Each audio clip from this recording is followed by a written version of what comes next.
Hello, Batcolyte. Go ahead and tap the screen and share the live. We'll be taking guests very soon. And to answer the question in the comments, though, we're questioning beliefs, as it says on the screen, as we always are. So if you or anybody watching has a belief in a god or gods, higher power, or anything like that, well, feel free to go ahead and request on up. I will be taking one guest at a time, and I'm not looking for a debate. There may be other questioners to join us, but not to dogpile, just to see if you can question your beliefs. And if so, well, what does that questioning look like to you? What kind of questions do you ask? Is questioning doubt? Is doubt something you should be afraid of?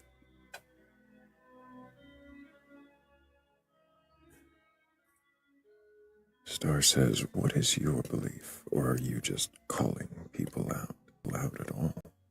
I do often switch the background from questioning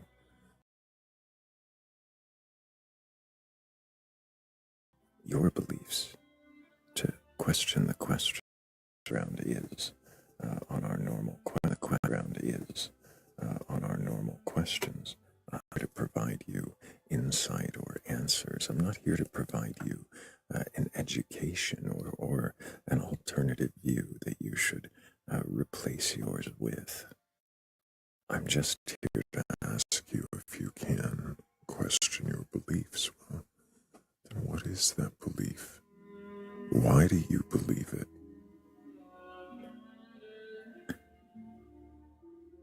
And what does it mean to question?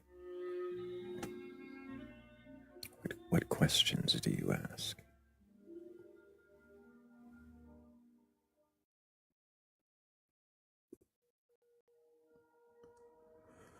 And is questioning doubt?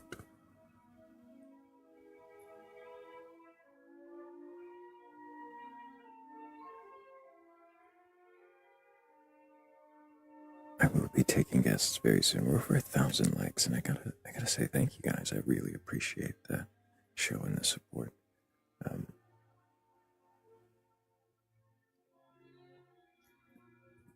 I think we've already got a few requests here, and we'll go ahead and start here. Hello, Lil. Can I get your age for TikTok TOS? 21. What year were you born? 2003. See, 2003, and you're 21. Yep, turning 22 in a month. I see.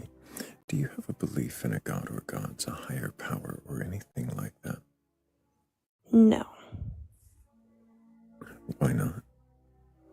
I was raised religious, but I didn't believe in it. What religion was that? I was raised Muslim. Oh, I see. Well, why didn't you believe in Islam?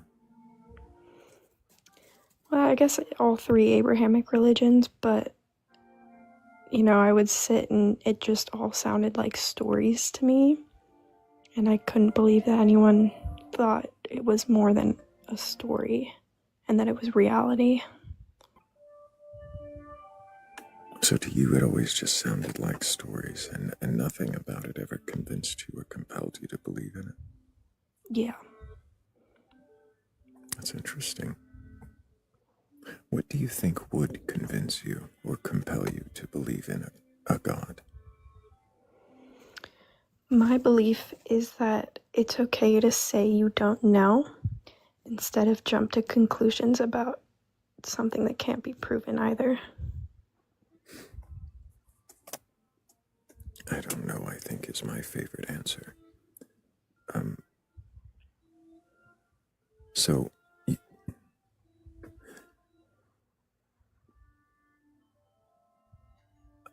I understand that You would prefer to say I don't know than jump to a conclusion, but can you think of anything that might help you conclude that there is a God? End to suffering. Hypothetically. Oh, end of suffering. Yes, including animal suffering as well. Oh. So an end to animal suffering, to suffering of all life. It never made sense to me how, if God is all loving and all powerful, why he would allow any of this to happen. It's either he's not all powerful or he's not all loving. And why are there terms and conditions to love? So if a God could end all suffering, then you would believe in that God. Would you worship that God for ending suffering and, well, by nature of it existing? If it was ended, absolutely I would worship. But I also believe like an all-powerful force or being wouldn't necessarily need worship.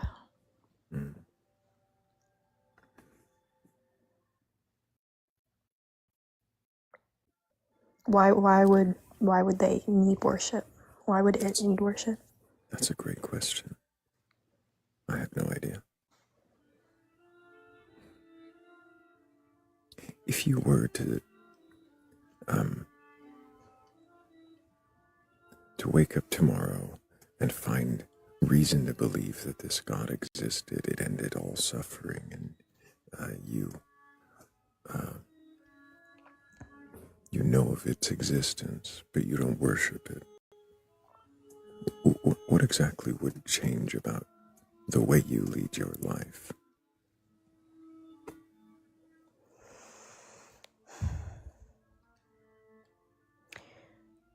I guess now I don't have very much faith in humanity, so I think that I would start to have faith in good.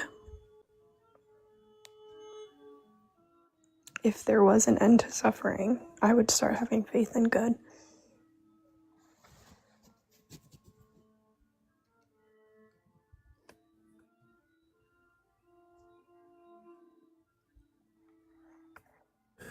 Since you don't have a belief, Lou, at least not in a God or gods, I'm gonna kind of switch up some of the last questions there.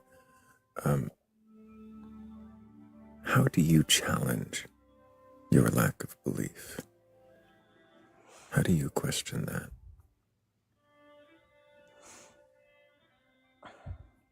I've taken religion classes from different religions, and I've tried to look into not just the Abrahamic ones, but ones outside of that. I would say, and I just haven't found anything that, I mean, there's, 3,000 religions in history, so I'm not convinced by any of them.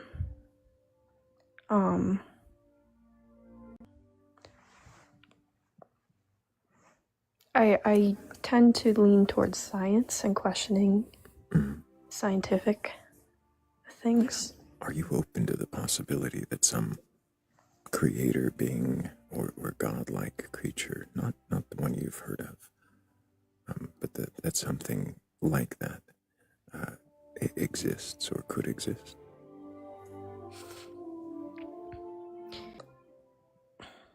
Yes, I don't really know how to explain it, but I mean, that could just be like what has created everything, but it's not necessarily like something with conscious. It's just a force that's creative and has created things and has created atoms and plasma and electrons, but it doesn't necessarily have any higher thinking. It's just a force that exists. And it's something that you imagine but not believe. You think about, or do you believe it? Well, I mean, I look at the universe and everything that's been created, and there has to be some sort of force that has driven that, you know, obviously I don't believe is a god, but a force that has driven that. Yeah. What do you mean? Because we don't really know why anything exists. Mm-hmm. When you say force, what do you mean? Almost like, there's 5 universal forces, gravity being one of them. And there might be a 6th that's just a driving force that causes things, that causes energy to move, but we just don't know it exists yet. Is it possible that something like that doesn't exist, that we just have what we see? Yeah, that's also completely possible. And you've no reason to believe that if some driving force, or whatever that means, existed, that it would be conscious or godlike? No, I don't think that it would be. Because if there was a conscious God, it wouldn't allow for suffering, or a conscious higher power. I see.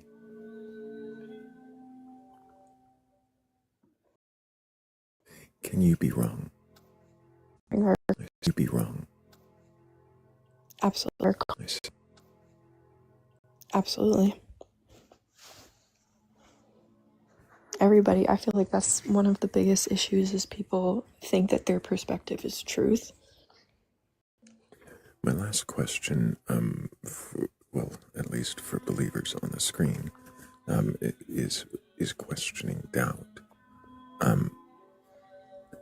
Do you think that someone with a belief in it is them doubting, and is doubting a bad thing if it is? That's a hard question. I would say that it's more in human nature to be curious, to question things, to look for patterns. And so I wouldn't say it's necessary. It can be doubt, but maybe not in all cases. It could just be human nature to seek for higher understanding. Is doubt a bad thing? No. In your estimation? I think doubt is healthy, and you should maybe not doubt, but question what you're told. I don't know that I have any more questions for you, Lil, but I appreciate you coming up and answering the ones that you did. Thank you. I hope you keep asking questions and keep exploring. I don't know that you'll find anything more than you have, but I hope that you do. And if you do, come back and maybe we'll have more questions for you. You might have different answers. But thank you. Thank you so much. Appreciate you, Lil. W's for Lil in the chat. Let's see if we have somebody else who has a belief that they might be able to question.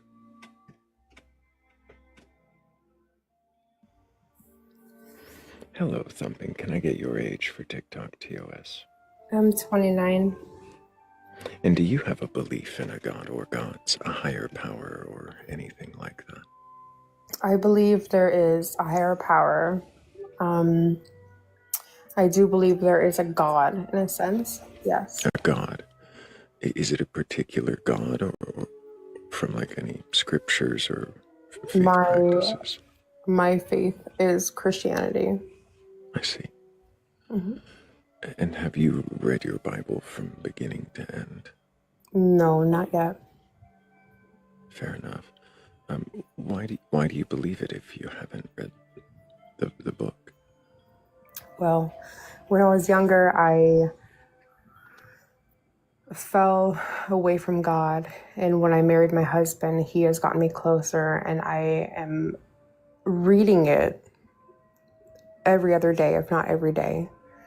But I believe that there is, like what I heard from before, for good and evil. You cannot have light without dark. Vice versa. You cannot have good without evil. Just like Adam and Eve in the beginning. Sorry, so you believe that you can't have light without dark, you can't have good without evil, so therefore the Bible that you haven't read is true? Well, I haven't read the whole thing, but from what I've gathered. I see. From what you've gathered, do you believe, except for the obvious parables where someone's saying, you know, this is it. In a sense, yes. So the 6-day creation and Adam and Eve in a garden, those are true. Yes. Oh. Have you read those parts? No, but my husband has spoken to me about it. He's spoken to you about it. Are we allowed to ask you questions? I'm not likely to answer them. I don't see how what I believe or think will be helpful for you to question your beliefs. Can I just ask what your beliefs are? Yeah, you can. But again, my beliefs aren't going to make any difference to the conversation. No, it's not going to make any difference. But well, it's just... I'll tell you what. When people ask what my beliefs are, they're looking for something to latch on to. Oh, I'm not looking to latch on. Right. So I'm sorry. I'd like to finish. Something to argue against, and I'm not here for any kind of argument. I'm not interested in a debate. My worldview versus yours, because my worldview won't matter to these questions.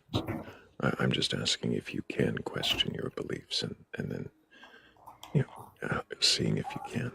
I can 100% question my beliefs because, like I said, I have not read my whole Bible, so I could be questioned on anything, and I could have else that reads the same Bible that I do. And I'm not looking to debate you. Right. I'm just curious. Yeah, it won't make any difference for right now. So thumping, you believe the Bible, including the stories you haven't read, like Adam and Eve and creation. You believe the global flood, Jonah and the fish, those stories too. Well, like I said before, I haven't read it all, so I can be questioned on anything. So right. Until hang on, just to clarify, you say I can be questioned on anything. What does questioning your beliefs mean to you? It means that if I have not read it yet, everybody that reads the Bible, I think everybody takes everything into their own perspective. It's not read out to everybody has a completion of their own. Everybody has a little belief. Confused. I think maybe what you're saying, if I'm understanding, is that everybody believes and interprets the Bible their own way and shapes their own view. Exactly. And does it matter to you if the Bible is true or not? In a sense, it does, yes, because that's what we want to interpret in the end, but everything could be interpreted into a different perspective. Sure. I'm asking about your perspective here, to be clear. So talking too broadly about other perspectives won't really guide us anywhere. Okay. So you believe, you say that's what we want to believe. Do you believe that it is all true? I think I already asked that. Never mind. Yeah. Yeah, you did answer that. You do.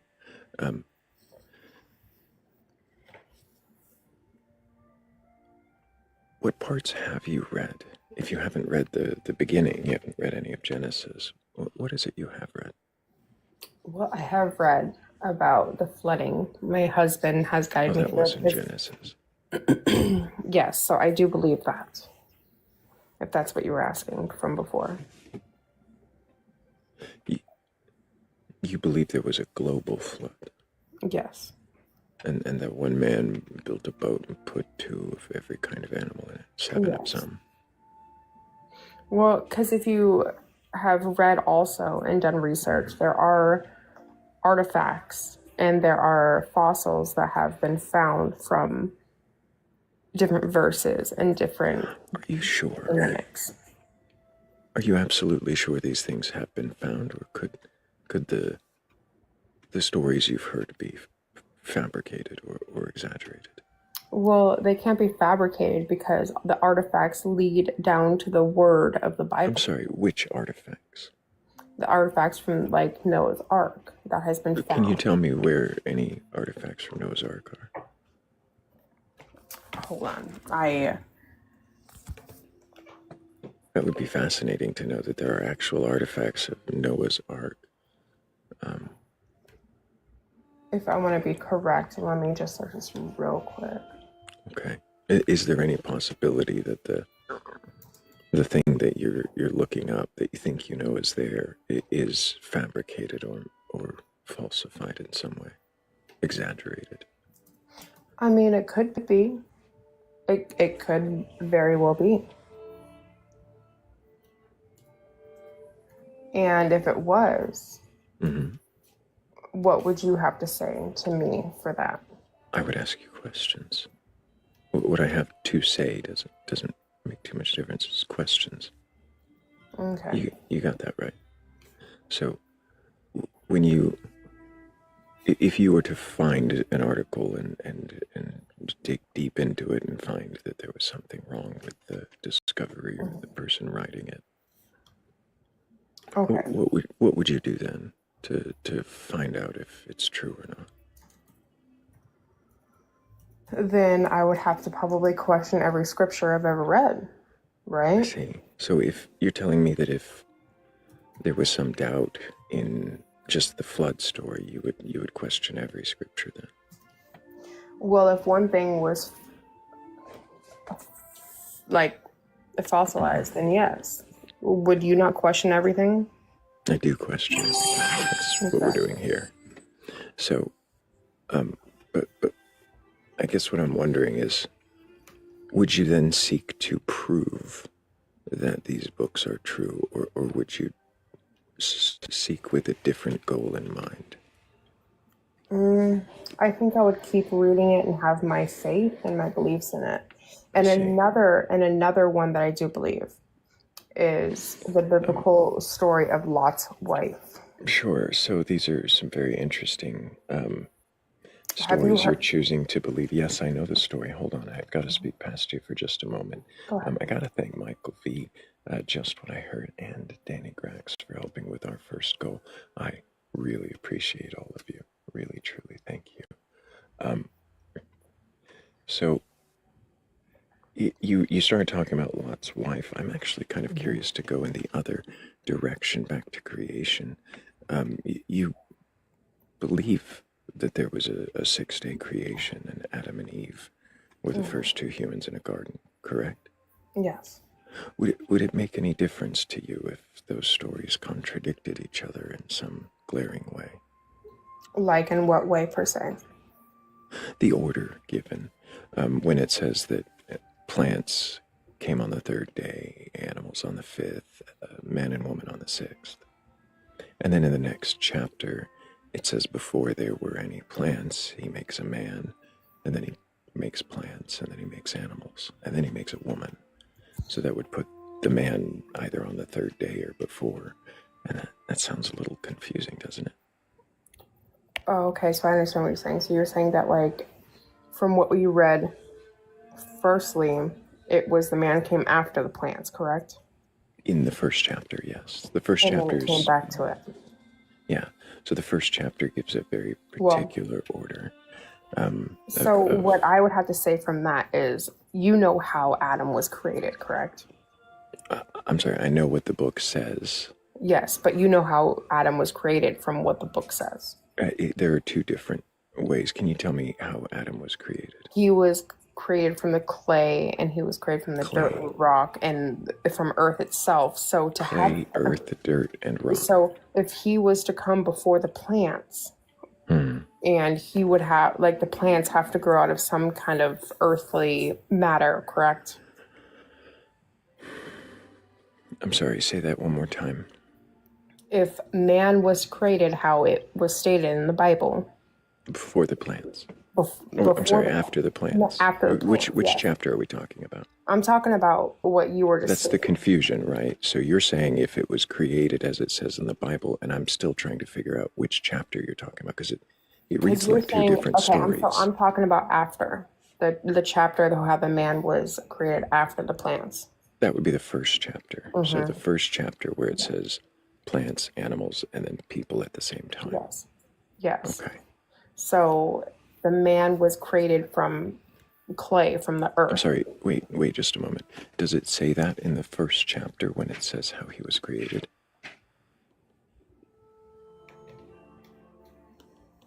Hold on, let me pull this up. Sure. Chapters 1 and 2 of Genesis. I don't remember the exact verse where day 6 begins. The 5th day, and that'll start you up good.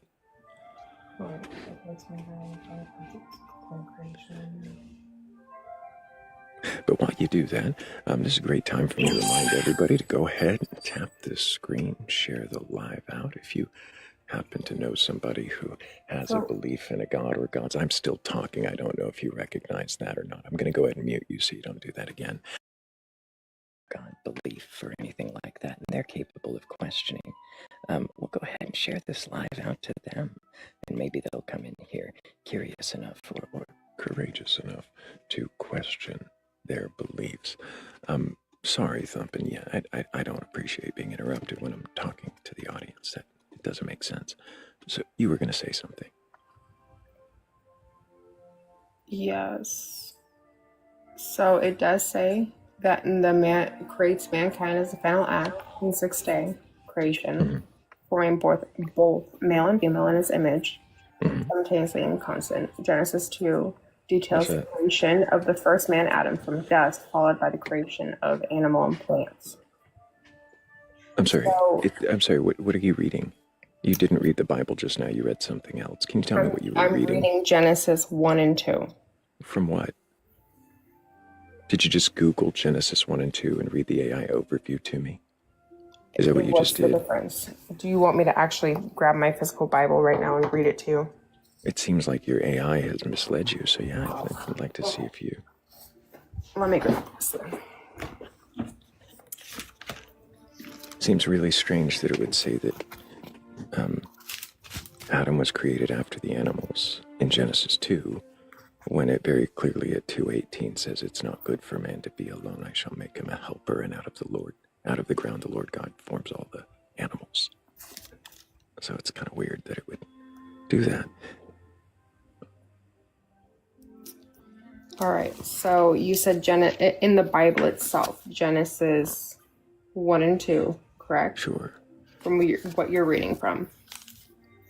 Or from what you know? Sure. Okay. Well, right here, Genesis 1, God is talking about creating the heaven and earth. Right. You want to read down the page a little bit till you see the 5th day, and then I'll start you up on the 6th.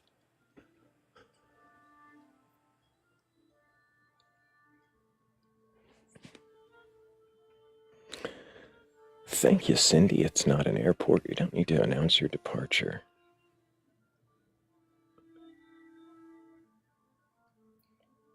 "4 days and years."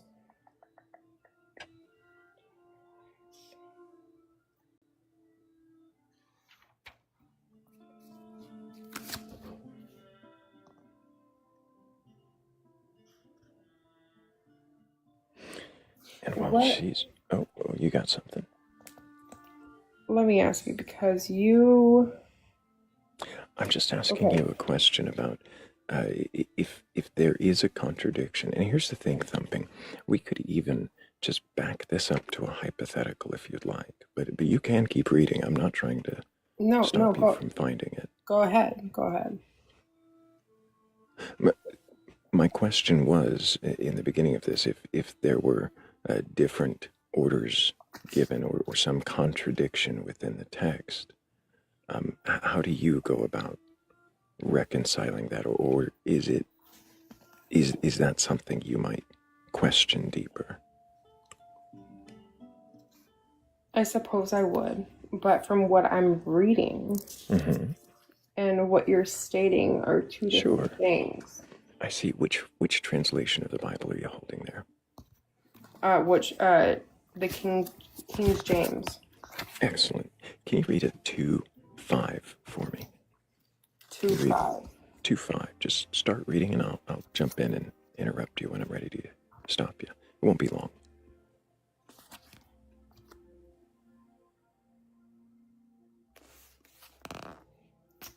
Okay. Okay, the Genesis, correct? From the beginning? Yeah. Genesis 2, chapter 2, and 5 would be the verse to start at.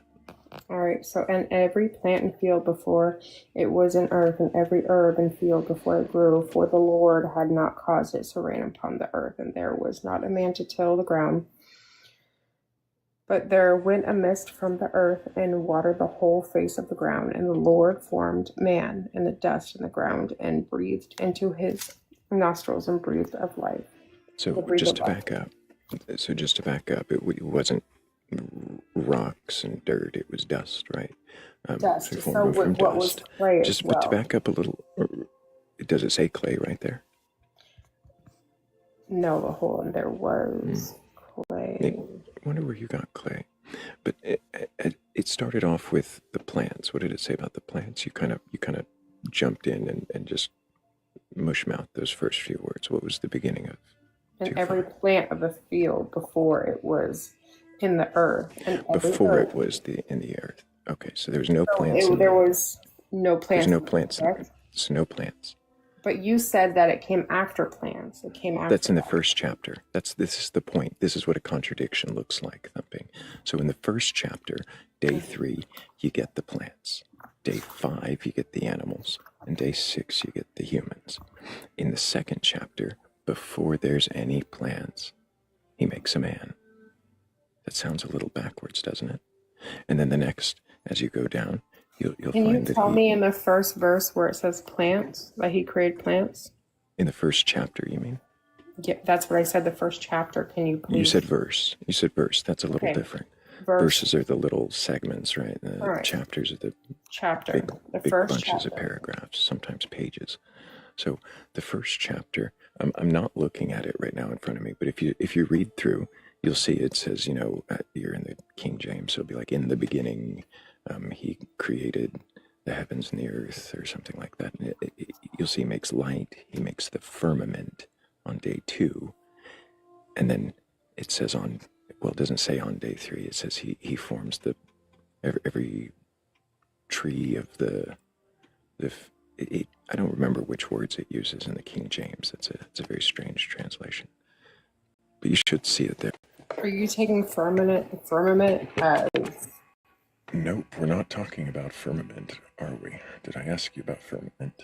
Well, you said firmament, so that's where I'm trying to go. I'm saying, it's after the firmament. Yeah, it's after the firmament is the plants. That's day 2 is the firmament. Day 3 is the plants.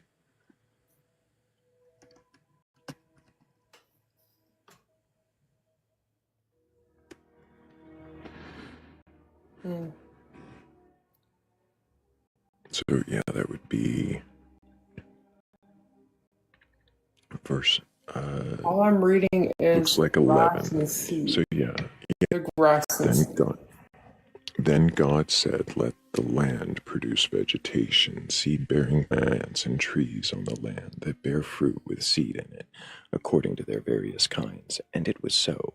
And the land produced vegetation, plants bearing seeds according to their kinds, and trees bearing fruits with the seed in it according to their kinds. And God saw it was good. And there was the evening, and there was morning, the third day.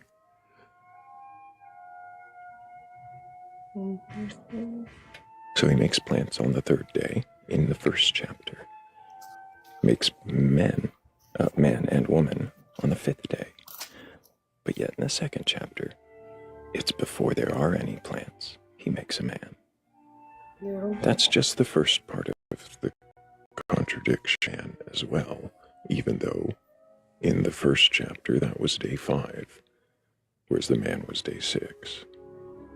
So if you want to look at 2:18, it would start off with it is not good and the Lord God said it is not good for Adam to be alone, or the man to be alone.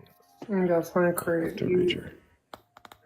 You say that's when he created Eve, but if you keep reading after what I just said, you'll see that's when he creates the animals. And then only when Adam can't find a helper from the animals does God bother creating Eve.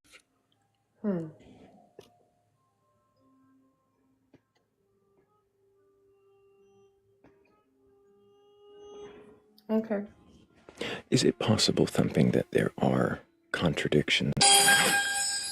I'm sorry, your notification. I understand. That's the gift goal. That's letting me know that we're about to get there, and I'll go ahead and just keep talking until it hits that loud sound, right? Like, oh, well, it's going off on one screen. Not on this. Yeah, I don't hear. There it is, delayed. But thank you so much, Shell and Abby, Hannah, and Danny Grax. You guys are amazing. I appreciate you.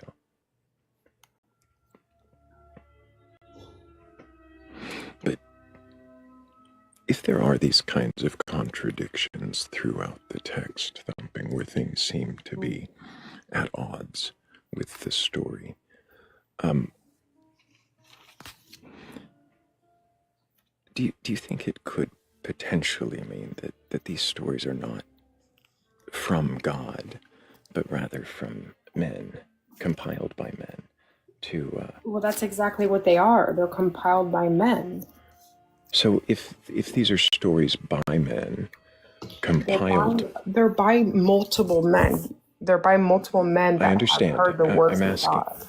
I'm sorry, how do they hear the words of God and then mix them up? And These are and then mix them up. And what do you mean mix? Did you say mix them up?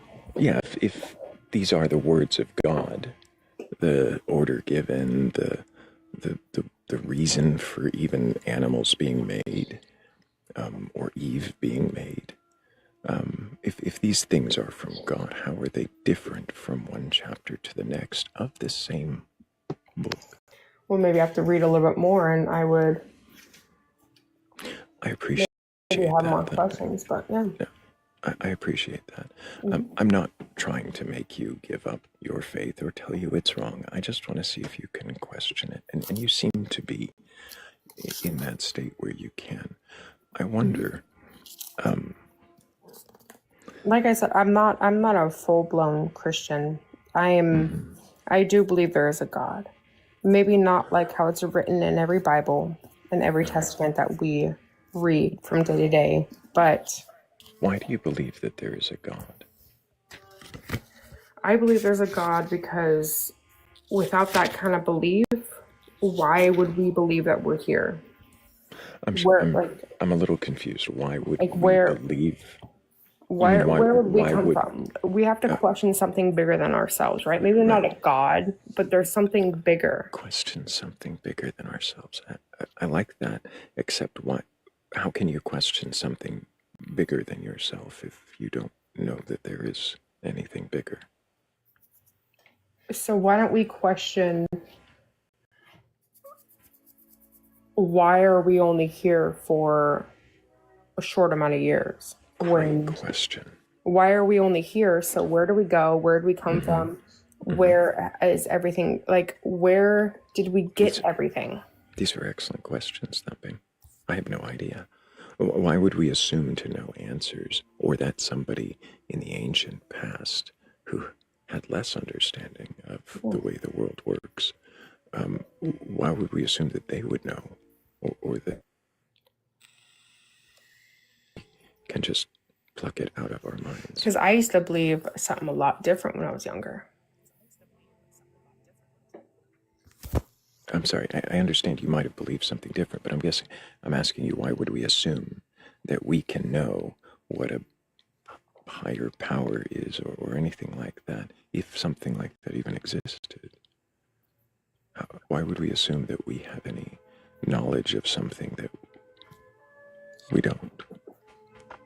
Because it's been programmed into our brains for so many years and centuries, and like it's been programmed since the beginning of time. You say it's been programmed since the beginning of time. Yeah. How would you know anything about the beginning of time? Because generations pass it on over and over and over again. Right. Do you think humans were created at the beginning of time? That they would have generational knowledge? No. Not the beginning of the time, like Earth itself, or like the galaxy, like at the beginning or like the galaxy would be able to tell us the beginning of Earth, or the beginning of life even on Earth. No, it's just like something in somebody's ear and it gets passed down by 20 different people. It's going to be told different at that last ear. So then why would we assume would be able to tell us the beginning of Earth or the beginning of life even on Earth? No, it's just like it's going to be told different at that last ear. So then why would we assume, if this is just a game of telephone played through the ages, Maybe we that it had a... to believe I'm going to read more into that, but I appreciate that. I do. I appreciate that you will look into it. and why was it translated in the beginning is you got to believe. Maybe we don't have to believe everything that was passed down, but it started somewhere and it started for a reason. Is it possible that it started somewhere to explain things people didn't know so they would have comfort? And perhaps it grew from that to give laws to correct behaviors some people didn't like. And maybe it grew from that to include pieces of story that maybe even be, some of it might be historical. Is it possible that some of it is, that the majority of it is myth and some of it is just retold stories into legends? You know what? I do believe that. But what if it was told down? What if it was told for, like, what if it was started as a warning, so to speak? A warning to... anything. From... anything. Like, there's people that have different beliefs, as in, like, we were planted here to resource and gain the materials and from the earth itself. Planted here. I'm sorry. Yes. Planted here to gain resources from the earth? Yeah. Planted by what, Thumping? I don't know. Some alien resource. Or alien-like resource. Okay. From because it's not just Earth itself that we have to think about. It's... Sure. There's many other planets. This could be like a whole other conversation, and I know a lot of other people want to come up here.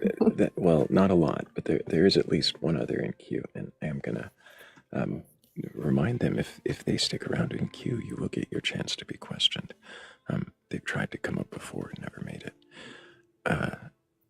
But yeah, Thumping, you mentioned the possibility that aliens implanted us here to gather some kind of resource.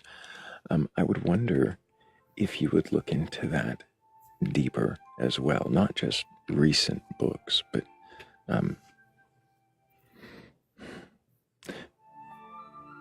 let me ask you this. The idea is that aliens put us here to gather resources. Do you know where that comes from? No, I don't. I've just heard it probably several times from different people. Or the History Channel, maybe. They do that Ancient Alien show. I don't watch a lot of the History Channel. I don't. Mm-hmm. I hear a lot of, like, I like to sit down with people and exchange ideas, exchange conversation, stuff like that.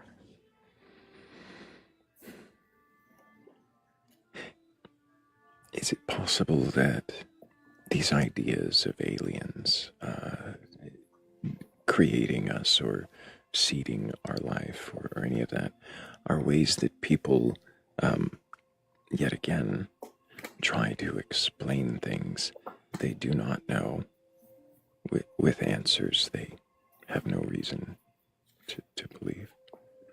Maybe, but... Is it possible that even still inside of that, that some of those making those assumptions, maybe not on purpose, but in doing so are doing harm to the cultures that they claim are influenced by these aliens? Is it possible that they might be erasing a culture, in their estimate, being a little bit racist? I don't get how aliens could be racist, but I know, I okay, know. maybe It might seem okay. like a reach, but Can I ask do you you, something really quick? you can, but we already know I might not answer, but I will No. listen. Okay, let me state something then. Let me put it that way. Why and how do you not know that it's just not in the human instinct to wonder where we came from and why we're here?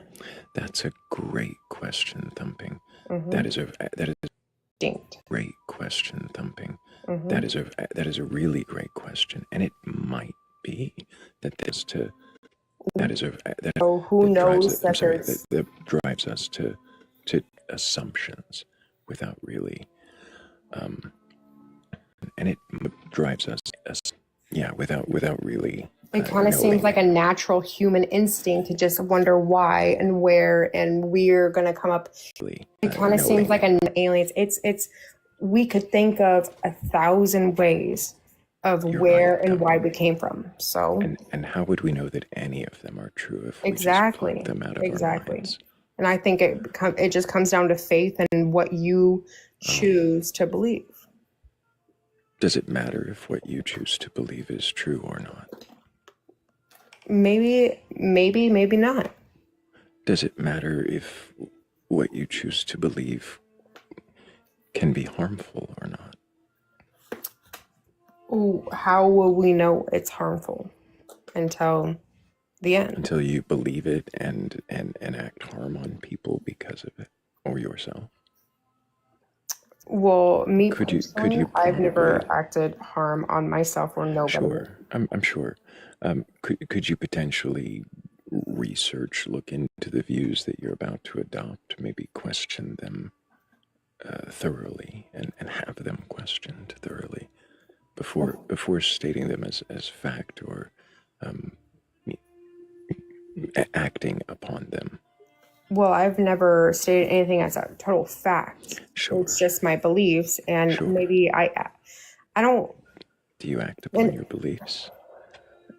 define act on them. Like, what do you mean acting on them? Do you act in accordance to things that you believe? Like the sins of the Bible, do I abide by Sure. the sins? I That mean, might be an everybody example. sins. Everybody sins. Okay. I Do you abide curse. by the commandments? Do you follow all 613 commandments? No, I don't think one true Christian on this earth exactly does. Interesting. What is a true Christian? You know what? No. Maybe there isn't a true Christian Interesting. in today's worldview.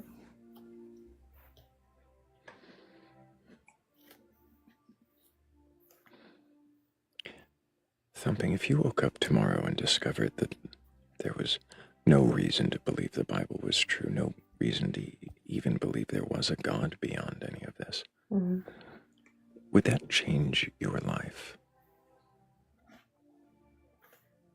No, honestly.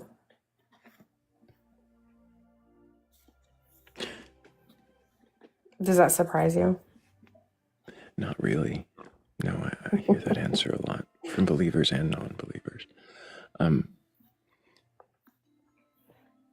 Does God have to exist for God to matter or to be meaningful? No, we just have him in faith.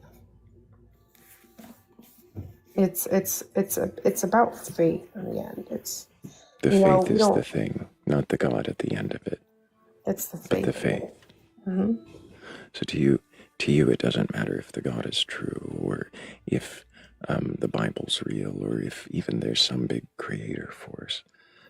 For you, as long as you feel that you have faith in something, then you feel not even something. But if we have faith in the God that, if I have faith in the Word and I have faith in God, then what?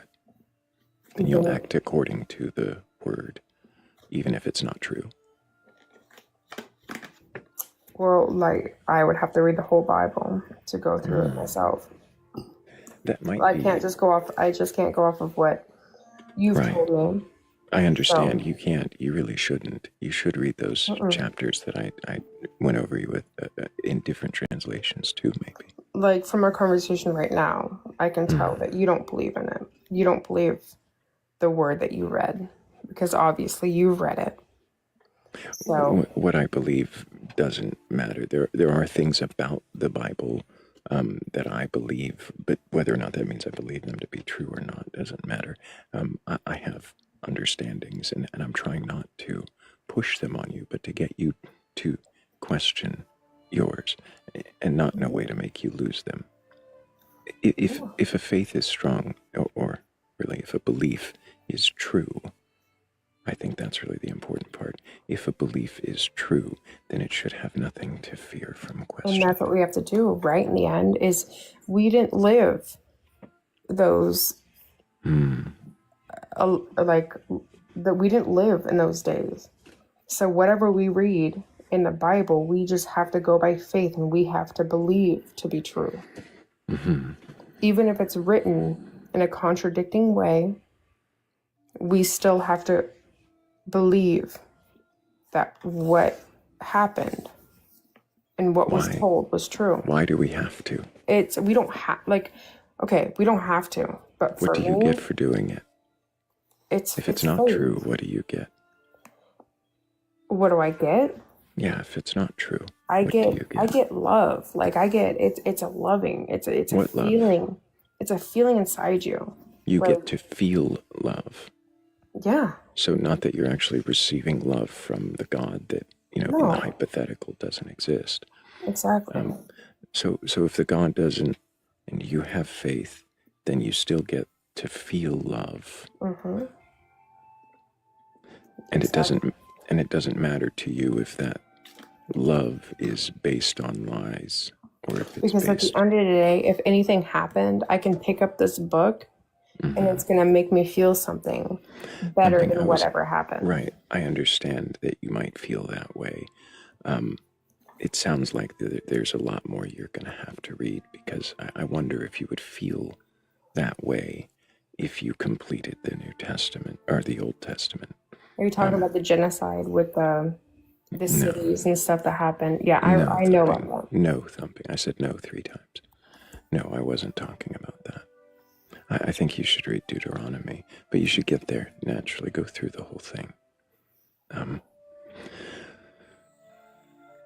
Thumping, I don't have any more questions for you, and I do appreciate you being up here to answer the questions, but I do have a line forming, so Yeah.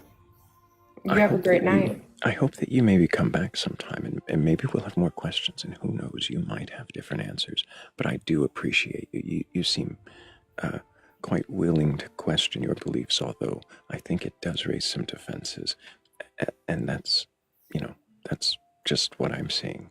But I appreciate you thumping. Thank you. You have a great night.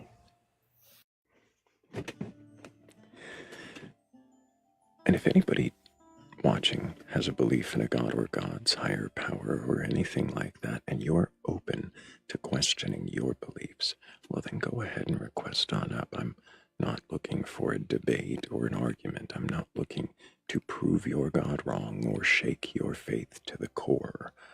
I just want to know if you can question. And if you can, well, then what is your belief, and why do you believe it? How do you question it, and what do you ask? And is questioning doubt? And I do have to throw a little shout out, since I see Shell in here.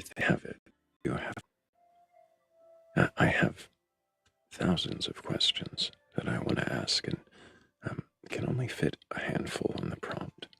So I appreciate you giving me 2 to focus on there.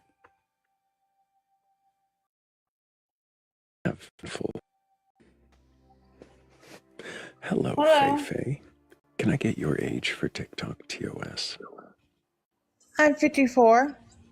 And do you have a belief in a God? Can I get your age for TikTok TOS? Very much Christian, born and raised Southern Baptist all my life.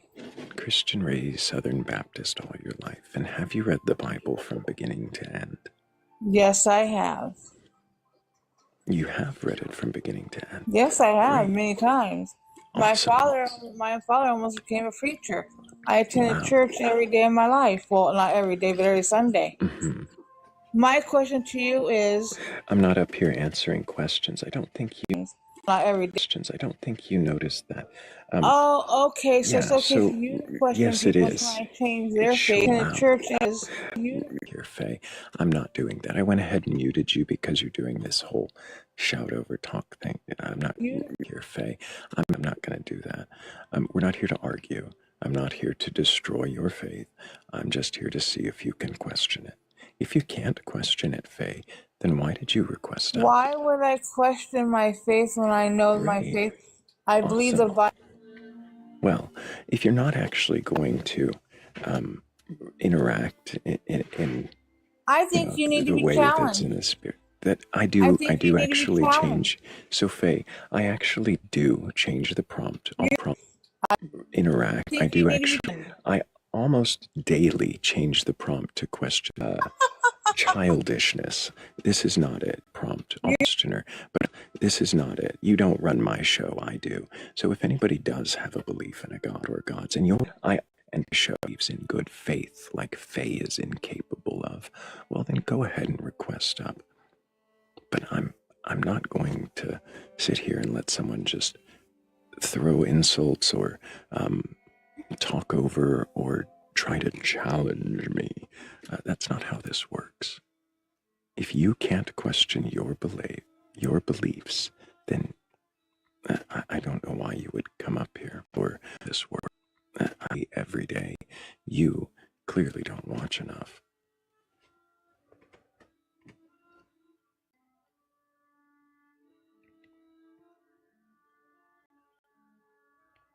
Also, you've been told repeatedly not to spam caps in the chat, so we're just not going to let you talk for a while, Faye. Sorry about that. Our seed. I think I was in this panel yesterday or the other day. I don't know, but I was drawn to this panel again. Mm-hmm. Yeah. Can I get your age for TikTok TOS? I'm 34. And you say or gods, a higher power, or anything like that?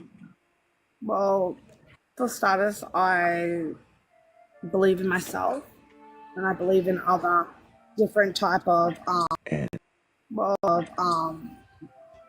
can I say it?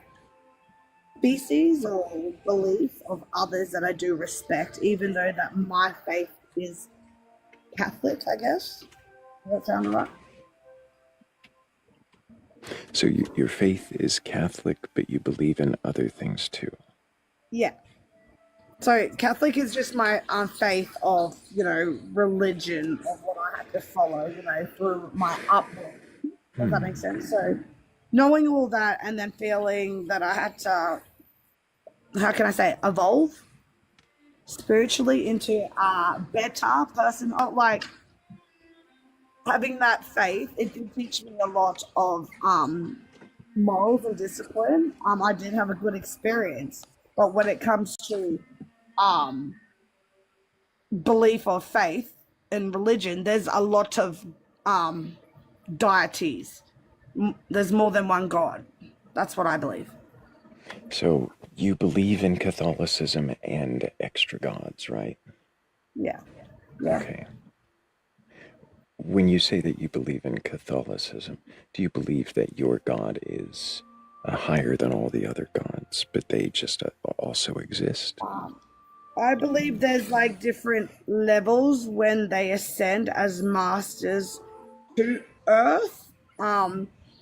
But what I follow, what I think is yes, a higher source than the ascendant masters of gods.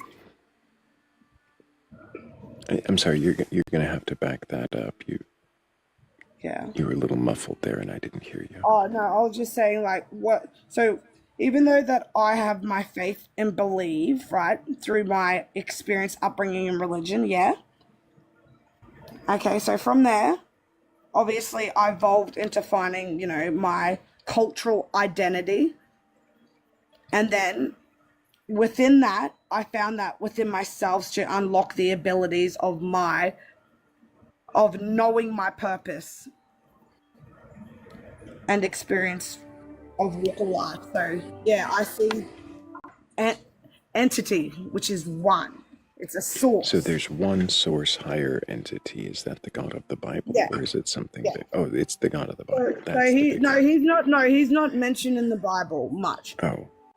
So yeah, they preach God it's not and Adam. it's not Jesus. It's not Jesus's dad.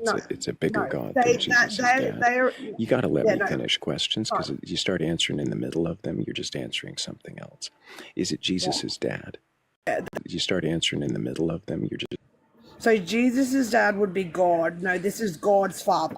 So it's God's God. Yeah, basically. Does that sound accurate? I don't know. It's your belief. I'm just trying to make sure I understand. Yeah, well, so you were, just to clarify, there's like hierarchies of God, and you were raised Catholic, but you've come to believe that other gods exist, probably below that one or peripheral to that one. Yeah. And then above that one, the Catholic God, there's another God. Yes. Does that make sense? Well, I've got to know, is there a God above that God? So I guess there would be, but because I only know the constellation of where that entity, what should I say, runs? I don't know. I'm sorry, you know a constellation as though that's a single location? Yeah, so we all. What is a constellation? A constellation is a group of stars. Or a group of stars. Are you sure? Yeah. Like they have constellations, so zodiacs and all that are constellations. Constellations are just groups of stars. Are they all clumped together in one place? And so I just got to hear the question. Are they all clumped together in one place? No, they're all spread out. Okay, so when you say, like something's in a constellation, like it resides there, is it like between the stars? Is it good? Because if those stars, if some of those stars are like, billions of light years closer to us than others, then how would you, like, what does that mean? It's just in that direction of that constellation. Yeah, well, that's where after the experience of our body and, learning what it's like to have emotions and, movement and, have babies and whatnot, we assess. Fuck. So okay, so I don't think you're actually hearing my questions. Babies, what did that have to do with my question about is the God thing in the direction of the constellation? Is it between the stars? Is it at one star? Yeah. I only can state my experience and date back how my beginning was. That's just my experience. I can't vouch for everybody. Right. Let me ask you. You believe that there is a higher God than God? That is. I gotta finish question. Why do you do this? Sorry, it's my vibration. Your vibration. Yeah, I get excited. You should probably put the vibration instigator down. I don't know. I'm not interested in talking to you right now. I'm going to say hello to Hammy. Hello, Hammy. Probably put to you right. How's your vibration today? Oh, just listening to that my vibrations are all out of whack. Right. A reminder to our previous guest, maybe it's my vibration. I'm just not going to put up with being interrupted mid-question, literally every question, but maybe another time you can request back and we can try it again. But I recommend waiting for the ends of questions before answering them, because your answers don't make sense if you don't. But let's see if we have somebody with a belief who might be open to questioning. Oh, I saw the guy who was annoyed with my voice left the queue. What makes you think he might want to have come up here just to let you know he's annoyed with your Well, he was annoyed with my voice, and then all of his comments were about how he had arguments to prove his God. So I don't think it was going to last if he was there. Oh, it definitely was not. He was just looking for a debate and some ad homs.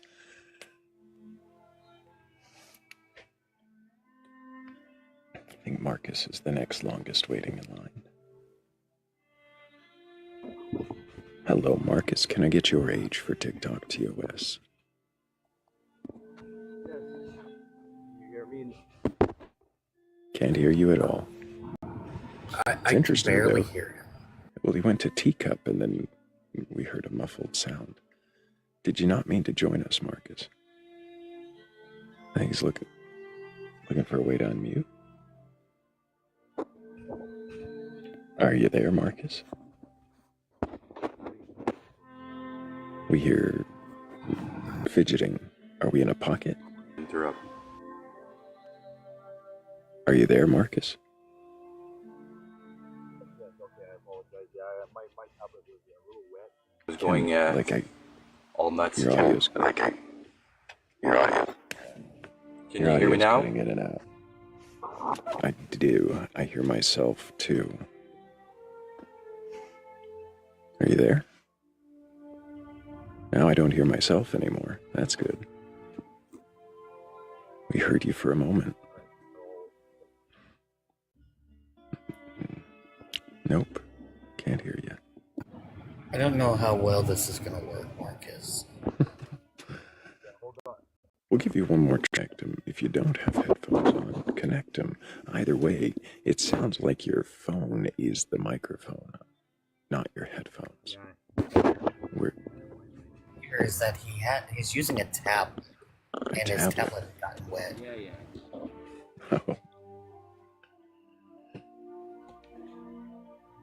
Well, that's unfortunate, Marcus. I hope you find another way to join us, because I'd like to ask you questions. Seems like you're open to questioning your beliefs, or at least troubleshooting enough to stick around.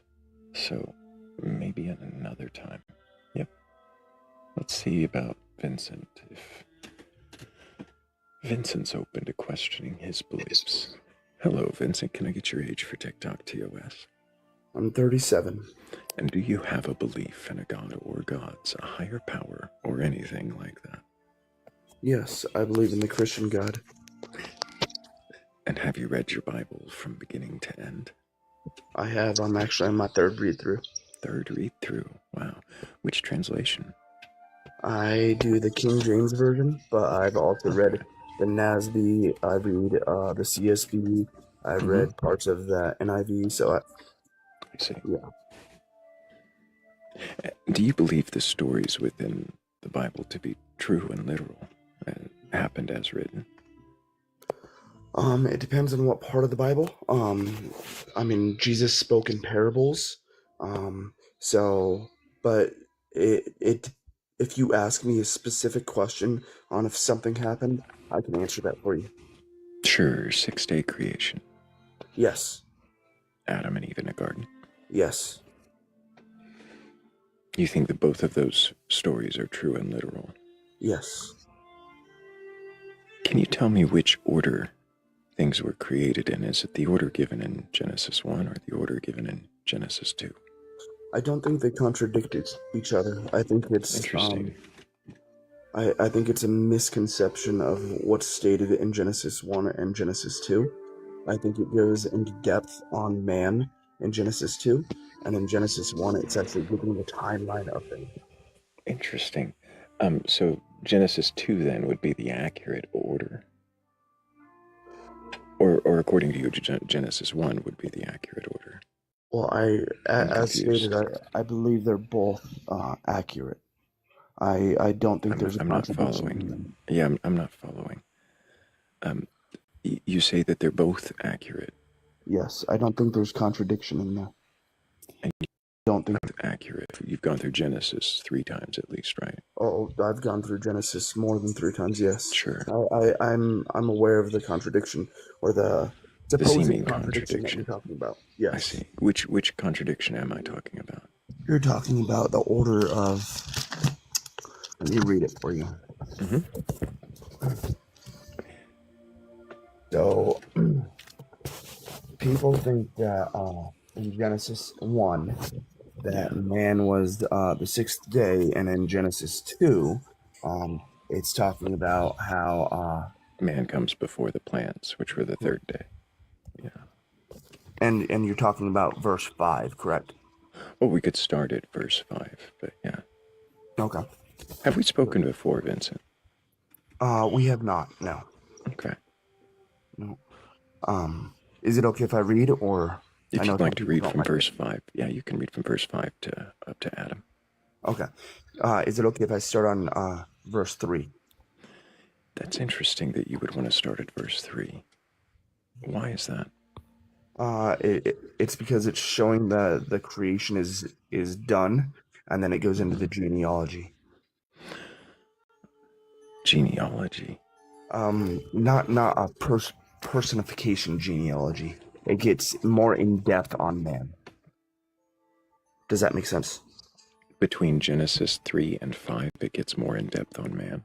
On the walk in the fall of man, yes. So, is it okay if I start in 3 so we get a little bit more context? I suppose so. I'm not sure what difference that really makes, because... So it says... Go ahead and start. Yeah, go ahead and start. What version are we reading from? I'm in the KJV. Okay, thanks. I can grab the NASB if you guys want. So... KJV is fine. Go ahead. Okay. It says, "And God blessed the seventh day and sanctified it, because that in it he had rested from all his work which God had created and made. These are the generations of the heavens and of the earth when they were created, in the day that the Lord God made earth and the heavens, and every plant of..." Just really quick. Mm-hmm. You really wanted to start before 5. Mm-hmm. Can we go back? 3 through 4. Yep. Read those again. Yep. "And God blessed the seventh day and sanctified it, because that in it he had rested from all his work which God created and made. These are the generations of the heavens that the Lord God made the earth and the heavens." Okay. So, sorry, I was looking at the wrong translation there. So, contextualize what's coming next. Correct. And then going from there, now you can read 2:5. And we can continue if you wanted to. I'd like to hear you read 2:5. Okay. That's what I'd asked you to read in the beginning. "And every plant of the field before it was in the earth, and had not caused it to rain upon the earth, and there was not a man to till the ground." Yeah, there was not a man to till the ground, but there went up from a mist. Okay, I didn't know if that's where and you watered the whole stop. face of the ground, and the Lord God formed from the dust of the ground. He formed man from the dust of the ground, breathed in his nostrils the breath of life, and the man became a living soul. How do you think that what comes before that adds any context to that every plant of the field before it was in the earth, and every herb of the field before it grew, for the Lord God has not yet caused it to rain, and there was not a man on the ground to till, right? There's no man, there's no rain, so there's no plants.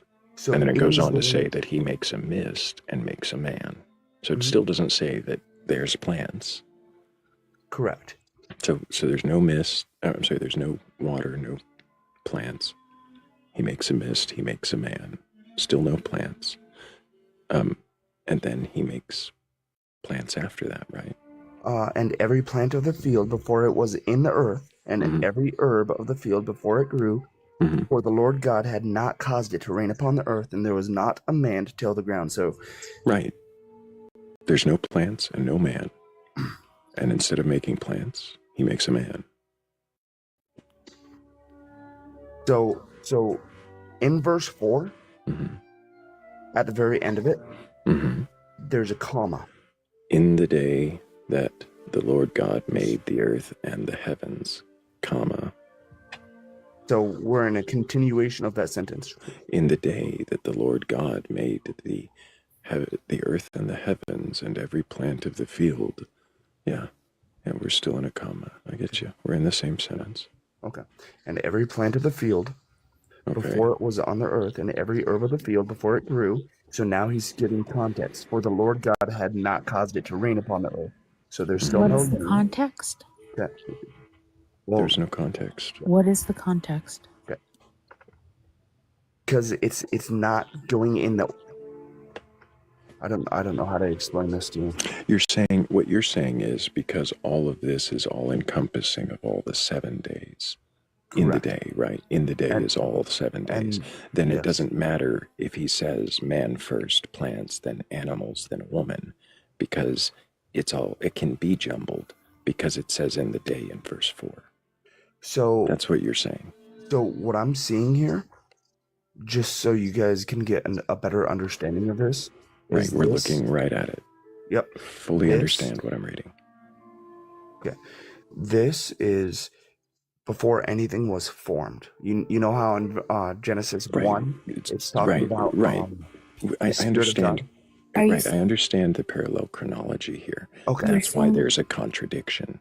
You're saying that we're going back to the beginning again? That it's retelling the story? So it's not going into the order of things again. It's going all the way back to the beginning again. So it's going back to the beginning, but why is it not giving order? Because the order was already given. I don't think it's contradicting itself. It's reminding the creation of God. It's literally giving an order, though. It does. It even gives reasons for that order. Right? I don't understand why you're saying it's not giving an order. There's no plants because there's no man yet. When in 2:18 it goes on to say that it is not good for man to be alone. I shall make him a helpmeet, and from out of the ground the Lord God made all the animals. He gives all the animals to Adam and trying to get him a helpmeet. Says name them, and he names them all and can't find a helper. And only then does he make Eve. So it gives reasons that imply a new order. Yeah. These reasons. So it's 18 that you guys are questioning?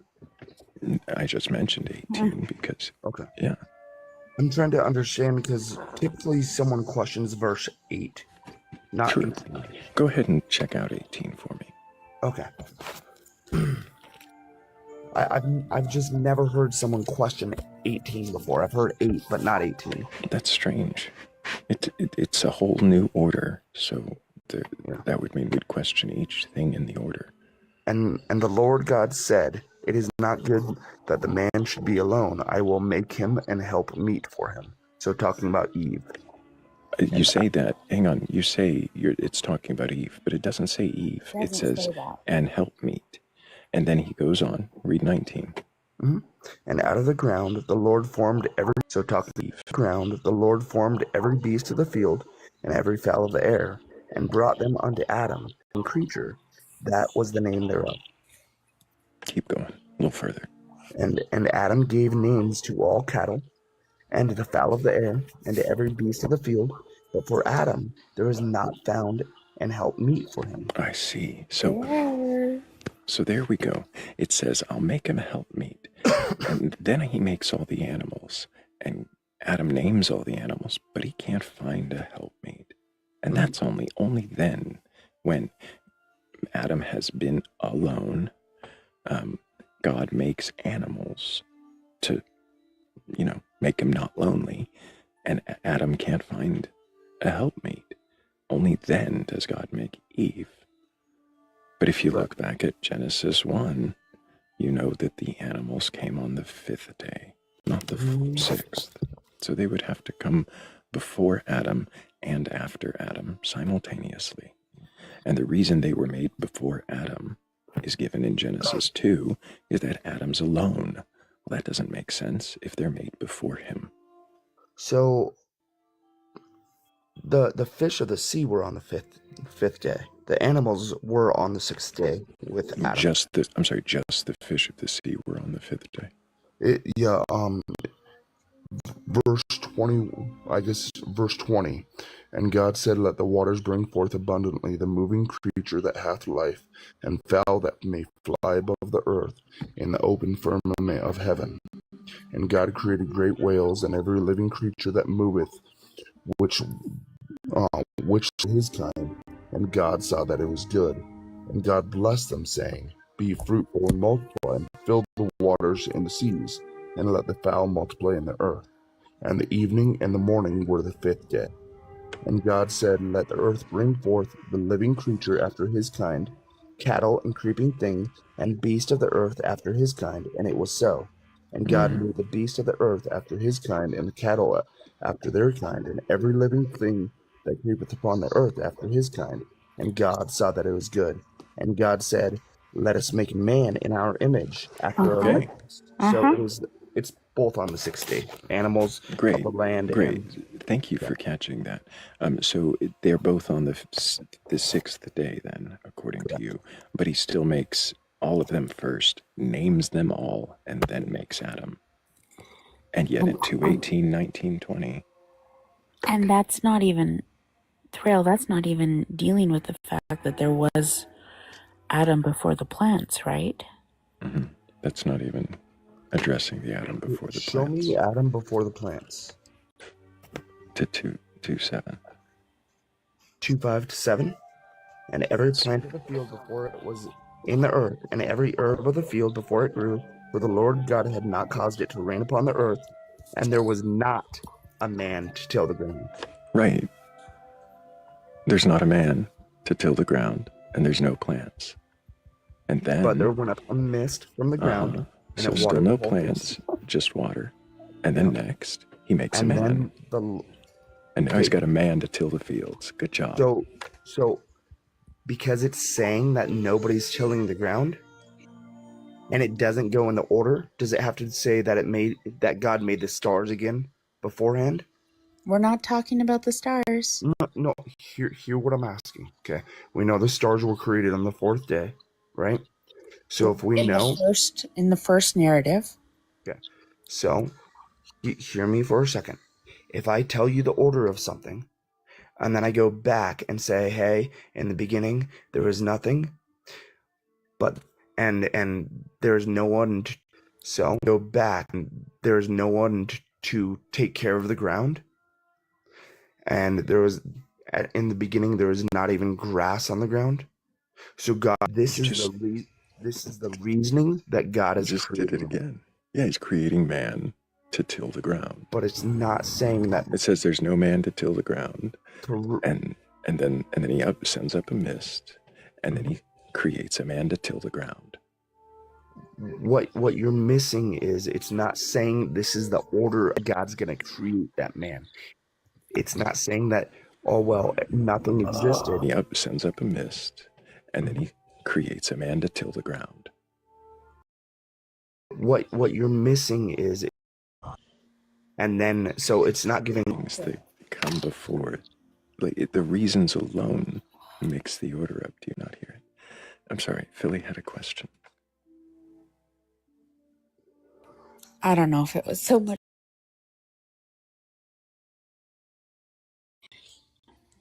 I don't know the order. If you were to read this without all of the apologetics, would you not see that there's an order here? The most plain reading of the text gives us an order. So in Genesis 1, we see the order, and now we're seeing reason. Let's just look. We know from the way that it's written differently, right? It's a different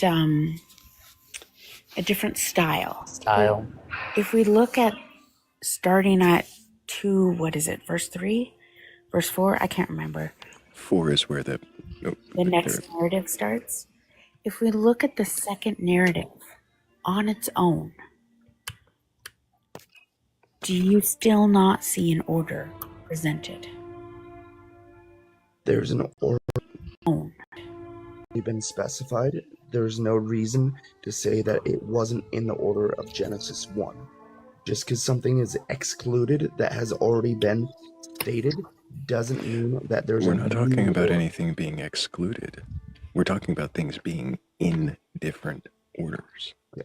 Chronologically different. Okay, so I'm going to give you an example. Okay. Mm-hmm. Today, I woke up. I didn't want to get out of bed because I felt sick. I took the covers off. I went to the bathroom. I brushed my teeth. I made sure I We had everything. really don't need your whole day. And Yep. Sorry. So when I got up today, I wasn't feeling good, but I got my stuff ready and I went to work. I left things out. Great. You left things out. You didn't change the order, though. Exactly. If instead you said, I felt ill before I woke up today, and I went to work and then brushed my teeth, then that would be more akin to what we're seeing. I don't see that in these and I don't know why you see it that way and why I don't see it that way, but reading this, that is not the context that I'm getting here. Fascinating. Like I'm not meaning to be so even argumentative with it. right, I understand, Vincent. So even looking at 218, and you were saying, well, they're made on the same day. They are made out of order, though. If it details making all the animals, naming them, and then making a man and a woman at the same time, and then in the next chapter it says that he makes the animals because the man is alone. Well, then that would mean that the man came before the animals. Well, what was the help meet? So that's why I wanted to jump into read 219 for me. Mm-hmm. 219, just and out of the ground. The Lord God formed every beast of the field. There you go. Every fowl of the air. There's your helpmeets. But all the fowls of the air. Wait a minute, the fowls of the air were on day 5. Oops. Do you get it? Do you see that these could potentially be different stories? I don't see that. You don't see any possibility that these could be different stories, or even how anyone could see them as different stories, despite reading what you just read. Okay, so what story do you think you're reading? 2 separate narratives. Okay, so explain. I want to hear what we already did. What we believe doesn't matter. I wasn't there. Well, what we believe doesn't matter. We're asking to see if you can question yours, and it sounds like you have a wall around anything that could potentially cause a question here. Could we go back to the bird, to the day 5? Sure. Because that feels like it's quite explicitly different. They were made on day 5, and yet, as you were reading 219, you said all the fowls of the air, which is after Adam, which would have been day 6. So, like I'm saying here in this, and I'm not trying to be combative, and out of the ground the Lord God formed every beast of the field. It's not giving the order of them, and every fowl of the air, and brought them unto Adam. So can God bring the... That's right, Adam's already there. Hear me for a second. Yes. Please, hear me for a second. Can God not form those things, and then Adam is created and bring them to Adam, even though that they were already created? 2:19, and out of the ground he formed them all, and brought them to Adam. That's after he's got Adam alone, and I'm going to make a helpmeet for him, and then he makes the animals, including the fowl from the day before. In verse 20, there was not found a helpmeet for him. And then in verse 21, it states what happens here. Right, we know what happens after he can't find a helpmeet from the animals that God just created. God says, I'll make him a helpmeet. He makes the animals. Adam names the animals, but can't find a helpmeet. It says that right there, Vincent. You just read it. Okay. So what is the helpmeet that God creates? The animals. It wasn't animals, so but if he didn't find a helpmeet for Adam, at that point, what did God do at that point to find after the animals that he made after Adam, he makes Eve from his rib. Correct. And then is there a helpmeet for Adam? Kind of. Just Vincent, you're not actually following. And I will make him a helpmeet, and out of the ground the Lord God formed, not Eve. Oh, Rav has something. Hebrew. Okay. If I were to tell you a story, how would I transition into my next story? What do you mean? Okay, I'm going to tell you a story. This morning I went to the store, I bought some milk, I got some eggs. And now I'm going to tell you another story. What should I say to transition in another story? Transition to a different story? Yeah. Okay, now I'm going to tell you another story. Yeah. I just did it. I just transitioned into the next story. And my next story is how I'm going to tell you how chapter 1 and chapter 2 are two essentially different stories of creation.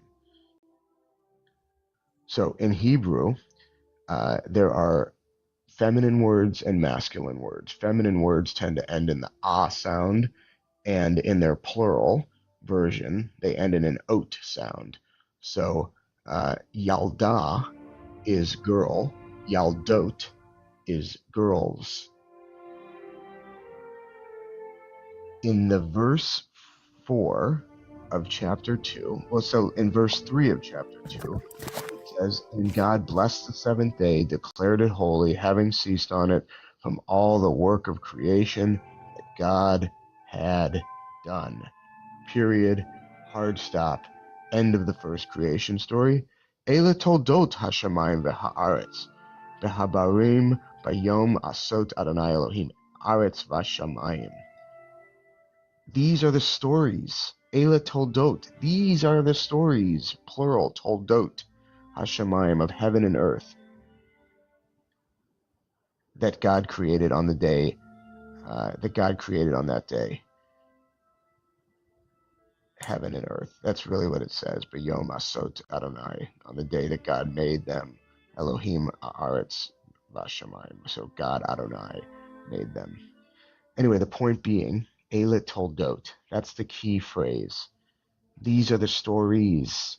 2 stories, at least 2. And by the way, there's actually more. The flood story is a creation story. The Tower of Babel is a creation story. And they also use that phrase, Eila toldot, throughout the book of Genesis. It literally means these are the generational stories. These are the transmitted stories. These are the fables. These are the legends. Yes, these are the legends. And the legend of the rent was way hardcore. Think you'll be just fine. How can you keep me out of what is mine? So you think what is being stated here is that these are false stories? He didn't say that, Vincent. Well, someone said the fables don't necessarily have to be false. As a matter of fact, one of the biggest legends that everybody knows is the legend of King Arthur, where they think that there is some truth somewhat to the legend of King Arthur, is that the even Roman, though a great...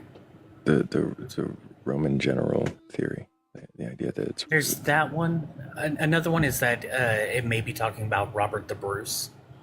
What was the first word? Eila. That was stated. It wasn't legend, it was fable.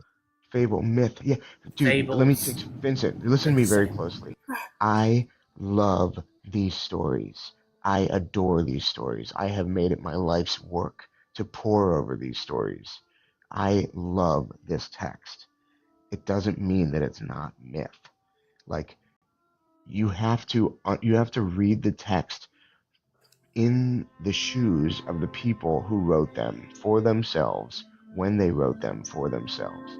After that, once you've done that, once you've done the legwork of reading it within its own context, the writing is so good that people think it's about them. Like, that's how good the stories are. And frankly, a lot of people don't really like the stories because, like, you know, there's some pretty messed up stuff in there also. A lot of it. Whatever. It doesn't matter. We can go down that rabbit hole also. But the point is that, like, you're entering. I'm wondering if you're entering into a point that is through your own narrow lens, as opposed to entering into this text in a way that is authentic and reflective of the tradition from whence it came. So, question for you. Okay. Have you read Ecclesiastes? Oh, that's my favorite book in the whole Tanakh. Okay, so the first verse in there says, "Vanity is vanity." Well, actually, hold on, just to be clear, the first verse says, "These are the words of Kohelet, son of David in Jerusalem." That's the first verse. The second verse, is Havel Havelim. Yeah. So vanity is vanity. All is vanity under the sun. So the word is not vanity. The word is Havel. I'm telling you, man, this stuff is so good. Havel, by the way, same name as Abel. Abel's name in Hebrew is Havel. It's the same word as you're describing there. What is the connection there? Havel is literally a breath. And the image that you're supposed to see of this breath is a breath that is like a cool winter morning or fall morning when your breath, you can see your breath linger there for a moment and then it dissipates and goes away. Now think of the story of Cain and Abel as Abel's life being compared to a breath, a wisp of air that lingers for a moment. Havel Havelim, everything is just a breath. It's all simply a breath.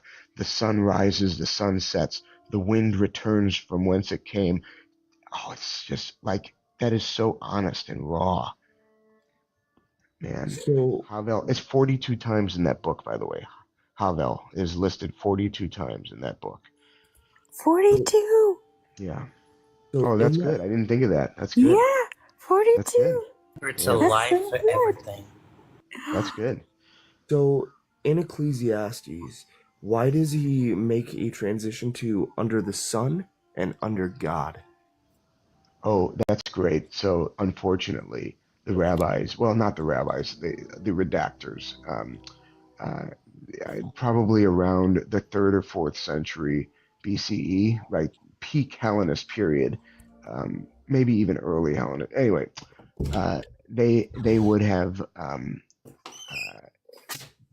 been very uncomfortable with, probably around 300 BCE.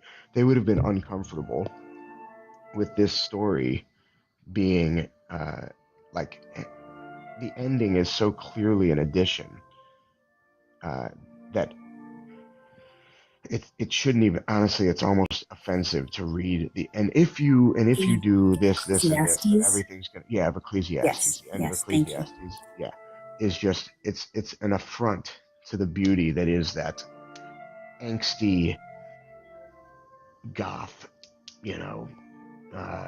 emotional emo text. Just beautiful. Sorry. So that didn't really answer my question. Why does he make the differentiation? Wow. Why does he show the difference between under the sun and under God? I don't understand what Ein Chadash Tachat HaShamayim, is that what you're asking? Tachat HaShemesh?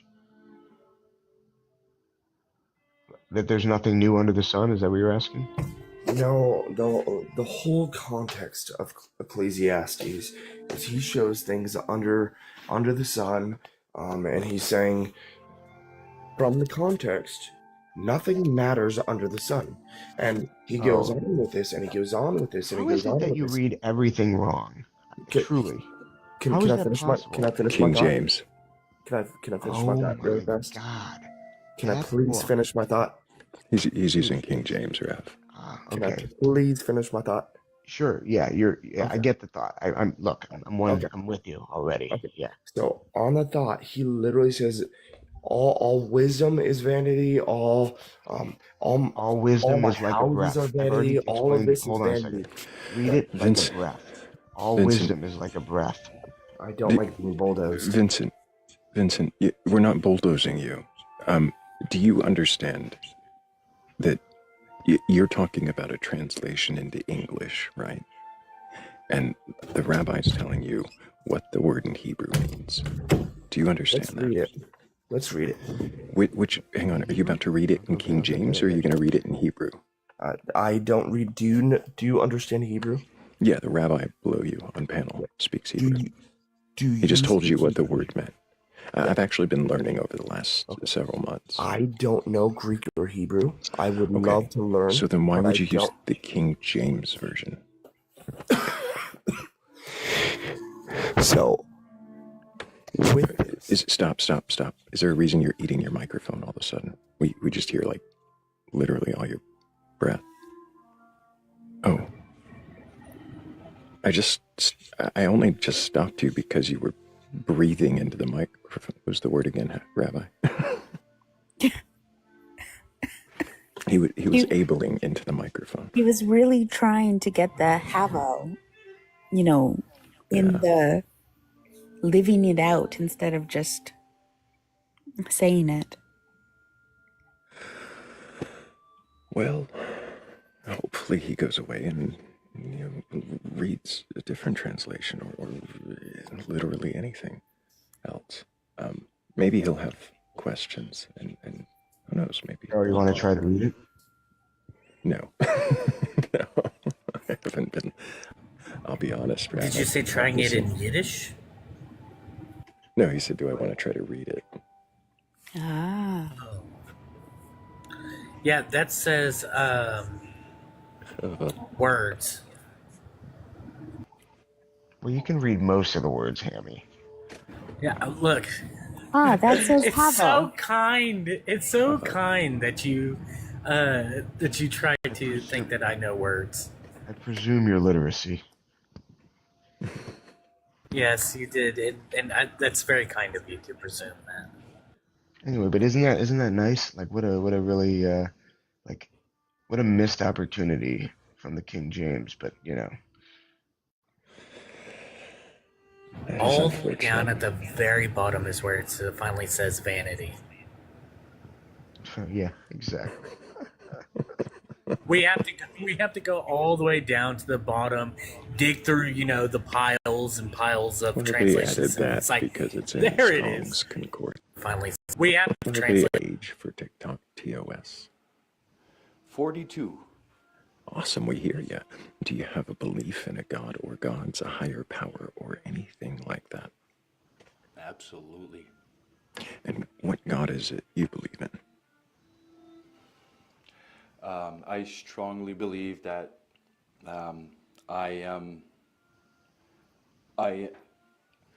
there's nothing else than I am the one that the people call God.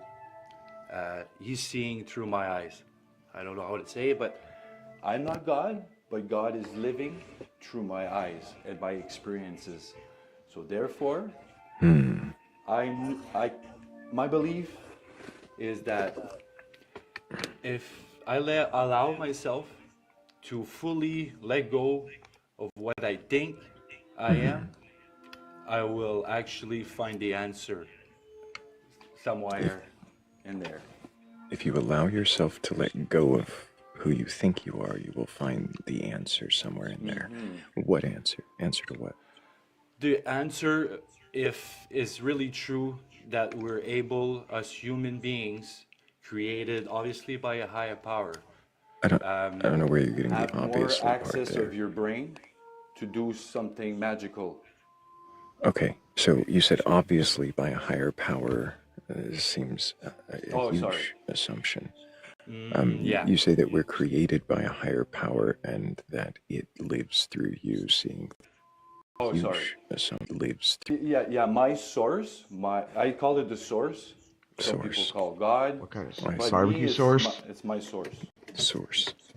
And the Does it source is definitely experiencing through my eyes. And there's I think nothing only, Philly's really. got a question there, Marcus. is it, Yeah. thank you. Is it only through your eyes or is it through everyone's eyes? It's only through my eyes. And if we're all connected, like the plants can communicate to another plant without being beside and all that stuff, I know that we're trying to be taught through the Bible, through what we read, that we are actually the ones. And not we should not look up to something like what you guys think I'm saying my source. My source is not a thing. My source is me. I'm not looking up for an answer. The Right. answer is within all of us. Within you. Yes, it's within me. Within It's you. Well, you said within all of us, you said within you. I'm curious, do you think that this source is the source that created all humanity, all life, all the universe? What do you mean when you say source? What is it the source of? And before you do answer, really quick, I'm just going to butt in here and say thank you to Philly Red, Everlasting Godstopper, also to Shell, Zero, 3 Pips, Donna B, Danny Grax, and Bone and Branch. Thank you all so much for helping with that goal. I appreciate all of you. But yeah, what is the source of? What is the source of? What is it the source of? Yeah.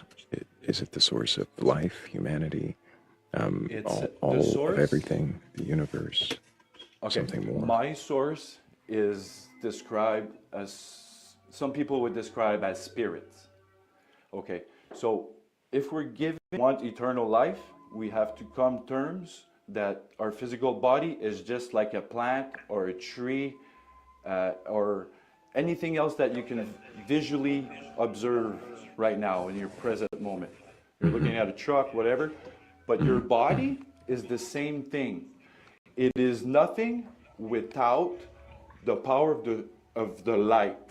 And the light is the spirit from the source. Can I ask a question? Does source create? The source is simply, to me, is it's kind of like the sun. Can I ask a question to you guys? And because I The want the source answer. does not create? The sun, the actual sun giving life to us, is the most important thing that people don't talk about, I think. We talk about the moon, we talk about the clouds, we talk about the wind, but we never really talk about the sun. So And yeah, it sounds like the source does not create. Is that correct? the source is experiencing. It is not creating.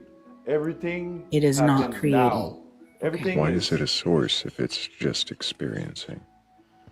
Well, yeah, maybe I don't What? choose the word properly. I believe that wording your words is magical. The more you can pay attention of how you speak with your tongue will actually improve your life dramatically. We And should probably work on that improvement right now because we're all getting lost and we're trying to focus in on what it is you believe. But so far, if I can just reiterate, it sounds like you believe there's a creator of everything, but that creator of everything is not the same thing as the source that you've been referring to. And that source you've been referring to is something that just experiences through our eyes. Is that correct? yes, kind of. The Is there thing a is with us humans trying to express with the tongue is we're all different and we all are programmed differently from the start. So whenever I say something, I cannot assume you will understand the real message I'm Right. That's trying to why tell. I've just repeated back what I did. Does Okay, let source me create explain. or does source not create? The source has already created everything. Everything that you can possibly imagine is already imagined and programmed. Therefore, he is not creating no more. He's experiencing, he's enjoying his work.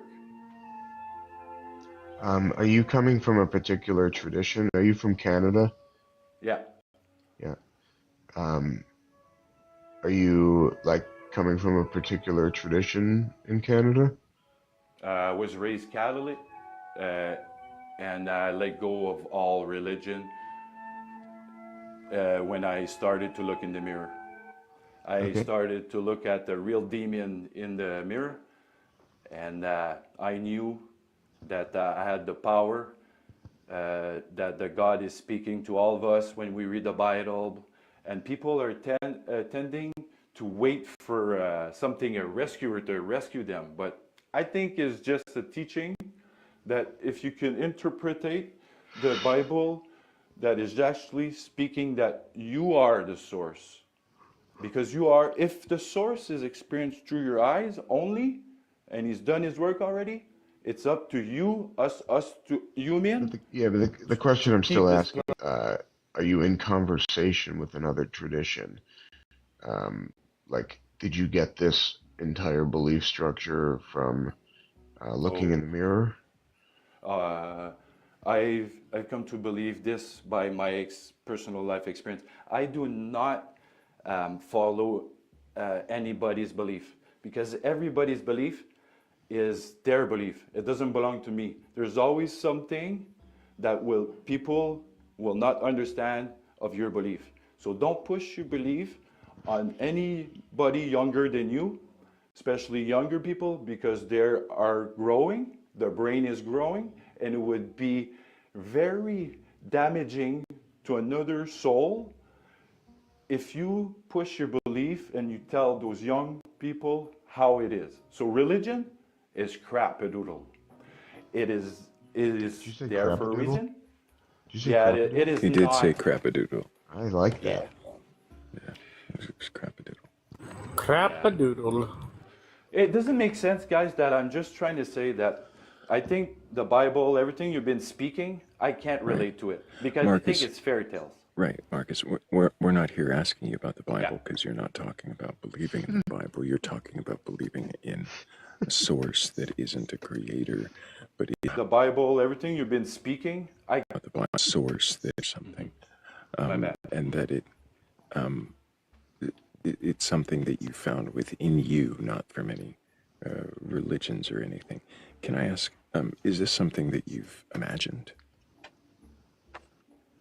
Is something I felt. Can I tell a story that you will all, I think, believe, because I have no reason to lie, and you will understand what you're asking? I'm instantly not going to believe you. No? Okay, buddy. I'm super not going to believe you. I know. I mean it. You say you have no reason to lie. You're on a TikTok live about questioning beliefs. I find people find reasons to lie.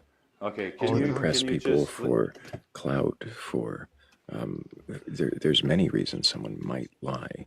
So I don't know what story. Yeah, but that doesn't belong to me. I don't care what people think after I tell. Yeah, I'm not even a rabbi, so you know. Just kidding. So I was just kidding. I was just being polite because I'm a Canadian, and I was letting you know to have your permission to tell a story. That was simple like that. You were letting me know so that you could have permission to tell a story. Real quick, buddy. That you said that will convince all of us that your God is real. No. Oh, but it's worse than that, Thrayle, because what he just said was that that we would all agree to this story. Because he has a lie. I don't think that's what he said. I actually don't think that's what he said. Okay. Thank you, buddy, for listening. So what is it you said? You said it would not convince us, not that we would believe it, but what? That we would believe it. That's what he said. Oh, that we would believe it. Yeah, that's what he said. Maybe if I'm able to rephrase word, because I'm able to sin and express and fuck up and not to be judged. I'm asking you not to judge a Frenchman too quickly. What I was trying to say is that you will maybe not judge me as much, and perhaps you will maybe believe a crazy story for once. and not judge in a weird way of just someone's I belief. gotta tell you, all I feel is the urge to judge, and I really don't. That feeling either. I'm You know really why? I'm getting that you're not actually here to question your beliefs, Marcus, but Well, to yes. broadcast them. You're interested in proselytizing and sharing what it is you believe and not questioning it. Yo, if you're smart enough to understand this, I want to share my story with you guys. Gotcha. Because Thank I you want for to letting me know, Marcus. We're going to go ahead and move on to somebody who actually listens and responds to questions coherently. Thanks for trying, and maybe another time. But Marcus brought us Crapadoodle. It's true. That was Give amazing. us Crapadoodle. There is one thing that I agreed with Marcus about, and said sometimes the tongue is magical, or something like that. Oh my God, Hammy. I didn't feel like he was speaking to us, just at us. And there at the end, he made it clear he was just here to give his testimony. And I'm not interested in your testimony unless I ask for it, which I do sometimes. But let's move forward. I'm not sure who's been waiting the longest, but I think it could be this one. Bad crap doodle. Bad Crapadoodle. It feels like it needs one more syllable. Rap Crapadoodle, a wop bamboo. A bad Crapadoodle. Tutti frutti. I think the bat crap needs an A in between it. Batacrit off. It's like on the verge of like Ramalama Ding Dong. Shamalama Ding Dong. That's a good song too. He was going to question his beliefs after giving his testimony. Ah, I see. Bad Crapadoodle doo. Yes, everlasting. That's what the roosters here in Texas say whenever they go to crow in the mornings. They say Batacrapadoodle do. Yeah. Oh, I just realized Slippy's been waiting too. We'll bring Slippy up for a bit. If he's still there. Oh, well, now Slippy's the only one. What happened to our theist? You just replaced a believer. You body swapped. Thank God.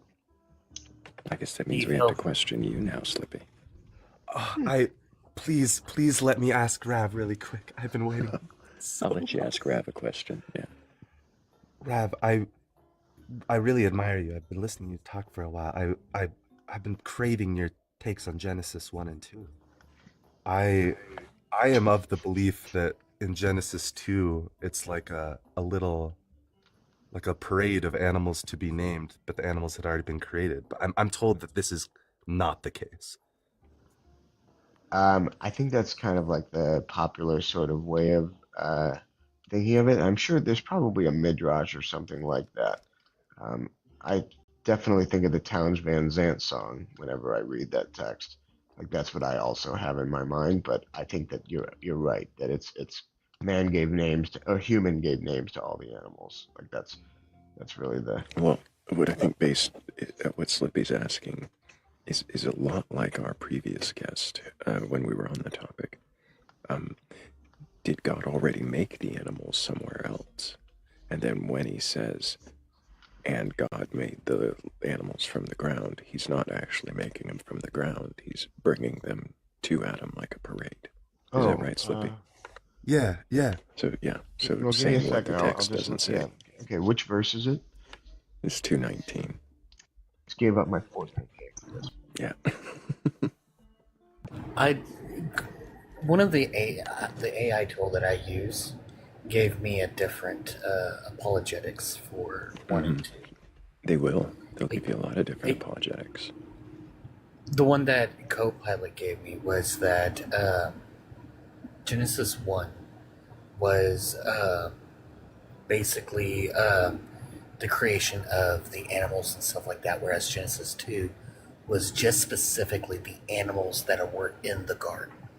Just garden. The creation animals. of those. Just the garden fowls. And... Yeah, the garden fowls and fish and all that other good stuff.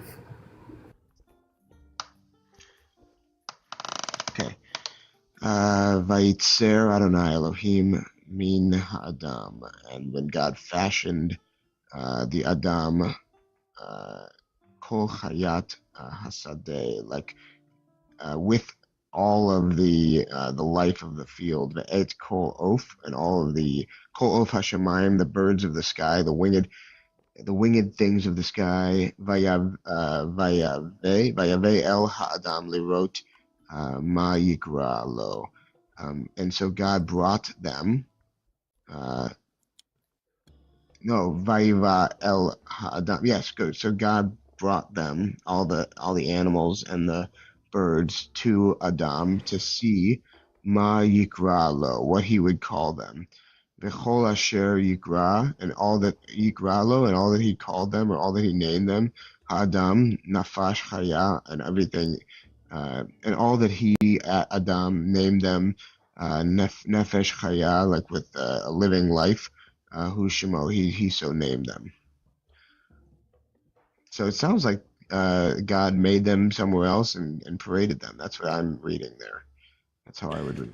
But is he making them somewhen else? And so when God, you could read it like, you could read it as like, and so when God created or fashioned, min ha'adam kol, yeah, so like from the earth. So when he formed them from the earth, he brought them to Adam. Yeah. Uh-oh. You could read it that way. Why? Well, that still means he made them after Adam was alone. I don't understand. Because this is after 2:18. 2:18. What's 2:18 say? And God said, "It is not good for man to be alone. I will make him a helper, or help meet, if you like, King James." Such a weird word. It says Azer, like someone who will help. So it says, "And I'll make him a helper." And when he forms the animals, he brings them to Adam. Adam can't pick a helper. Could you imagine the conversation he had with the birds when the birds came up and it's like, yes, I need you to help tilling, and the birds are like... So here, let's look at the... Nice blanket pattern. Yeah, thank you. It's a Pendleton. Vayomer Adonai Elohim lo tov hayot. It's not good for... so God said it's not good for him to be, the Adam, to be levado, alone. Essay for him, essay lo, I will make for him a helper, ezer kenegdo, against him. A helper against him. Yeah, keneged is a weird word. It can mean like against as like an adversary, but it can also mean like a support beam, like a helper against him, a help, something to. This is where it's probably where the meat comes from. A help meat. Yeah. Not as in flesh, but as in joining. Yeah. Is it like to multiply? Like Adam wouldn't be able to find a helper among animals. He needed another human, or no? There really is no indication of like sex here. Like I don't see that. Like it's not saying like. It's meaning something to support him.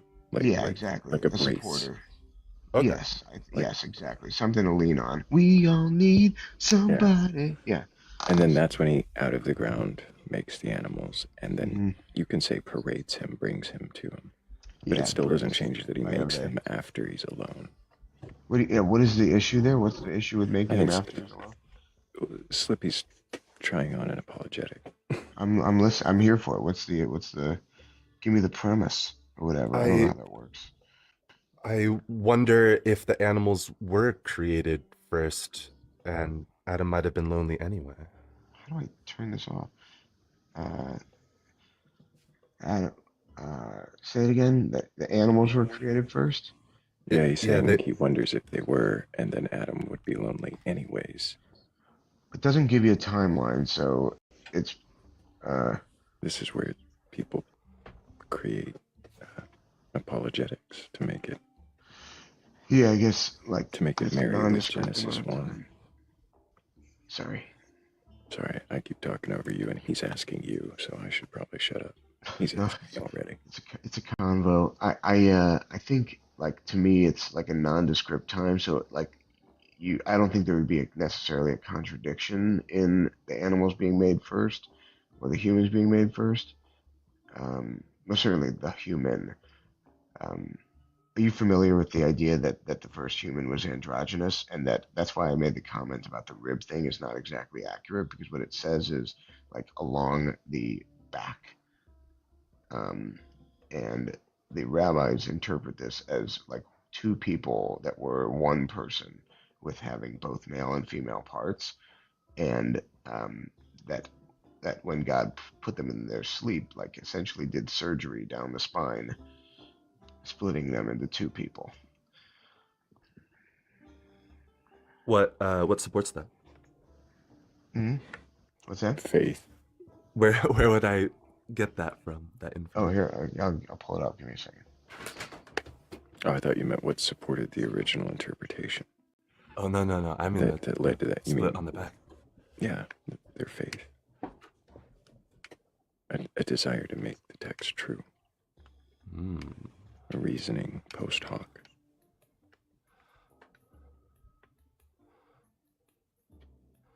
For how he makes them both. So it would go back to when God creates man and woman, both of them in his image. I don't remember the wording there in Genesis 1, but that is where they will reason that somehow he made a singular being, both man and woman, in his image.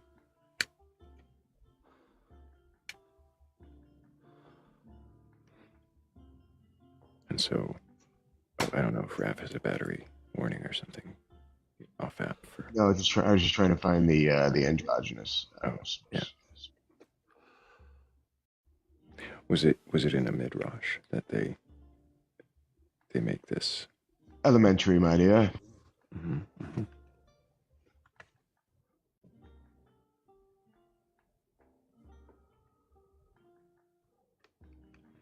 So yeah, that would be something that's after the fact, trying to reconcile or reason, explain what the texts mean. Not necessarily reconciling, but being creative or explain. Yeah. Yeah, there's a nice midrash that says the Torah was written with black fire and white fire, and the black fire is the words on the page, but the white fire is the space between.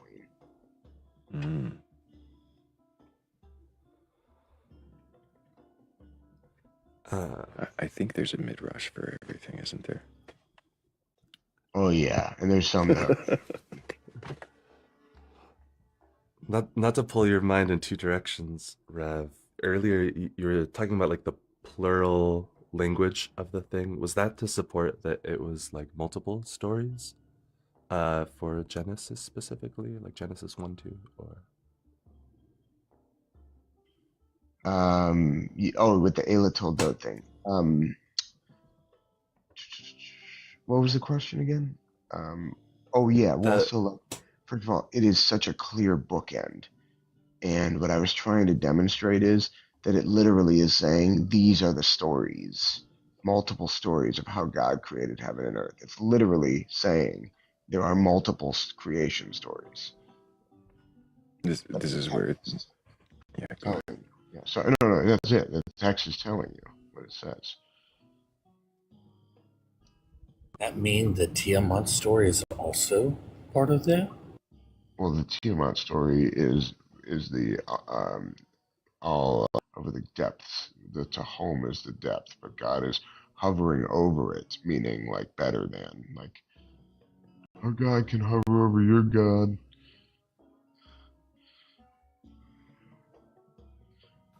I thought it was like a brooding, like a bird. Like a bird? What's a bird? Are you referencing God was. Mm-hmm. So there's two Babylonian gods that are referenced. There's Ishtar. Oh no, sorry. Marduk. No, I'm sorry. I'm so sorry. Marduk and Ishtar is the Purim Esther story. Tiamat and what's the giant dragon serpent god? I don't know. I know the serpent in Norse mythology. What's the Akkadian? Ahriman? Jasir? I don't know. Why can't I remember? It splits open the Tiamat with its arrow, which is like clearly the. Are you talking about the original story? Yeah, Enuma Elish. Enuma Elish, yeah, and which Marduk uses a spear. Is it? Oh, it is Marduk. It is Marduk. Yeah, Marduk uses a spear after filling her with the four winds. Yes. So he basically blows her up like a balloon and pops her. Yes, exactly. And so God is the Ruach Elohim. The Ruach Elohim, the wind of God, hovers over Tiamat, like to home. It's supposed to be subversive. Subversive of the other story. Rev, I need you to jokingly do one version where you're doing the same, but with like Norse mythology. I think it'd be hilarious.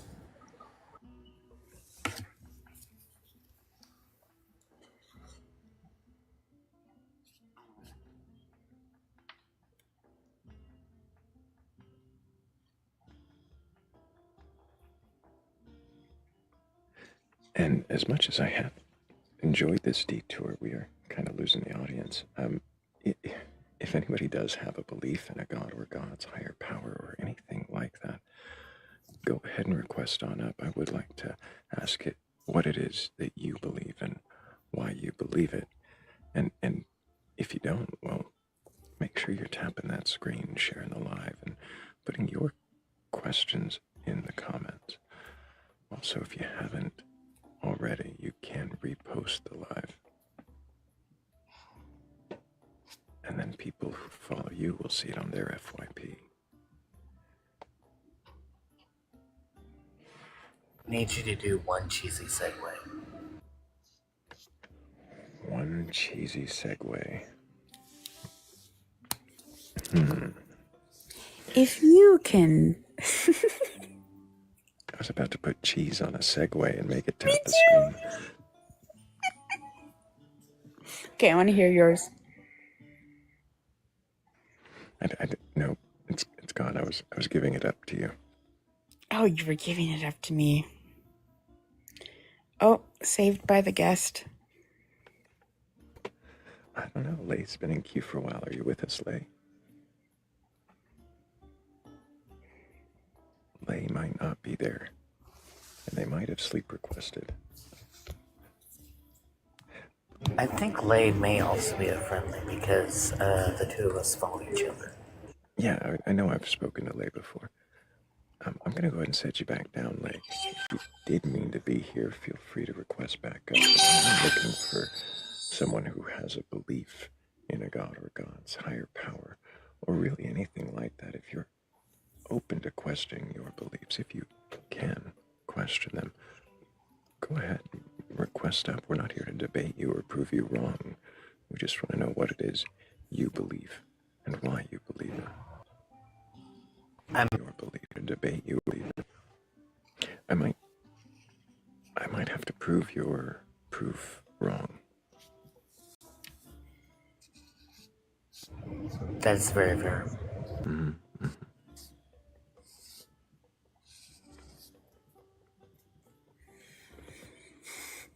I don't think I'm going to be able to get an answer to my question about the brooding. I don't know. He's off that for a long time. Sorry, found it. Found it? Problem is, you got 3,000, no, really more like 1,000 years of rabbis arguing with each other. Mm-hmm. And,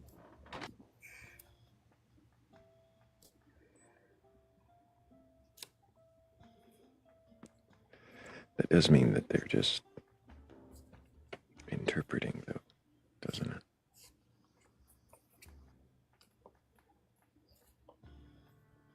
Uh-oh.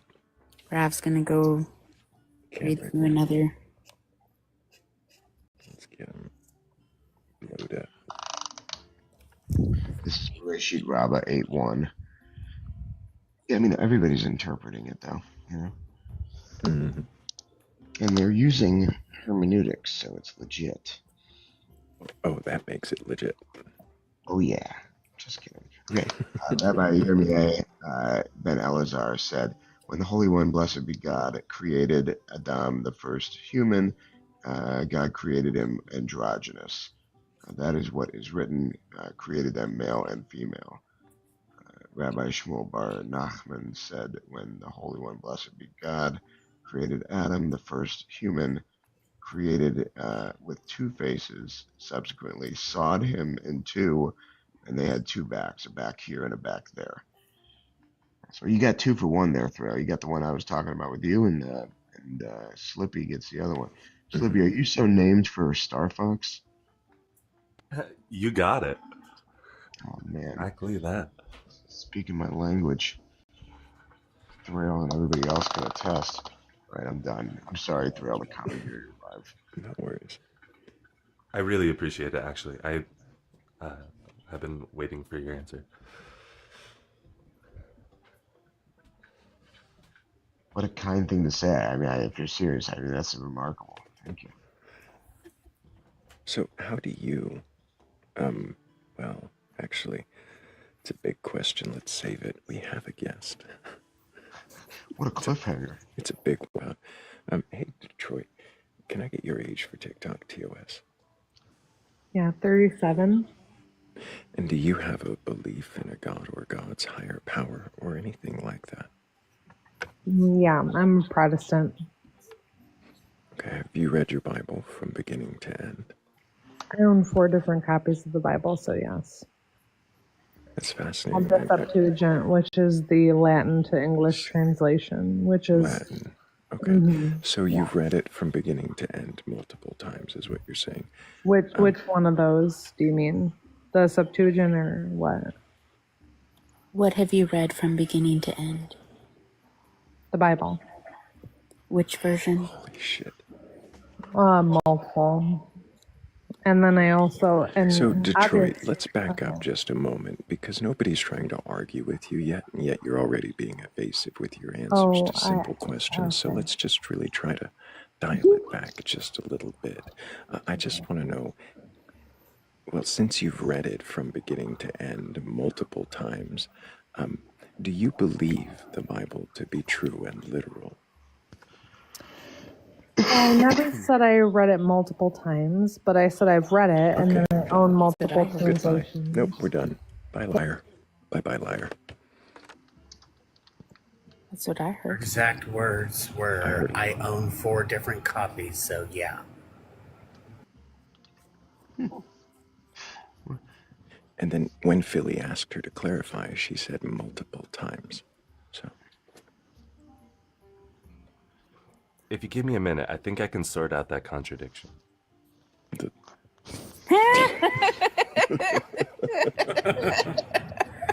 Well, you see, I read the parts of the Bible multiple times that I've read.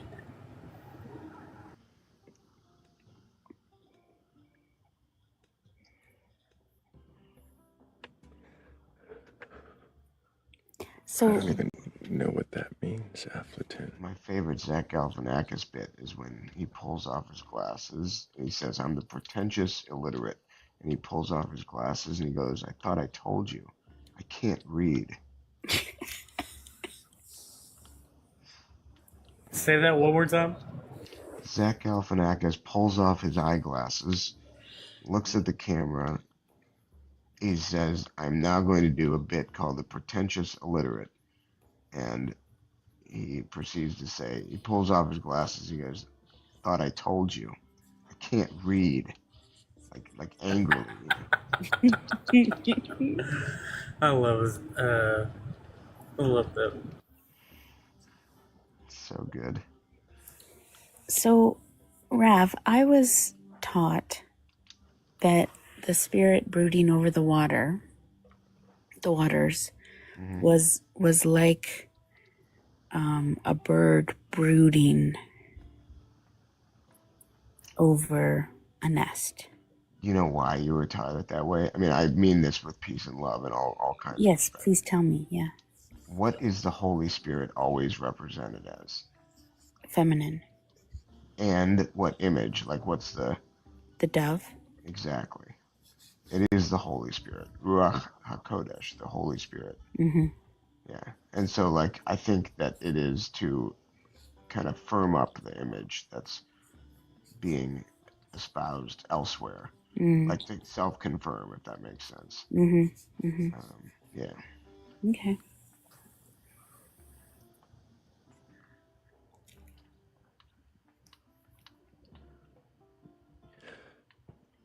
Seda says 703 likes. Well, thank you for those 703 likes. And if everybody else would put that many in right now, well, we'd probably break 50,000 pretty quick.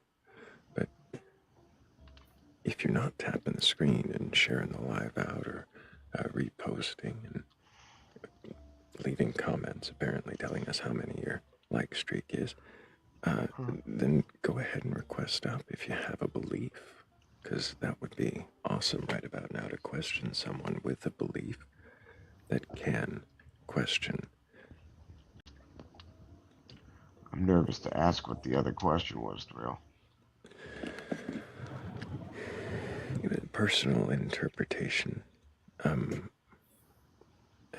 understanding, probably for another time. Oh, okay.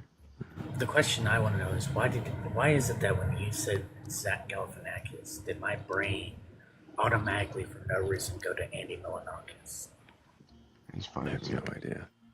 Thrayle, you want to play the game? I'm just so curious. You want to play the game where I do the coded language? The game where you do the coded language. Yeah. Well, give me a little hint about what you're talking about, because surely I'll know what you're talking about, right? Oh no! It's not that it's like an impersonal or insensitive topic. Surely I'll. It would just be asking for you. This is ridiculously unworthy of the question by suspense. And yet so pregnant. It's almost better to just let it marinate, even though it. Oh boy. Well, you know that you can ask me anything, anytime. Like. Yeah. It won't be worth the bill, and that's why I hesitated at all, is because I don't think it was that interesting for the live. The suspense is killing me. I hope it lasts. It's funny. I've asked you before if you believe the Earth was created in 6 days. Me? Mm-hmm. Or 6 periods, like days. If you I don't even think it's like relevant to the conversation. Yeah. Like not to your offense. I just mean like it's like that is. I think that there is there's a reason why the number is 7. That is cultural, but that's not like. 7 is important as the number, not as the like scientific demonstration of how the universe was created. Does it bother you that I never say 7? Oh no, no, because the rest is the completion. Like there's 6 days of creation, 7th day is the rest, and the 8th day is the same as the first day. 8th day, what is the 8th verse? Same as the first? Just kidding. That was the 2nd verse. Yeah, 2nd verse. It was Henry VIII, though. Yeah, that's good. Divorced, beheaded, died. The 8th I am. Yeah, 6 for the wives, 8th for the king. No, but seriously, like 7 is it's 7 days for the priestly purification ritual, and on the 8th day they are inducted as priests. It's 7 days for a child's life to I should say, a male's child's life to begin, and on the 8th day, we don't have to open that can of worms again. And then for a sacrificial animal, it's 7 days of their life, and then on the 8th day, they're eligible for sacrifice. Yeah, I'm trying to think. There's the festivals. Many festivals are 7 days, and on the 8th day is the completion of the festival, like the transitional day. Mm-hmm.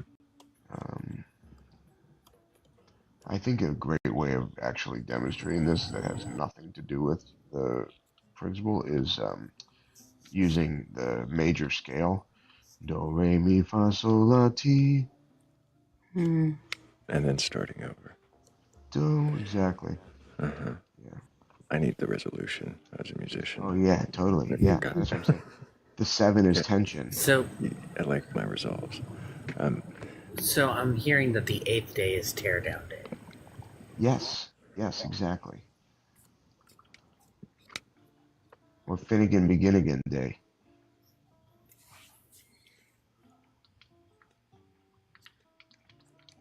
There are other reasons I was asking you that, but we'll get to them later, I think. Oh boy, look at that. Oh, Just we building didn't up the have a tension guest. again. I thought we had a guest. Yeah. If anybody does have a belief in a god or gods, higher power, or anything like that, and you're open to having your beliefs questioned, go ahead and request on up. I don't want to argue or debate. I don't want to have a shouting match or a verbal elocutional Olympics. I really just want to know what it is you believe and why you believe it.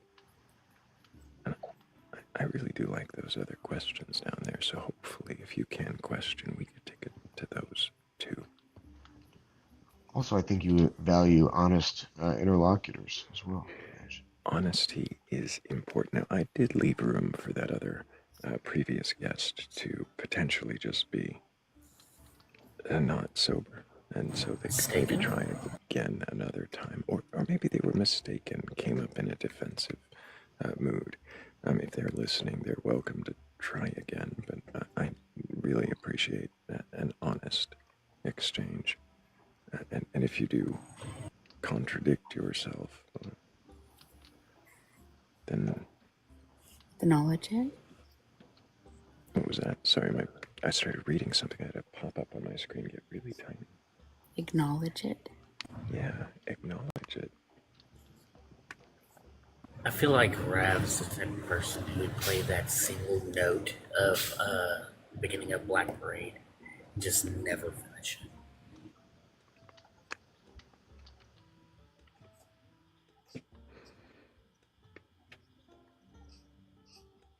I don't know what that is. I don't even know what that is. You don't know what the Black Parade is? Is that the song like When I Was a Young Boy? Yeah. Yes. Yeah. I love that song.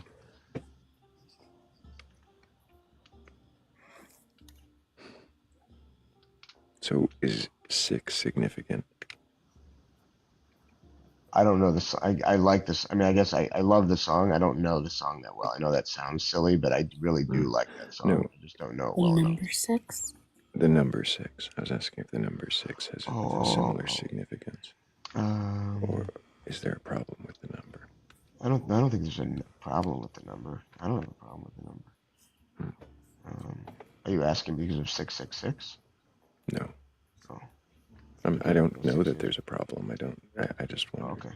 Yeah. No, I don't think so. Not to my knowledge. When I first started the live, I would ask people about the 7-day creation, and I got corrected often. Ooh, that's annoying.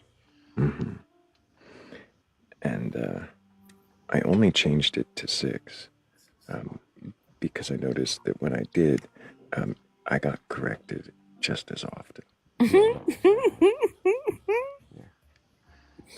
I mean, I think the accurate is the 7-day creation story or something.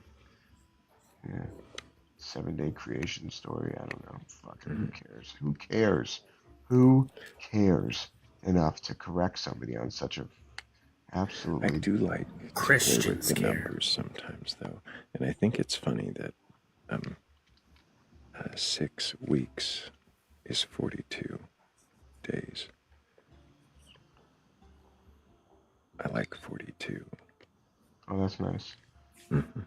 Wait, how is 6 weeks 42 days? 6 times. times 7 is 42. Oh, Math, hammy math. math. Look, 6 times 8 I is am 48. I'm not a math magician, sir. And 7 times 7 is 49. We are doing math. I am not a math magician, my good sir. I don't do anything with the math. I thought I told you. I can't read. I always like to sit there and say, joke's on you, I can't read.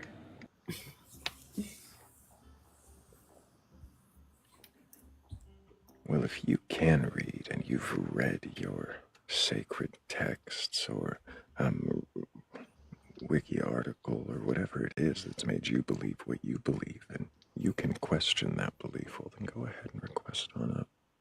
I'm not interested in an argument or question your beliefs. Well, then, what is that belief, and why do you believe it? And how do you question it, if you can? And what kind of questions do you ask? I love that Jesus said what you did, Thrayle.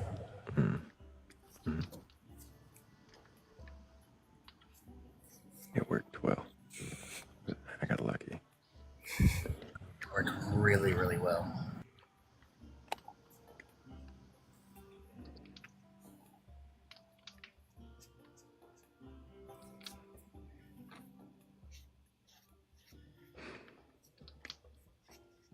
I wonder where everyone is that has a belief. Where are they hiding? Are these questions too many? What was that movie? Oh man, the gang movie. Wild. Come out tonight. Oh, Warriors. Warriors. It's so good. Why can't I remember it? Warriors? Yeah. It's like, I think, classic 80s. Maybe early 90s. I can do the taunt. I just checked. I don't want to. Rap knows what I'm talking about. Oh, I didn't hear you, sorry. Both sides can put it in the comments. I don't need to say it now. Hey, LB, can I get your age for TikTok TOS? Or are you Fergus? No, I'm Elby, and I'm 49 years old and from Australia. And do you have a belief in a god or gods, higher power, or anything like that? I think there's a higher power, but I definitely don't believe in God. You think there's a higher power, but you don't believe in God? Yeah, I do. I think it's more along the lines of intelligent design rather than a God-type figure. What does that mean, intelligent design? Oh, yeah, a little bit like if you've seen the movie The Matrix or something like that. I'm interested in whether or not that's the case, and we're actually, part of a larger algorithm. So you're saying that you wonder, but not believe, if it's the case that we are part of some algorithm or simulation? Yeah, that's true. But it's not an acceptance, right? It's not something you hold to as true. No, definitely not. And I've never believed in God. I don't believe in any gods. Do you mind if I ask you about that just a little bit? No, not at all. Why don't you believe in a God? I think that humans shouldn't need an incentive to be humans. So, and I don't. I think that it's an idea that's built around the supernatural, and I don't believe in the supernatural. You don't believe in the supernatural, but when you say that you wonder about the idea of simulation, do you have reason to believe there is an intelligent design? I like the idea of science, but I guess the whole thing is there is a natural order, isn't there? It's things aren't chaotic, and that's I guess why I question it. But I do understand the paradox and what you pointed out. That Things aren't chaotic. Things aren't chaotic. No, I don't think they're completely chaotic. I mean, there's an order to the world. They even say that driving in your car in traffic, it becomes an algorithm after a while. It actually follows a pattern.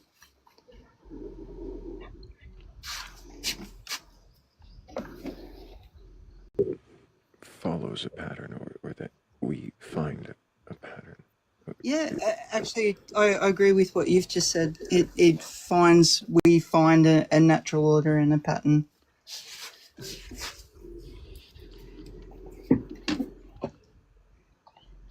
So it wouldn't be that it is creating a pattern. Well, that's the whole thing. Like I guess as humans, we become so self-reflective that we're looking for patterns everywhere. But is it an it, or is it just the order of things?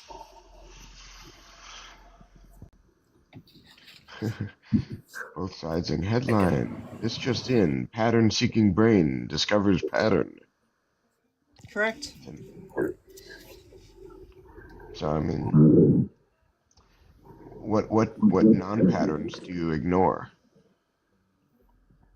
Would you be able to give me an example of something you think would be a non-pattern? Sure. Just so I can answer properly. I certainly don't want to waste the panel's time. Yeah, mass extinction.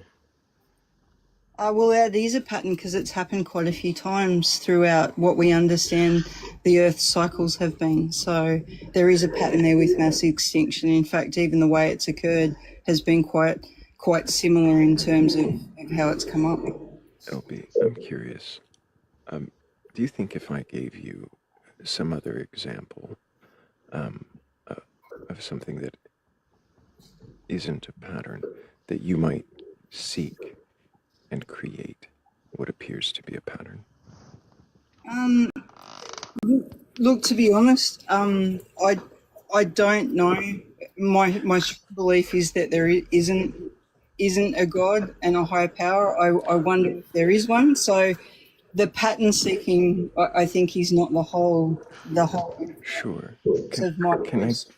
Can I try just one, and we'll see if you do. Thank you. So the example that I would give of what might not be a pattern would be the instantiation of universes. Yeah.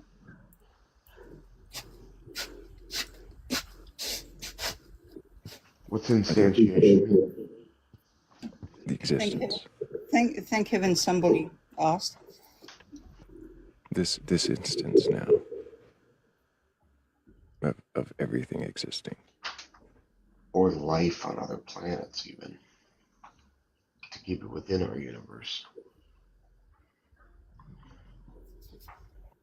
Yeah, true. I guess there's a big unknown there, though, isn't there? That's a great response. I mean, it is an unknown, isn't it? Yeah, massive unknown there, I suppose. We don't really, although we see them from afar, we don't really know enough about them, I guess, to to draw similarities, only in composition of the planets and everything. So.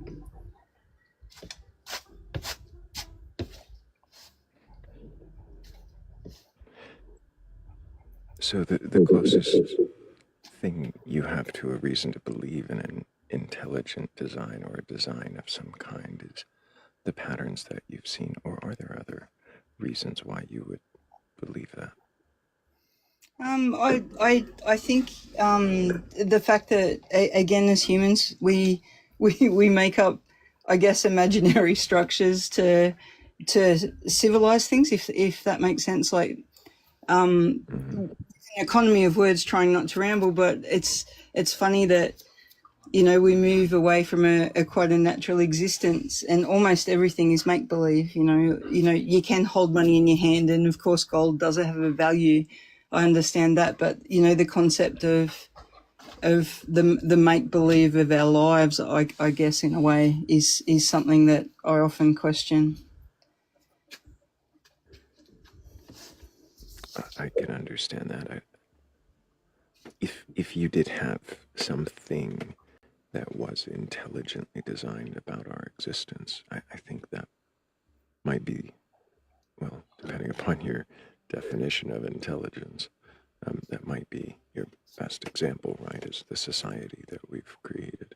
Yeah, it's complex, isn't it? But at the same time, there's so much of it that's deep rooted in tradition and not a lot else that, you know, it's very not make entirely intelligent. Well, yeah. And not entirely designed. Yeah, well, I don't know. I guess it. That's not talking about that intelligently creates or designs. No, true. But I you know, you think of even the most basic sort of Earth simulations. You know, if you talk about Sim City or something like that, one of those silly old games. That's what I sort of always question, is if that's like, are we really somebody else's pet or somebody else's project? It's like, don't get me wrong, we'd make great pets. We're highly entertaining, but you know, is that what's out there really? If you were a programmer, would you program that thought out of your computer's minds? If I was a programmer, did you say? I'm sorry. Yeah. So, like, if I were a programmer, and I were programming this matrix sort of thing, I would program out the ability to see a matrix. And I wouldn't have let the Matrix movie come out if I was a programmer. You know what I mean? Yeah, I do. I often, you know, you look at something that's perhaps got a different level of consciousness to us, and I'm not trying to, you know, I don't want to off-road this, and, you know, I listen to some of the people that you have on sometimes, and gosh, they ramble on. So if I start doing that, please tell me to shut up, and I will. But I often think of animals, for example, that don't have perhaps the same type of a consciousness that we understand, like us. And I think, you know, does a cow know its purpose? Like, does a tree know its purpose in terms of us? You know, and if we're the same, like maybe one cow one day goes, "Oh, holy crap, I'm in the line at an abattoir." Or a tree goes, "Oh, well, you know, our roots are all connected in some way, so I know that the bulldozer will get me next Tuesday." Like, can't humans perhaps think the same way? Perhaps humans can break the norm of, you know, if you were a programmer or whatever else, perhaps there is a glitch, I guess. I don't know if I made sense there at all, but I tried. Is purpose subjective? Yeah, definitely. Definitely.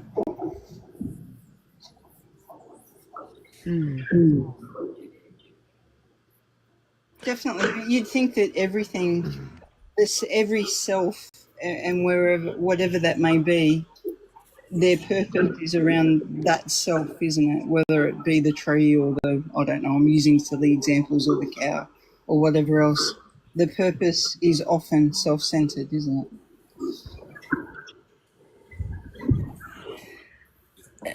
wouldn't it being self-centered make purpose more subjective than objective? Yeah.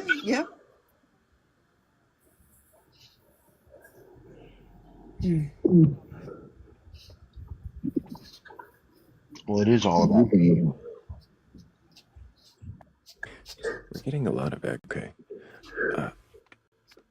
I really appreciate you being here and answering the questions. I'm not sure that I have too many more for you. I don't know if anybody else does. But I think one question I might ask, because of what I think I'm understanding from your beliefs, anyways, is that you question more than you believe, and you believe there's no God, at least in the traditional sense. Or at least you don't believe in a God. Which one of those is it? I think that I've been watching you guys for weeks, just lurking away in the background, and I've been too nervous to come up because I'm very aware that I don't really fit what you're looking for, because you're absolutely right. There's way too many questions and I don't have a belief. But I love the fact that you've given me the chance to perhaps unpack some of the ideas that I have, yeah. Yeah, LP. I appreciate you coming up and giving us something to question. Yeah, go ahead. Can I ask one more? Yeah. So I noticed at the beginning you said, I don't believe in a higher power.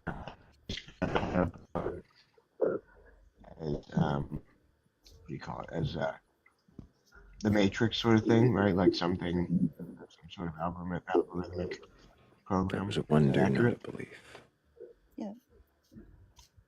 Oh, wonder. Okay. Or was that, but you said, was that a belief? I guess, how do you just... I think that Was might that a be where belief? the question is. Well, the question is... Sorry. Well, no, I mean, Rav, what I mean is, I think that might be where LB's question about their belief Okay, is this a belief or just a thought idea, a thought experiment? Am I right, LB? Yeah, absolutely right. And I know that it's, as I said, it's such a paradox, because is it an idea or is it something? And it's not so much a higher power, because I know that that's actually a contradiction. You can't say, I definitely don't believe in a higher power, and then say that you believe in some programmer. But I guess I'm not even talking about a programmer. I'm talking about and I'm very bad at maths. Please don't ask me to add anything up. But that the algorithm, the thing, the idea that there's so much science and mathematics behind everything, is there something else to this?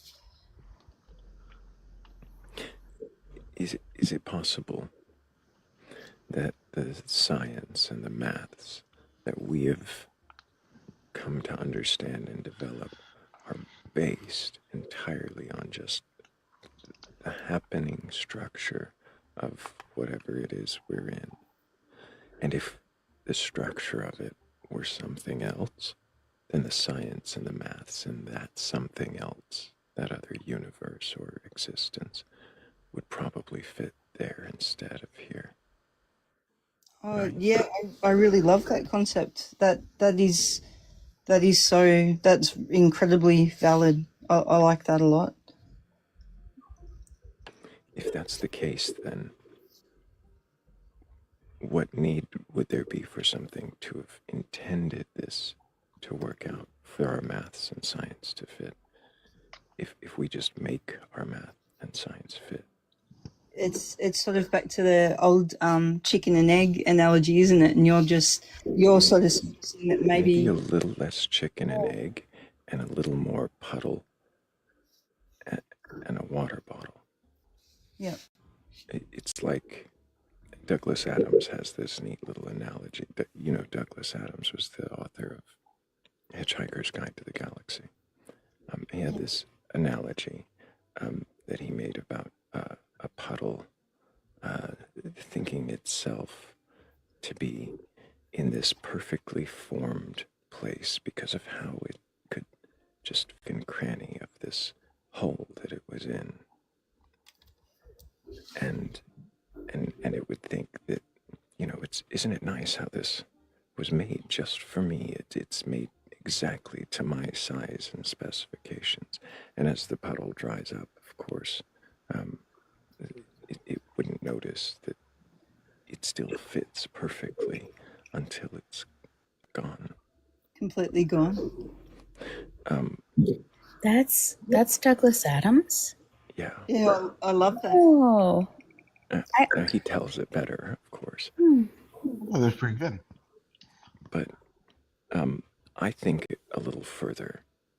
And in my brain, it's kind of like the puddle thinks it's a bottle of water, where it's just in a compartment made specifically for it. But in actuality, it's just water filling a hole. Just Puddle random and thinks not. it's a bottle of water.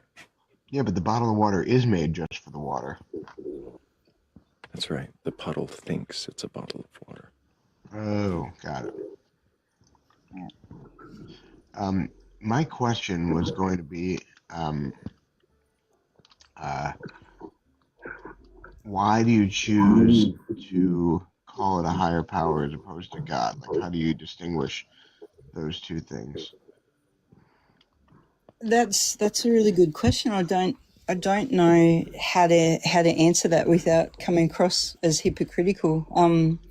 I guess I passionately don't want to believe in a God. With all respect to people that do, I just don't think that one exists. So you're absolutely right. It's quite hypocritical for me to say a higher power, because I guess that's what a God is. But I think a lot of my questions thoughts about, is there something else out there?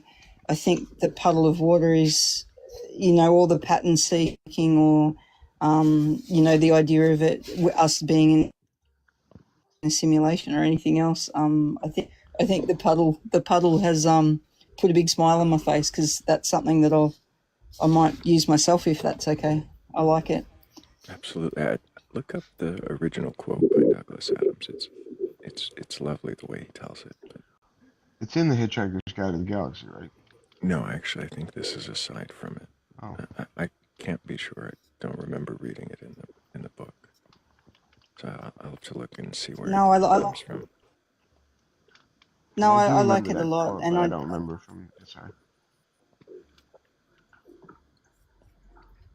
No, I think it fits. Thank you so much for your time, guys. I've really loved talking to you, and you'll probably see me lurking in the back of your lives more often. So thank you again. So appreciate you, Elfie. Thank you for coming up and answering questions honestly and going on this little journey with us. I hope you keep asking questions. Oh, I certainly will, and I'll ask them with the puddle in the back of my head. So thank you again. Take care, Elfie. I actually pulled up his analogy. It comes from the book The Salmon of Doubt. The Salmon of Doubt. Mm-hmm. And this is the Salmon of Doubt. I'm going on my list. Yeah, and it says that Adam writes, "This is rather as if you imagine a puddle waking up one morning and thinking, 'This is an interesting world I find myself in. An interesting hole I find myself in. Fits me rather neatly, doesn't it? In fact, it fits me strangely well. Must have been made to have me in it.' As the sun rises, the puddle gets smaller and smaller, frantically hanging on to the notion that everything's going to be all right, because this world was meant to have him in it. So the moment he disappears, catches him rather by surprise."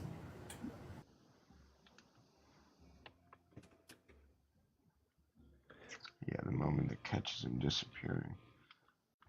Such a good. My favorite comparison does come from The Hitchhiker's Guide to the Galaxy, which said where the Vogon ships are hovering over Earth. It says that the ships hung in the sky in much the same way that bricks don't.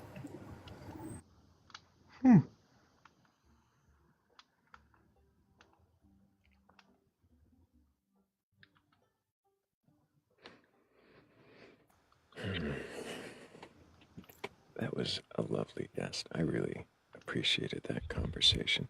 Hopefully our next guest will be as, well, Up to snuff. I hate need, when that happens. I need to drop. Well, okay. I appreciate you, Philly, as always. I hope you have a good night. Good night. Hi, Philly. Take care, Philly.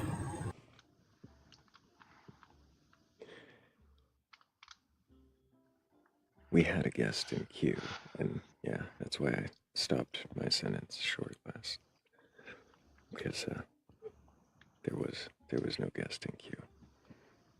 As soon as I hit accept, they disappeared. It ghosted. They ghosted. And my dog is barking.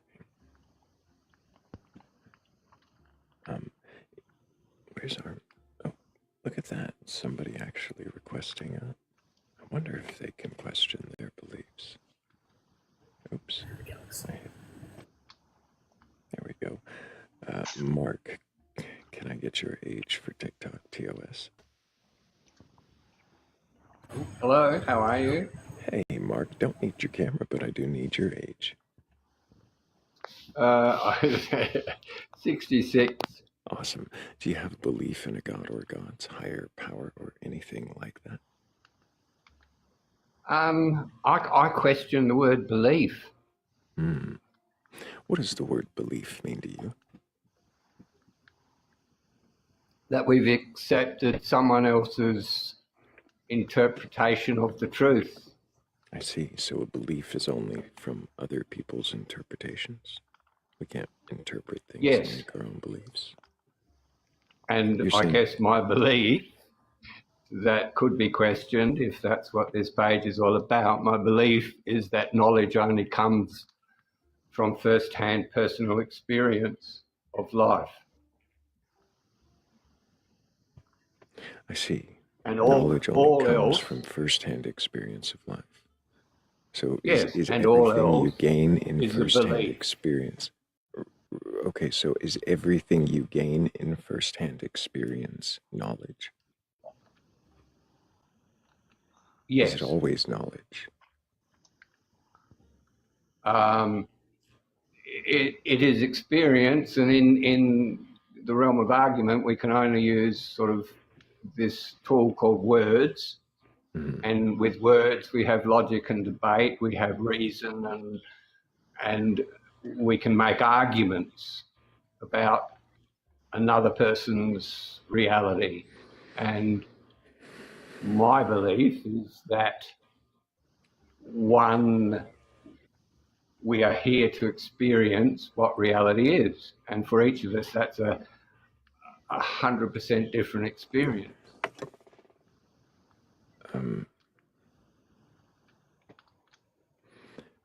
And somehow that Mark, idea stop for a moment, stop for a moment. Please stop for a moment. Mark, stop.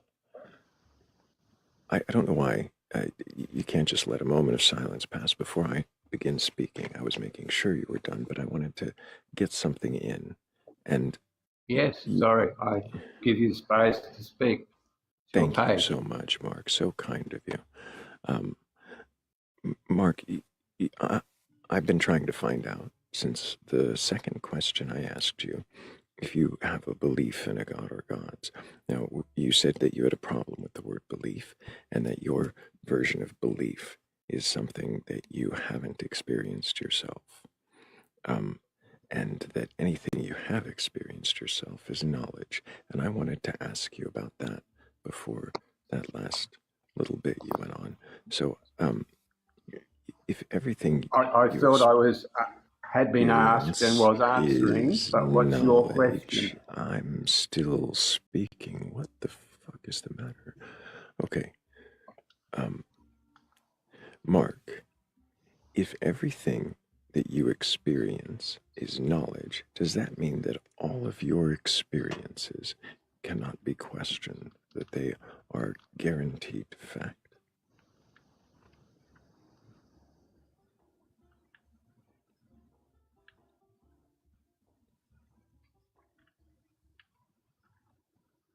a conversation that begins with if then sets up a presumption, but I accept that you're trying to get into a point to challenge and ask me to question my belief. Mark, I'm and trying belief to system. understand If you want me to what name a you've God said. and Let's argue and just try stop and for a defend moment. for it. I'm not. Nope. Let's stop now. Mark, this is not a debate space. I'm not interested in a debate. I'm not interested in a contentious conversation. But what I'm hearing right now is that you're not actually interested in a conversation. You're interested in something else. Now, I had asked you from the beginning if you believed in a god or gods, higher power, or anything like that, and you wanted to go over the definition of belief. Now, do you have knowledge or belief in a god or gods or higher power or anything else so that we can finally put to bed the first question that I asked after your age?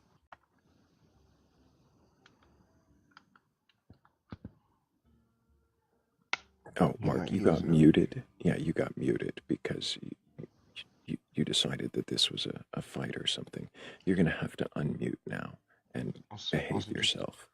A recommendation also, just as best practice, is like to just wait until the other person is done speaking. I struggle with it immensely, and also it's going to help everybody.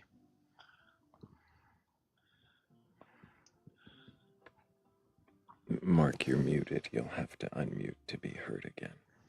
Got to tap the corn dog in the bottom right corner. My reply was, does that go both ways? Okay, let's stop for just a moment.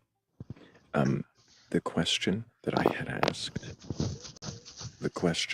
asked, Mark, at the very beginning of this conversation was, do you believe in a god or gods? Now, I've reframed it to fit your definition of belief. Do you believe or have knowledge of a god, gods, higher power, or anything else? I'd appreciate it if you mute yourself when you're making loud noises.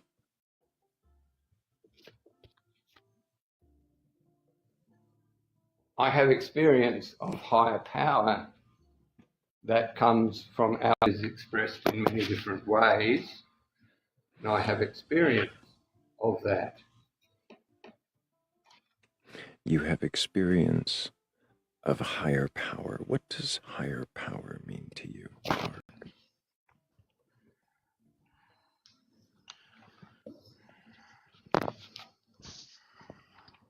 Higher power means power that is greater and more powerful than me, such as a bushfire or a cyclone or the sun rising. These are higher powers than me over which I have no control, but are things there for me to experience, react, and learn from. I see.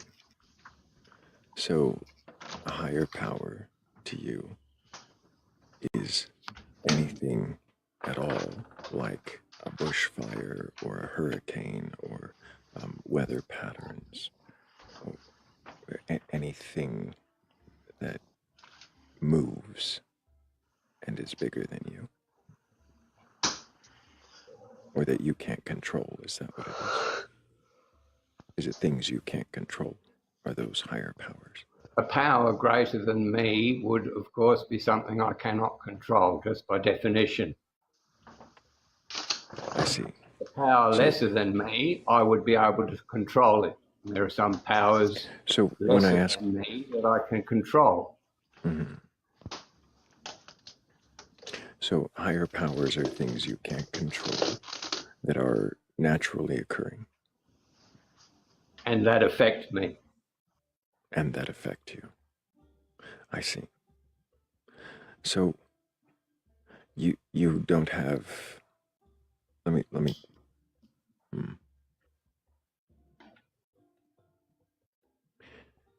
Would a flood in, say, the United States not then be a higher power? Yeah, it would. Under Mark's definition, that would be a higher power. Well, no, it wouldn't affect him. But it doesn't affect him, so. That's a good point. it affects me to the degree that I would become aware of it if I had persons that I knew who were involved in it physically. It would affect me to the extent that I would see it on media TV, and that would have some play upon my emotions and my understandings of how I needed to react with the rest of the world. I see. So it would be a higher power. So let's Yes. just clarify one thing really quickly. Does this idea of a higher power that you hold, what you say you've experienced, does it indicate to you any kind of intelligence or solidarity of intent behind that power? No more intent than a rose has when it blooms. And that nature has the intent of reacting within itself to create certain circumstances of life. Can I ask you a question, Mark? Yes. Is this so? So just to be clear, the panel says, "Can you question your beliefs?" Right. These are things that are under your definition experiential, correct? Yes. In which case they'd be knowledge. The way you define belief and knowledge. So these are not beliefs. So to your knowledge, there is a higher power that is nature or natural processes that you can't control. Is that accurate? I am hearing you stating a belief of yours, and I accept your statement of that. Okay, to clarify, Mark, what I am stating is a steelman of your presentation. Now, I know I use the word steelman, which might indicate some sort of debate. It's a common turn of phrase. I'm trying to bolster what you have said and mirror it back. If it's inaccurate, this is where you would tell me that I have made a mistake in interpreting what you believe. Because I acknowledge that your point of view is different from mine does not mean that I'm implying a mistake in you. Mark, I am trying to... Mark, you're not having a conversation with me. You're not. You're talking past me in a really condescending way, and I'd like to stop that. Okay? Ditto and likewise. Sure, Mark. I would on do both that. comments. I would love to do that. I would love... You know, I'm not using a disguised voice. I'm not using a disguised voice. I'm not using a disguised picture. I'm not using a disguised voice, Mark. No.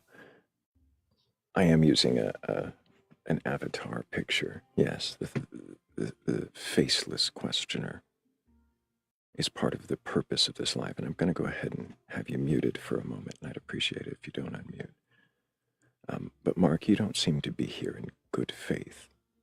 As the prompt of the live says, can you question your beliefs?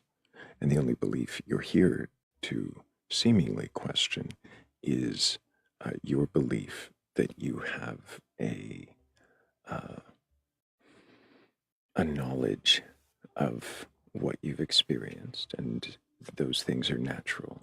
And so that's not a belief. The belief would be your definitions of belief. I really don't know, because it seems as though you're not actually here to question your beliefs.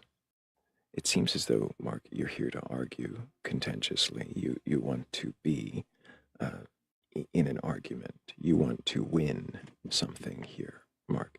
And the unfortunate part is that by your behavior, it indicates to me that you're not capable of winning on this platform. Not maybe in other lives you might win arguments, but that doesn't happen here. By trying to argue, Mark, by trying to speak past me, by trying to define your way into obscurity in answers, you are losing, Mark. You are seemingly dishonest, and I don't appreciate dishonesty. if you're actually capable of questioning your beliefs, and you have a belief in a god or gods, a higher power, or anything like that, well then go ahead and request on up. But Mark didn't seem to hear me say anything like that, or Mark didn't care. And he didn't care about the second question. He doesn't care about the topic of the live.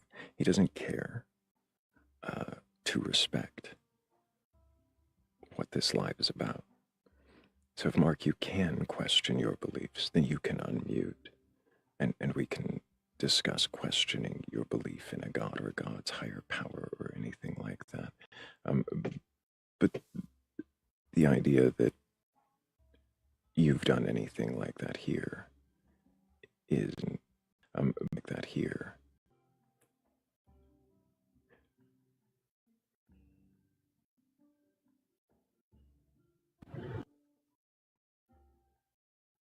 You'll have to unmute again, Mark, if you can question your beliefs. Oh, he says lots of judgment, and thank you for not listening. And somebody else wished to listen. And I didn't come here with any kind of want for an argument.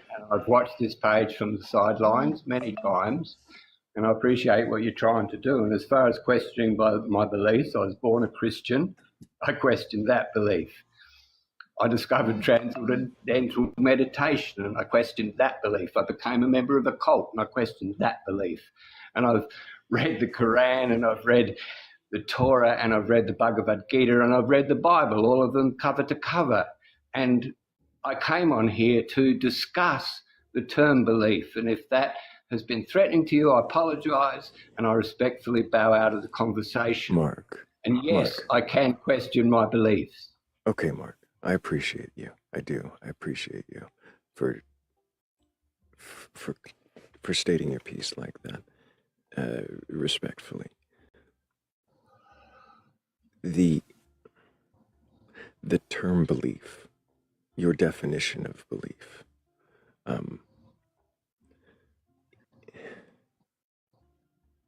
while I try to work within those parameters when guests have a different definition, it's not the topic of the live. Now, you came with a proprietary definition of belief, which is anything that you haven't experienced. Do you have a definition of belief? There is a definition of belief that I tend to agree with more, but I don't necessarily have to utilize that to have these conversations. So is that a belief you're prepared to question, your own personal definition of belief? See, Mark, you say you've watched from the sidelines, but then you would know that questioning my beliefs happens when the screen changes to question the questioner.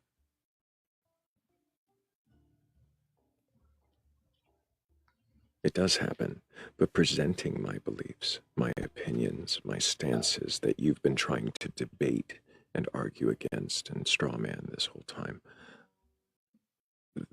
I apologise if that's how I'm coming across. It's what it comes across as. You keep presenting. You keep saying. You keep saying, Mark. It's at later points in the live or different points in the live.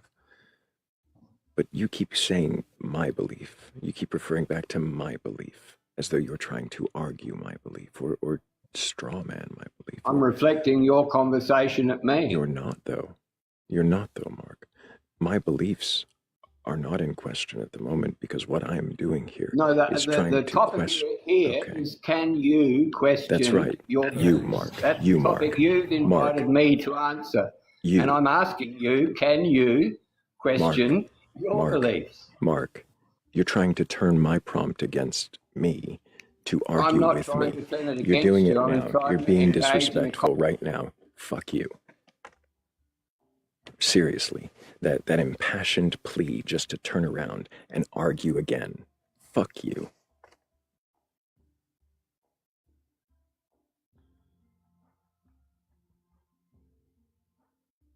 That's absolute disrespect.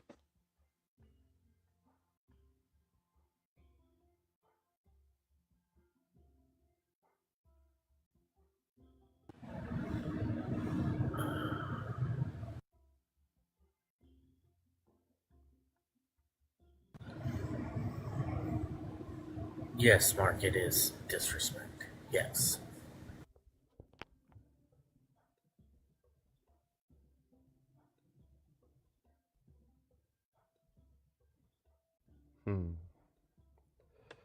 I was Had he hoping had to even a convince modicum of respect on this panel, he might have been able to convince me. So fucking rude. Yeah. I was Had he hoping had to even a convince modicum of respect on this panel, he might have. Admitting that, he then says no, just then says no, just to then spit in your face.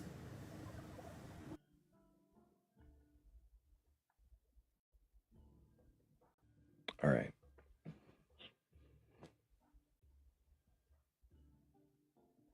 I'm going to step away and get a cup of coffee. Before I do, I want to thank Donna B, Hoosier Jason, and Slippy. Thank y'all so much for helping with that goal. I hope you have a big cup of coffee, Thrayle. I'm going to be right back.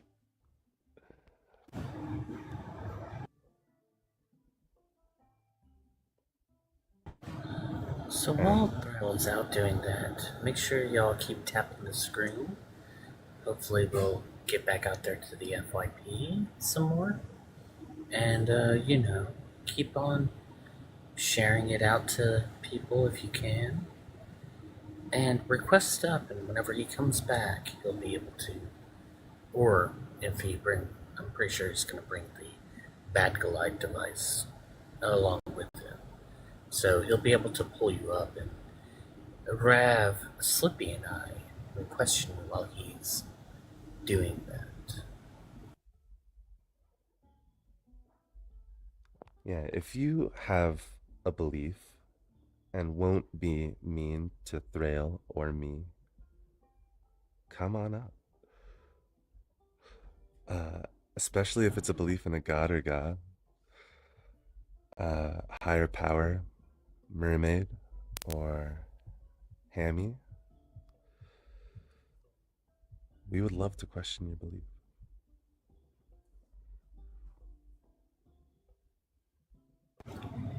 Catfather had asked me, what's my thoughts on Infinite Past? How did we get to this point then? And, well, maybe I might answer that one day. Yes, you can definitely be mean to me, but the thing is that I tend to get mean back, and I don't want to disrespect Thrayl's live like that, so don't do that. Yeah, you can't be mean to me though, or else I'm coming for you.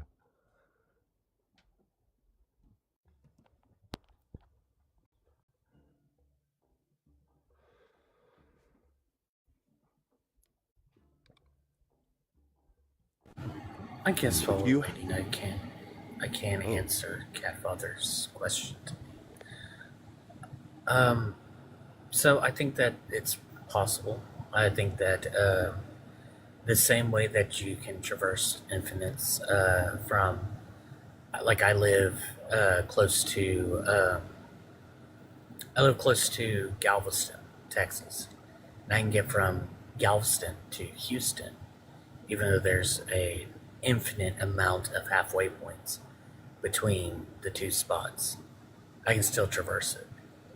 Same way with, like, if you have a machine that can count to, just continuously count forever, you can zoom into one spot and watch it as it counts from that spot to another spot. So, yeah, I think that a lot of people tend to see it as a weird way whenever they look at time linearly through theory A of time instead of B theory of time. But, yeah. I just don't think there is a problem with traversing infinites.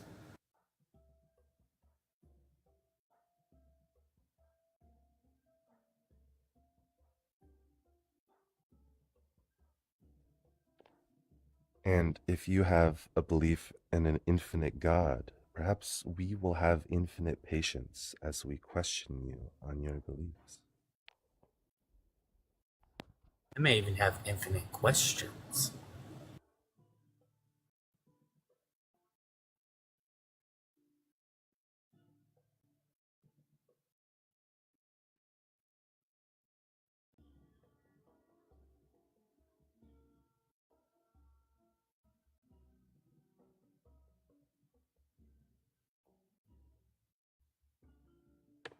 I'm back. We have somebody. Oh, you're back. Okay. Oh, we have two. 2 for 1. Well, we'll have to have David wait just a moment. Danielle, did you mean to request up? Did not. That's kind of what I thought. All right, David, are you there? Yeah, I'm here. Can I get your age for TikTok TOS? I'm 48. You have a belief in a god or gods, higher power, or anything like that? Yes, I do. We've spoken before, haven't we? Yeah, we have. I promise you I won't ask you any questions. I'll try Asking me questions is fine. That's not what the last guest did. Well, I won't, because I tend to lose it sometimes because you go off subject. But I won't do it this time, I promise.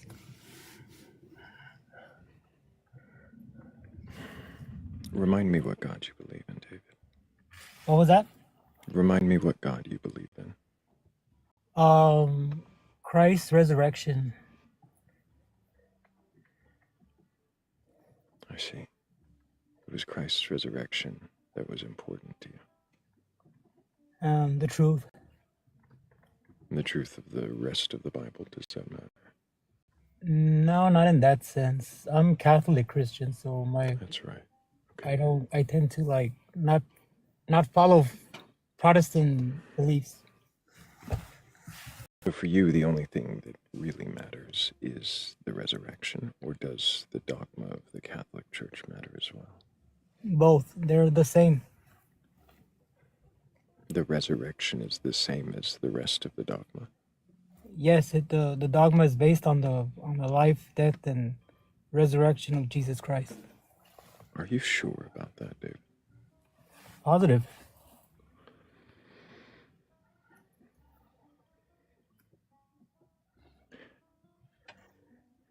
So everything the church teaches and imposes upon you is based on the life, death, and teachings of Jesus, and just those, not anything else.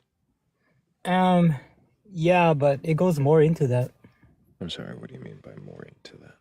Well, that's because in Catholicism, we're not only Bible only, we're not sola scriptura. You're familiar with that? We're not just a Bible only church. Right, so I thought you said you were just life, death, and teachings of Jesus. Yes, I know. Where do you... But there's more to that. That's what I was trying to tell you. Where do you get information about the life, death, and teachings of Jesus? Well, they use it, the tradition says, that Catholic, it's scripture and tradition that interpret the belief system of Catholicism. Tradition, I mean by the lineage of the apostles. Or, you're familiar with the apostles, right? Yes, David. Yeah, well, the people that followed, you're the asking me apostles. questions that aren't answering mine. Oh, okay. Sorry. Does anybody else have questions for David? I have to go walk my dog.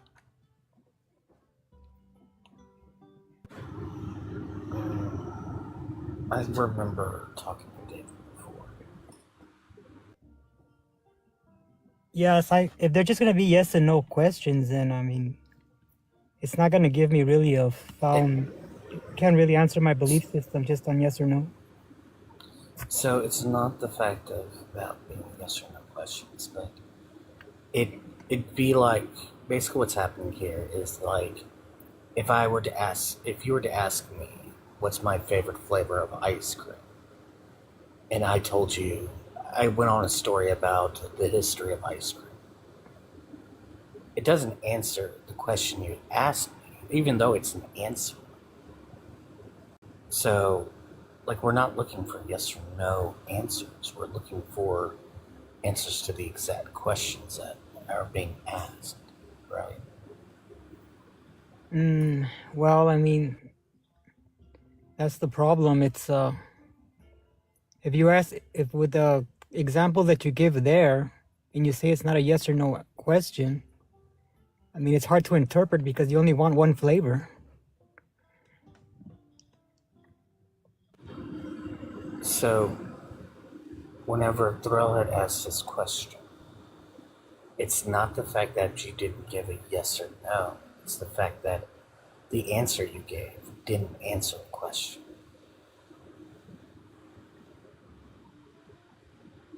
Yeah, I understand what you're saying. But like I said, well, go ahead, answer your question then. I don't think I could explain it. So, you go off of not only scripture, but you also go off of tradition, correct? Yes. Is there any other thing that informs you of your beliefs? No, it's just scripture and tradition. So, does it matter if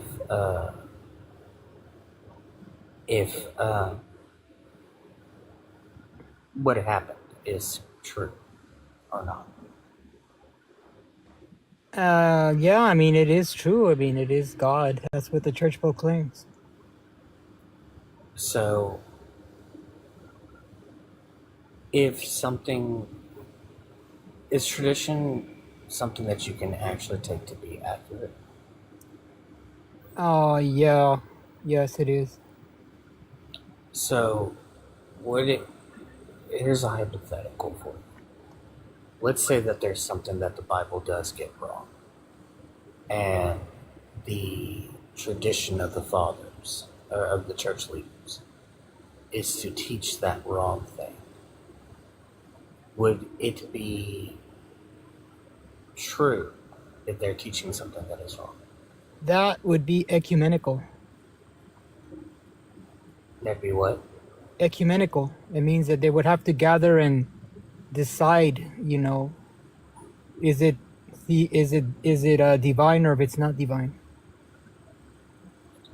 So, what I'm asking though is, if the tradition is teaching something wrong, does that make tradition reliable?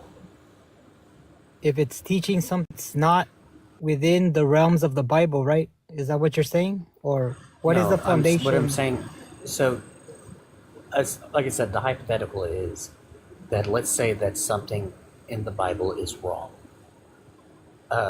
it's not accurate, and the church fathers keep constantly teaching this inaccurate thing.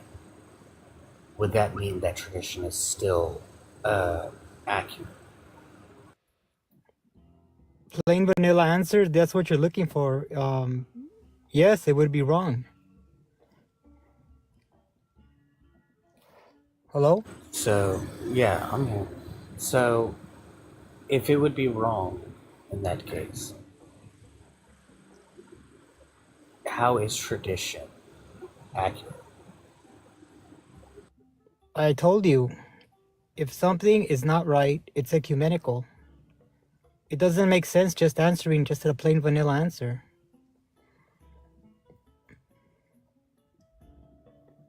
It's very complex.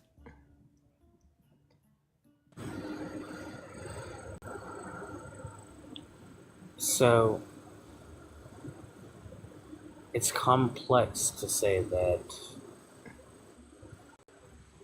something being tradition is either. Well, it would help.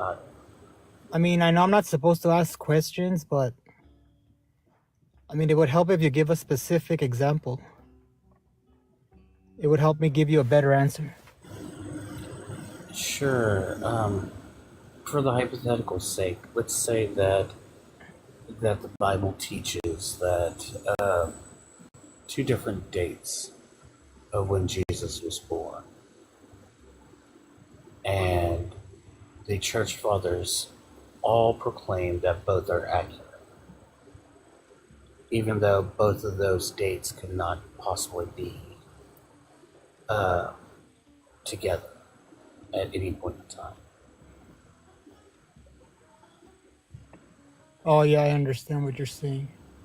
Yeah, that would be more of the like I said, they would gather in a council, decide, what is the best, the most historical accuracy to the birth of Jesus. That's the only answer I could give.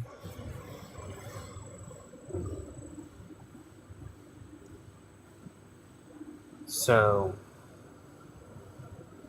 let's say that the very early church fathers did all that, right?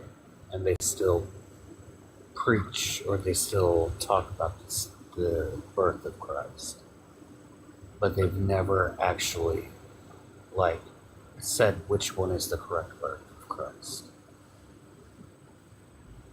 How does that help us get to accuracy?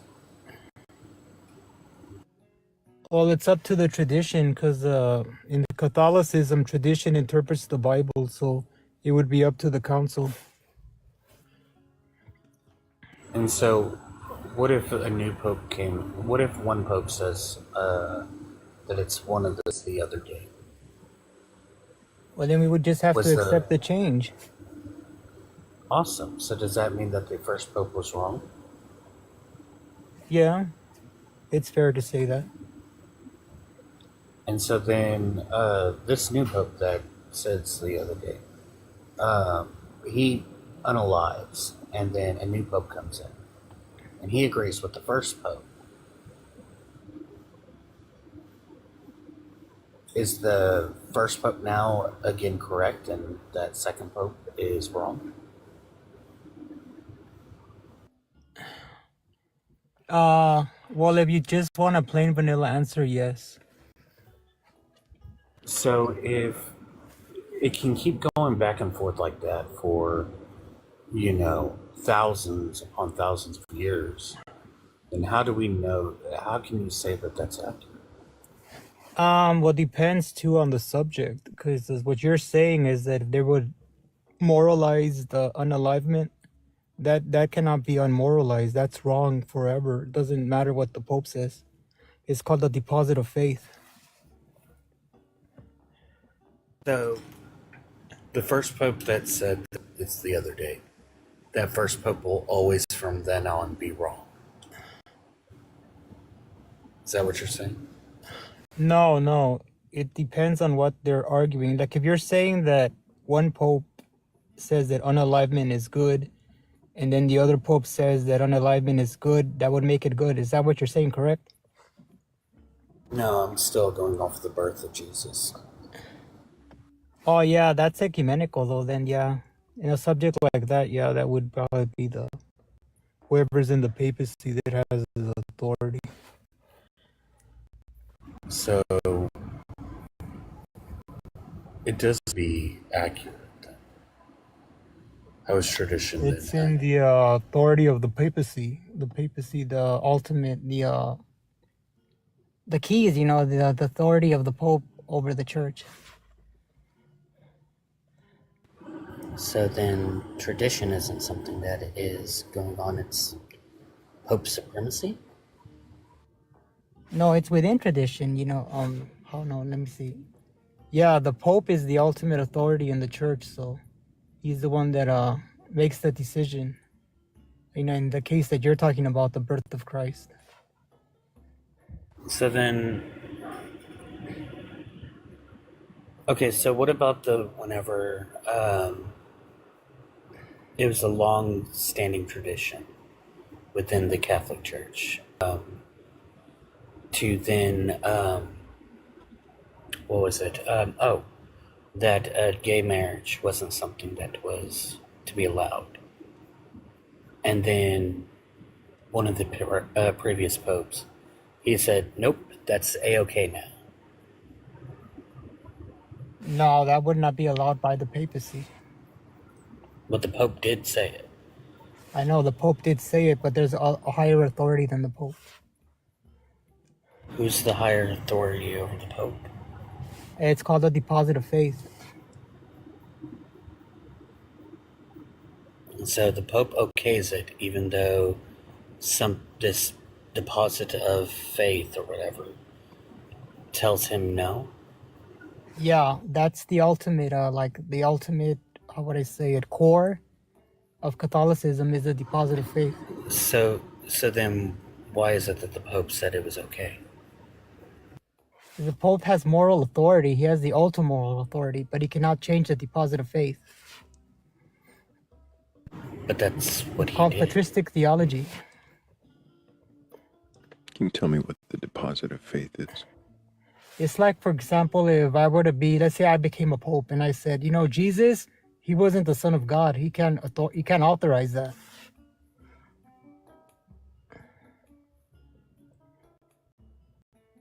I'm sorry. Can you repeat that again? How? Yeah, for example, let's say I became Pope David, right? It's just an example. And then afterwards I came and told, the entire world on CNN, Jesus, he wasn't God. That wouldn't be valid because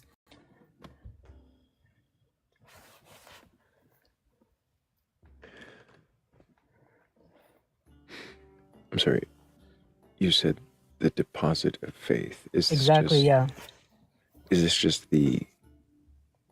this a term you made up, or is this a Catholic? No, that's actual biblical core. It's the biblical foundation of Christianity. Is the deposit of, I see. So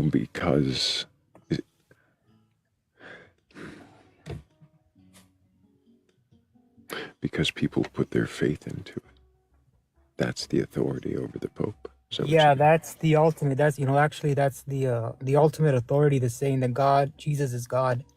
No Pope can change that.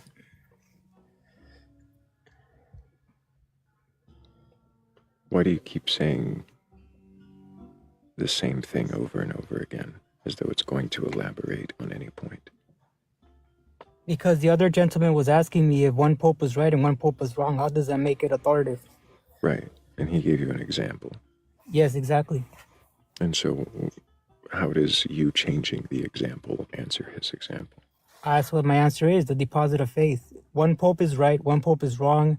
They cannot, like he told me that gay marriage, if a Pope said that gay marriage was correct, and I told him, no, that will never happen because that's not in the deposit of faith. A Pope cannot You're saying no that. Pope has ever said that? No.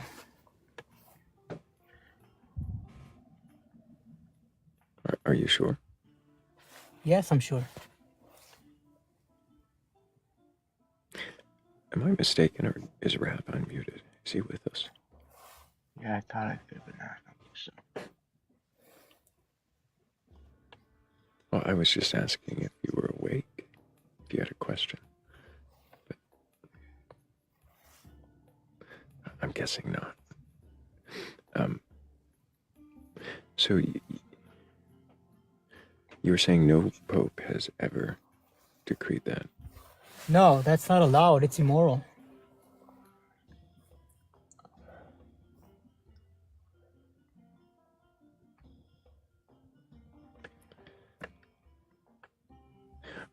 Hammy, did you have something behind that example, or was it hypothetical?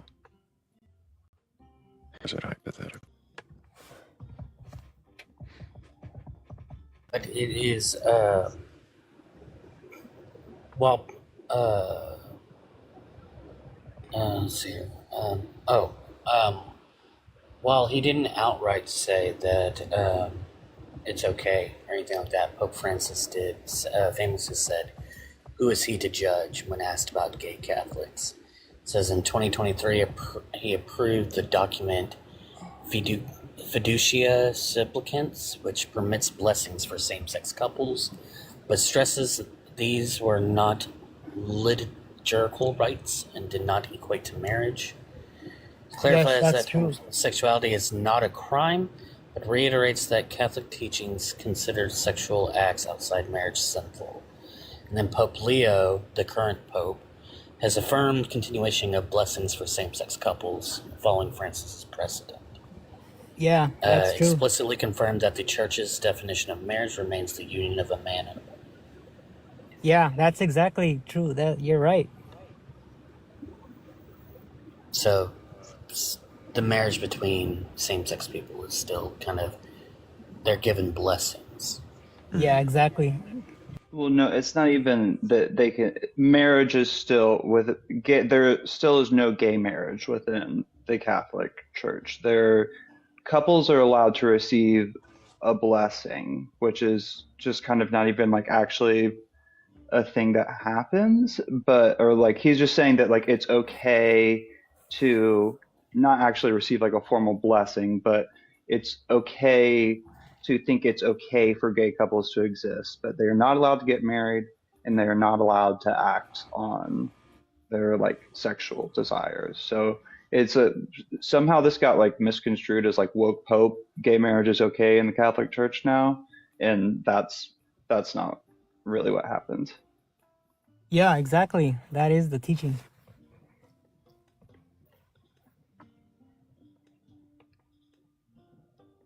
So that's one of those things that you believe is a teaching from Jesus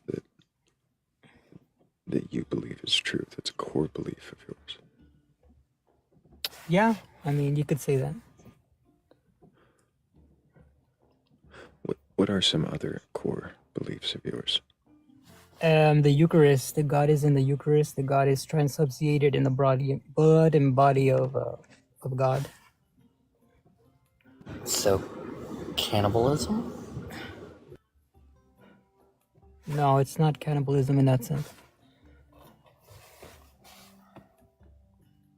I don't know. It kind of seems that way if you believe that the No, it's called the cracker turns into the philosophical body of accident. Christ.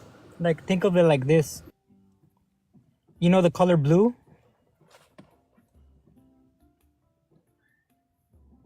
Eating transubstantiated,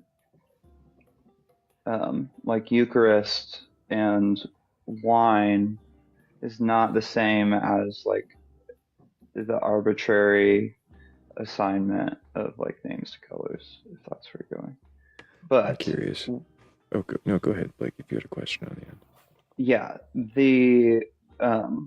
so you said that like the deposit of faith. What did you say that was again? Yeah, that's one of the deposits of the faith that you cannot, nobody in the world can say that that's not God. Like when I asked what the meaning of deposit of faith was.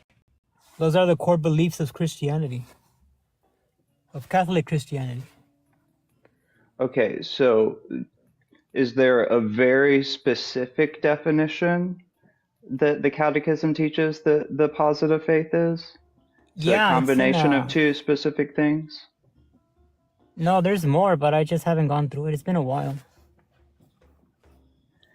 Is it the combination of scripture and tradition?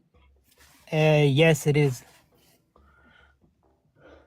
Okay, so does that make sense as a response to saying that something within tradition has an error, and then you're just saying, well, that's within the positive faith? Is that not circular? If something in tradition has an error, your answer is that's in the tradition. If something in tradition has error, then And it you would be, say it's in the positive faith, which means it's within the tradition and or scripture. Do you see how that is a circular reasoning? Oh yeah, I understand what you're saying. Yeah, no, but the tradition and the faith and the tradition are the foundation of the deposit of faith. When you have like an other issue, let's say like the other gentleman said, one pope says that unalive is good and one pope says that unalive is bad, and then that's more of an issue of the papacy. It's not at the core foundation of the system of beliefs of God. Like for saying like my example was saying like not at the core belief of God. It's like one of the. It's in the laws. Well, what are you talking about?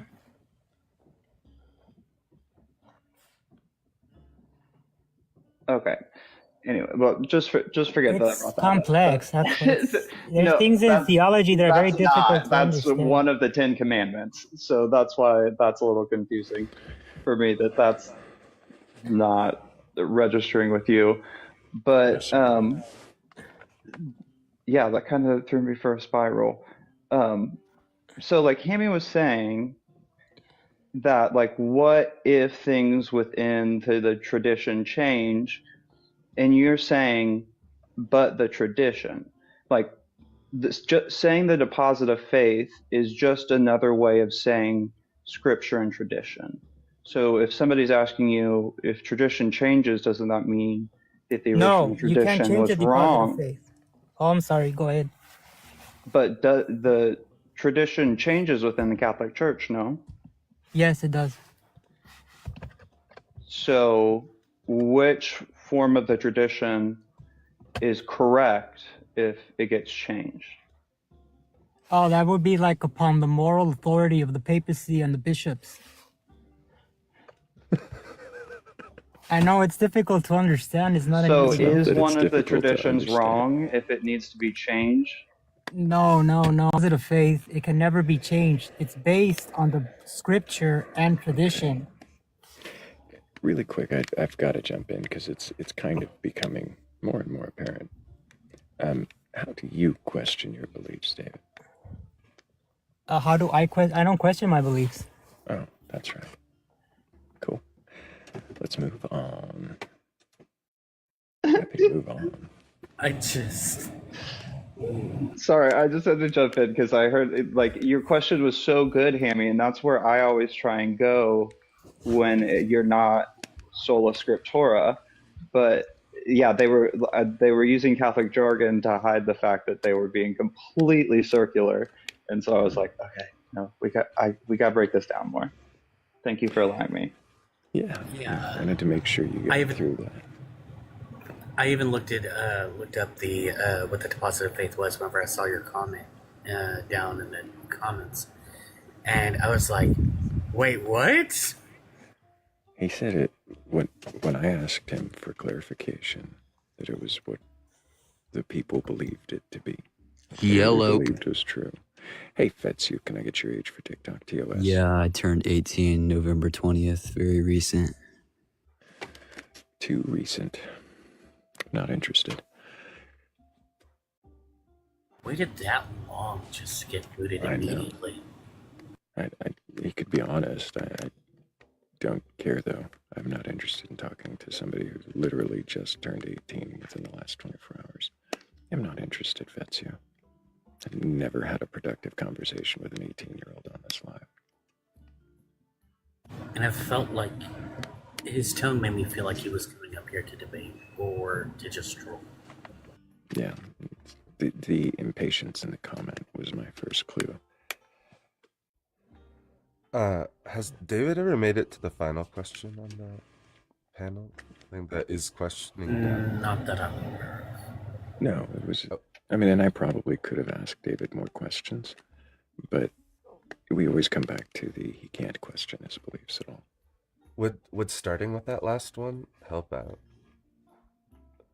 Maybe. I would have asked him if... I just didn't hear the grin on his face literally with every answer he was giving.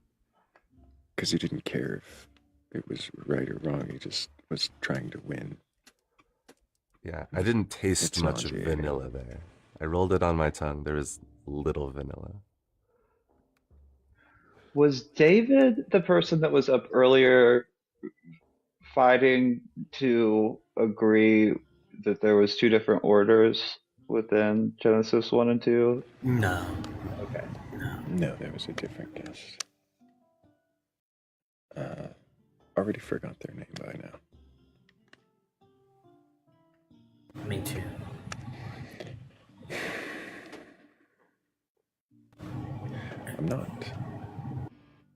I'm not pleased with the way I responded to the guest before. I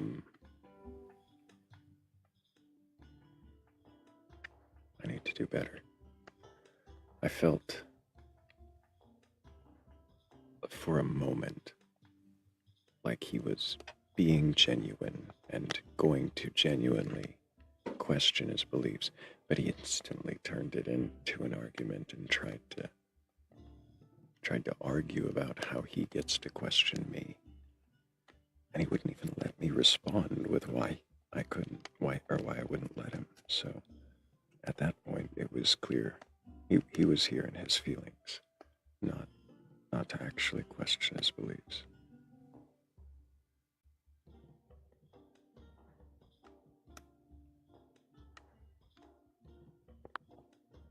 Felt like he was nervous, but it didn't really go well.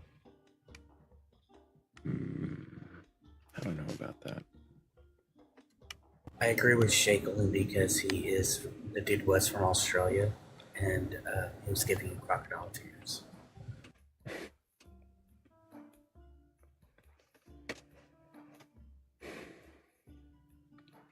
Hello, Marine for Life. Can I get your age for TikTok TOS? Hi, good day, good day, good day, good day. I don't know if it's morning, evening, night, but for me, it's good morning. Good morning. I'm 70 plus. Do you have a belief in I'm from South Africa. Do you have a belief in a God or God's higher power or anything like that? Yeah, I did question my belief. Was a Sunni Islam. I've questioned it, and I realized it is not in sync with the Quran. And then I went back to Quran to go and check it out, and I discovered myself. So you went back to the Quran and discovered. I went back to the Quran because the Sunni belief system actually took me away from Quran. Okay, so what you're saying is that you used to be Sunni, you questioned that, and now you are a traditional Quranist. You believe in the Quran. Yeah, let's put it that way. Do you believe the Hadith? Do you follow Hadith? Yes, I follow the Hadith in Quran. Do you believe the Quran to be the direct word of Allah? Yes.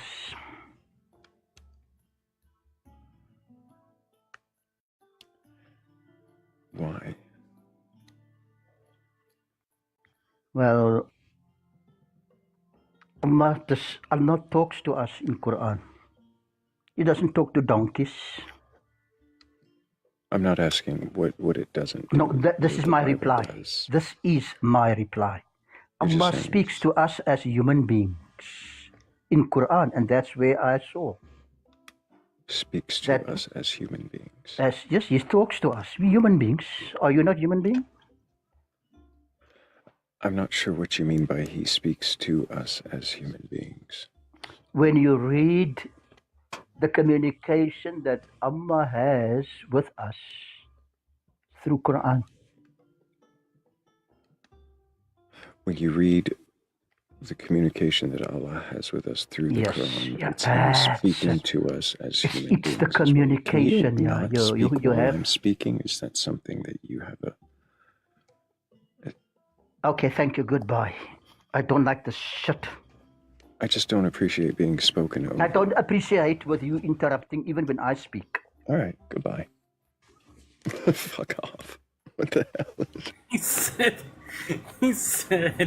well, go fuck yourself.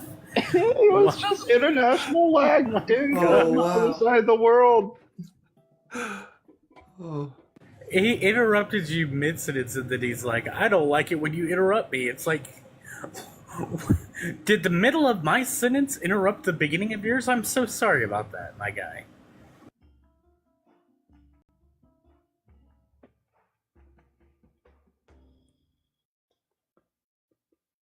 I don't feel any responsibility for that one. I feel bad, still a little bad about the old man, who probably was crocodile tears, but not that one. Don't feel bad.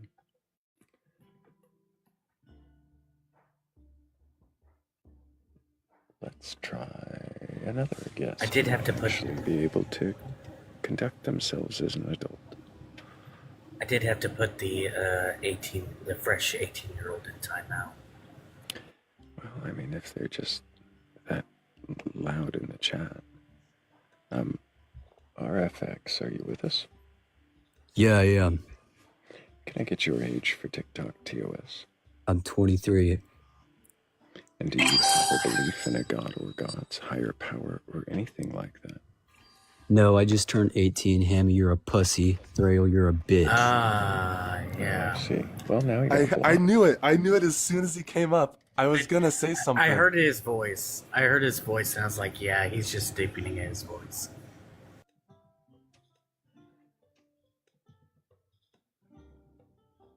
I mean, that's boring. Very much so.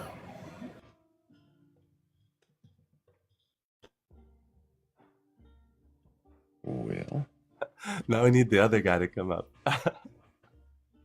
It's just. I feel so hurt because an 18-year-old has called me a bad name. Oh no. 7 lemons. That was There's the no most way he's productive 18. conversation with an 18-year-old ever.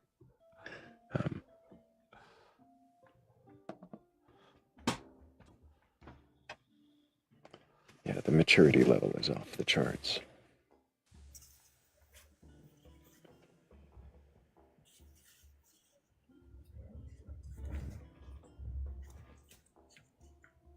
Marcus says that there's only 77 hits. I don't know what that means. You mean there were 77 viewers? Something like that. We have less now. We're at 64. Because you don't let people speak when you're not okay with the vibe. Yeah, lets people speak over me and argue and crumple chips into the microphone. So the Ralph, if you meant to be up here, you can unmute and give me your age. Yo. Didn't hear you at all. What's up?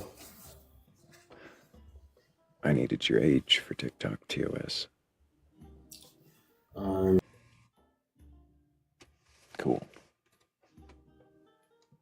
What do you want to bet this is a... Third time in a row, you're such a pussy. Thank you for giving me all 3 of your accounts. You're such a pussy.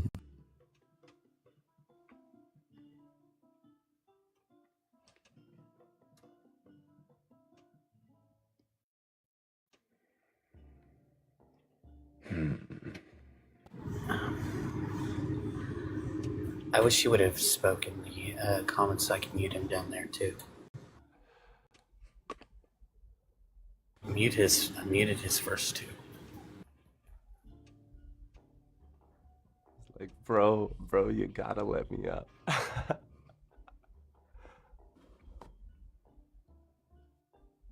It was Fetzhugh, and what was the second one? Second one was RFRXQ. Okay. Cool.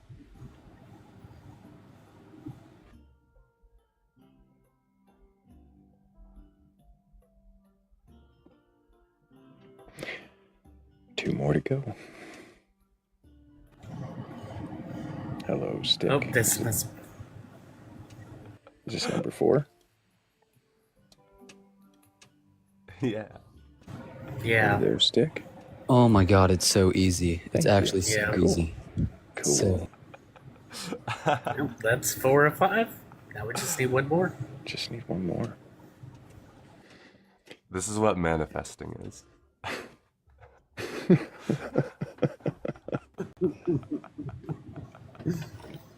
Oh my gosh. He's gonna be like, you never expected me to have 6 TikTok accounts. They never expect the 20th account.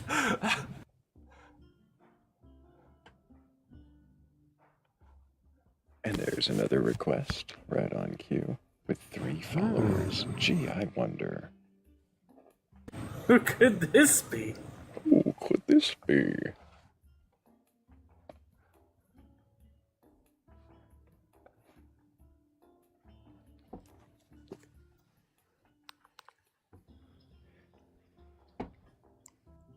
Is that you again? It's my last account. Cool. We'll see you in a few more minutes with your next last account. If anybody else has a belief in a god or God's higher power or anything like that, you're capable of questioning your beliefs, well, go ahead and request on up. I am not looking for a debate. I am self-reflecting. Perhaps I've been too impatient with some guests. I don't think the current repeat offender is a problem, is that kind of problem, but perhaps I should give some guests a little more room to demonstrate that they can question their beliefs. Marcus, for instance. Marcus was up here for a while. Oh, wow, buddy.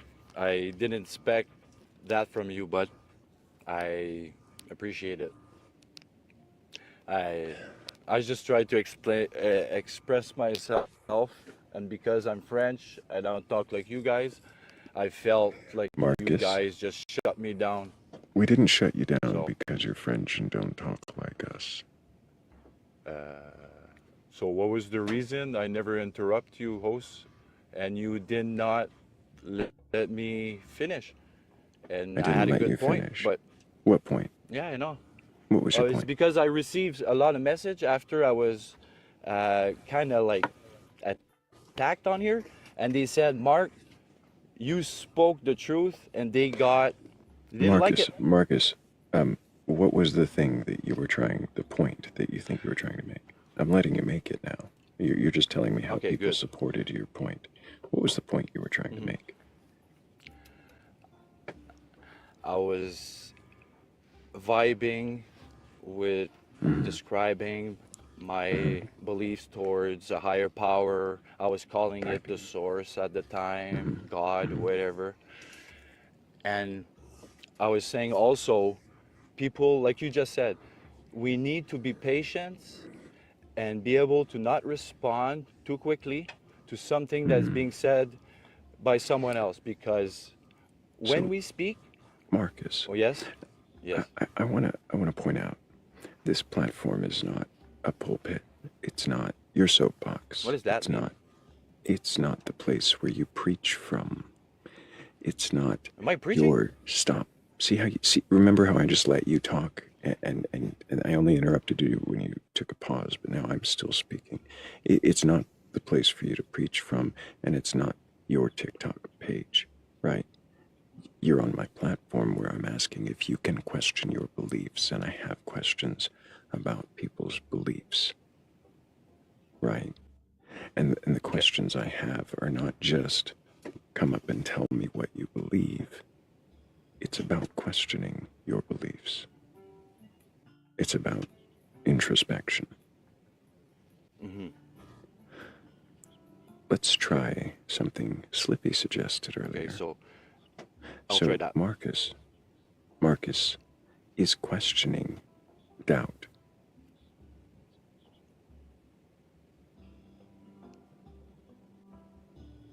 Say that again, excuse me. Is questioning doubt. Questioning is questioning doubt, your yes. belief. So questioning your beliefs is doubting your beliefs. Can I say something to you? Can I finish what I've been trying to exactly do from the start? But you, So, the to host, are clarify, asking not to be interrupted. But you just fucking did the same thing. To You're a clarify, fucking bitch. Marcus. Why you do that? To Yeah, clarify, bye. Mark. Fuck Did you hear me, what I man. said? Did you when hear what you I want said, respect, you got to give the same thing. Did you hear what and you I come said, interrupt Marcus? me. And you want to give I your left my wife soapbox because of speech. people like you. That's fascinating, Jesus. Marcus. You're a really great person, I'm sure, because I people am. asked you So questions. shut up when I'm trying to Okay, say so something. when people You're ask you asking the same questions thing. and you walk into their house and shit on their floor and they ask you what you're doing and you act like this. You think you're a great person.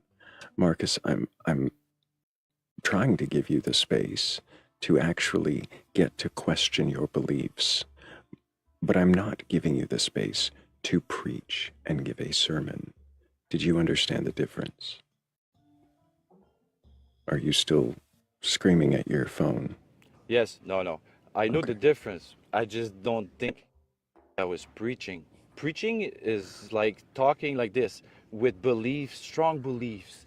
I So know when I it's like asked you a this. You question, should think like this. so when I Did I? asked you a question, so I'm going to mute you, and you can call it disrespect, but again, this is my space, and I'm controlling the conversation because I'd like to have the conversation I would like, not just listen to you emote at me. So, Marcus, I had asked you a question about is questioning the same thing as doubt? And you got mad and wanted to finish your sermon. You wanted to say the thing you came up here to say, not question your beliefs, not engage in the prompts or in my questions. You see how that isn't respectful?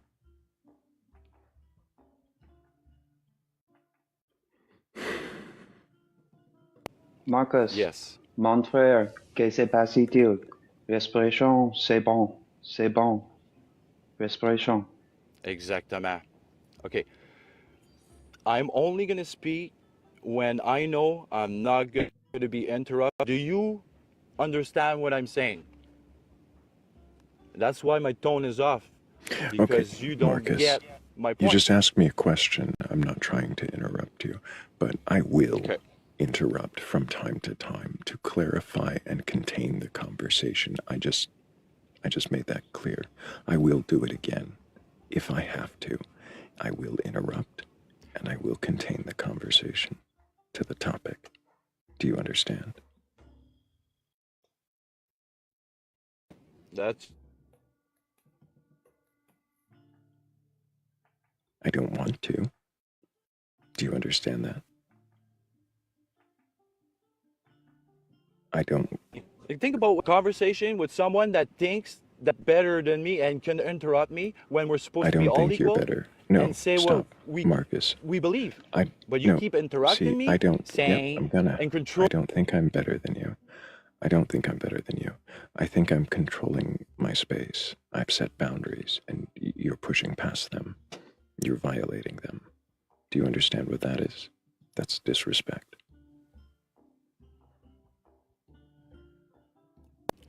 I understand that. I'm just offended that Good. you said I Go was be preaching. offended somewhere else. If anybody else has a belief in a god or God's higher power or anything like that, and you're capable of questioning your beliefs, I would love to have a conversation with you.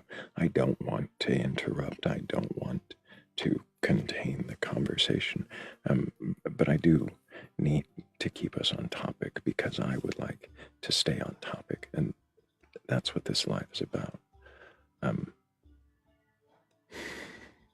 I was offended at his offense. Do you see what my self-reflection gets me?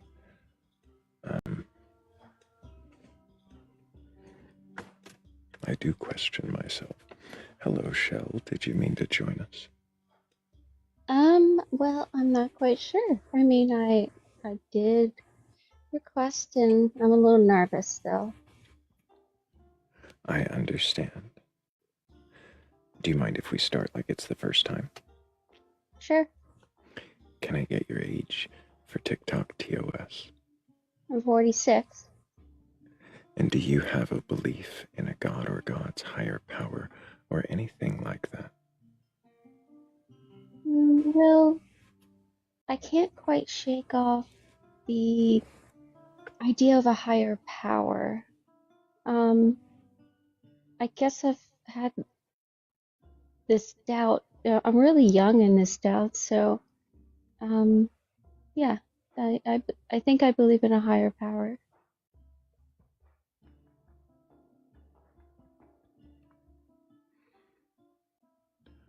What do you think your higher power is? Or how do you think about it? Well, I've been thinking about whether or not God is actually a woman.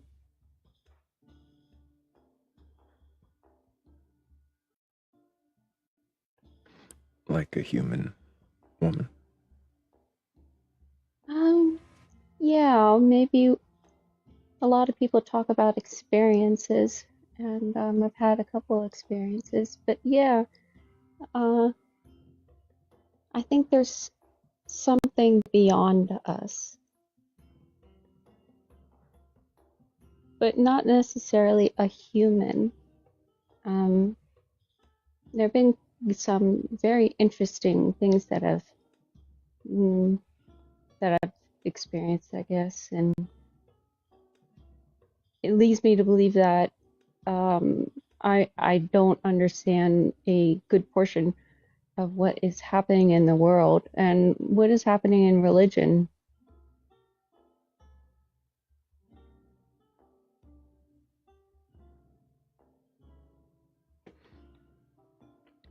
So you're finding that you lack understanding in certain things, and that leads you to believe there's something more, and that something more seems still undefined. You said it could be a woman, but it sounded more of an idea than a belief.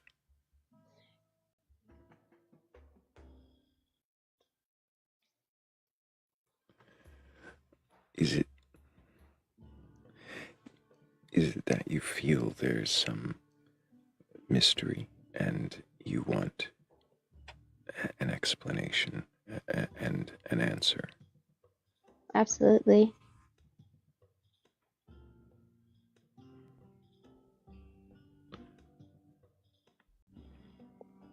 How do you question that mystery?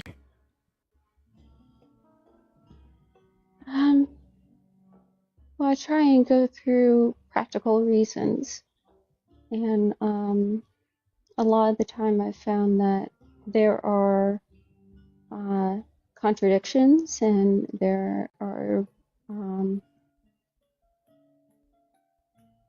I'm sorry, can you repeat the question? I went off. Sorry. That's all right. I was just asking what it or how it is that you question the mystery. Like different things that I do. So you're left with something unexplained. I guess I should back up. Is it based on a specific experience or grouping of experiences? Or is it just... I'm sorry, go ahead. A couple experiences, but I'm not quite sure if it's some sort of god or if it's some sort of phantom or something like that. Have you questioned those experiences? Yeah, I have even when I was experiencing it, it's one of those things you're like, what the hell was that?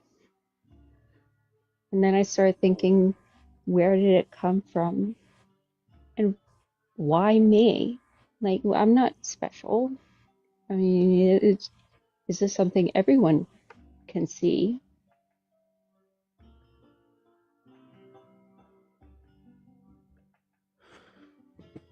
What is it that you saw? Well, I briefly went over this one in chat, but I was still in school, and I lived in this apartment that was a studio. It's like one of those places where, you know, like the beds come out of the wall.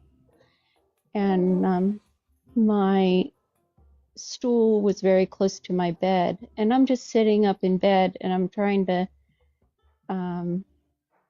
figure out how I'm going to get some sleep. So I look over and on my bar stool is this shadow. Some people call it like a shadow figure or a shadow phantom. Now, I wouldn't have thought it was too strange, except that he looked at its wrist as if he was checking the time. And I'm like, oh, am I holding you up? Is what I said. I'm like, I'm sorry, am I holding you up? And it got up, and there was a huge bang outside from a tour bus, and I turned around, it was gone. I wasn't scared though.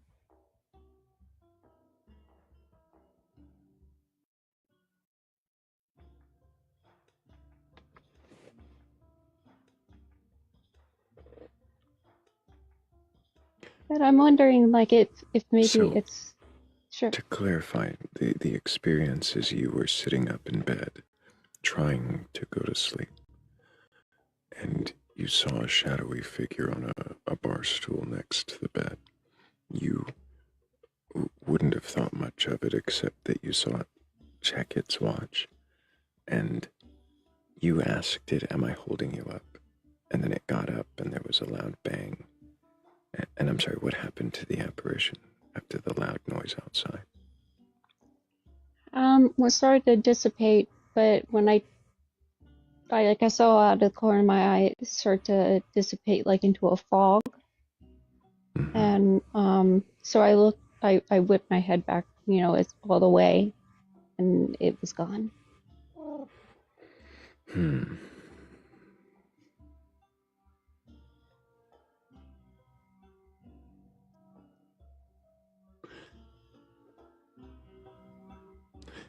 You were in bed trying to sleep. I was sitting up in bed because I had been trying to sleep, and I was wondering if I should take like a Tylenol PM or something like that to. I see. Yeah.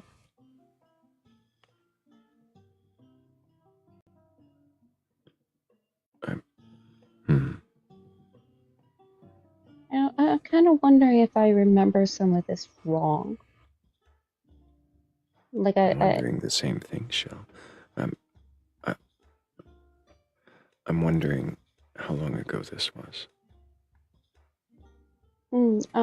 This was in 2002. Okay, so.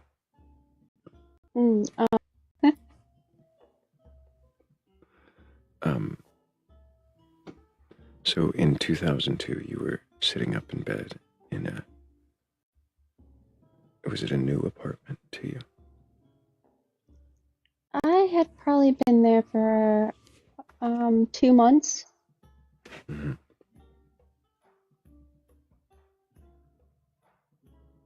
How old were you? I was 20, 21. Mm-hmm.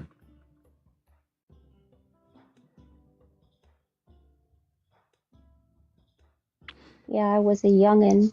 Mm-hmm.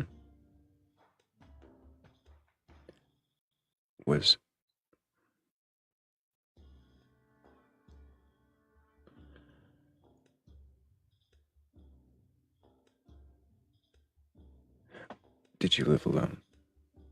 Yes. You were 21. Was it your first time out on your own, living in a new place by yourself? I know 2 months you said, but...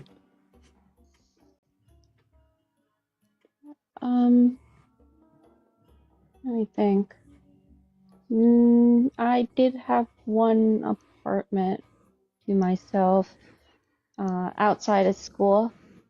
So it wasn't in the same place.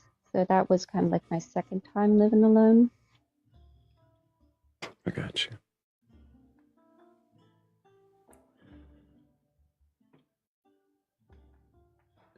Have you had any experiences with shadow people before or after this experience?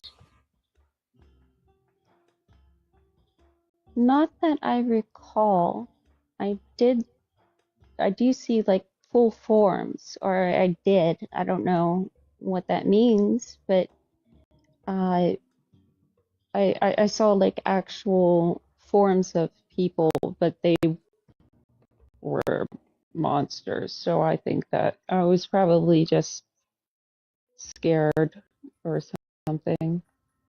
Had a dream where you woke up and then instantly had the feeling of, oh, thank goodness that was a dream?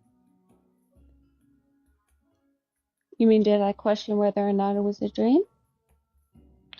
Not that like you questioned whether or not it was a dream, but like it was kind of stressful and then you didn't realize it was a dream until you woke up. So wait, yeah, maybe I get, yeah.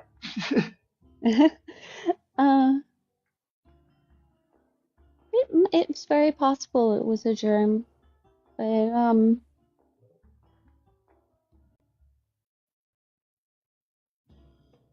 yeah. What was the second part of your question? Well, no, my question was, have you ever had a dream where you woke up and then like instantly had that realization of like, oh, thank goodness that was just a dream. So you kind of like didn't realize it was a dream until you woke up. Yeah, yeah. Uh, I guess like a dream within a dream, where I am sleeping, but so it's in instances like that. Well, not even necessarily having to go that deep, but just not even like being like or like realizing afterwards that like you're dreaming because of something that was going on in the dream, or like being relieved or having some emotional experience about it. But do you think that that realization would be harder to have if the dream took place in the place where you were sleeping? Hmm. Realization would. Um. Um. Might be a little long-winded. I hope not. Um. I read somewhere that with dreams, nightmares, and lucid dreaming, that if you're frightened at the time, it's the moment that.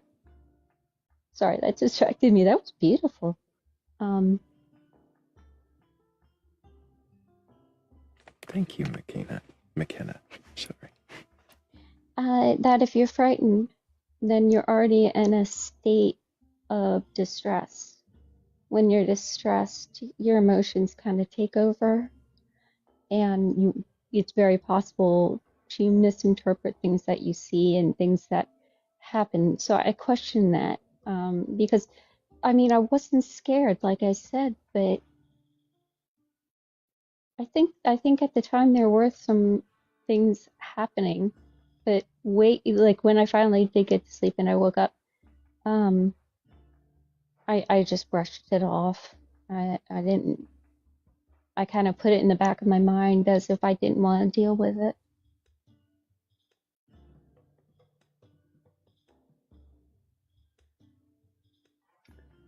Does someone checking their watch seem symbolically representative of trying to get to sleep?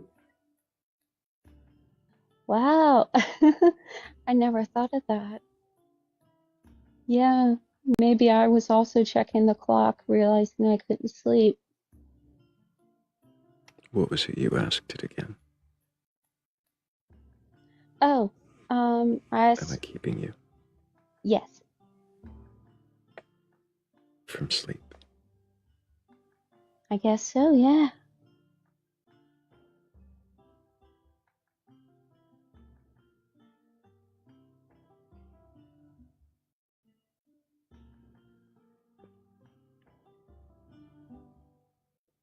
I didn't mean to step on your toes, Blake, if you had a follow-up. Oh no, that was about it. I was just kind of exploring that. Is it possible, Shell, that it could have been some kind of waking dream?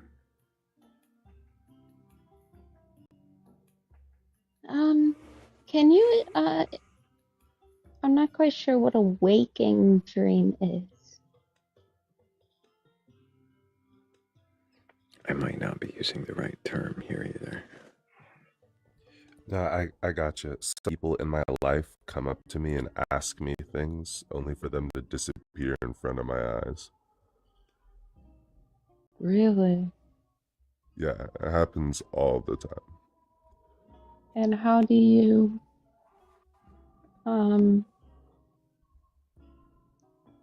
how do you feel about that? Do you think anything might be possibly real? It's mostly embarrassing. I I don't know. I guess I worry that either someone will notice that I was falling asleep. Like, I don't know, but I don't necessarily fear it so much. It's usually like weird or non-threatening things, or like I'll see like something roll across my field of vision if it's not like a person. Mm. But yeah, it's not real. It like transposes itself over my actual vision, and it happens when I'm like actively falling asleep but kind of still awake. So do you think that it's possible that my experience was a hallucination? The term I was thinking of earlier, trying to avoid using wrongly, was hypnagogia. Thank you. 7 lemons for getting that. And that's when you're between being awake and being asleep, and you could potentially, in that state, have vivid sensory hallucinations. Linear and different kinds of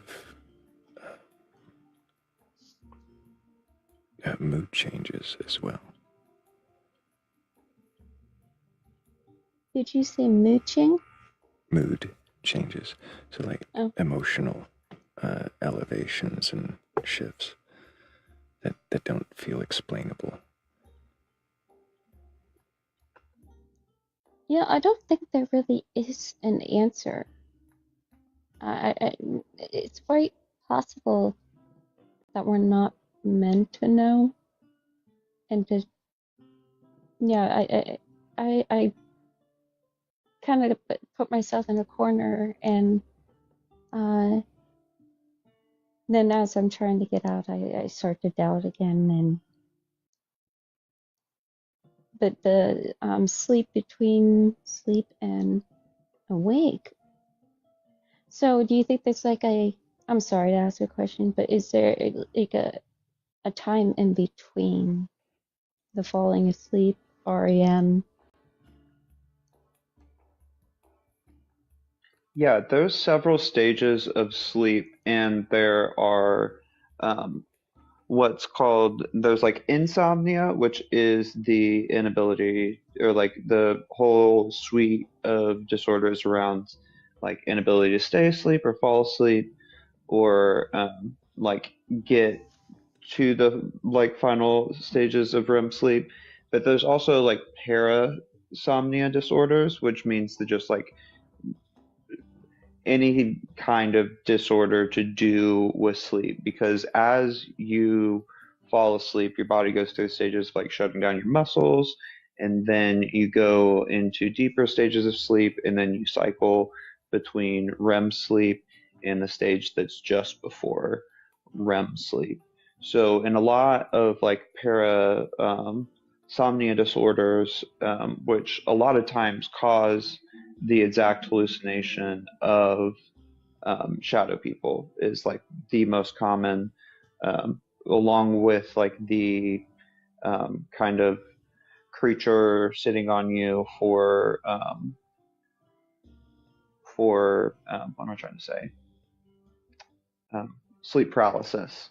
It's one of the like very common archetypes of hallucinations that people have when they either have like a temporary onset of a parasomnia, which is usually caused by like stress or just life, sometimes hormonal changes. A lot of times people have bouts of um, insomnia or like parasomnia when they go through um, puberty, and then also as you continue even into like early adulthood, because your brain continues to develop until you're older. So there's still some other changes that can be going on there.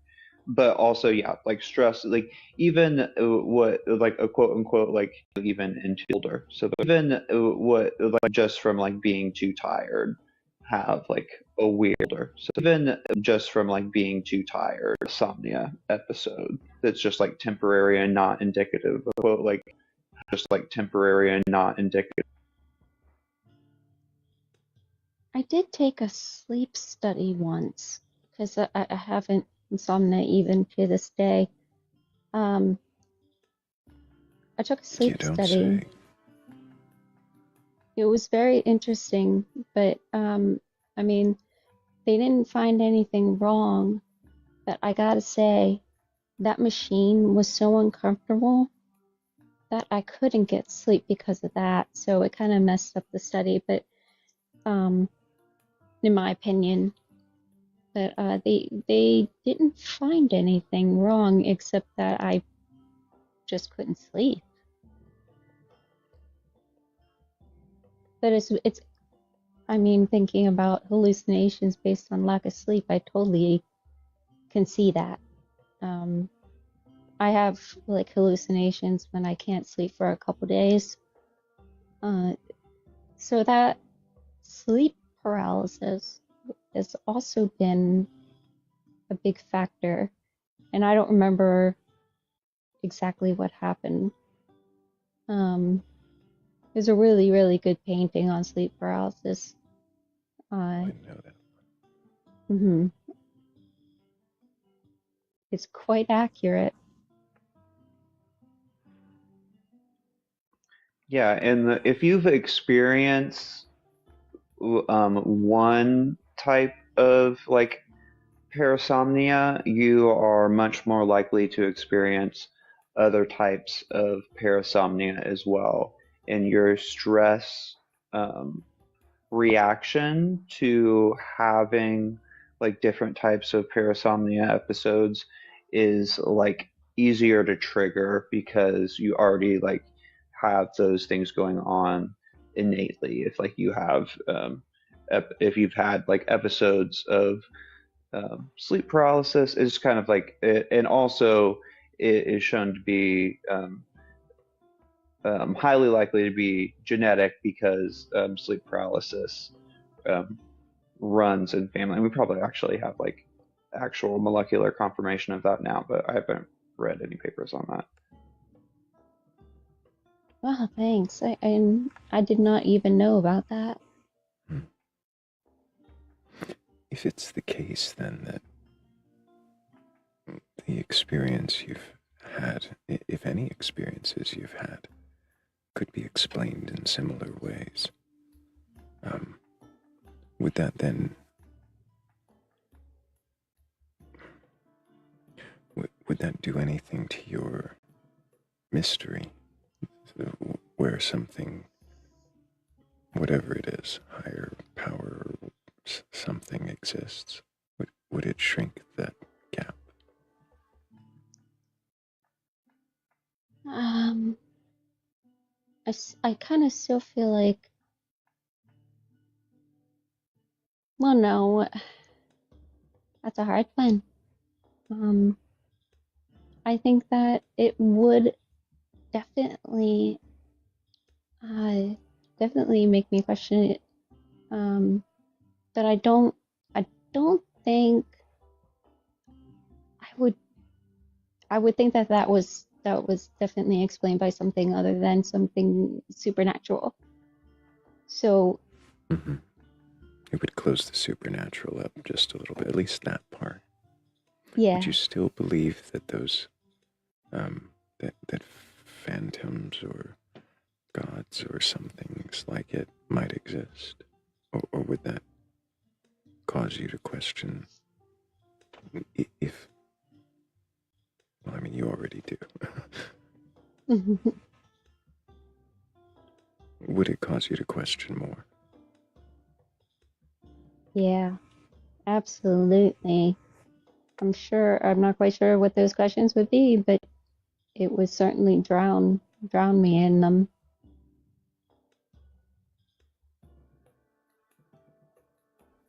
Go ahead, Slippy. What kind of questions do you ask?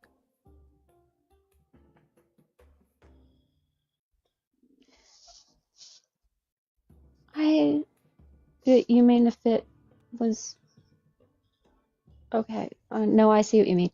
Uh, I ask questions on maybe the validity of the Bible and the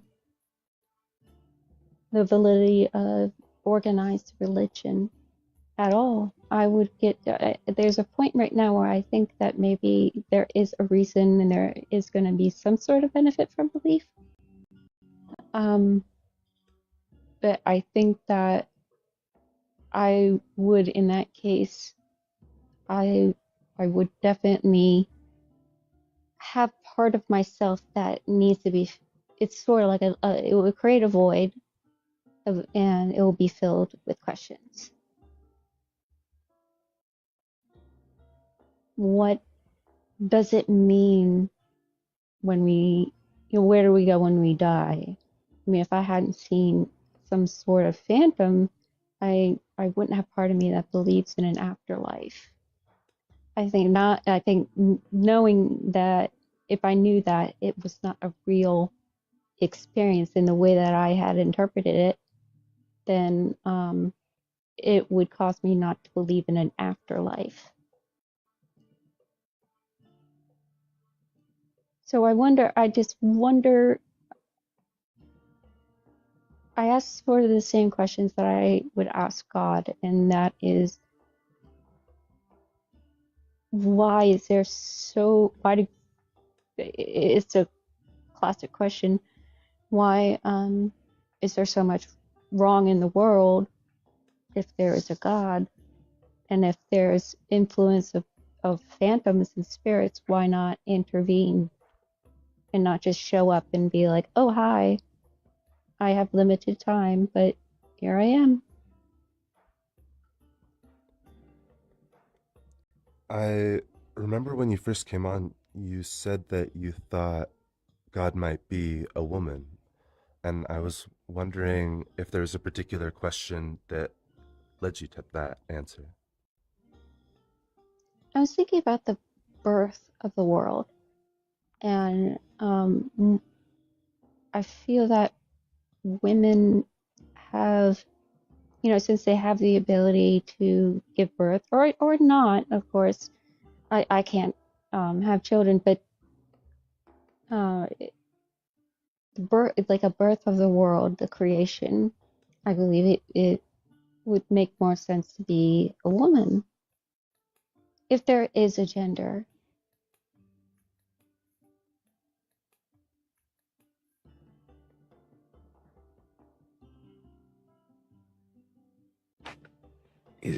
Is gender kind of a human idea? Yeah, you're right. It is.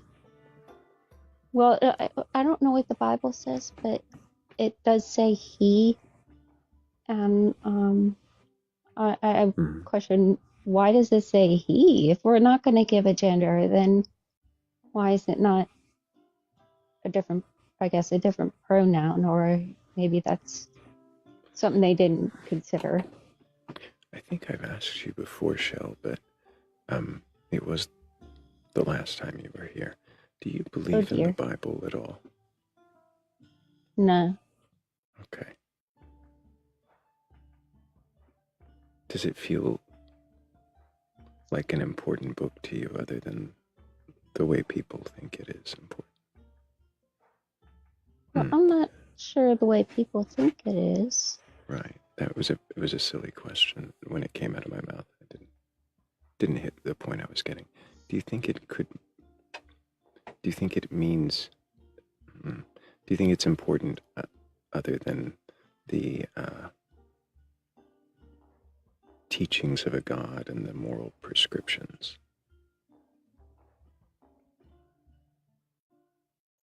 Or I'm not are sure those? I understand. I guess the question is, do you think it's important at all? The Bible? Mm-hmm. Yeah, I think it is. As an important fictional book that has some really good, I mean, it has contradictions and all these horrible things happen in it, but I think there are some teachings in there that can help with the morality of how we live our life.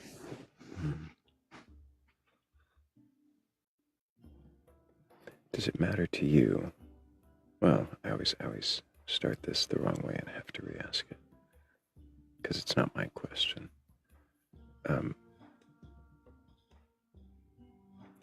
If a god or goddess doesn't exist, is it still meaningful? The god or the goddess? If a God doesn't exist, is it still meaningful? No. Interesting.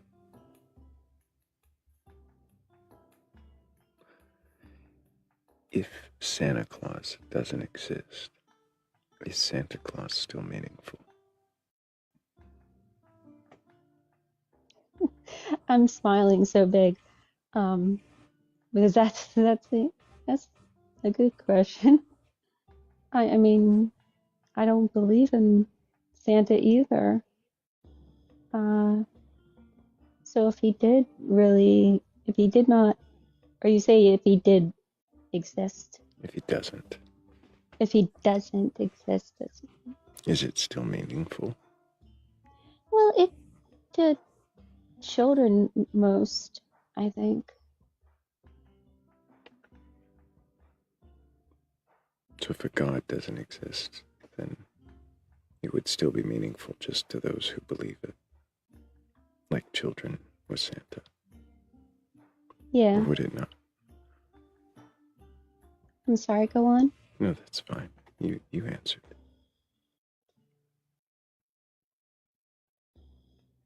Now I'm answering off the top of my head with this one, so you'll have to excuse me if I'm not getting deeper into it. That's all right. Does it matter to you if a god exists or not? It does, because it would answer some questions.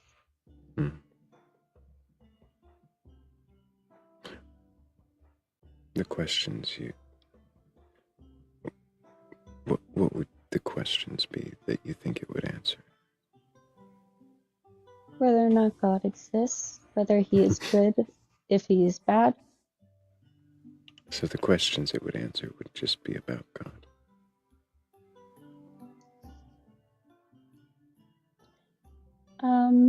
Would it change your life in any meaningful way if a God did exist and didn't require your worship or anything like that?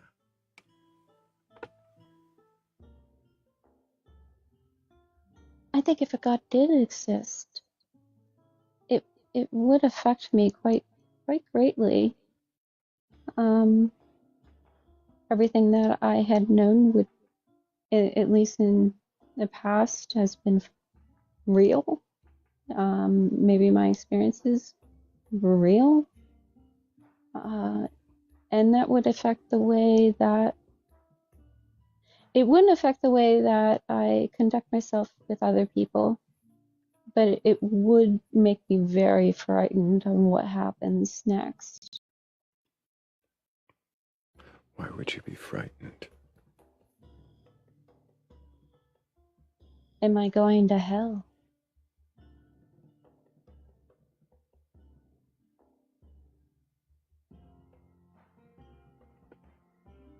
Are you Or afraid does of it hell? not? I am afraid of hell, yes. Do you believe in hell? Not as it stands right now, no. But if a God did exist, then I would be very scared of hell.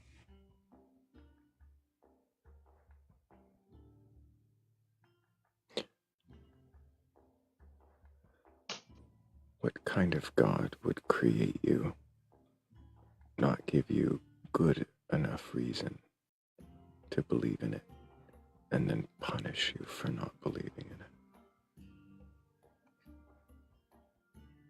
That would be a good question to ask him.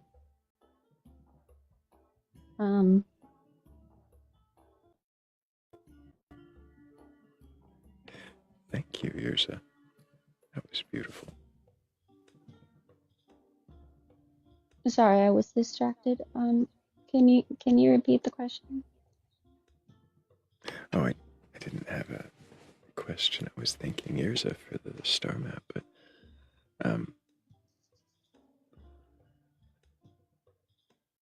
I think it was just what kind of God, and you said it was a good question. What kind of God would create such a world, not giving you evidence, and then punish you for not believing it?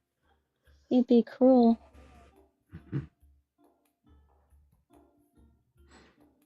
Would you want to worship a cruel God? No. I don't think that God or a higher power would ask for worship if they were good.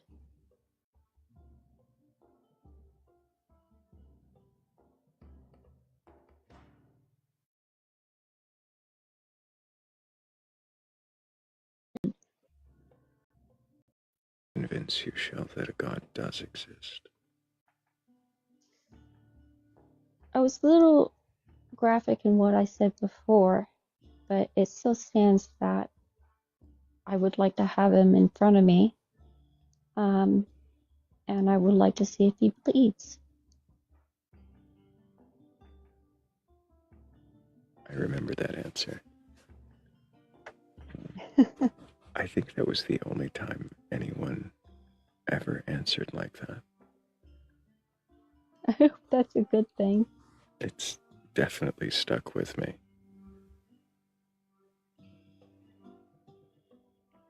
So,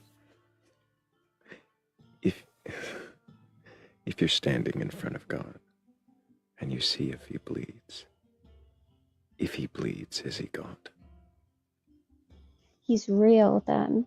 I mean, whatever he is exactly, it would convince me that this is something in front of me that has such a history throughout the entire world. If I would be that special person, then I would probably believe something, but not necessarily I would be convinced that it is a god or a goddess.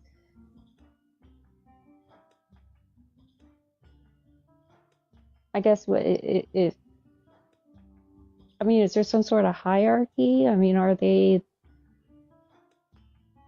a phantom? Are they an angel? So even if it did bleed in front of you, or imagine it didn't, but reacted.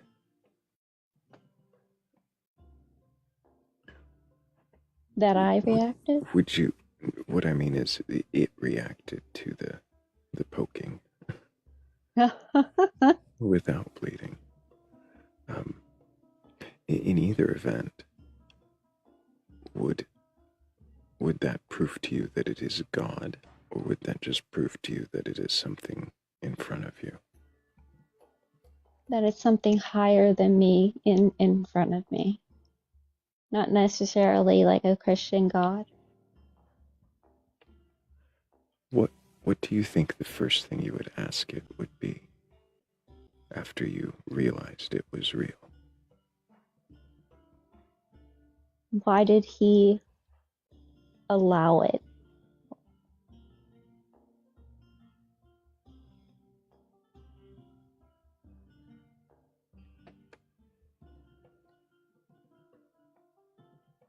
Why did he allow it? What is it?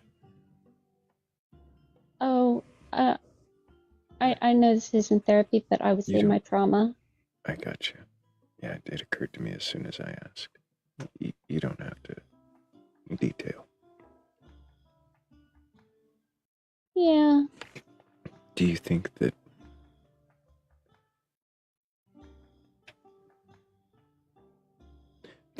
if he gave you some noble reason why he allowed it, that it would make it okay?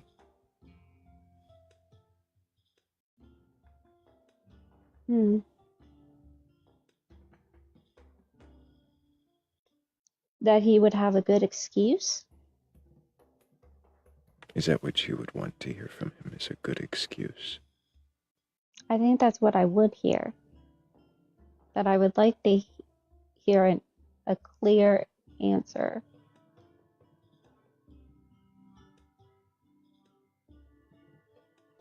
I feel like my next few questions would be bordering on therapy, and I don't want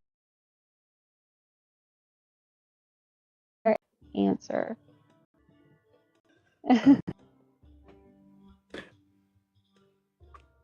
Answering your questions, I'm trying. You are, Shell. You are. And you already are questioning your beliefs. That's something I think is quite evident.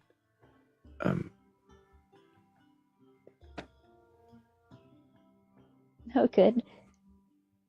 Well, I left several pauses in this conversation where you presented alternatives and started questioning yourself. Yeah, I do that. And I was kind of taken aback the first time, and then I just kept letting it happen. Wait, what do you mean?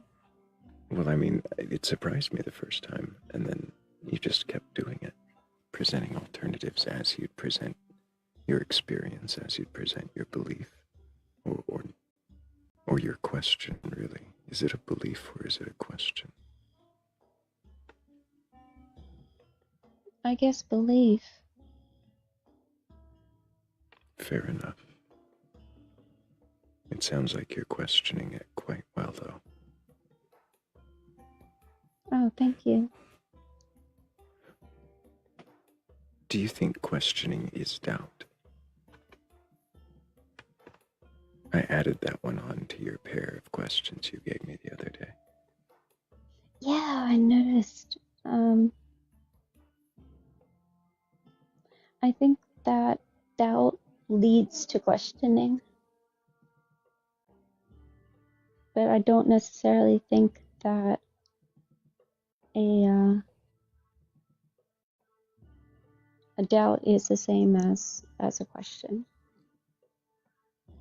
or questioning. Questioning leads to doubt, but doubt isn't the same as questioning. So you first have doubt, then you have questions, more questions, then more doubt. I mean, it's like this circular thing.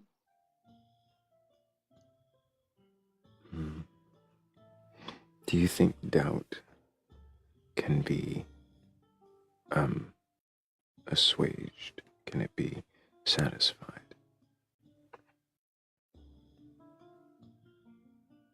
Maybe not with me.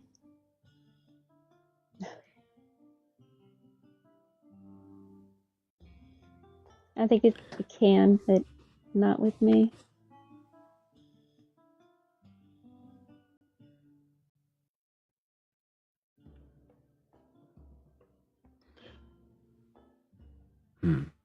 Why do you think that is?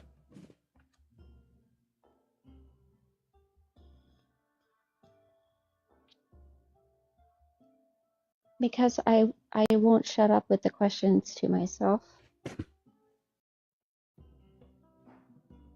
Even when you feel like you have an answer, you question that too. I'll question it for a while, yeah.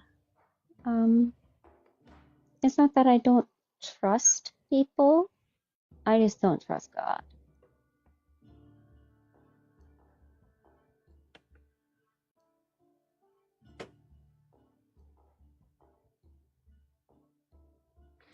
So if you were there in front of God, and you made him bleed, and you asked him why he let it happen, and he gave you an excuse or a reason, would you trust it? Well, I would first ask why is he making excuses? Why is he not taking responsibility?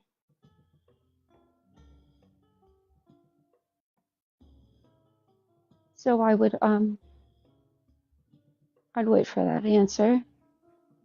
And when I feel like I've run out of answers, then I'll question myself, is this something that I want?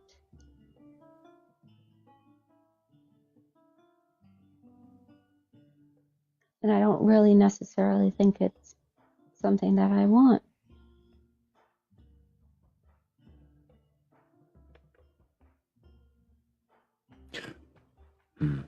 Yeah, see, this is where the questions go back towards almost bordering on therapy.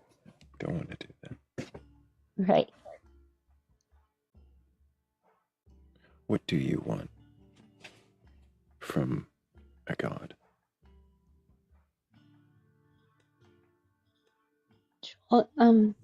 Joy, love, happiness, good health. And if it all could provide things. you that, then what? And others. I would like him to do that for others. I see.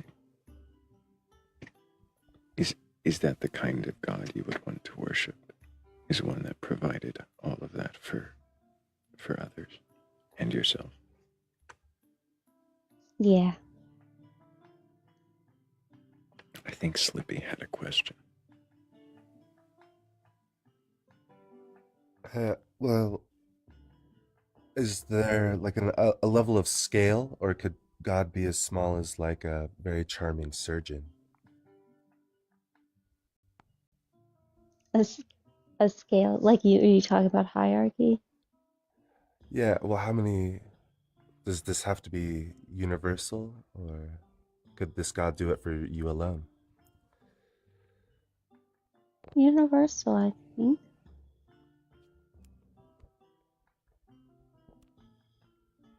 That's a good but question. I don't necessarily know. I mean, I have to say that I don't. Yeah, I'm sorry. If you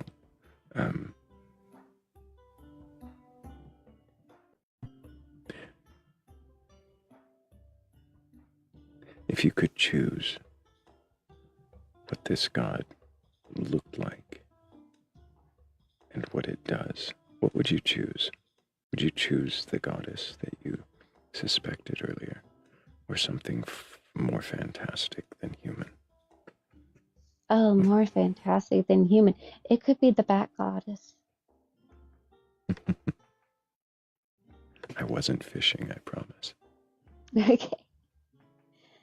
It would be genderless, I think.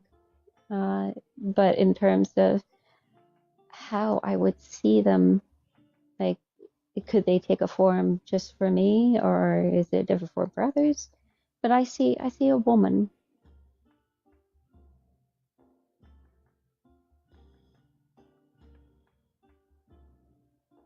Something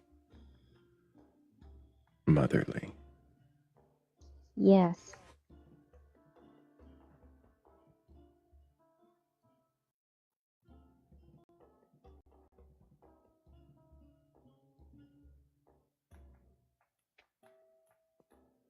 So if this motherly God had bled and given you reason?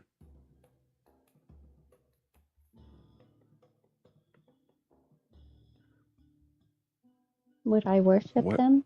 Yeah. I'm sorry. Yeah, you knew where the question was going. You've heard me ask it a million times.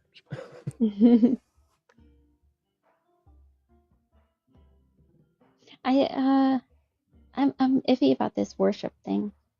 So what does that mean to you, worship? Well, actually, better yet, what would you do for that God? What is what is it that worship would be like for you, if not worship, praise, devotion? Great understanding and acceptance. I'm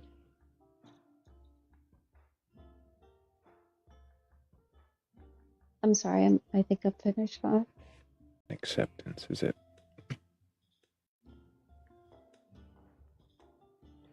Would you? I'm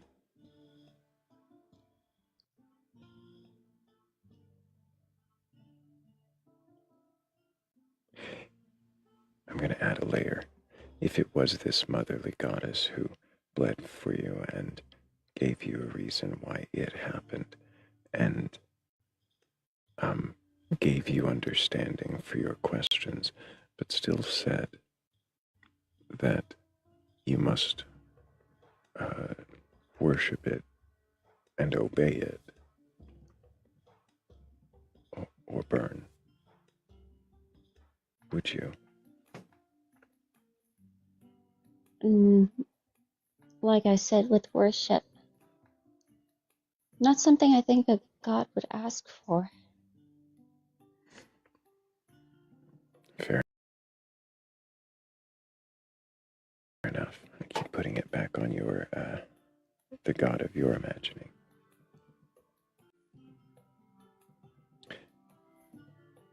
I don't know that I have any more questions, Shell. Okay. But I don't know if Blake or Hammy are... I'm a little curious. Do you hope to see some sort of apparition in the future? Sure. I mean, that would be another similar experience that I could either compare and contrast, and critique it. It would give me at least another opportunity. So yeah, I welcome it.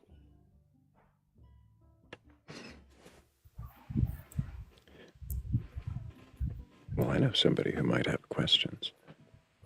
But before he gets any in, I have to thank you, Shell, but I also have to thank Shannon, Dancing in Duality, as well as Donna B.,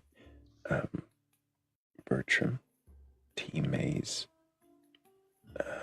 Whispered Echo, and Jace. Wow, I was really slow with that list, but I appreciate all of you. Thank you so much.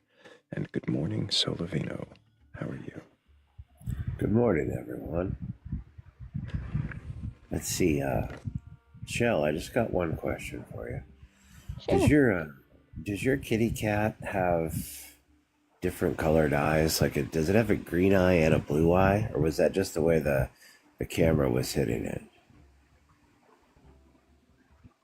What, from last time you could see my cat?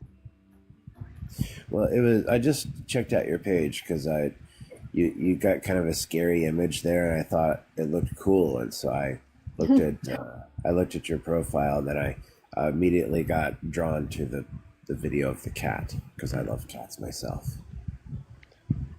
Yeah, they're wonderful. No, she does not have two different colored eyes. They're green. Oh, okay. It just looked like it in the video. It looked like one was blue and the other was green. I've seen cats all. like that. Yeah, that's the only question I had. It was a great question, Solo. I love it. You guys have a good one. Appreciate you. Hope you have a good morning.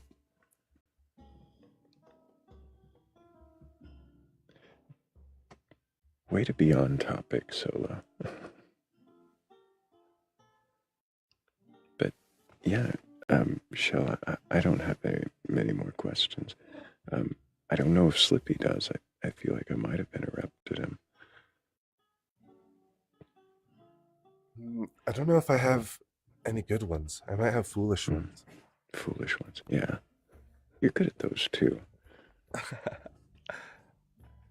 might let the Thank you, moment Becca. pass. Thank you so much, guys. And also, you know, with exploring this, because I feel like I'm on some sort of journey. It sounds like you are. And I'll ask more questions. But thank you guys so much. I hope you keep asking questions, Shell, and I hope we get to talk to you again, and who knows, maybe... oops, I hit the wrong button. I didn't mean to mute you. Maybe the next time we see you, you'll have different answers. But I appreciate you. Take care, Shell.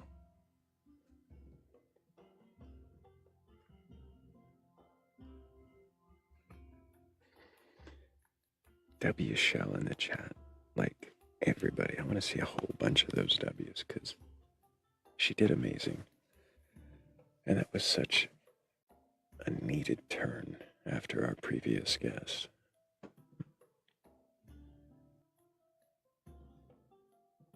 That is questioning your beliefs. Somebody expressing not just doubt, because it's not just doubt, even if it is doubt, but exploring alternatives, questioning possibilities.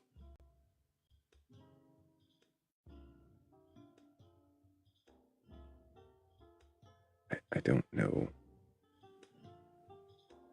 if that should lead us to certainties.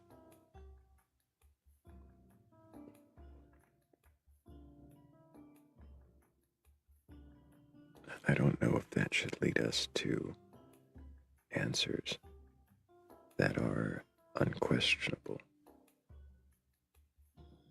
And it sounds like Shell would question even the answers in front of her by seeing if the god would bleed. I think is one of the most powerful images. Strongest responses I've gotten to that question.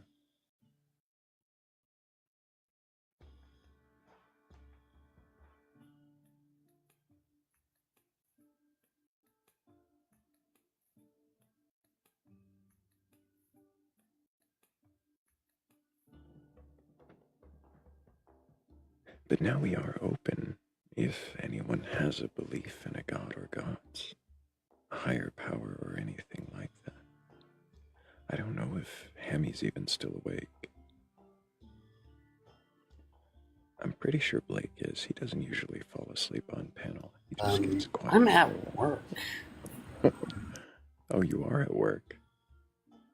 I didn't know what My days off got... Yeah, my days got switched off. I usually had Friday and Saturday nights off, but now I have Sunday and Monday nights off instead.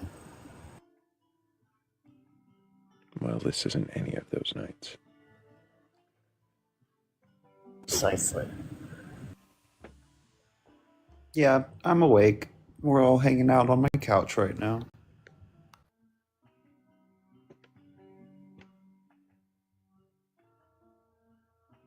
And a half, but probably not. You wish. You wish. Well, but we learned that you sleep talk to people. So are you just sleep talking to us right now? Do, do, do, do, do, do, do. The one question you can never answer is, are you awake? Or are you asleep? That's the one. Are you asleep? I mean, you can't answer it. You can say no. Oh, you can't. I'm sorry. It's that you... One answer you can't... one question you can't answer yes is, are you asleep? You can't honestly answer yes to are you dead.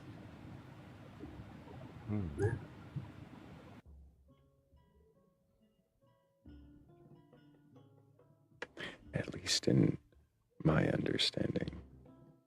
Who knows? What's your working definition of unalive? My working definition of unalived.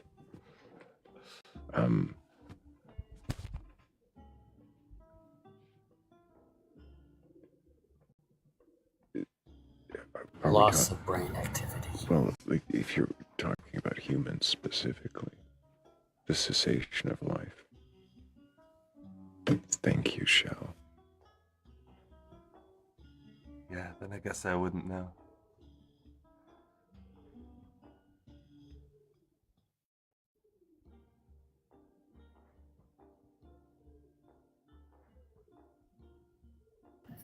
I wonder if those wood frogs that freeze solid during the winter, like cease brain activity, because their hearts stop. I need to look into this. That seems like a question for a biologist or zoologist.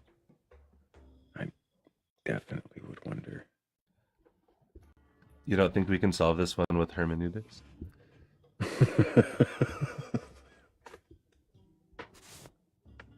We could probably solve it with Google Scholar. I don't know. I can build an EEG. Let's just go find a wood frog and do this experiment. Well, you don't think somebody's already tested? Well, probably, but where's the fun in that? And when else would I have an excuse to build an EEG for wood frogs? That's a good point.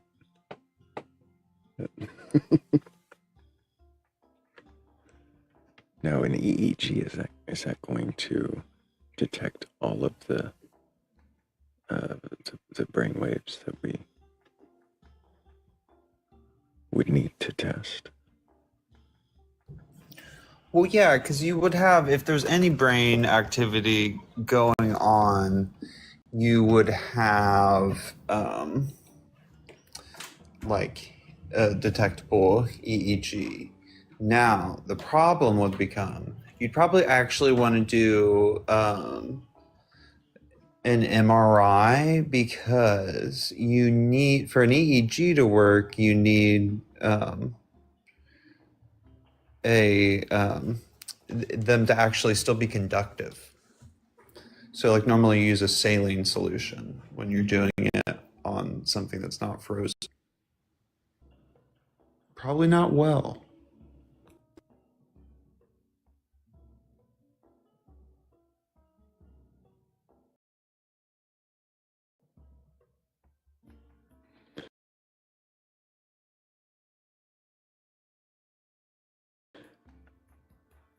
Yeah, I really don't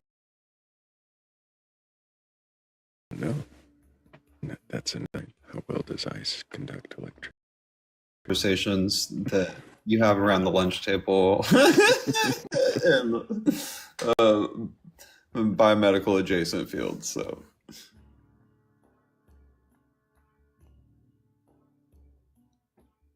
it was Shannon was saying that the little tiny leads on the cap. I mean, how would you wire those in? Like, how many leads would you need? well, for humans, normally you do like 7, 14. So it depends, but detect if there's activity or not. You could little. I mean, technically you could just do 2, but that would be really not give you that much information. So you probably get away with doing 5 on the little guy. 1 ground and 4 points of info. Right.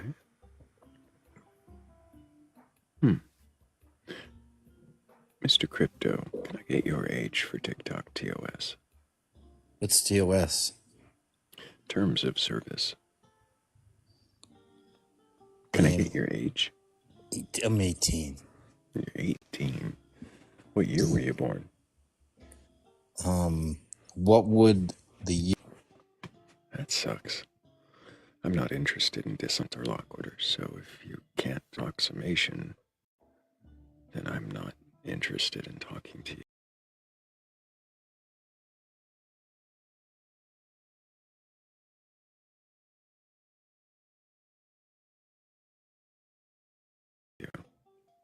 Because where's this conversation going to go if you're already being mercurial or dishonest?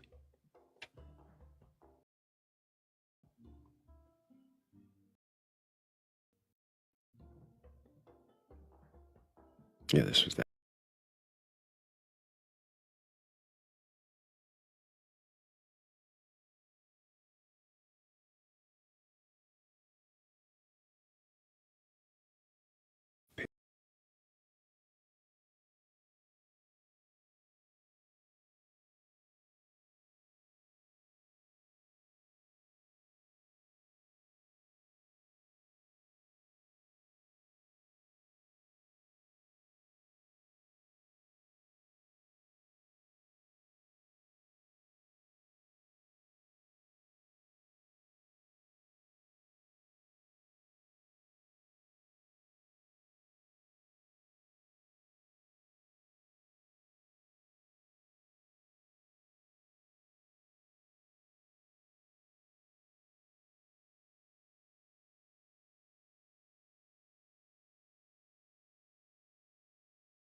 disrespect and to like my own existence.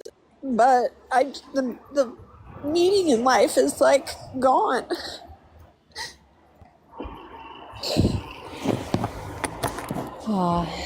Spirit, I just wanted to come up because I heavily relate to this topic. I don't want to go into deep. It's hard, it's scary, it's absolutely traumatic, and it's a day-by-day process, right? You are heard. You are going to be eventually okay, whatever journey you're going on, you know? Just take one breath at a time. Okay. I appreciate it, and I really do thank you guys for being kind and trying to understand. I'm sorry, I did not think I was going to end up crying. No, it's okay. It's perfectly human. Especially if we touch on something. Yeah, I know. Especially if we touch on something that's like close. It's just I don't have a lot of people to like talk about these kinds of things with, and so I was really happy to come across this group and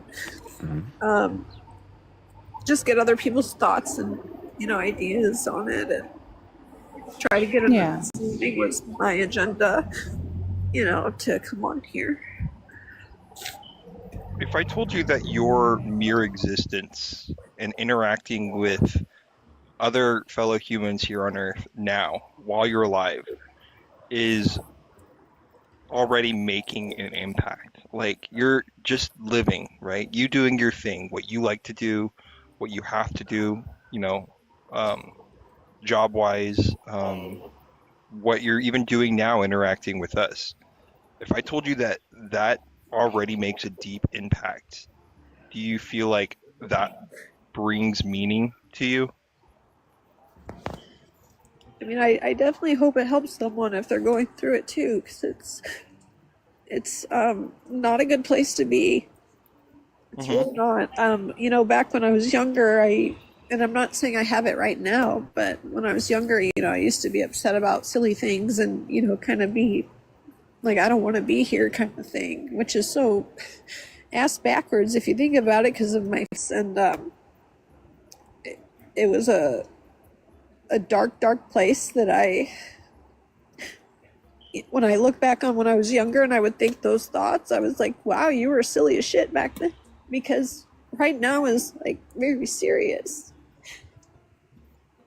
in comparison. But if I could suggest to you that it may feel like you've taken a step backwards, but what if maybe you've taken a step forwards? And what if this process, coming to terms with the uncertainty, right, is something that you can, with courage, which you have, obviously, because you've come here, get through, and then help others through the same process, which is inevitable for everyone, is to face the uncertainty. The saying, death is certain, and the time of death is uncertain. Yeah. So what is the most important thing I can do right now? And to do that, of course, you have to calm the body.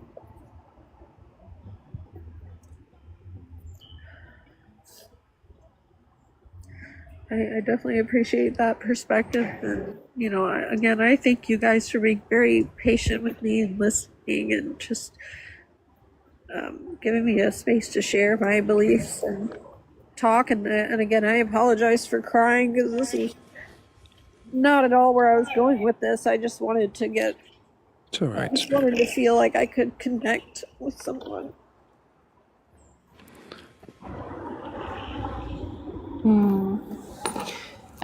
I wouldn't apologize. Emotions are very normal, even if they catch us by surprise. I would, unfortunately, like to say that none of us are professionals here. So, although I want to give you comfort. I want to give advice. I'm just making everyone aware that it's not really our place to. Fair enough. Absolutely, and I don't at all want to put any responsibility on anybody in the group, and I want you to know that like I'm gonna be okay. I'm not gonna do anything, I'm just upset in the moment. So I can hear it. but I thank you guys for talking with me and being kind. Absolutely, Spirit. I have to thank you for really opening up and answering the questions, and I'm sorry it took you so close to a nerve. I hope that you will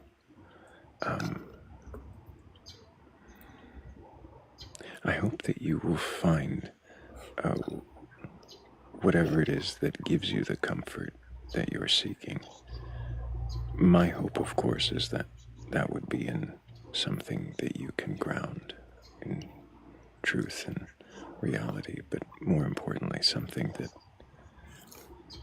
that is comforting. And maybe there can be comfort in the meaning that is made here in this life that you know you have. And who knows if that meaning is still searching for whatever may come next. I appreciate you. I really do. Well, thank you guys for having me on, and I won't keep you, but thank you for allowing me to share and just kind of get perspective from you all too. I mean, I'm just trying to find an answer that makes sense is all. So, not trying to push anything. We're not going to have the answer, but I do want to offer. Did you have any questions for us? Remember, I didn't really respond to those in the beginning. Oh, I was just asking at the beginning. I just was curious as to your own personal beliefs, just so that I could kind of, grasp what others' beliefs were and kind of explore that if there was something that might help. Do you think the comfort that you will find in this life will come in the machinations and imaginations of others, of what they assume to be? The comfort I get out of any of it is just the fact that we're all wearing different shoes and going the same place, I guess. That is some comfort, I guess. Yeah, that's the best. I mean, to know that we're all in it together is, I guess, the only thing that is going to help. And that doesn't really help much, but at least I'm not alone in being curious and wanting to know, what happens next.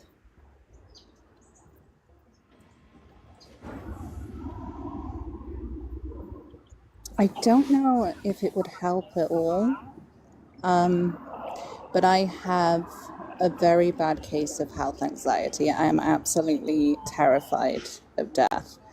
If you do have any questions, I'm happy to answer any, but know that this is me personally. It's not like a professional thing. It's just me personally.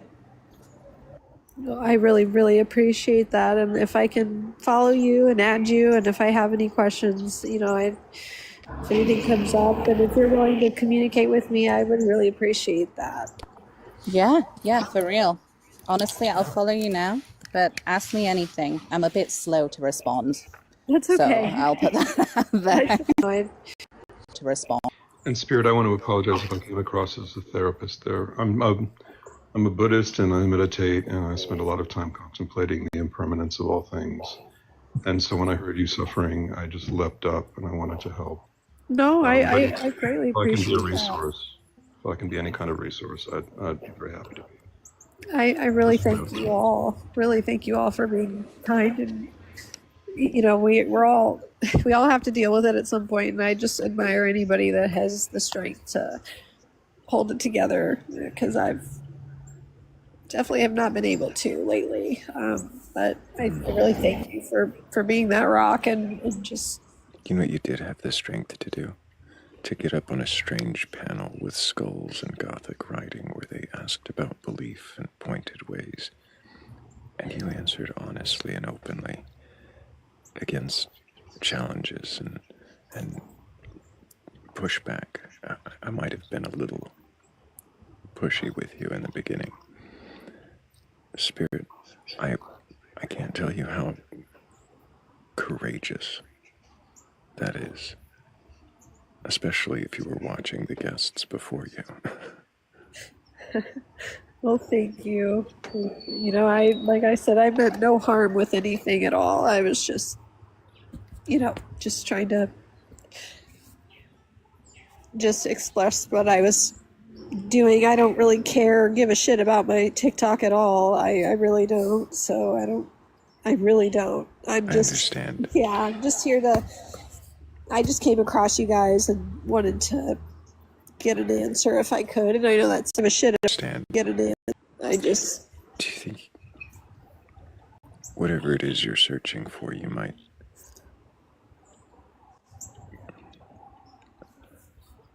not ever find? Yeah. That's true.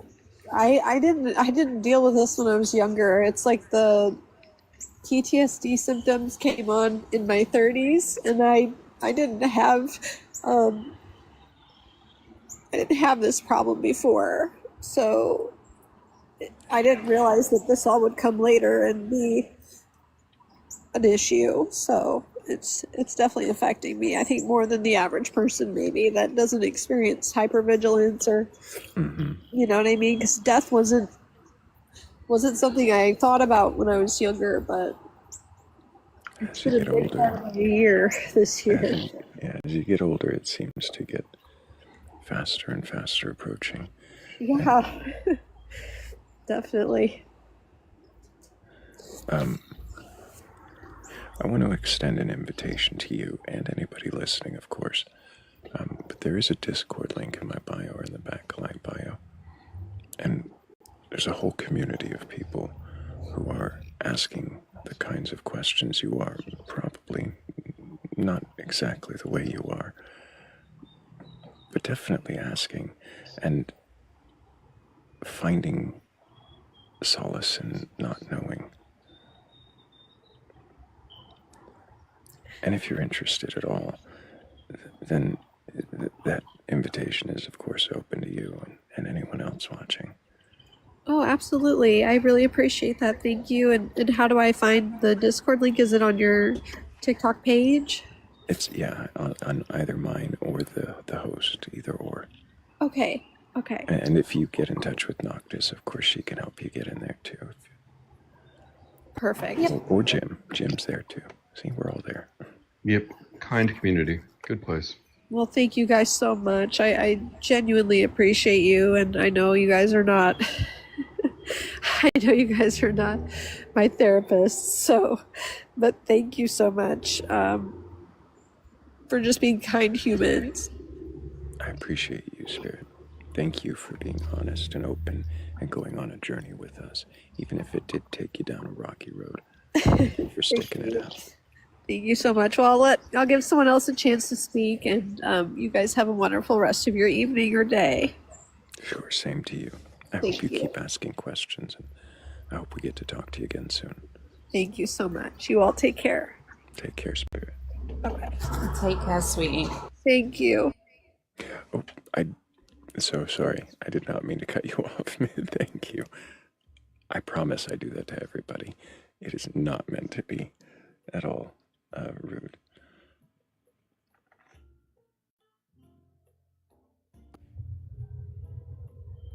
Well. Yeah, W Spirits in the chat. I'm not going to say anyone was the best guest of the evening, because even with the rocky road that we traveled through this live, we did have some excellent guests along the way.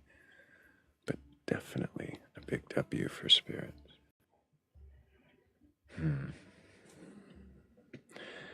Jackerwalk says cult behavior.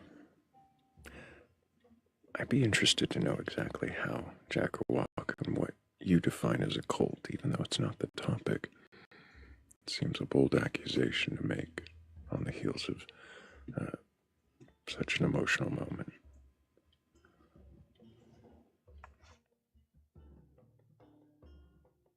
And I would actually, yes, absolutely agree with Aflatun to question those fears, Spirit. Absolutely question them. I didn't push harder on those because of the road we hit, and it felt like you needed to get down and be not in a spotlight for a bit. But I think that might be another place to question.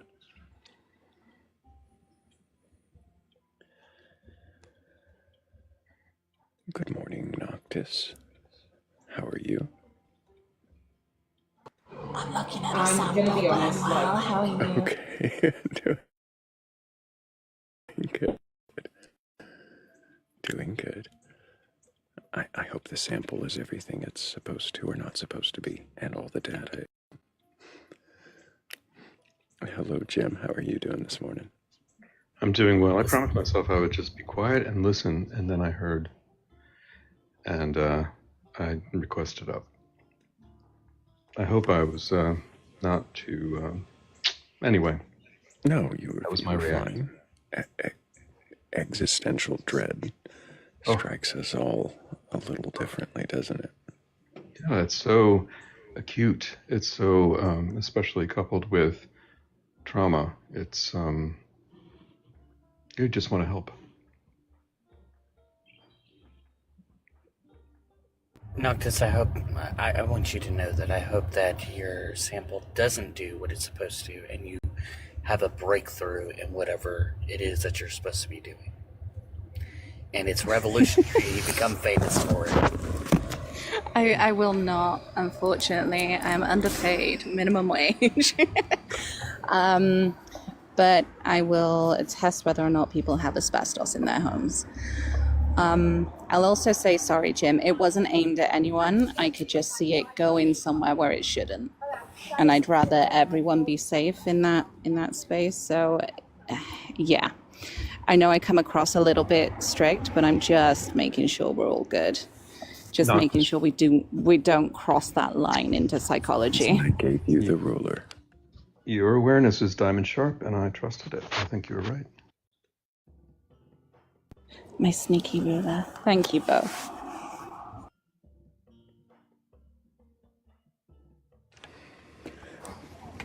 Diamond sharp. Thank you.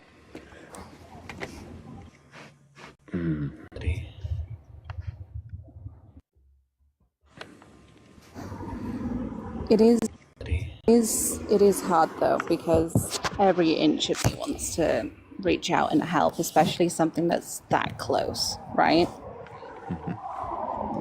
So, yeah, I'm not saying I personally have answers for it. I just have things that help me. Briefly. I understand that. I think that might have been what Jim was trying to present. Something that helps him. Yeah. Very fair. Bye, Jim. All right. Good day.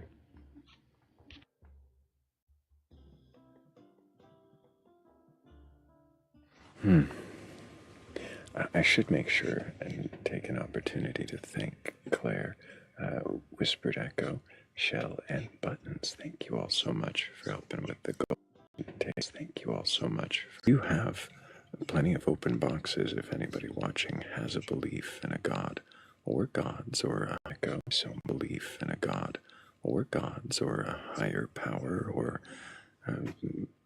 Martian fire yetis or anything like that. If you have a belief in something like that and you're open to questioning, we'll go ahead and request on us. I'm not here to argue or belittle you. I'm not here to tear you down.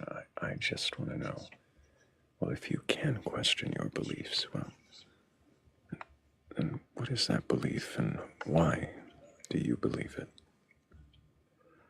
And maybe we'll get to those other questions.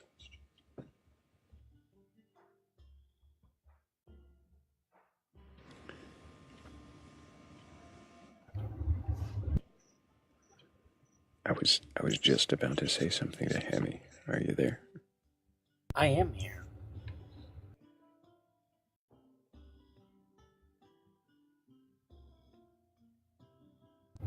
Right. Is it about that time, or were you about to say something else? No, I was thinking of saying something else, but then it just kind of slipped right out of my head, and it did it as soon as I hit the unmute button, and then I was like, oh, well, never mind then.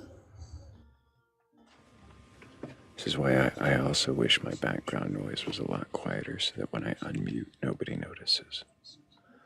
So that I can rethink my question. I am about to be in my Uber home.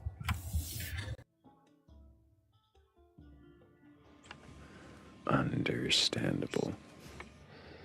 Well, we still sit here believerless in a void of gods or godly things, unless there is some believer in such an entity or a power or a energy. If you do have any kind of belief like that, I am, well, that certainly didn't make it sound like I'm open to it. I am. I just wonder if you know what energy is, if you believe it's a god. I never.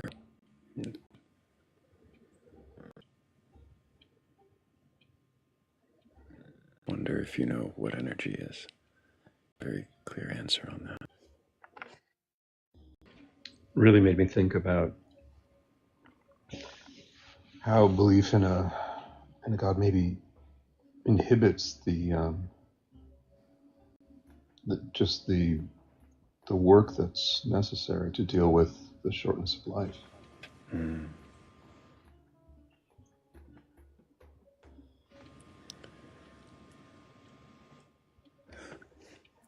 Is it a putting off till tomorrow of so many things in a tomorrow that isn't promised? In fact, this is what I was contemplating when Spirit was up here, was the nature of an infinitely long life. We always imagine we would be with our loved ones, but we could always put off being with our loved ones. We could always put off anything. And maybe we do, even in this life. But by doing that, you're sort of missing it. Put off. By doing that, you're sort of missing it. You're missing your life. Would you love? How would you love if you could? If there were no stakes?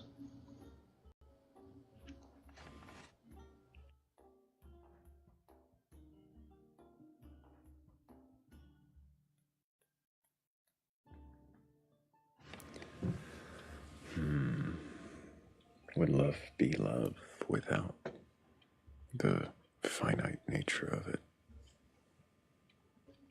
Yeah, and I have to remember not to use the word. Did I use it? Exactly. This occurred to me when my father died. It just became so clear that because life is impermanent, we would not be. And I often think about that.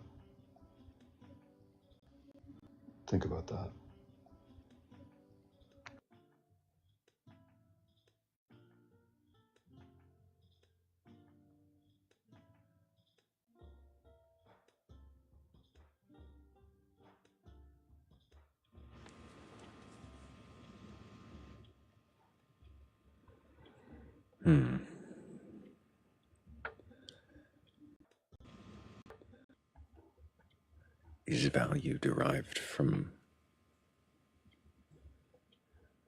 fleetingness? Scarcity, isn't it? value to.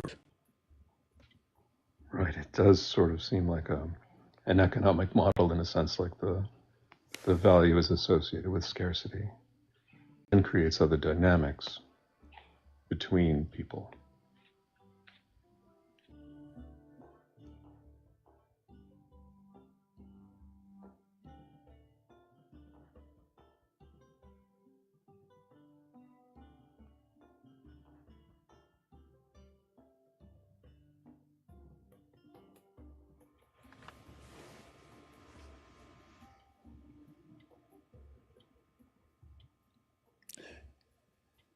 Is that us using a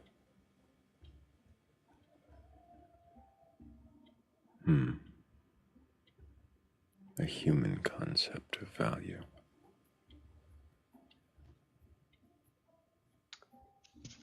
I think there can only be a human concept of value. Which was going to lead to, how we measure it is weird. I think the way we measure value is uncertain. I think that's up for question.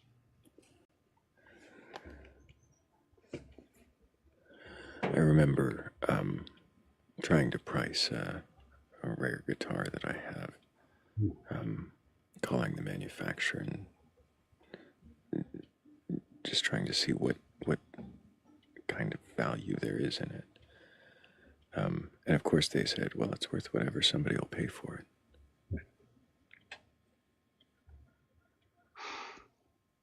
Yeah, that's I mean, that hits me so personally, of course. I have 3 guitars. No, I have 4. And I've given away some. And they mean so much more to me than any money I could get. You know, money is so cold compared to what they are to me.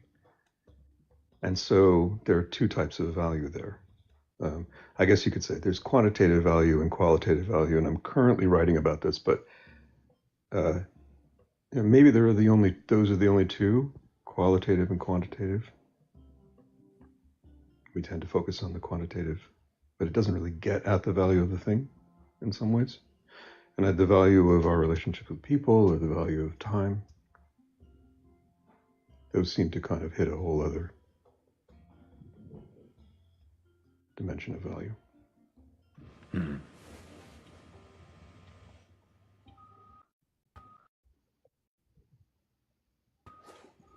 Of course.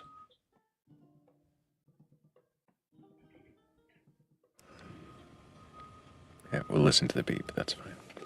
I was about to say something with the door open to the studio. No, it's my beep. It's my beep. It's a vehicle turning around in a nearby road.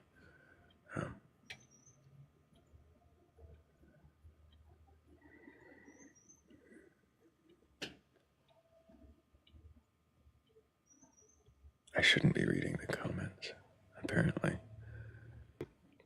There's a lot going on. I mean, I don't think that it's a serious challenge, but I think someone should question if this forum has a cultish nature. It certainly should be out in the open and questioned, because no, it's not desirable. I've run the question before, but it has been a while.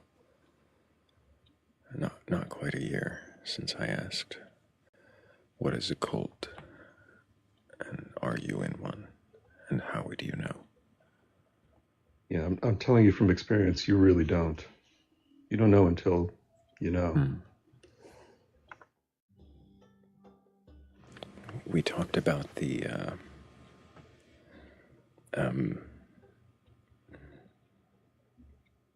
bite model of authoritarian control. And so each one of the letters in bite stands for a type of control you would look for.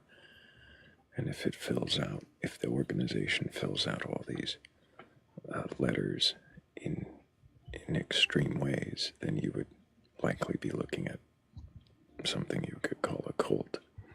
Ooh. The BITE? Behavior letters would be be the first one. Information would be the second. Thought, like emotion. So if you're in an organization that controls those aspects of your life.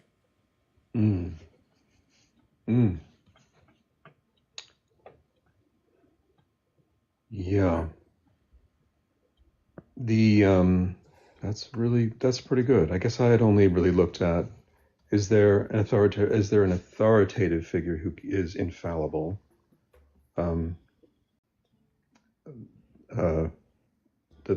That's one marker. So I guess that's looking at it from a different direction. I hear that stipulation added all the time to a charismatic leader or an infallible founder. You could add that on if you want to the bite, then you'd have a Biddle model instead, a leader. So a leader. Any religion is a cult by the bite model. Are they all trying to control your thoughts, behaviors, emotions, and information received? Well, yes, in my experience in a Buddhist cult, then certainly, certainly. And then, I mean, the what makes it very complicated is the information and behavior, the practice and teachings are valuable and have been extremely valuable. But it's the combination of kind of affiliation or allegiance to the organization, for lack of a better word, to the church, that makes it problematic. So I learned a lot, and it's improved my life in this organization, but the leaders were completely unreliable and, kind of did demand increasing levels of devotion. So I would look to the leaders and see if they fit that model, and then compare the model to the organization itself. Is the organization a cult? They to the cult.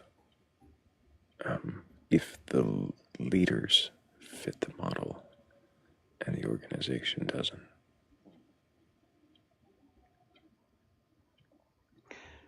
Yeah, I mean, in this case, the leader completely fit the model, but strangely, not all the way down to the roots. It was really just the upper sphere of the model where it really got pronounced. When you really join the club, that's when the control really sets in. Yeah, meaning you could exist for a long time, taking classes and learning things, meditating, and never really come in contact with that part of the organization. And you could come and go as you wish.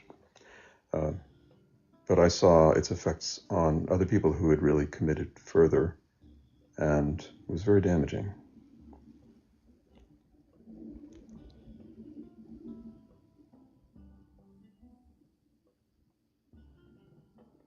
I think this is a model also at work in other cults as well, which makes them inviting, It's a funnel. It's interesting. Maybe I will. I'd have to dig through old files or just make a new one. Maybe I'll run that prompt again and see what happens. See if we turn out to be a cult.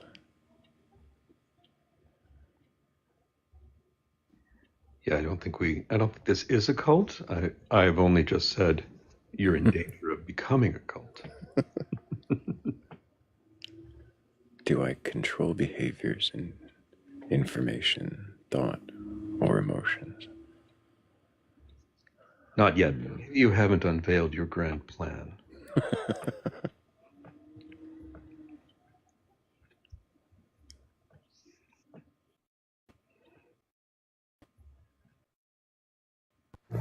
Look, if this becomes a cult, I'm out. Where do we register? Huggy. But you're almost at the top. Yeah, no culty. Doesn't everybody want to be? Doesn't everybody want to be at the top of a cult? That's No. part of it, isn't it? Yeah.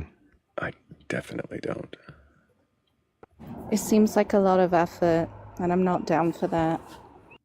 It sounds like if you're at the top of a cult, you want unquestioning obedience, or at least obedience. Look, me and my ruler will go elsewhere. I'm not. No.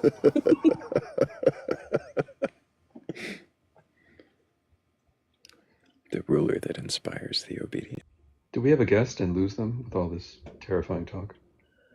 We did have a request that came and left. Yeah, I tried to accept them up, and they were gone. Oh. But if anybody watching does have a belief in a god or gods, higher power, or anything like that, you go ahead and request on up, and I'll even answer questions too. Why not? Not all of them. Oh. But only because I don't know the answers.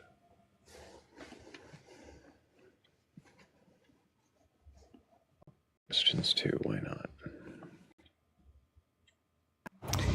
What do you imagine happens after death, Thrayle? Happens to what? Happens to humans, happens to you. What do you like to think happens?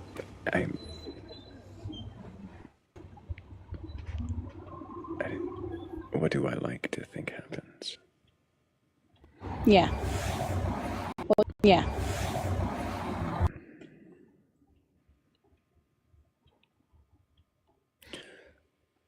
I don't. I want to say I don't know, but I really. I find myself every once in a while thinking about what may or may not come, what may or may not be, or has always been. And no matter how I dive into it, if I try to flesh it out and see what it could be in my imagination, it always... I end up questioning until it loses its appeal. And I don't know that that's because there's no appeal there or because I just am not satisfied with the answers and keep questioning.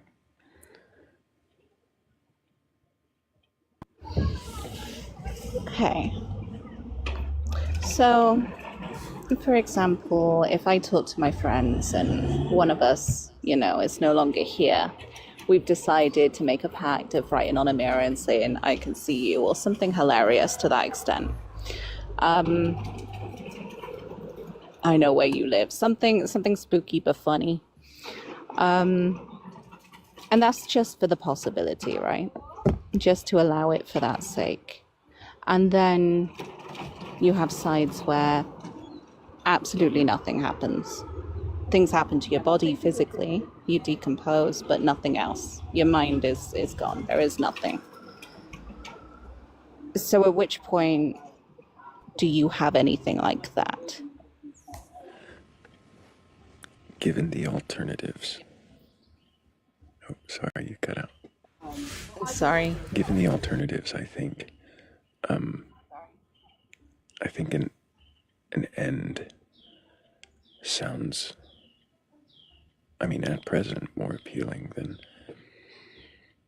unending eternity, wherein I can remember this life and not return to it. Wherein I can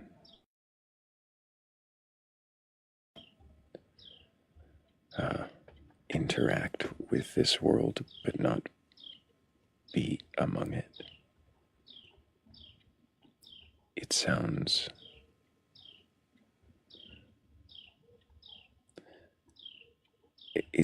like if that's the case, then I would be in an afterlife that pines for this existence, that yearns to interact with it or be a part of it and can't. Otherwise, what would be the point of that existence?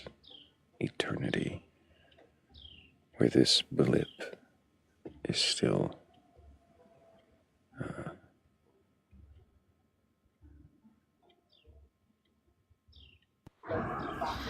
I'd agree. weighed. I would agree. Although I suppose the limit is your imagination.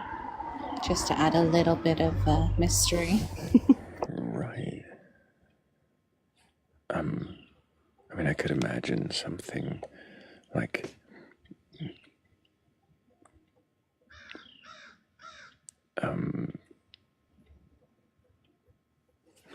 building a sort of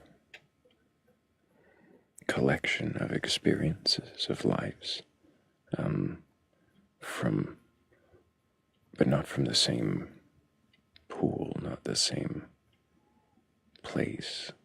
Because, I mean, if the imagination is the limit and the universe is the playground, then I would want to experience all of it. Could I have an existence as a star and know that and carry that understanding to another existence as as some alien creature or as a crow? The timing.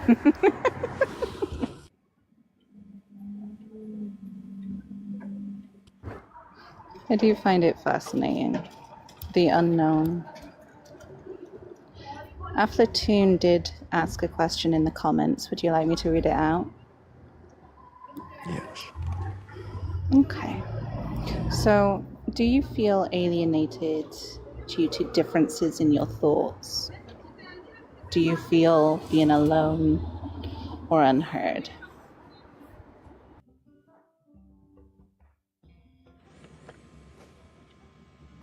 Time to go deep, Thrayle. Sometimes.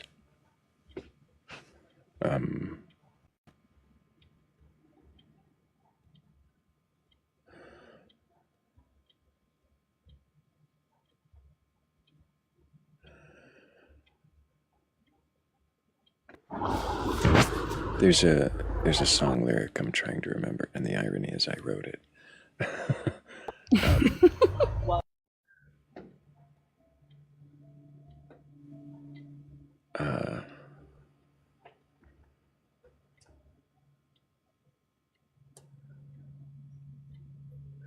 I think it was I hate to be alone beside myself.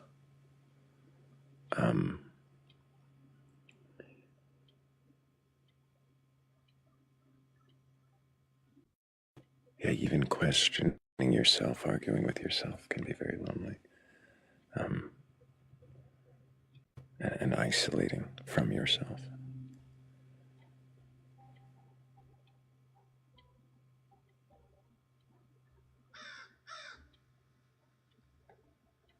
That's a great lyric. I might have it wrong. I feel like I have to go look up my lyrics. I'm singing the song in my head, trying to remember it.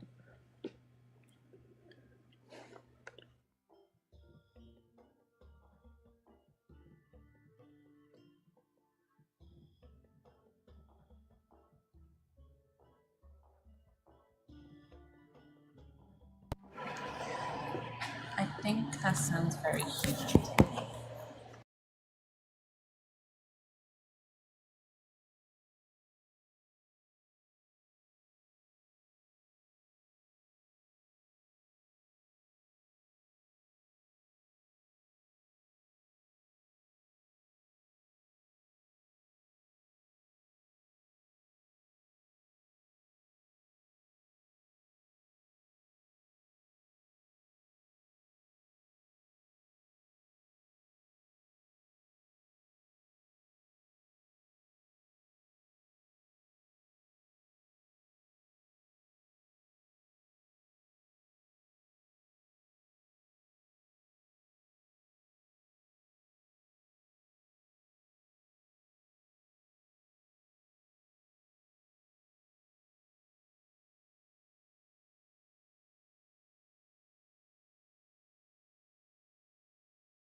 thing I'm questioning. Me.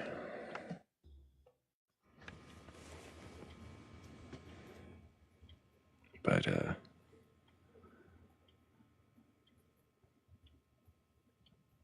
I think that's how you find where you really are.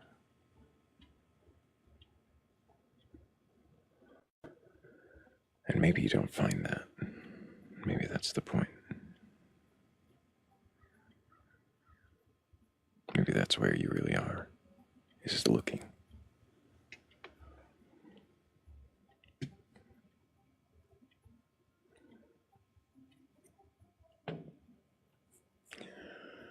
What does the skull symbolize to me? A lot of things. Memento mori, a reminder of our mortality. This is the one life. And after it, the bones, they don't even last that long. Not in relation to all of time and space. So it symbolizes the fleetingness of this life, the one we know we have. But it also, more importantly in this space, symbolizes, well, that I am the faceless questioner, except in moments like this. That Thrayle is just Thrayle, asking questions. Thrayle, do you believe that the self exists, or is it constructed?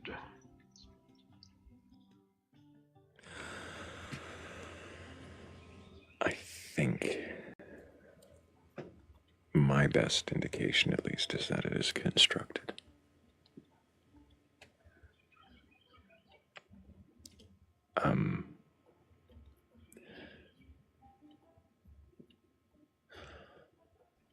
Does that change your perspective on life and death?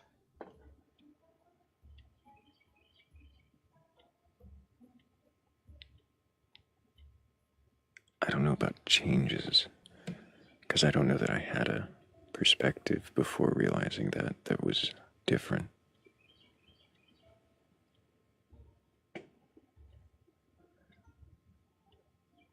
But if the self is a construction of our minds, then that would go to what I was asking Noctis when she asked her question, and it sounded cheeky, but I said, when she said, do you think there's anything after? And I said, for what? Afterlife, for, like, what is it that's going to experience this afterlife if our brains are constructing the identity that we utilize?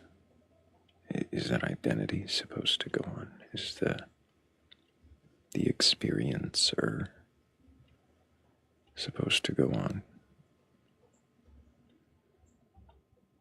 And is all of that just our brains making it?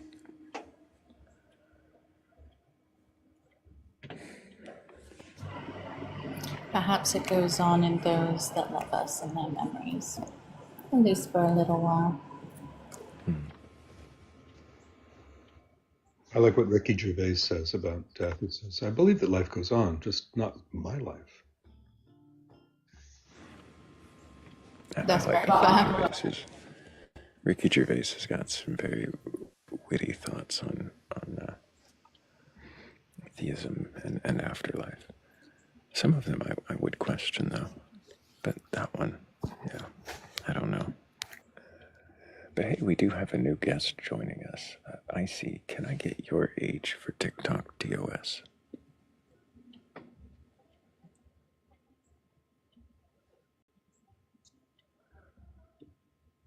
Icy, are you there?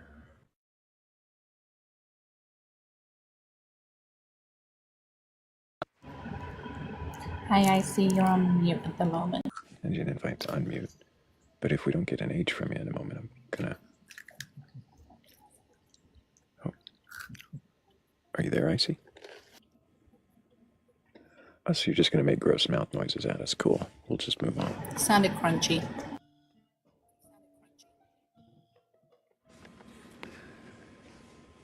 Yeah, I don't know. But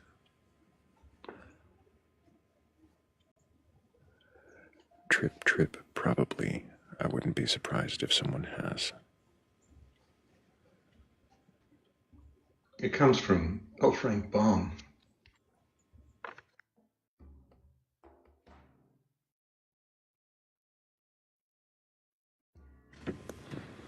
What comes from L. Frank Baum? TikTok. Oh, yeah. Which book was that? Is that The Return? I think it's TikTok of Oz. I read them all to my kids. I didn't. Yeah, I've only read like 2 of them. There's so many. Maybe 3.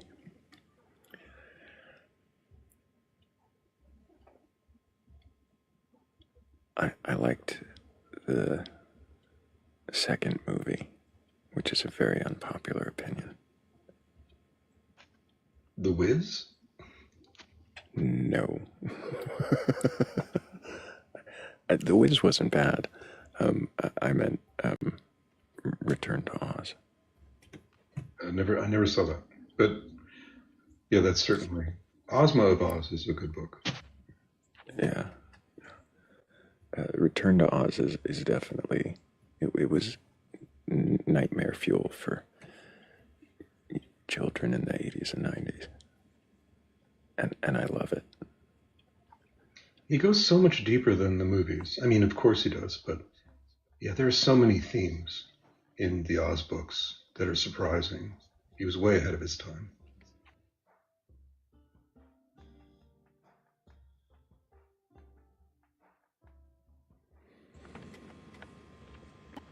I still have yet to read them. They're super easy, and I would say worth it. I'll keep that.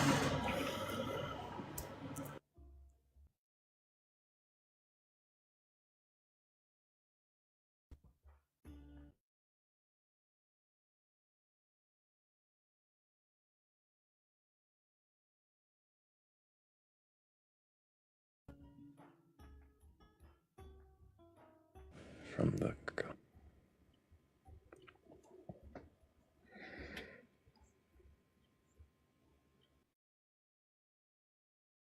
I see it's not, but I'm going to take it as a question. From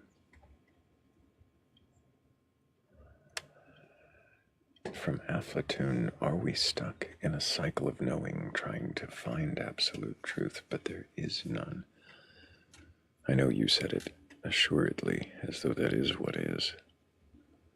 But I see a question in it.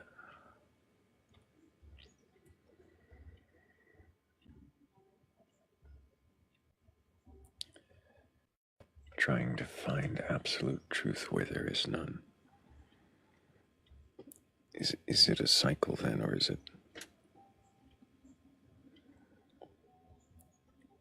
it just a tangent, a ray? I wonder if it's in a lack of absolute truth, a belief. That's what I was going to say. I would wonder what causes you to believe that there is no absolute truth, or is it just that it's unattainable?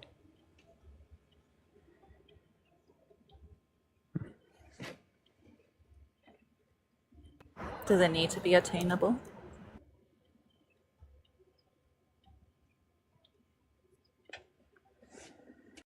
I don't think it needs to be attainable by us for it to exist. And that would be the other question on there is if an absolute truth does exist, be it attainable for us to recognize that it exists? Do we need to understand the truth in order to confirm that there is at least a truth there?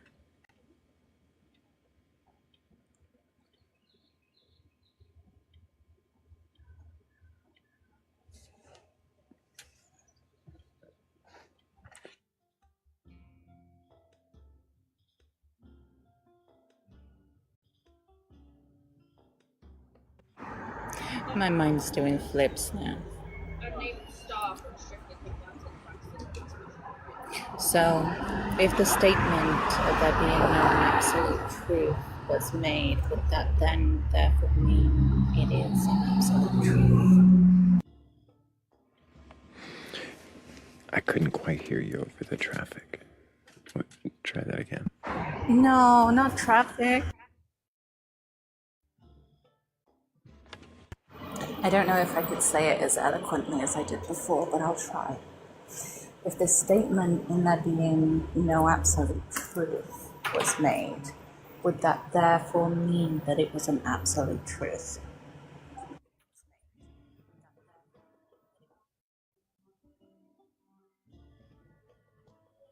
Right. How can that be true? That's a great contradiction. Yeah, it's just where my mind decided to go. And another car, apparently. Apologies. No worries, Noctis. I appreciate that. We do have a new guest joining us. Ghost, can I get your age for TikTok TOS? Yeah, I'm 44. And do you have a belief in a god or gods, higher power, or anything like that? Not necessarily higher power, just a lot of questions, but I was listening to y'all about truth and absolute truth, and I sort of think it's irrelevant whether we understand what it is or not, or whether it exists.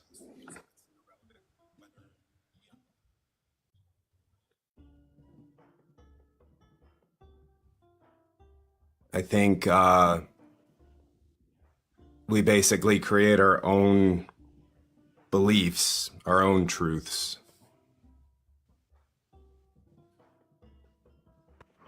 But then is that truth at all? Again, like, if we believe it, then it is the truth. If we move forward with our daily lives and how we connect to the things around us as if it is true, that is our internal truth. It's affecting how we approach things, how we, basically move through the world. Right. But then other people have different beliefs, so how could that possibly be true? I think what he's saying is that truth is subjective. That it's based then on agree. individual perceptions. Yeah. And Thank you, Thrayle. And moving with that assumption, you kind of have to acknowledge that if you're not working from the basis of an absolute truth, that other people are working from that same vantage point and are going to have truths that may conflict with your own. But they're not any less valid necessarily. Another question you might ask is, do I have my actions governed by beliefs that I'm not entirely aware of? And that doesn't involve other people that actually... You got really quiet, Jim. Oh, sorry. Can you hear me now? Am I just Much better. quiet again? Okay. No, so then I would ask a different question, which is, could my actions be governed by beliefs that I'm not entirely aware of? Could I have assumptions in place that are invisible because they just seem so obvious? And are my actions governed by them? And can I examine them? I think you can. If you work from that sort of framework, you sort of have to question where your truths are coming from and why. And if you do dig into that, it's a rabbit hole. You can start questioning everything. But I think it's a more autonomous, like having more agency over choice on how you approach things, and questioning why do I see it this way is kind of a recursive loop of thought, and it's just an interesting way to kind of live your life, I guess, in that what is truth, does it matter? This is what I tell myself is truth, and if that's where I'm working from, you kind of, it's very inward. It's very almost egotistical or narcissistic in a way on its face. But I find it less important to understand what is real or true, because we're living in a story of self that we write on our own. So, isn't it important how we write that story? Or that we write that story? And then I should drop down because I'm about to go drive somewhere. Yeah, that's a really good question. And my brain already kind of emptied out as soon as I started thinking of how to answer you. But yeah, it's important to understand why we tell ourselves the things we do.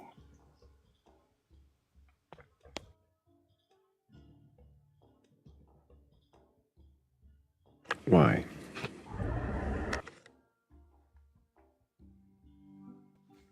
Because I think it's very easy to tell ourselves delusions.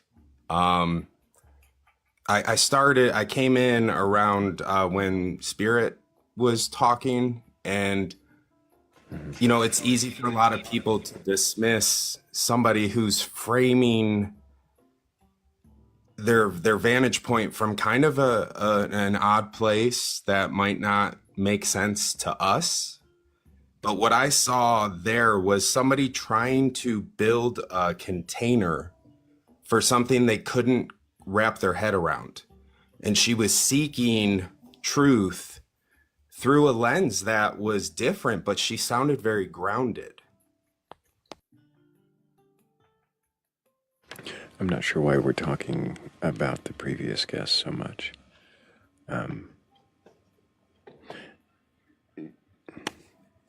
Regardless of where the previous guest's mind is at, what does that do for you and your truth?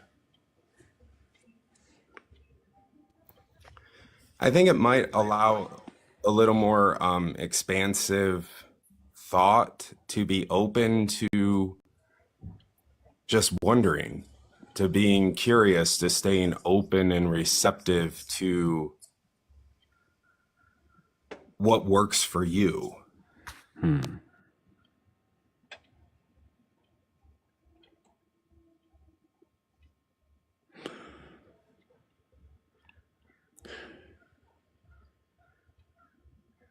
Does it matter to you if your truth comports with the reality around you? Yeah, I think you have to kind of perform your own litmus test on whether it works outside of your own mind, whether the truths that you are sort of using as building blocks to move through life translate and make sense as you experience life. If that makes sense. It doesn't really sound like it made sense. No, it didn't. I think was trying to my find- concern, though, is that you wouldn't Sorry. ahead, Noctis. You wouldn't be able to do that in an unbiased way. So at which point, how would you even know?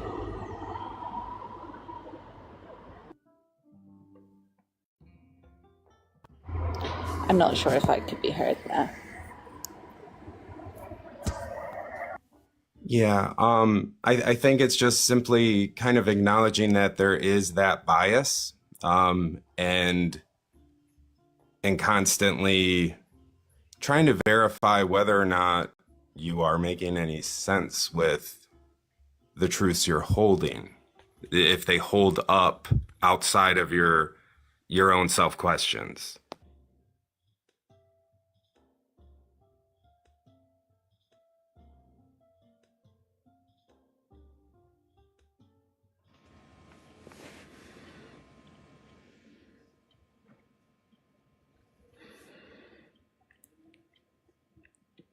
Can I ask, Ghost, why you requested to be up on this panel?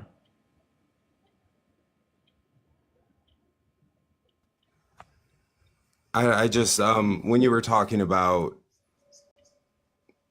truth, just kind of having the sense that did you? I guess I just want to know. Did you want to just share your insights and say things? You thought that it was irrelevant, I guess, and I'm sorry if I'm kind of getting off topic or right, something because like that. Can you question your beliefs? And I've even opened the floor to question me. So what I'm noticing, though, is that given the opportunity, you want to just kind of pontificate about your thoughts on what truth or absolute truth is. And as we ask you questions, you kind of veer into more shower thoughts. Is that kind of what's happening?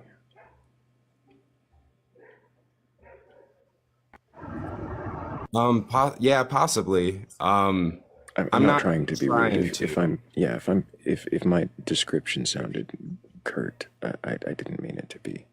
No, I don't take it that way at all. I like the sorts of questions I've been seeing you ask, so I'm thankful for it. I appreciate that. Your first answer to the question, do you believe in a God or God's higher power or anything like that? You said, I don't believe in a higher power. And then you went on to talk about absolute truth. I'm curious, do you believe in no gods or any beings or conceptions like that?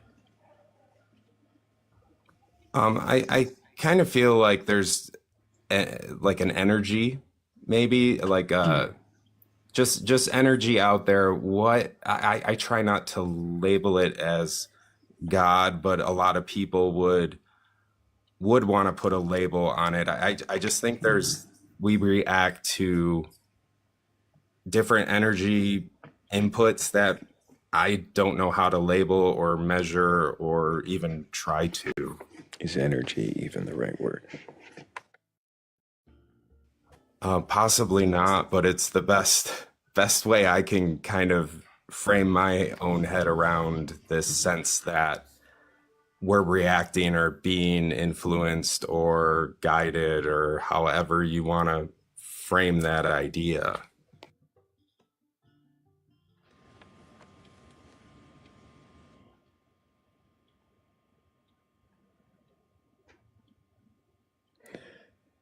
So you think there's something you're calling energy that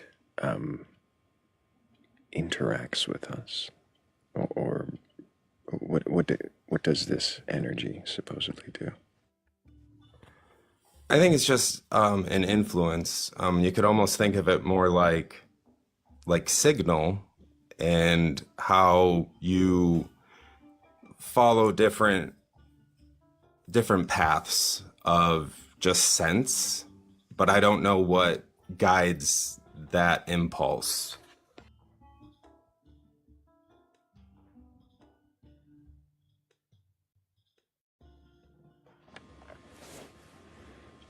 So you feel like there's something influencing or motivating that is unobservable?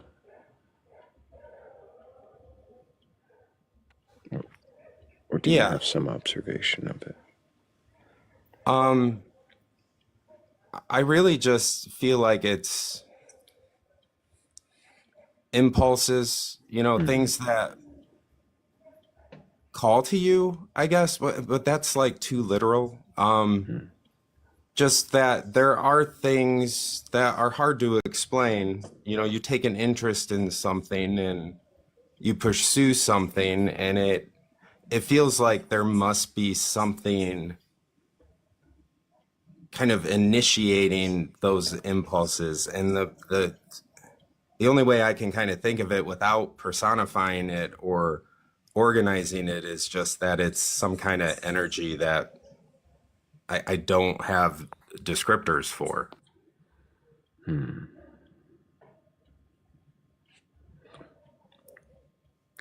think a lot of people are waiting for me to ask it, so I'm going to do it. What is energy? What does it mean to you, the word?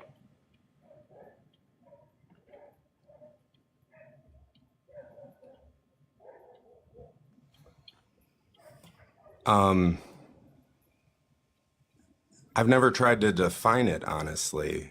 It's more sense or feeling than the electric kind of mission of it. It's just feeling impulse and thinking there must be some kind of shape to it, I guess.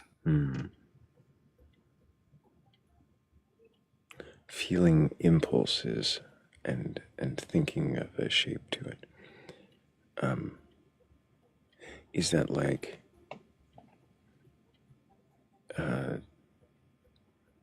feelings of urgency or intention or desire?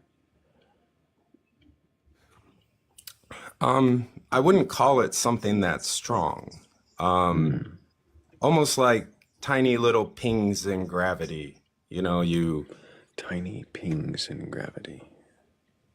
Yeah, it's kind of hard to describe, but just like when something catches your attention or your interest, it's like, why did it catch it? And it feels like there's maybe something kind of, God, I hate to use the word calling out, but you sense something, you're drawn towards something, and you pursue that one way or another. And what kind of prompted that?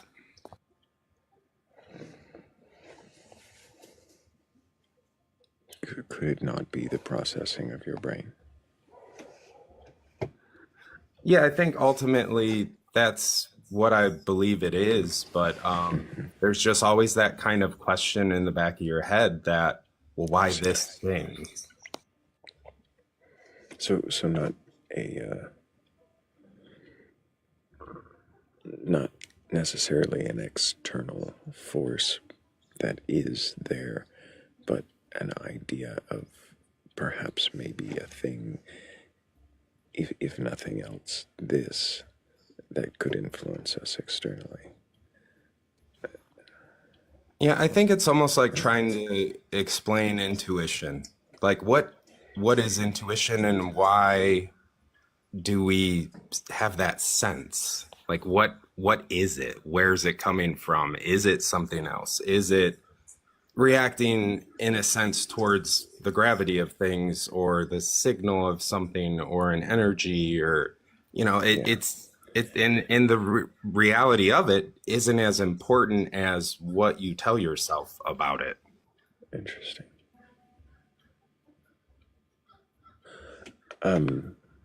Yeah, Ghost, I'm not sure that I have more questions for you. It sounds like you're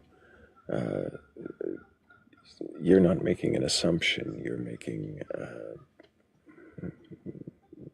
not quite a hypothesis, a musing, an idea that something could potentially maybe have an influence from external, but not necessarily. It doesn't sound like a belief, is what I'm saying. It sounds like an idea that you kind of toy with. Is that accurate? Yeah, it's more just a framework that helps me kind of fill in gaps when I'm not sure about something, I would suppose.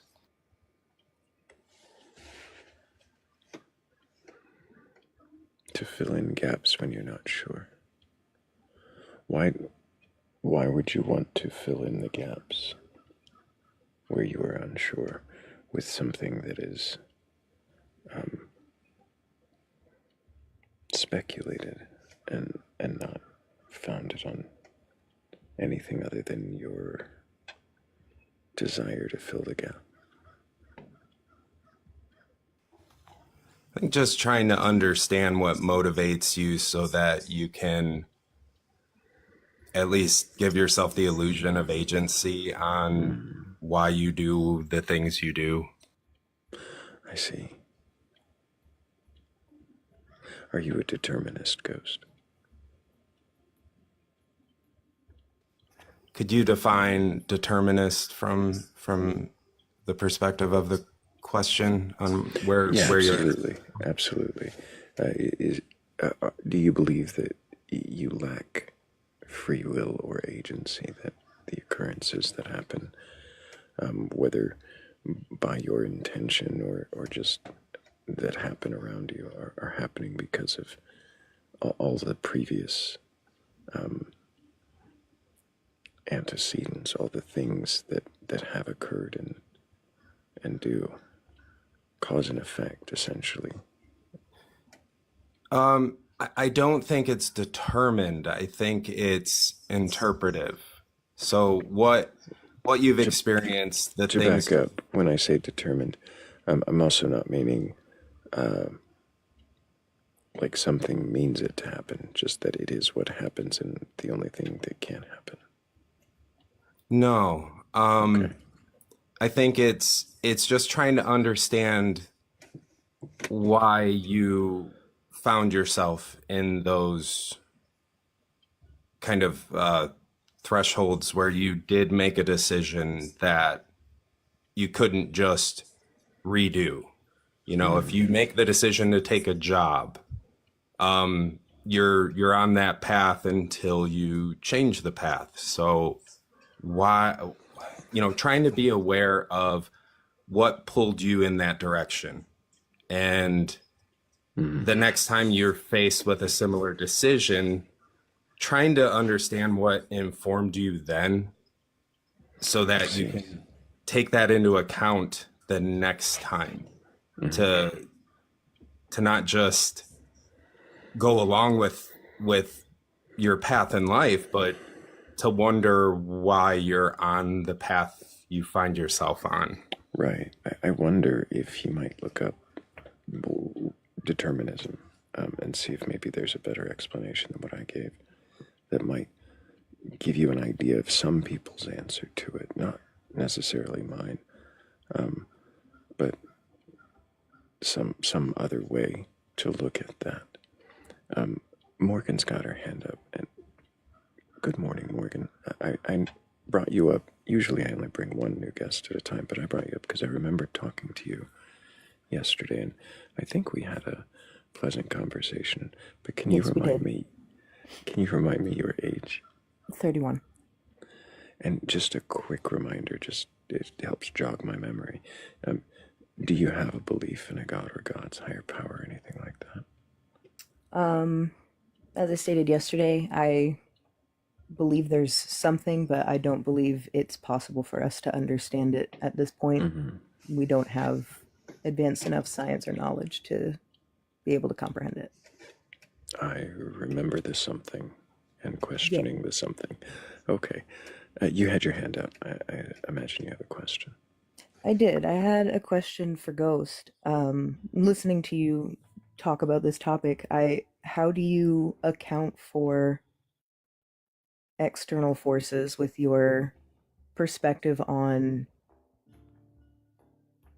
like how we proceed through life with whether or not it's a choice or not. Like, how do you account for that with that mindset?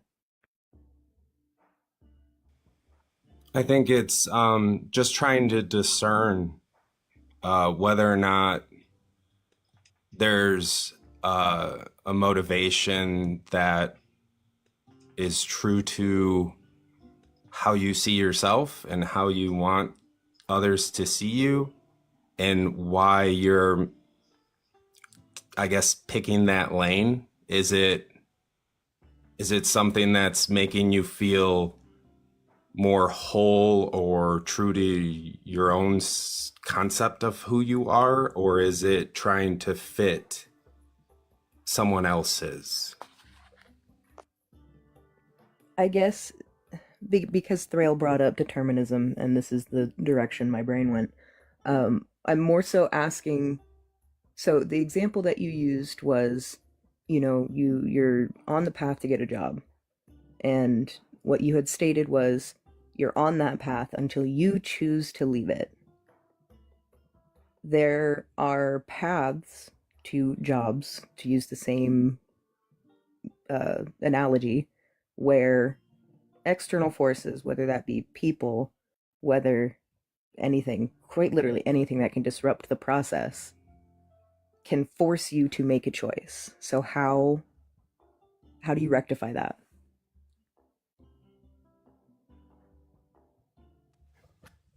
Are you saying like roadblocks or gatekeepers, or in terms of external pressures to accept something out of need?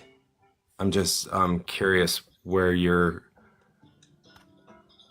asking that question, where it's oriented from. She told you it was oriented from the topic of determinism, the idea that everything follows from the antecedents, including your mind. So the question again was, oh shit, I'm gonna word it wrongly, Morgan.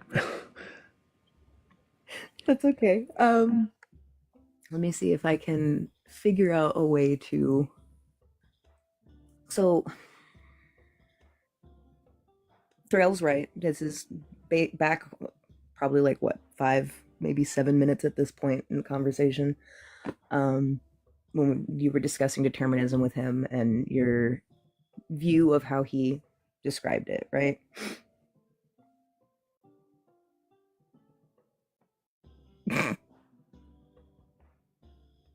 Excuse me. Yeah, I don't feel like it's. I feel like at any point it's a choice. At any point something new can pull at you to kind of continue down in the pursuit of that job or endeavor, or switch gears or pull back. And it's just trying to be aware of why you're either feeling confident or questioning, or whether you're doing it for those external reasons, like pressure from need, or to look good for others, or be there for others, or simply, will this make me feel good? May I ask, what is your perception of choice? Just making a conscious decision based on whatever values you're prescribing to the options, and trying to understand why you have those values in the first place. So would you agree that a choice is two or more options? Yeah, I think it would kind of have to be, either this or that or known.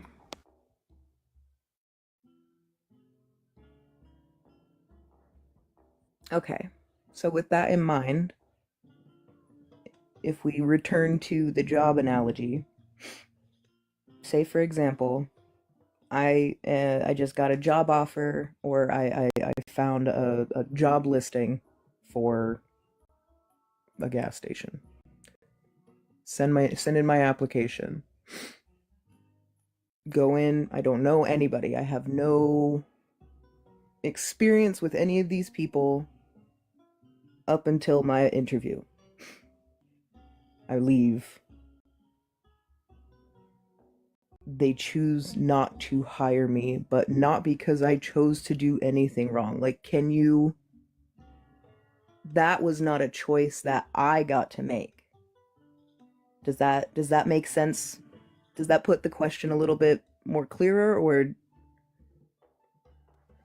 Yeah, I think I kind of sense that might be where you were trying to come from with the question.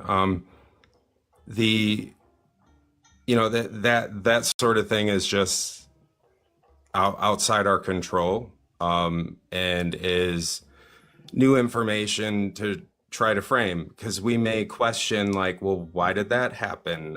Was that supposed to be that way because something better is going to come up? Or, just looking at it at its face, like, they didn't pick me, and moving on. But I think we have a tendency to want to understand it, and we'll tell ourselves some kind of story. And, whether that story is, well, it happened for a reason, or it's as simple as they didn't pick me, that's a choice for us to make, and it will shape the next experience.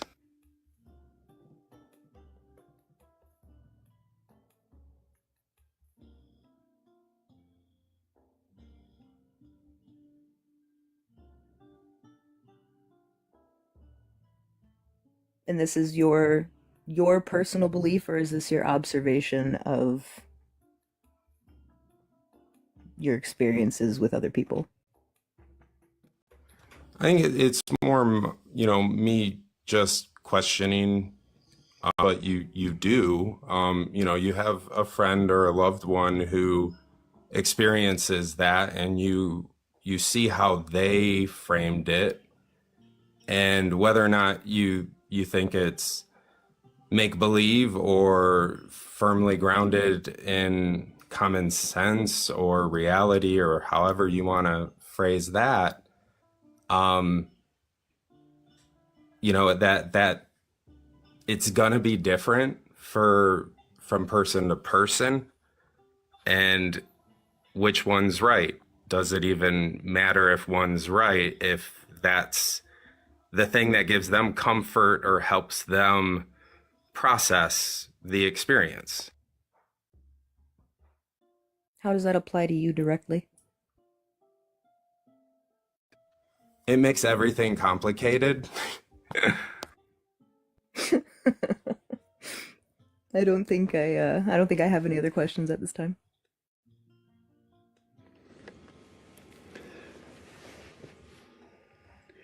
Ghost, does it matter if your perceptions are true to reality or not? I don't think it matters outside of its just relevancy to you. Because if you believe it, it's how you understand it. And if you feel solid in your understanding, you're going to move forward with it regardless of whether or not it's true. It could be your own little delusion to kind of navigate the world without feeling overwhelmed or that things are happening to you. Sort of, we build our own sense of agency through our truth, whether it's based on anything other than our own story.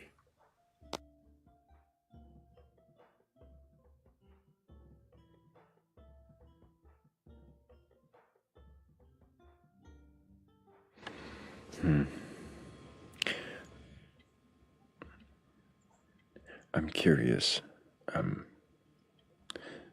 When I and Morgan have asked you questions, most of your answers have been we responses. I was going to bring up the same thing. Do you question your own beliefs or just muse on observations of others? I think I try to form my own beliefs, but never arrive at anything concrete.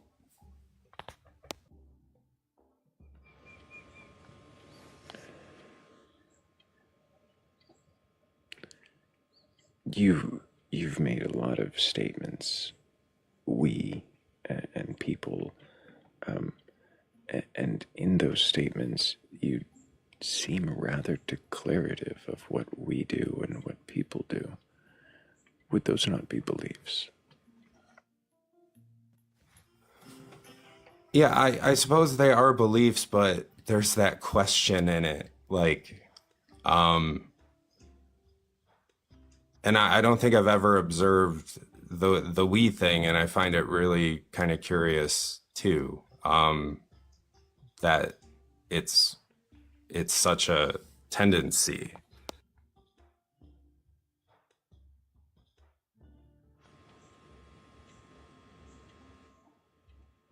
Have we got you self-reflecting a little harder than you meant to? No, it's kind of the space I live in, so it's not out of the ordinary. I'm sure you can imagine that. No, I do. I understand. I need to imagine it. I live in it.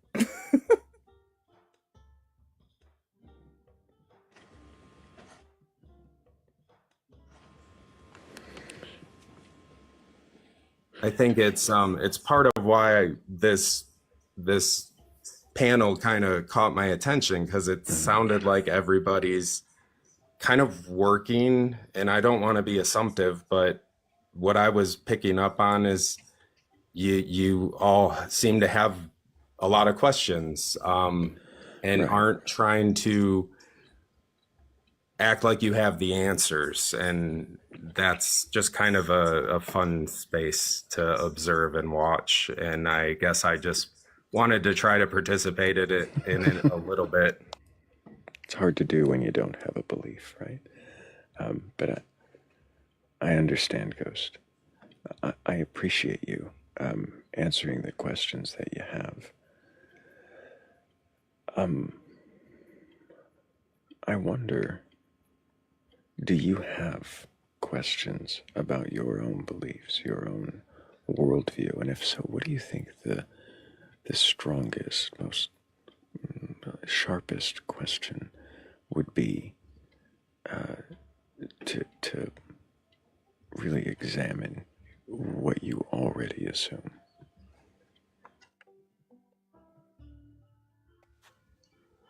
I think it's an exploration to try to understand what motivates and gives you conviction in a stance at all. That if you're somebody who questions and isn't comfortable with declaratives like this is like real in the truth, universal kind of truth sense, that you're always going to have more questions.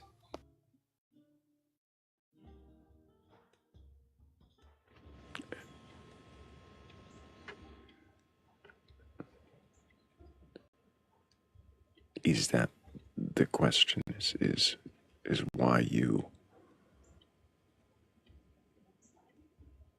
will always have more questions? Yeah, it's like self-eating, Ouroboros. yeah, that at some point you have to arrive at something stable enough to move forward with a decision or move forward with anything. And if you tend to just ask questions and have a hard time accepting something as more broadly true than what you tell yourself is true, if you're kind of stuck in that stance, trying to feel as comfortable with your own conclusion, because everyone's coming from their own angle, and you don't want to deny other people theirs. I think you should feel comfortable in your own conclusions. Yeah, and why building frameworks or containers to go, yeah, that's true enough. Like that's solid enough to kind of call it a belief, with the acknowledgement that that belief is always kind of shifting as you have more input, as I have more input, as you encounter more people. Yeah, as I encounter more people. Yeah, thank you. I think I need to be more aware of that. The we and the I kind of thing.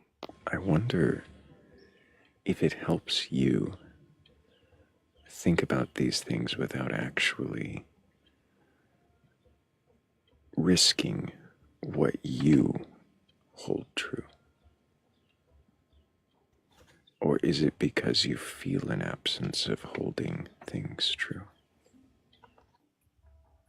I think I do have what I call true, but it's always from a perspective that I very well could be wrong, in that it's a story that I'm writing to have the conviction to move forward with it,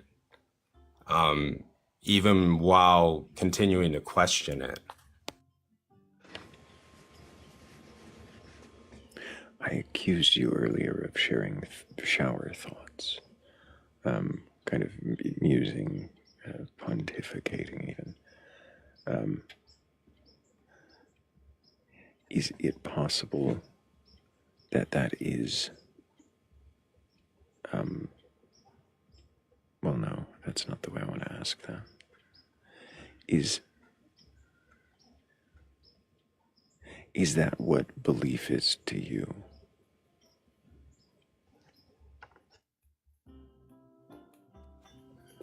Just a constant cycle of musings, like just thinking. For you. Yeah, it's a mode that I've seemed to always have, as long as I can kind of look back and think. I think if you believe what you're holding and thinking is an absolute truth, there's a motivation to think everyone else should be working from that same vantage point, and that can get difficult.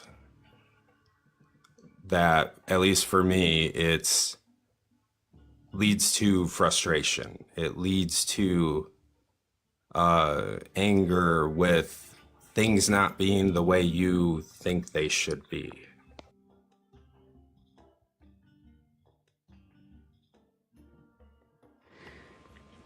Is there a way that you think they should be? I think it's hard not to feel like you're right sometimes. Anything about that? What's that? Oh, I was testing Hammy to see if he's actually with us, but also taunting him a little, because he often thinks he's right. Yeah, I think possibly I've known quite a few people that need to be right. And that tends to come outward as argumentative or potentially not leaving space to invite others to feel different.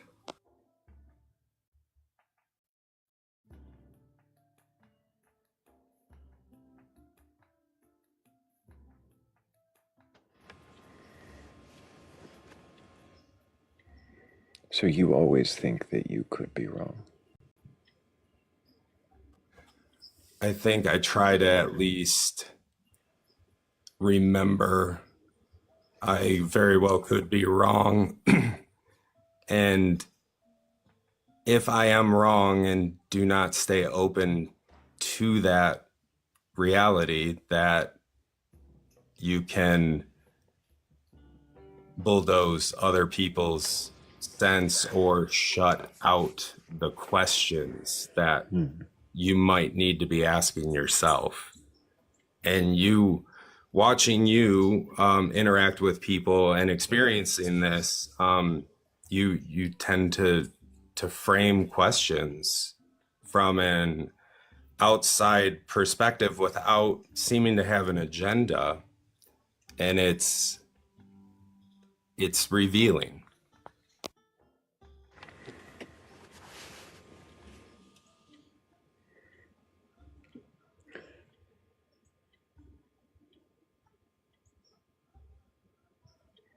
I wonder, what is it revealing, and how is that affecting you? More questions for thinking on when I already do too much of it. But I think I enjoy the questions. I enjoy the thinking. And they're good questions and good observations. And I don't know why I'm so driven to question.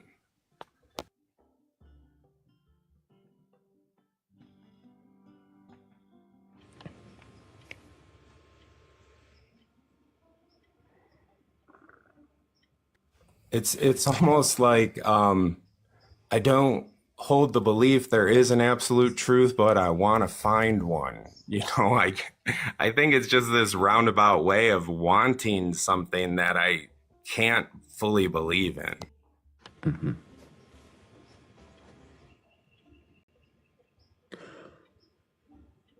Why do you think you want that?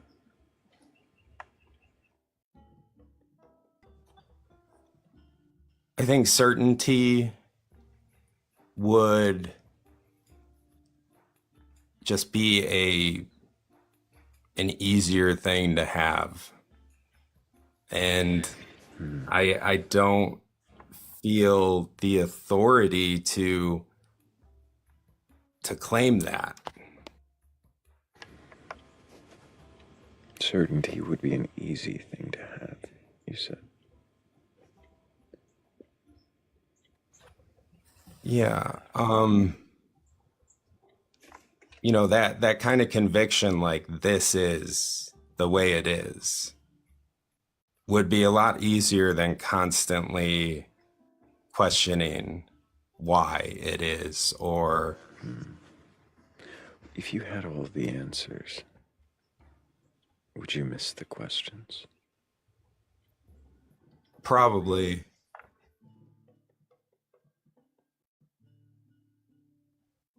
It's curiosity.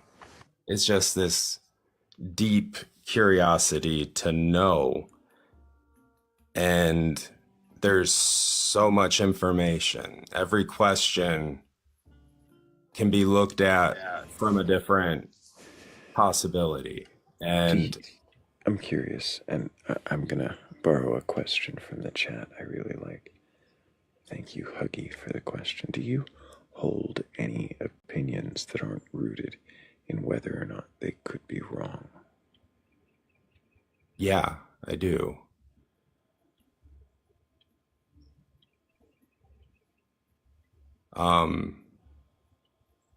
you know, I believe we author our own story. We tell ourselves our own story. And I think in the attempt to understand ourselves, we will invent.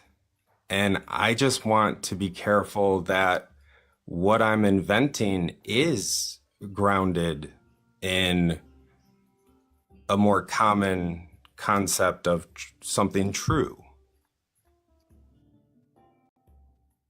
if that made any sense.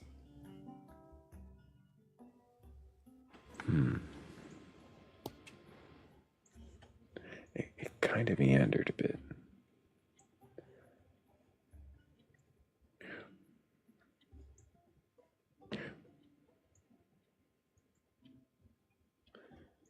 Yeah, as just what I heard says. It sounds very cautious. Even that, the thing you hold without consideration of whether you're right and wrong, was very measured in delivery.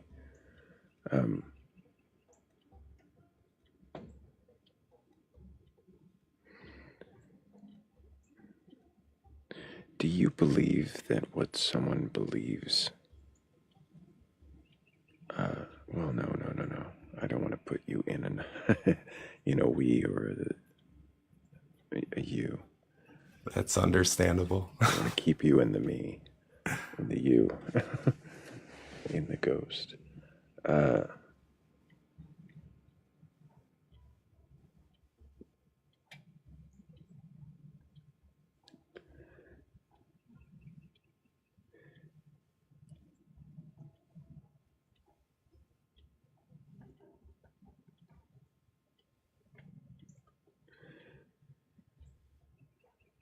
I guess I'm actually potentially out of questions because Okay. you seem to question yourself quite a lot and hold little to be. It's not that you hold little to be true. You hold quite a few things to be true. You hedge the way you hold on to those truths, though. Yeah, because they're mutable. They can change pretty drastically on small things. And I think it's curiosity on why small things can have such a transform. One day see yourself like this, and then something small can happen and you can almost flip it on its head. At least when I think the way I do, it's very easy to just say that feels important, that feels like a strong impulse or signal, that must be true for me, and not kind of, I guess, staying more linear, that you follow the ups and downs, and it's like, from this vantage point, this feels important, this feels big, this feels like something I need to grapple with or overcome or put effort into.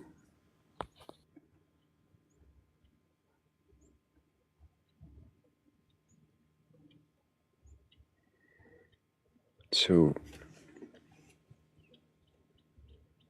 does that put you in sort of going with the flow of your feelings rather than verifying what is or isn't? Yeah, I think that's a pretty good conclusion from what I've been saying, that I think I've been circling something grounded in that sort of a thought. It is being open to change, to looking for markers or clues of what gets more to the heart of who you think you are, and trying to confirm that who you think you are and what your motivations are and your drives and your passions, and that these things are, something real, but not understanding why it's so easy to change. That why isn't there a more consistent through line to some things? Is it possible that that ease of change is something that you perceive for yourself?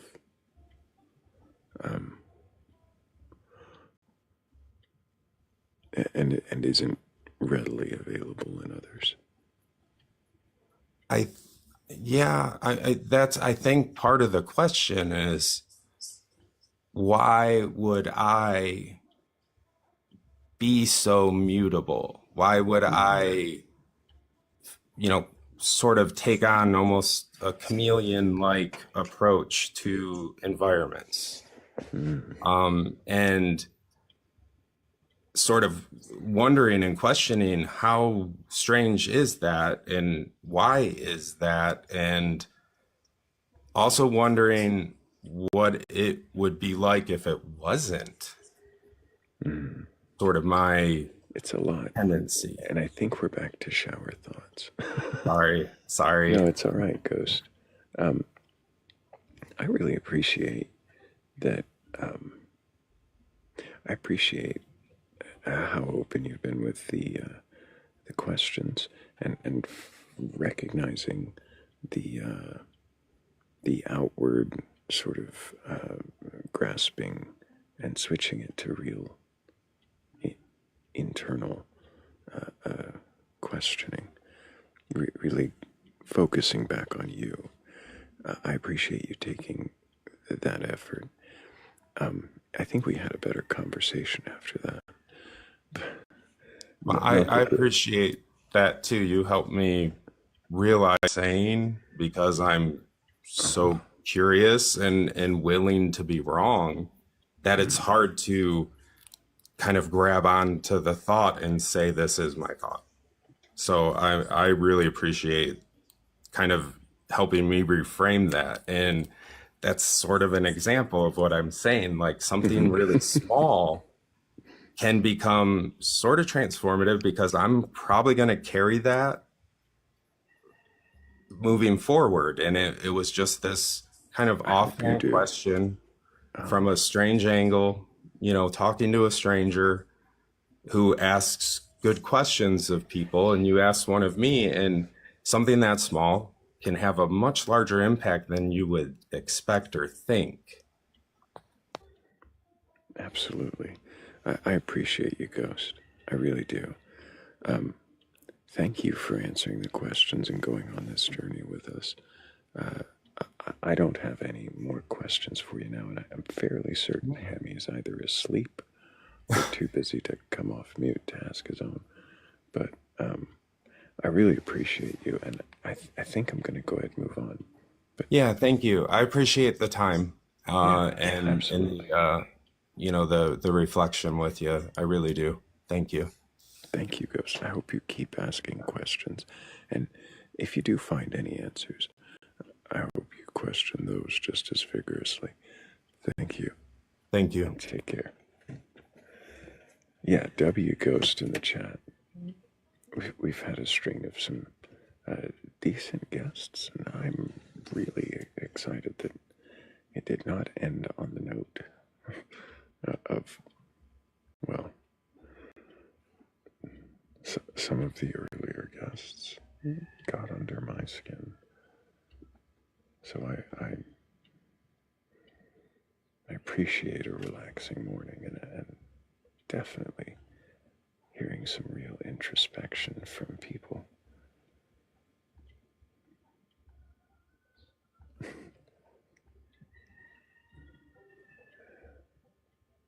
Let's see if we have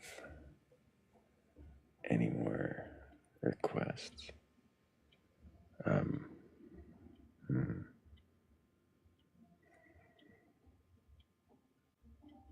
Hammy, are you still there?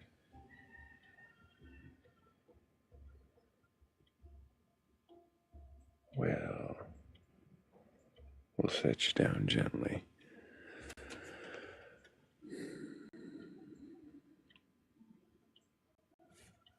I think we have a request, and if this one goes well, it may be the last one today. So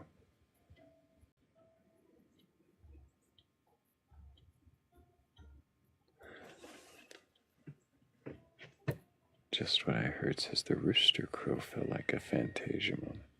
There it goes again. Did you miss it earlier when I said crow right as one cawed out the door? I thought that was great. Imagining with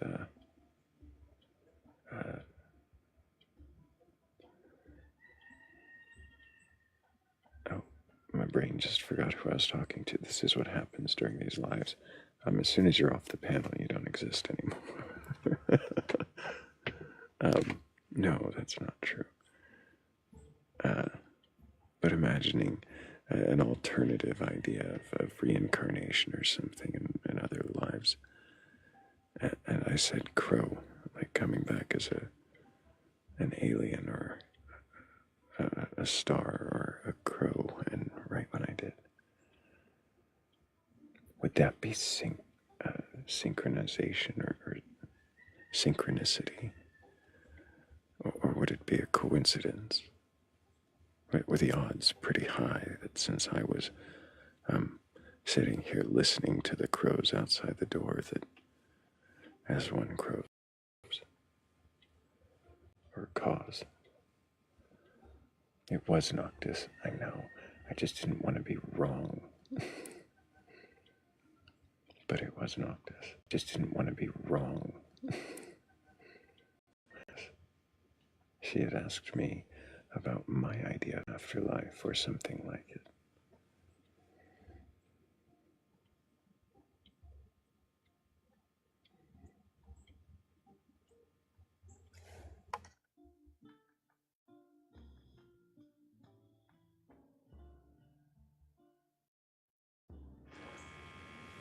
What if I come back as a crow and listen to a questioner?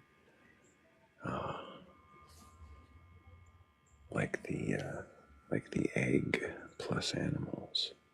So not only living every human life, but living every animal life. Every life at all.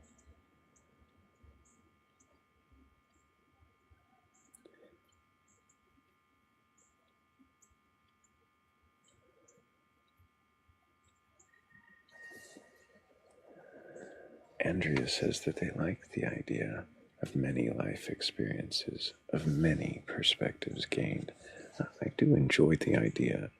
I don't like the baggage that comes with most reincarnation systems, karma, reward, punishment, advancement, demotion.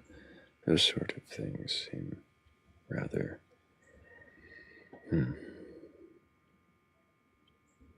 well, human.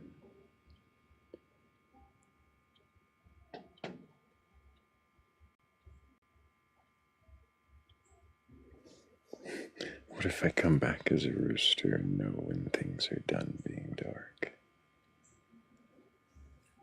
I like that.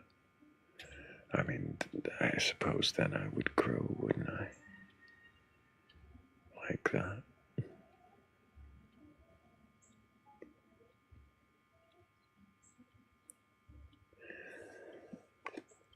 I don't have I can't get my words out. I don't have a poem prepared. I don't have a believer to question. I don't have questions for me. I mean, sure, I could sit up here and question myself. That is something I do often on my own or in front of a crowd.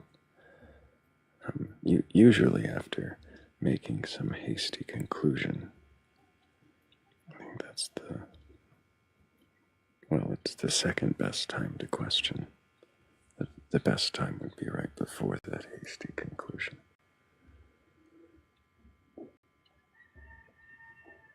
Haiku. Well, that seems awfully short. I usually read 6 stanzas or more of a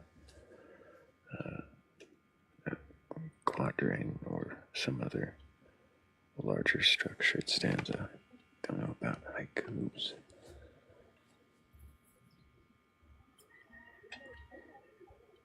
Good morning, Philly. Good morning. Do you have questions for the questioner? hmm As you have been, as you have been asking questions of people the way you have, do you notice patterns in people who are willing to question their beliefs? Yes. Would you speak to that?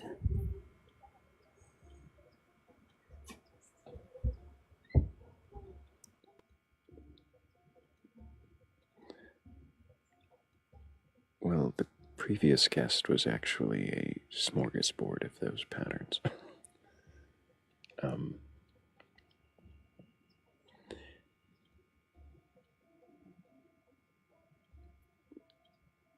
Recursive language where you double back and quickly alter, modify the way you say something.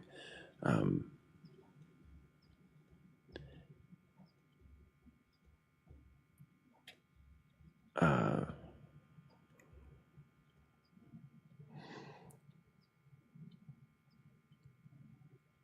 Oftentimes the vague language right off the bat, if it's not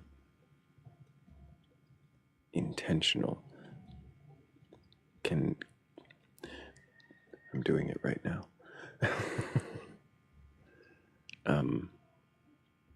It can indicate a lack of certainty, or at least an openness to consider other positions within just a single statement.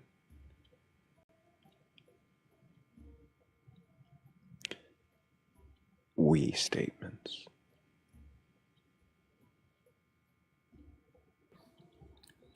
We statements? Uh-huh. I don't know if that's actually an indicator, but I'm going to look for it now.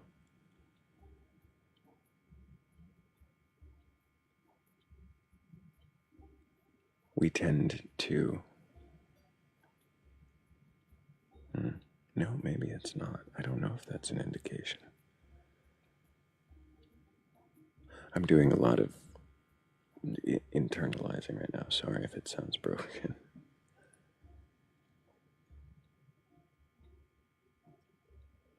Do we do that? Do we do that? I suppose we do. Yes. Oh. The hedging language is really the big thing. The uncertainty in the statements of certainty. Possibly, probably, most likely feels like, I think it's, I feel it's, to my understanding,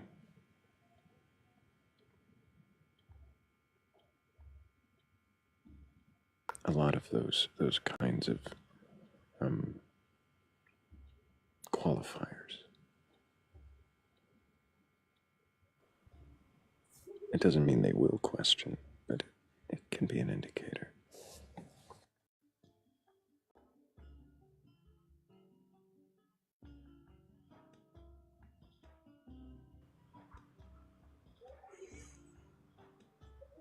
those hedging statements, those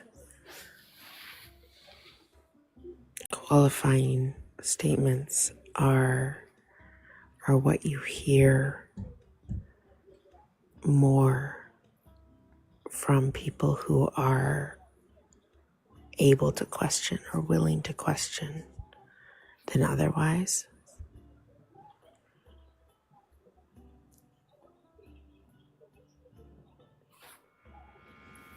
It seems like it might be that way.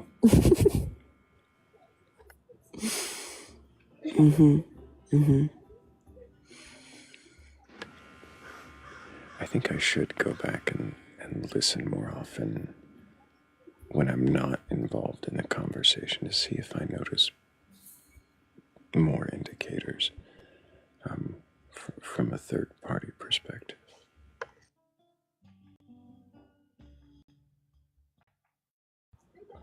Is the inverse also something that you suspect is happening? That when statements are more absolute, those people might be less likely to be able to question their own beliefs? Yes, it seems that way. I don't think absolute statements necessarily indicate that they can't question. They might be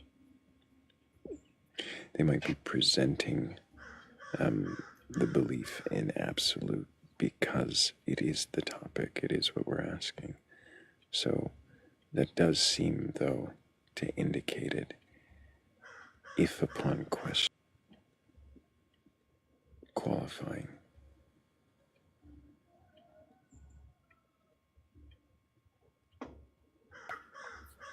Is there a belief that you enjoy questioning the most or the least?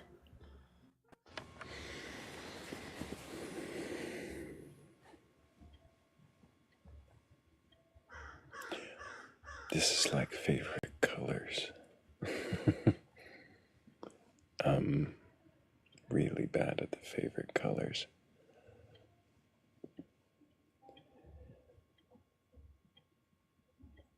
I think I like questioning the ones that I know the least about, but sometimes those can be the most frustrating.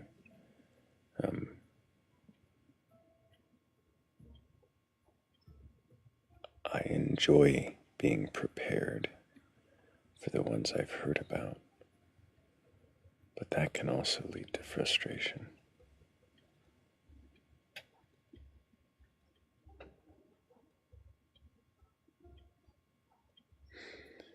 I think my favorite belief to question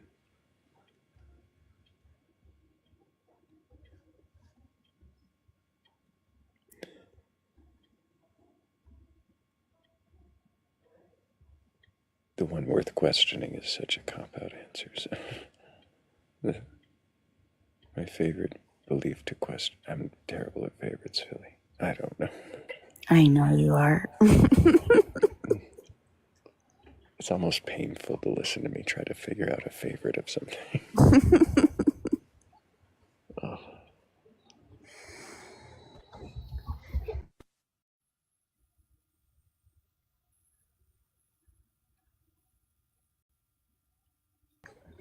Least favorite belief to question? Giving those indicators at the beginning, and hearing them pause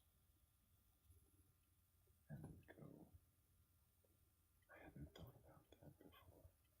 Or, oh, I'm really going to need to look into that now.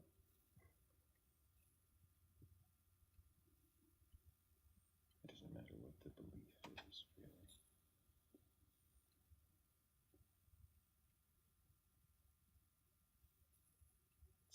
It's that honest moment of, I didn't know that, or I hadn't thought of it that way. or I really need to do my homework. I love those moments. That's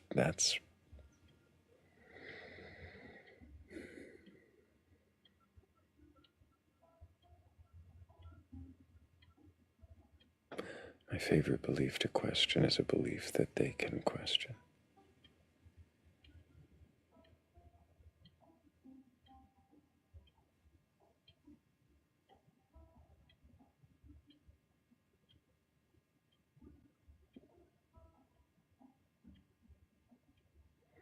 Sound like I'm taking the easy road.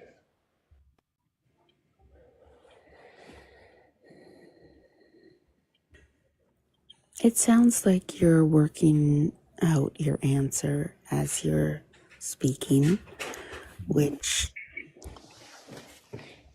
is not a bad thing. Mm-hmm.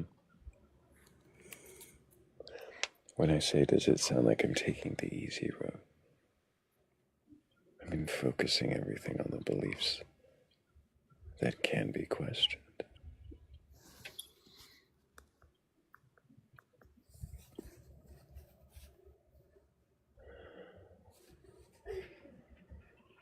I don't feel like banging my head up against a wall again. I feel like that's how it went when I just questioned everybody as they came up without consideration if they can. Mm.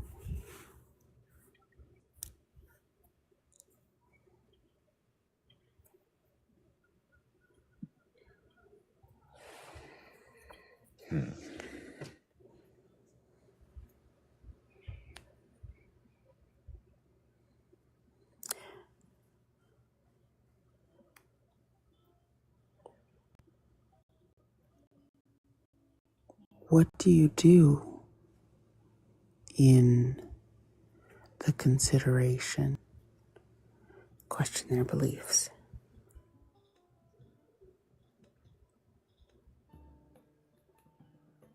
What do you mean by that?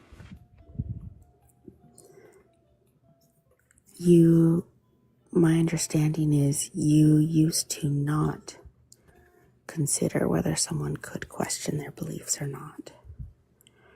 And now that's part of the process for you is the consideration, can this person question their beliefs or not? Is that correct?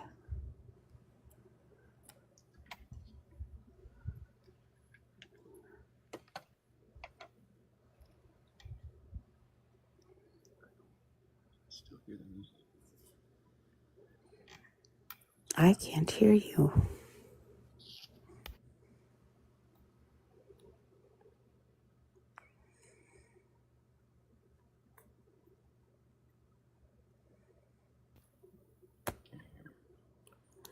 I cannot hear you well.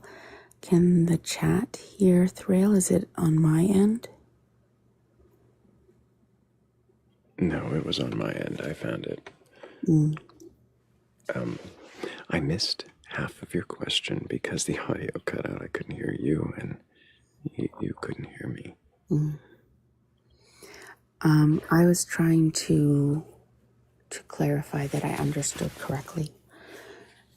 What I'm hearing you say is that you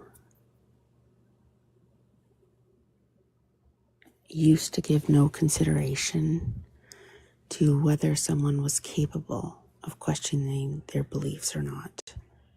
And now you do give consideration to that, which makes it less frustrating. Am I hearing correctly?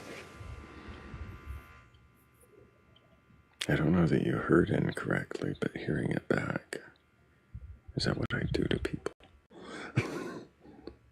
Hold up a mirror. I don't know if I used to not consider it, but I think I consider it more, and I don't know if it's less stressful, but it makes the conversations that last more worthwhile.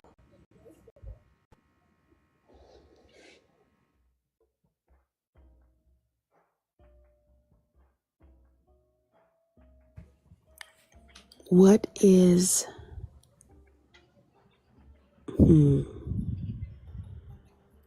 what is the process of considering whether they can question their beliefs or not?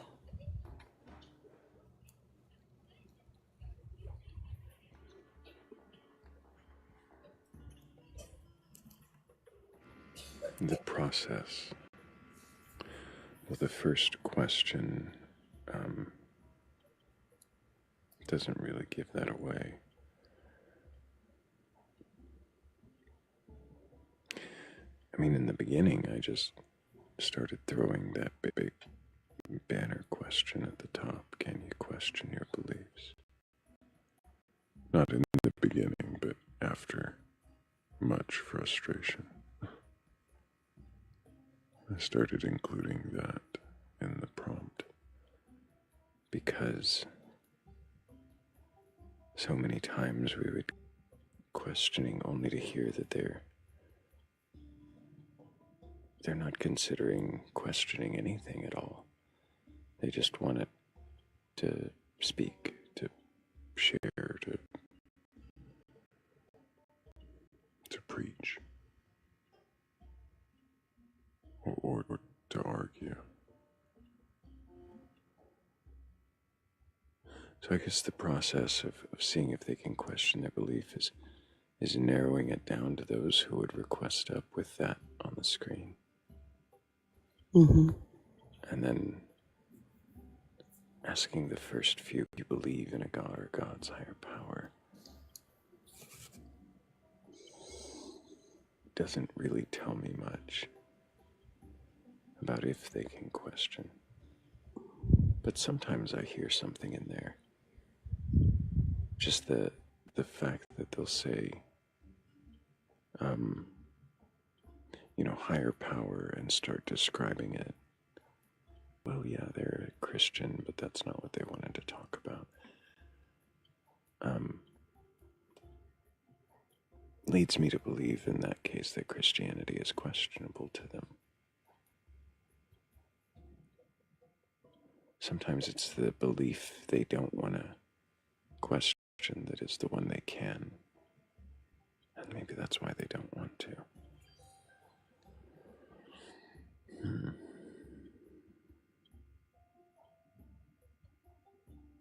Am I wrong for questioning it?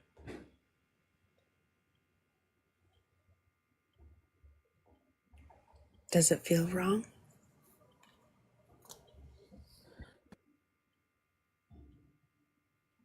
I don't think so.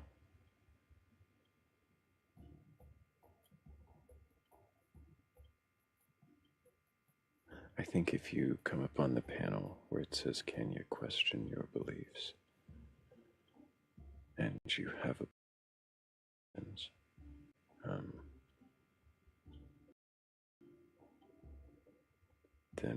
then you're kind of, consenting to question beliefs. And the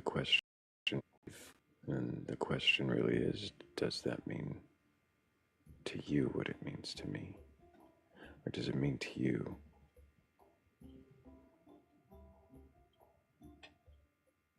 anything like what it means to me?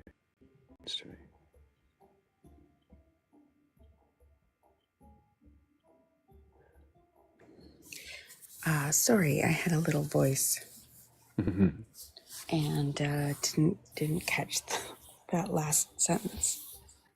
Oh, does it mean it to you anything like it means to me to question your beliefs? And so I'd wonder, that's why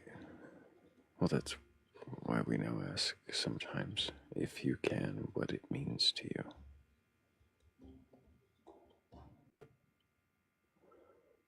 And I think that's why, because I'm always trying to find a better way to tell who's questioning, who's not, who can handle questioning, who can't. I think that's why I gravitated towards Shell's questions when she put them in chat.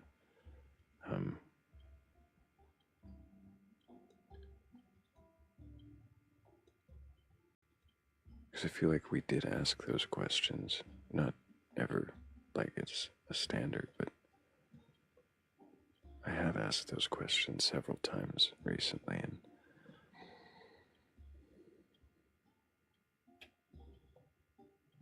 seeing if they can question might be best started by seeing what questions they ask.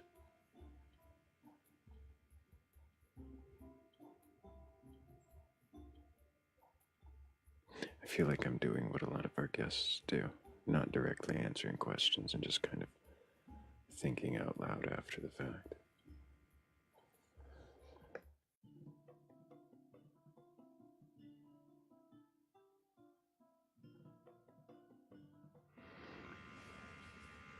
Just What I Heard asks, did you know your name was an anagram for both earthly and lathery? Does that mean anything to you? No, I did not know, but I'm excited to know. I like that. I have not played anagram with Thrayle.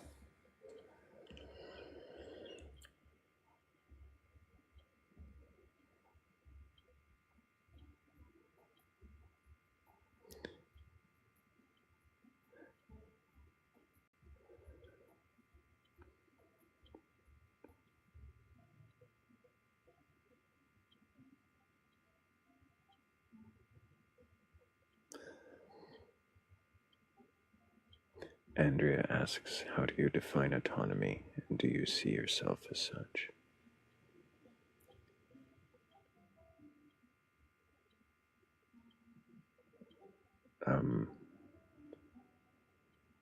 Autonomy is acting in within one's own volition.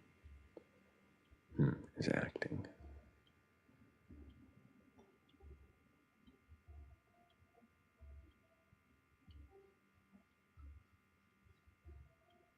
Interacting with the world or anything in accordance to your own volition.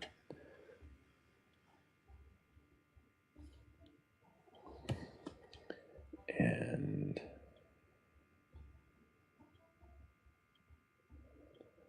do I see myself as that? Yeah, I mean, as much as we have volition and can act, I don't know about anything like free will, but yeah, I would say there's autonomy.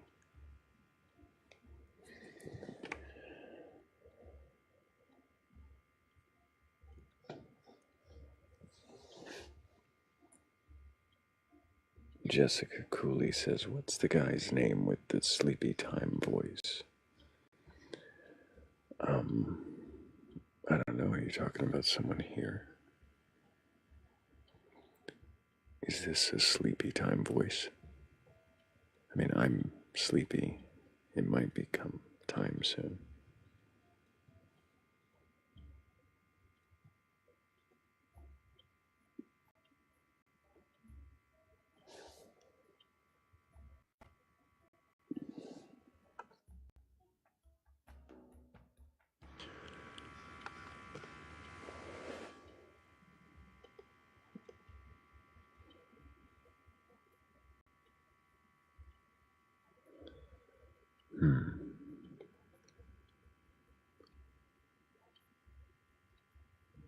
The loop we never notice. I wonder how that will turn out for us.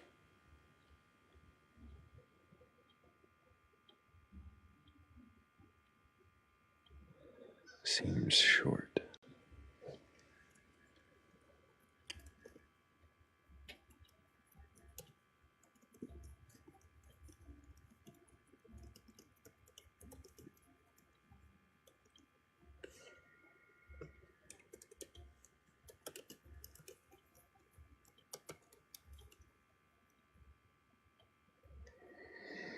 My voice. Oh, well, if you mean who's the person with my voice, that's me. The name is Thrayle. It says it on the screen.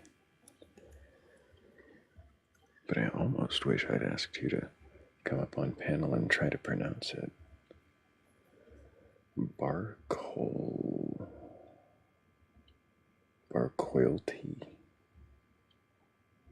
Oh, you mean Batcolyte? Oh, combination of that acolyte. The acolyte of the celestial skeletal bat goddess under whose wings we all gather to seek wisdom. By questioning the mysteries around us, the mysteries that stand before us, the things that we do not know.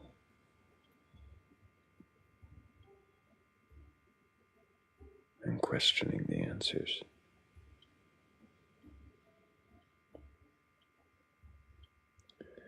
That's a fun word, quickly. Though I think it means sleepwalking. But yeah, M's voice is deep, but not as somnambulant.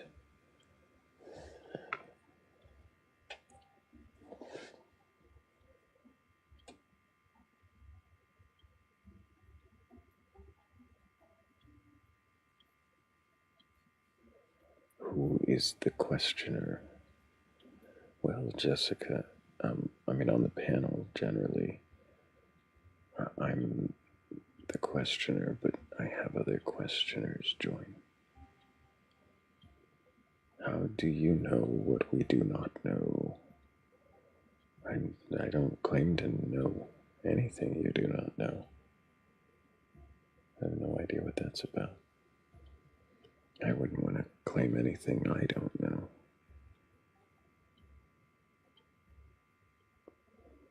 Let me rephrase it. I wouldn't claim to know anything I don't know. Wouldn't want to, anyways.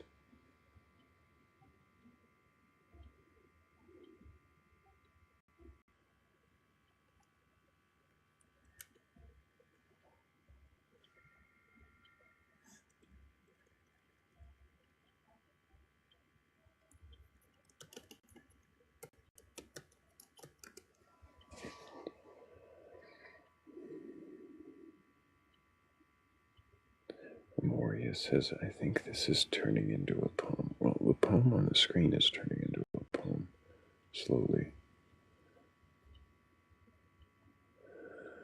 Whispered echo. I think you've been here through a lot tonight. Typical night for the way the lives normally go. Is there a typical night on the Batcolyte?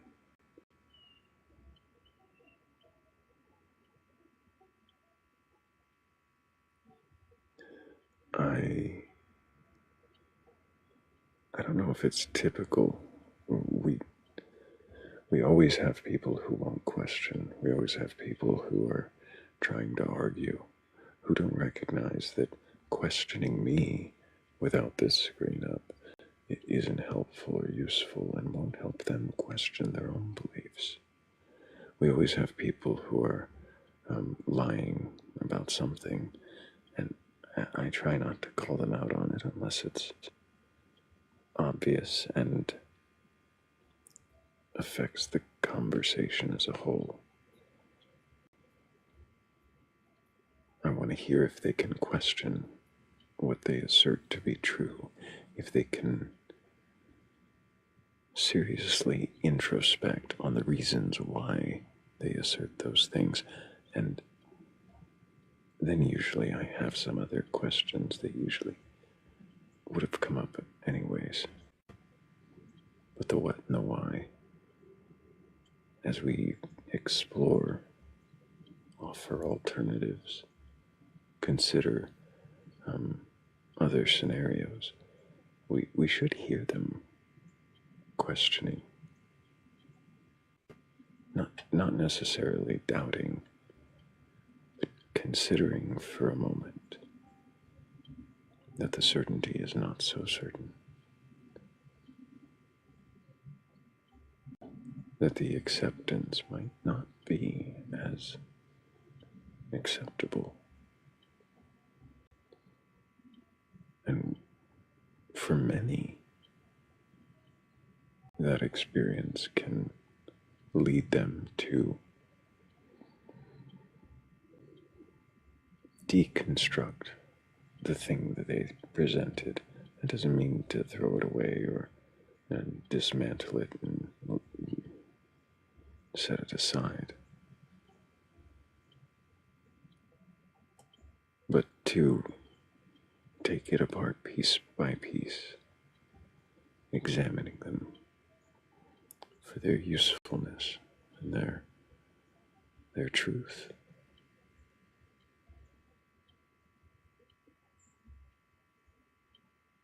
And some put that back together in a stronger way and come back and be questioned again. And some put anything back together and just see where the questions go. So typical night on the Batcolyte. I don't think this was it, but maybe every night is. Because regardless of that goal, we're going to get every flavor of belief and ability to question or lack thereof. And usually I am as patient as I can.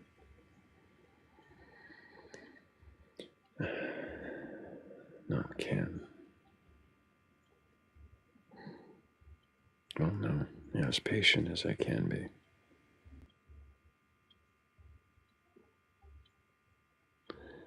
You're welcome, Whisper. I hope it did answer it. It was kind of rambly. If I was a guest on this panel, I'd probably be reining me in right about now. What even was your question?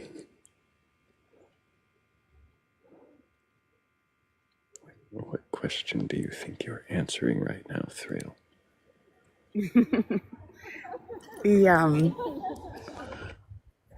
The sunrise is gorgeous. Can I show you, or do you want no camera right now? Absolutely can.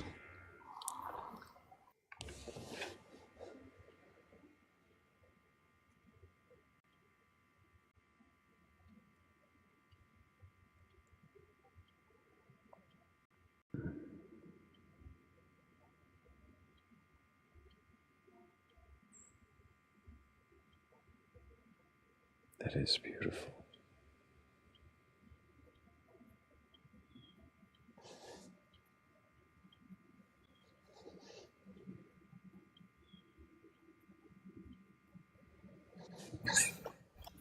I think I should have said that 60 seconds earlier because there was more orange, but That's okay. Thanks for letting me share.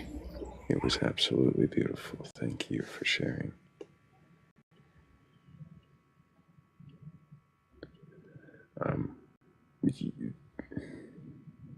I do it so habitually that while you were showing that, I had questions.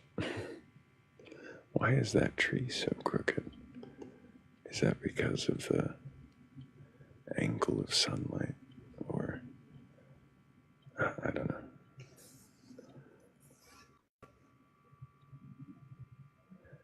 Is it just unaliving? And why does your sunrise look so much like my sunset?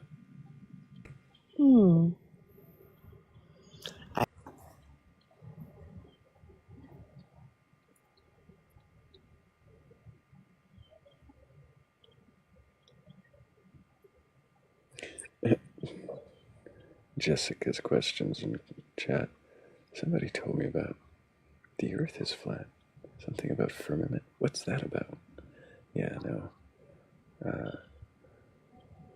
I don't know how to answer your question, Jessica. It's more people assuming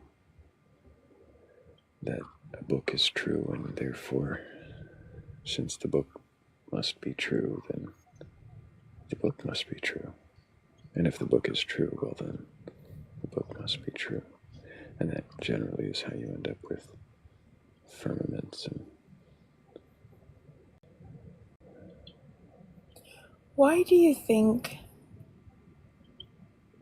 some people are just so adamant about arguing?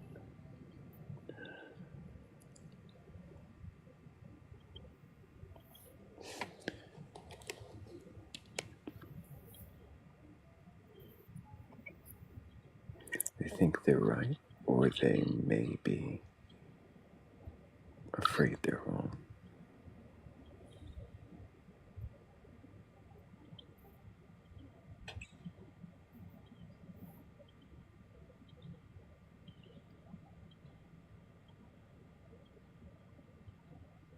The second half of your answer. Mm-hmm. Do you think that it's discomfort with the possibility?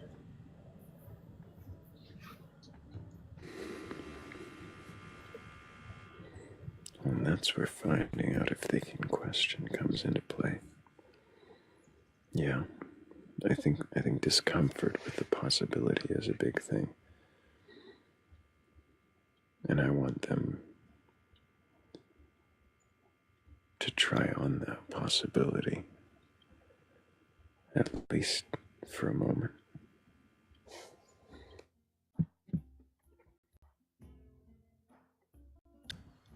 How do you feel about letting up another guest?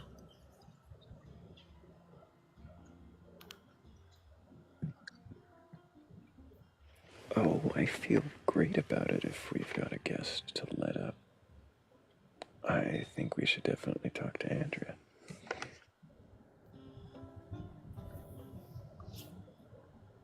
Hello, Andrea. Can I get your age for TikTok TOS? I think I've talked to you before, but I gotta ask. I am 48. And do you have a belief in a god or gods, higher power, or anything like that?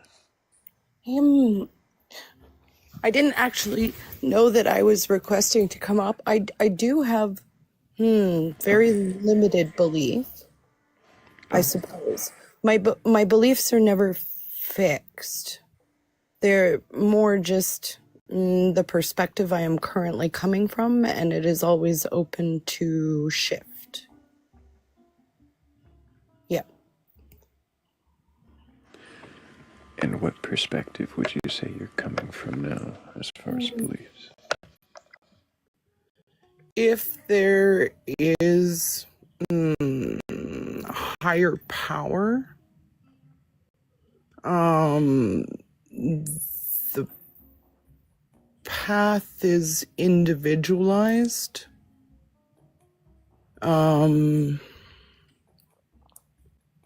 So whatever we consider to be our higher power is our higher power. Externalize it anymore. It feels like a thread that I follow.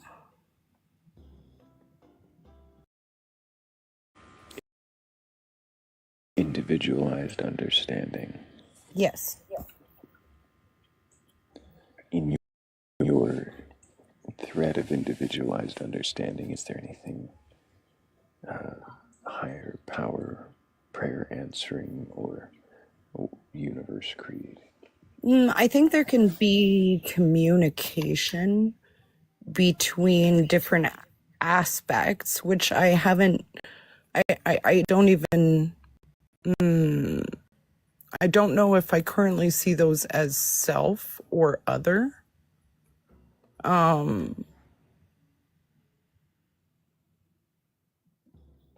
But there does feel there I do experience communication, but I am not sure at all whether that is all within my own being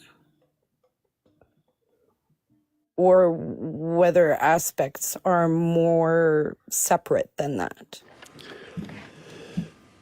We have talked before, haven't we? Possibly. Okay. It sounds very familiar. Communication, possibly within our own aspects or with something outside of us. Do you lean more one way or the other on what that communication is? Like outside or inward? I think it's probably both, depending on what layer of perception we are currently within.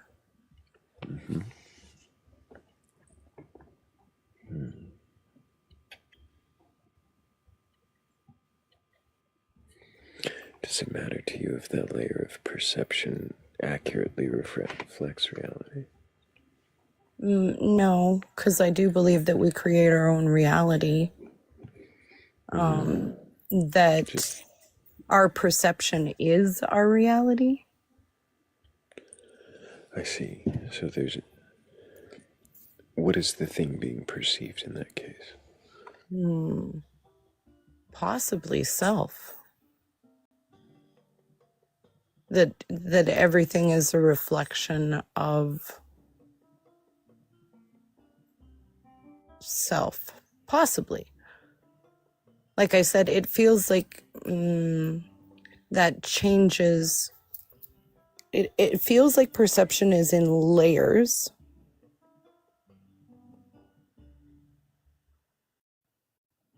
And that from one layer that it is all self, and from a different layer there is full individualization.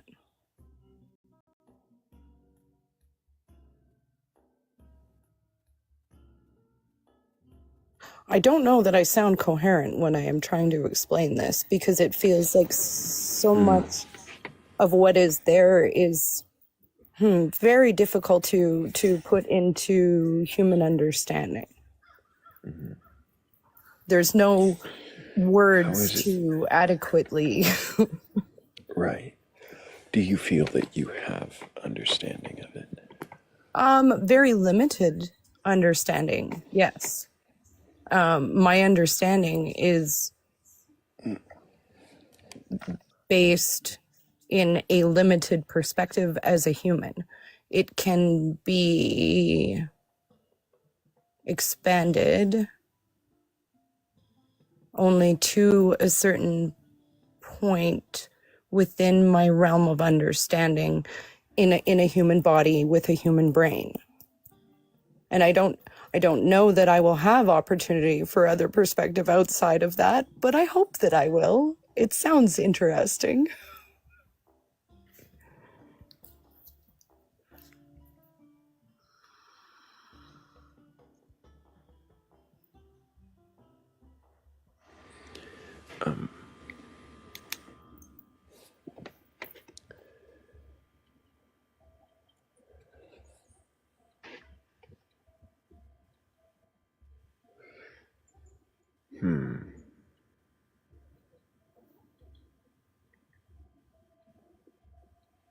I've been listening to your lives for the last few days and thoroughly enjoying the conversation, because each time you ask a question, I ask myself the question and I know less. And I feel like that's the point of asking questions, is to see what you don't know yet. Or maybe what you haven't considered yet. Yeah, absolutely. But you can't consider it until someone presents it, and sometimes outside sources, because we don't know what we don't know.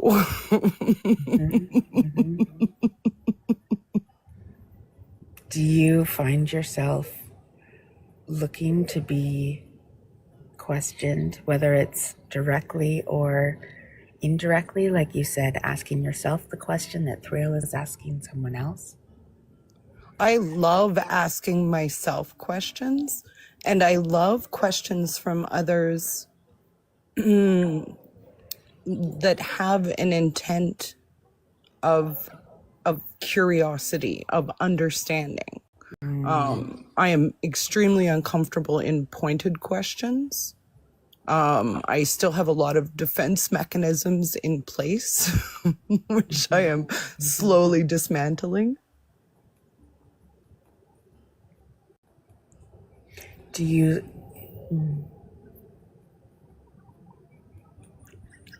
Being sure has always been my safest ground, and it is no longer ground that exists for me. So I am still in the process of learning to feel safe in my foundation of myself, while having absolutely no surety about how I just, yeah, I feel like I am here to refine my own process with myself, and that can only come from a place of curiosity, of wonder, and of engagement.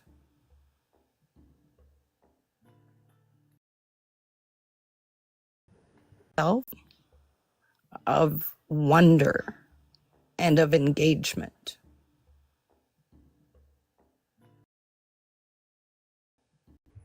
Curiosity go together? Yeah, because I am absolutely in awe of the experience of nature, of connectedness, and I like to know how things work because I appreciate them, because I have that wonder.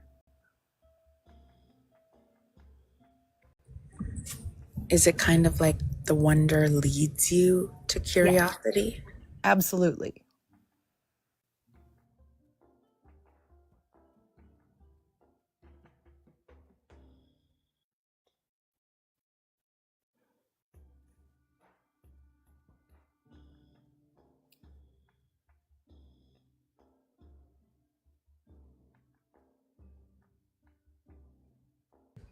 Do you think it's easy to notice whether a question is coming in the spirit of curiosity or not?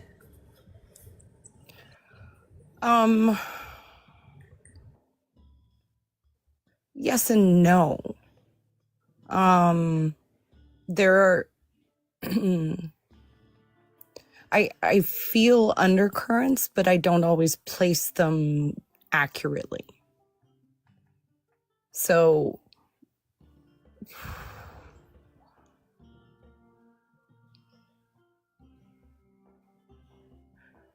only if I can listen to my response, which is outside of trigger, outside of fear response. So as a human, I'm fully aware that I get triggered, and my perception becomes limited as to intention of others. If I am in a state of coherence with myself, yes, I feel like I can accurately sense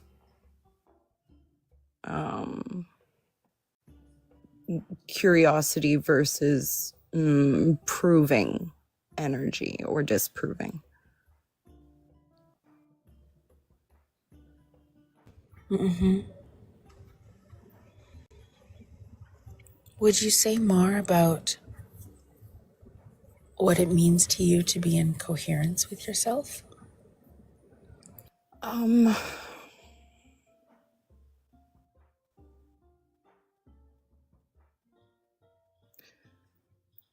When I do not feel resistance within myself with myself or with outer, where I am experiencing it from a place where no one part of me is is driving, where it's a unified, all parts are giving their information, and I don't know what to call that part of me that feels like it's part of me but not part of me. The part of me that feels more the observer and less the participant in my own experience. But then, I feel like participating in our experience is kind of the point of being human. So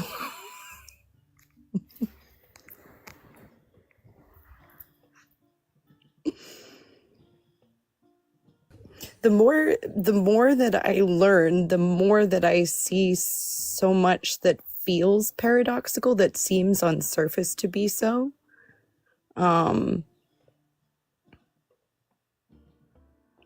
But isn't if you are able to look at the fuller perspective of it. It's just truth from two different points.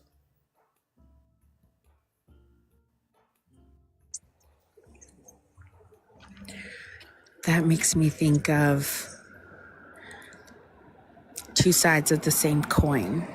Is that the kind of thing that you're... Am I following? Am I understanding what you're saying? I think you are. Coin. Because I can see how that would apply.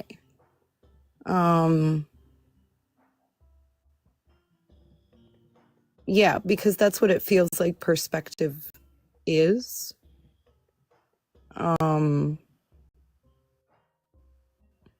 A view of the same thing from a different place. So two sides of the same coin. Yeah, that would make sense to me.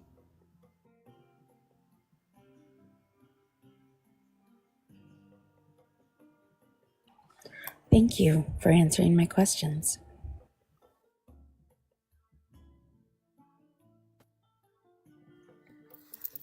I had an alarm go off. I was just saying thank you for answering my questions. I am happy to. Thank you for this space. I appreciate it. Absolutely.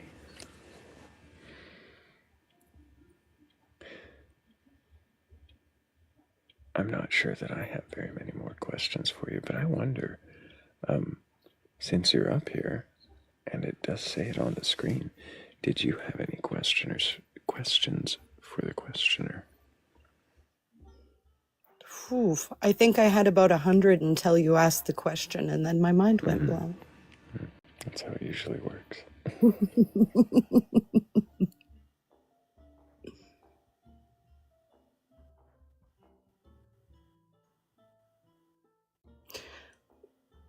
What would you define as the purpose of life?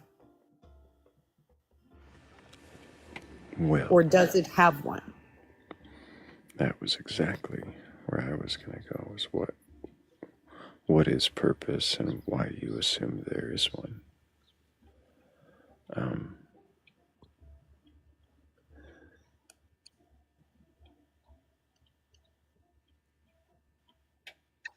I don't know that there is any inherent purpose or utility, meaning, use. I don't know how we would define purpose, but usefulness. Or is that's kind of more passive. Purpose would be more direct, more intentional. The intention of something. The purpose. I don't know. It really is going to depend on how we define it, and it seems to be up to the life form. To the life form.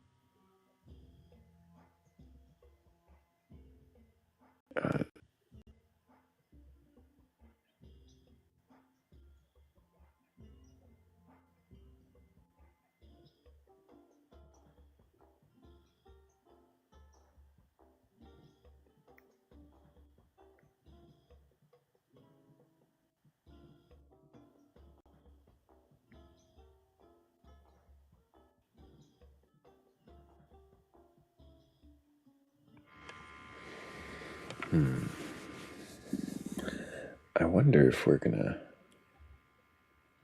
have another question E before the end of the live. I wonder if E. I don't have any more questions. Me, one or two more before I take up a new guest. I absolutely appreciate the opportunity, and I would like to possibly ask you more questions at a later day, but right now my mind is blank. Sure thing.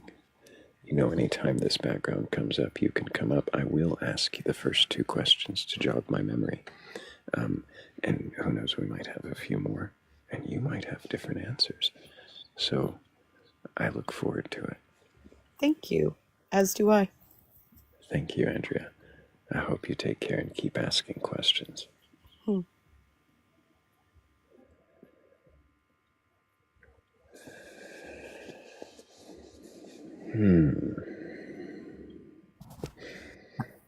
How you doing? Welcome back, course. I remember our conversation. Don't need my memory jogged too much for that. Okay. Because it went out there.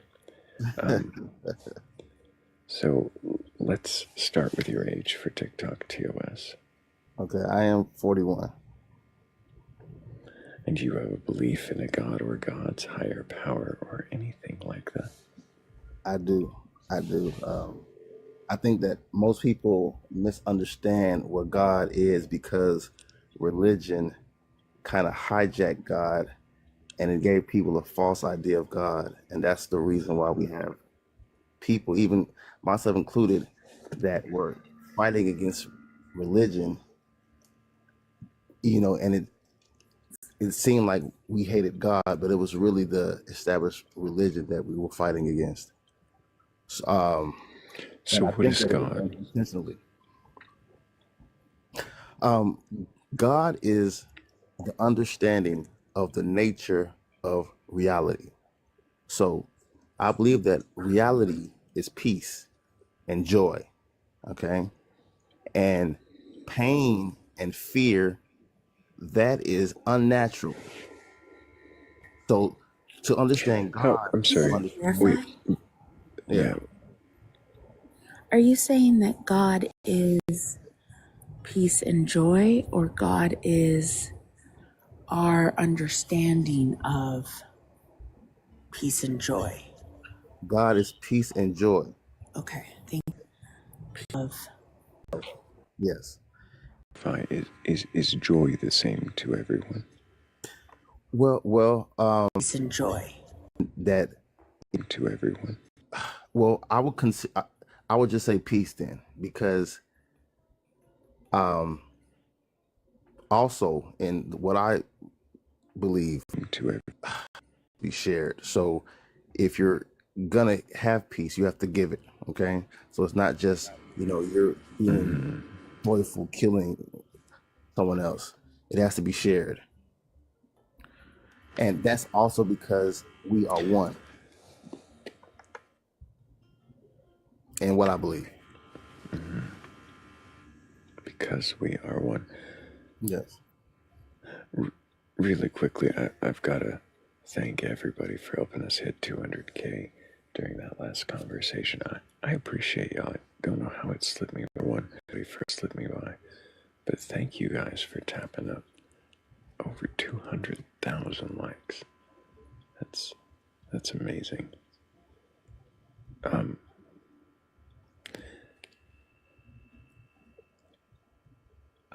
I think I asked you. Did I ask you what peace is? Okay. To understand peace, I would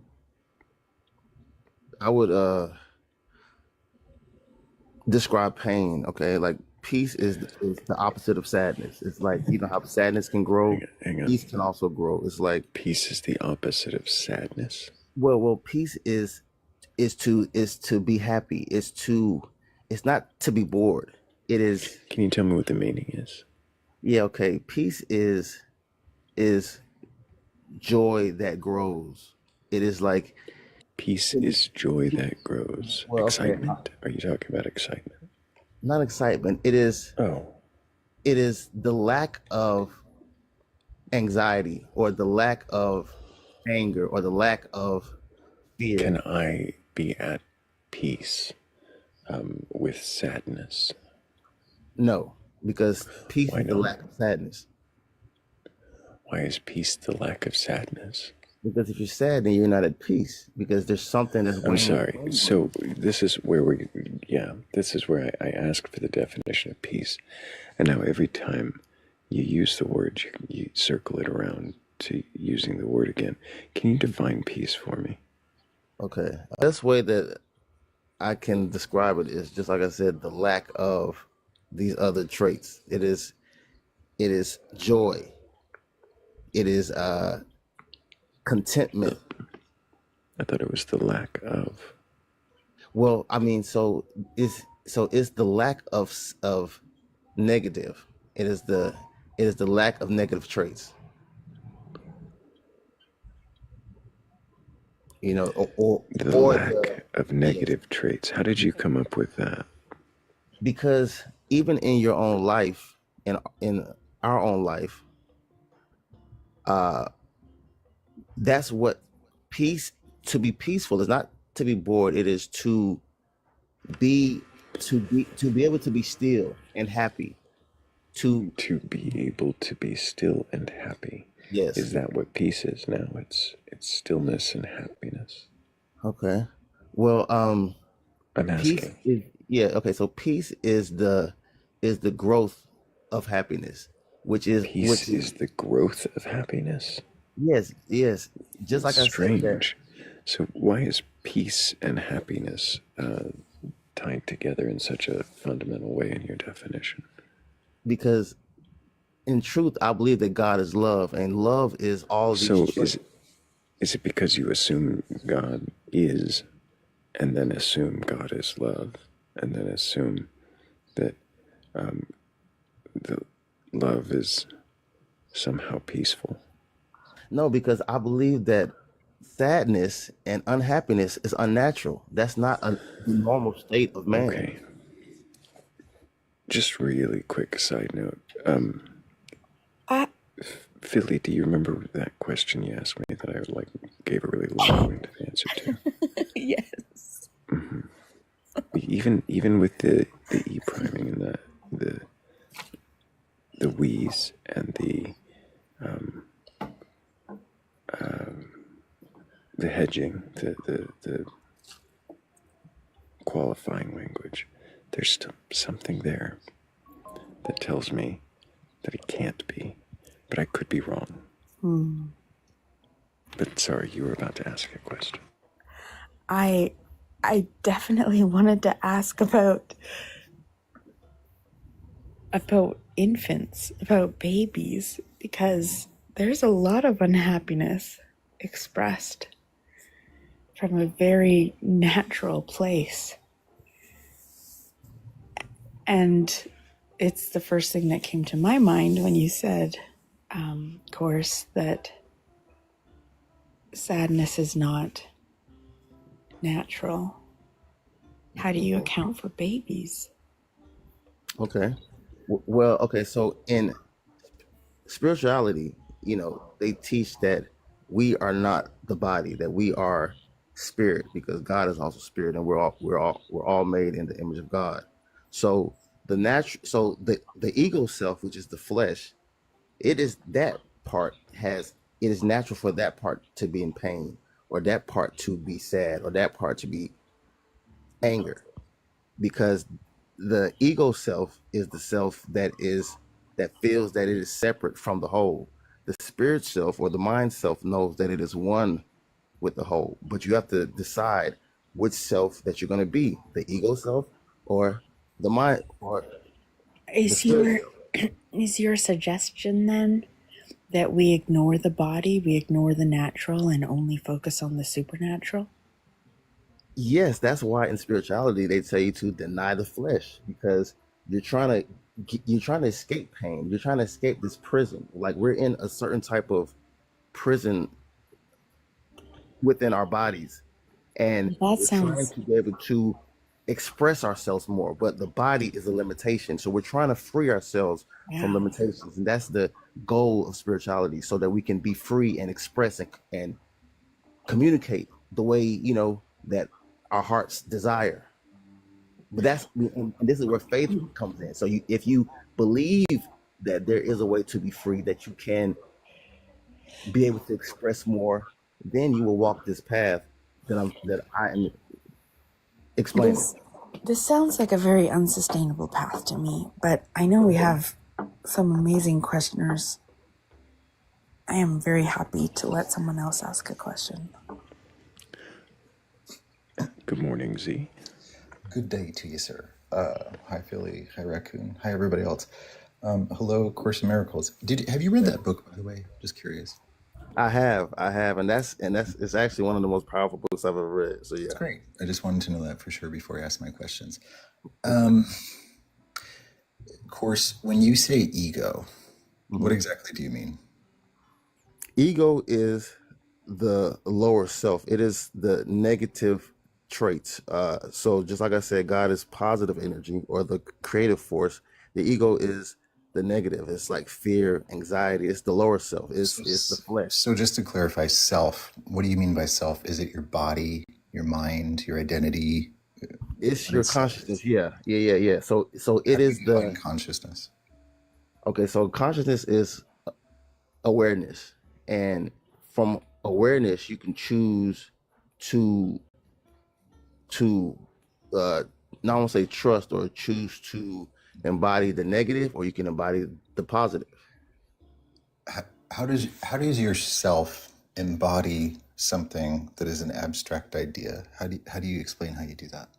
Okay, so in order to embody, in order to experience God or to experience something, just like I said before, all gifts of God must be shared.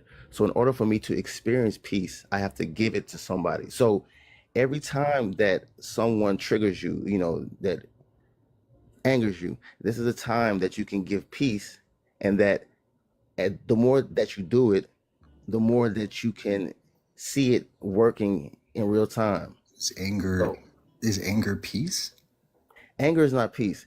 Anger is anger against someone else highlights where you are lacking peace, and that is a time for you to give that part of you peace. Because I think that the last caller was saying it before, that we create our reality, and everybody is a reflection. Okay, can we go back to anger real quick? Just clarifying questions, because we're getting lost there. So anger, tell me again what you define anger as and what peace is, please. Okay. Anger is psychic pain. It is pain. It's a form of pain. It's a form of fear. It's a form of pain. Okay. And I say that. Is it a form of pain? Is it a form of pain? Yes. It's a form of pain, though. Yes. How is it a form of pain? Because it is You said that very declaratively. Yeah. Can you tell me how it's a form of pain? Yeah, because it's not our natural state. Our natural. Can you tell me how it's not a natural state? Because our natural state is peace. So if babies feel fear or pain, that's not natural. It is not natural to the true self. But remember, how do you know what the true self is? What is the true self? What others feel. That's what I'm saying. This is where faith comes from. If you believe that God is love, you know what I'm saying? Then that's what. Hang on, Course. Hang on for just a second. Raccoon has a question, I think. I saw her come off mute, and I want to make sure she gets a question in before this goes so far off the rails that it gets lost. I am okay, I'm going to try to make this a question. When someone inflicts pain on another person, how do you feel about it? Okay. Do you feel at peace? No, I believe that person is in pain. A person that gives pain is in pain. That's not the question. Hold up. One second. Go ahead. How do you feel? When someone gives another person pain. Right. Say someone inflicted pain upon yourself or your loved one. How do you feel? Initially, since I'm still, working, I'm going to feel anger or sadness. Yes. Okay. How do you believe that you are supposed to feel? I believe that in order for me to grow and to and to become my true self, I have to forgive that or overlook that. This is a little bit deep. I have to forgive that person, because if I'm getting anger, that's a sign that I have anger inside of me, and that's a sign that I'm not being apathetic. No, I believe that my true self is love. That means that I have an understanding that we are all one, and that I know that we seem separate because we're inside these bodies, inside these crystal bodies, but we're truly one spirit. Sure. And that's what I'm trying to get back to. For sure. If somebody was to hurt your kid, you believe that the correct response would be love? I do, because I believe that, even in the Bible, Jesus Christ says turn the other cheek. And a lot of people don't really like that verse, because they're like, if somebody does something to me, I'm going to do this or that. But you got to realize that we create our reality. So I wouldn't, I don't see, a reason for me to create that reality of someone hurting my kids. But if that were to happen, that means that it was. But what drives the anger? What drives the anger when somebody inflicts pain upon somebody? What drives the angry response? It's not unnatural, and it's not ego. It's the belief in separation. Raccoon, can we clarify here? Yeah. Sorry for interrupting, Raccoon. Course, did you say that if someone hurts your child, you manifested that happening? I'm saying that we are not victims of our reality, that we do create our reality. And once we can understand it or accept that, because to believe is to accept, once you can accept that, then you can start to create your reality. But if you don't believe that, you're going to continue to be a victim of what you might call circumstance. But we're not victims. Did you not just say understand how things work? Did you not? Go ahead. I'm sorry. He did. He's not willing to stop though. He's you gotta finish stop. each sermon every time. Yeah, you gotta quit that. That's unproductive as fuck. It's how what happened last time happened. Of course, you state everything declaratively, continuously as fact, without question. What happened? Sorry about that. Okay, so go ahead. I'll try to make it short. What I heard you say, Course, is that you would never create a reality where someone hurt your child. Correct? Correct. Oh, no. I'm saying that once I gain control of this reality, no, I would not. If I don't have control of it, like now, I'm still learning how to control my reality. If it were to happen, I still think that it's for some greater good, and and there's growth there. Okay, I appreciate the nuance. I still think that it's a very harmful belief to hold. I'm sorry that I interrupted, Raccoon.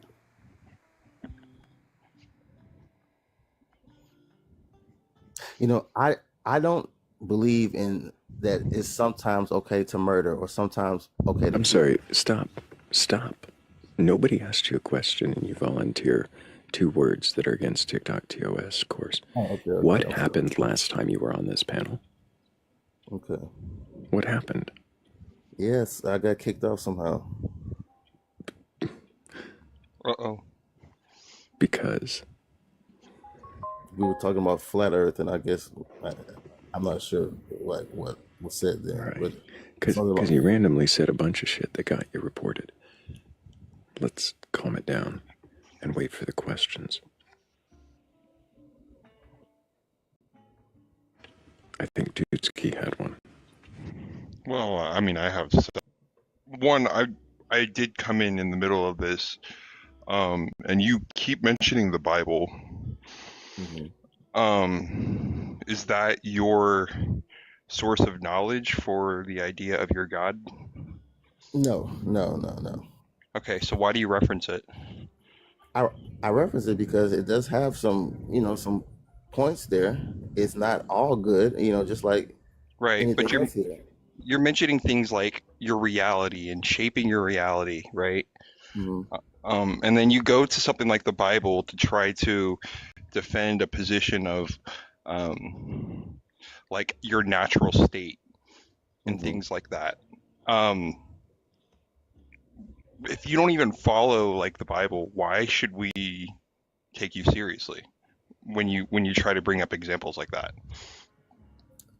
Well, it's, a lot of times I am talking with Christians, so and they, and if I use a Bible verse or something from there, that kind of helps my position. But I just like I said, that there is good in the Bible, just like everything else in this world. It's like a mixture of lies and truth. So if you can take out the truth, Yeah, before you continue, are you, just so I have more of a reference, are you like a moral realist? Do you think yes, that morals are objective?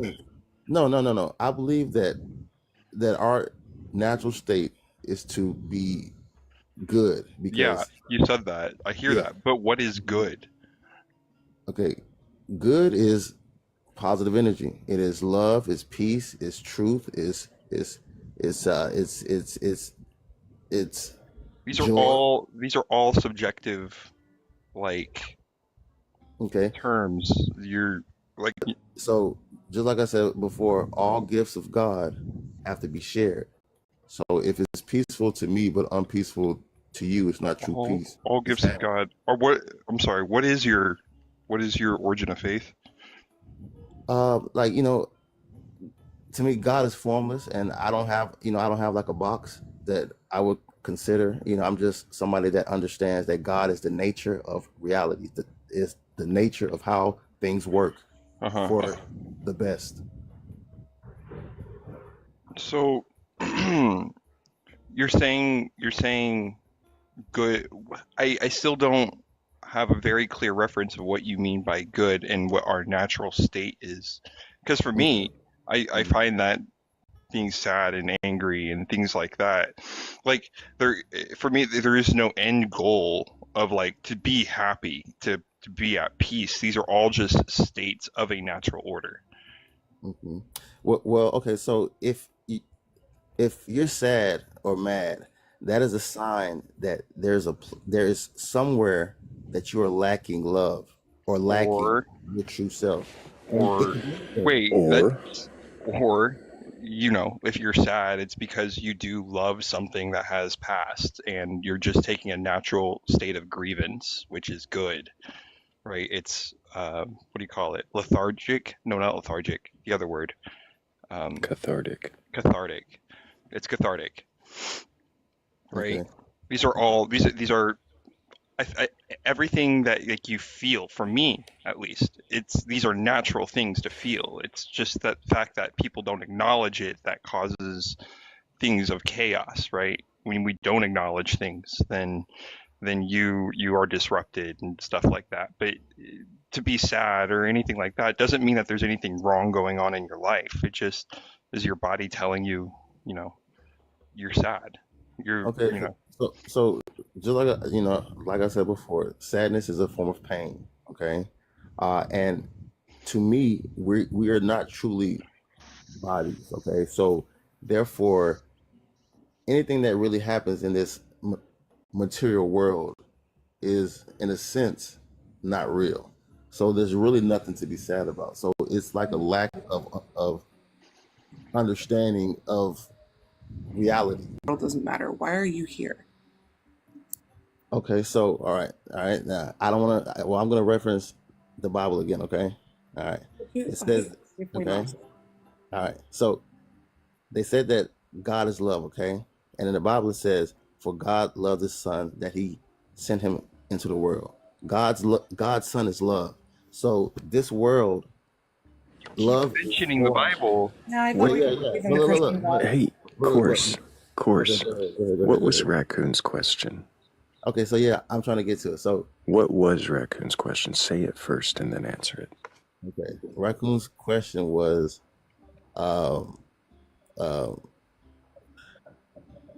it slipped my mind, but Brother, Raccoon, I can't.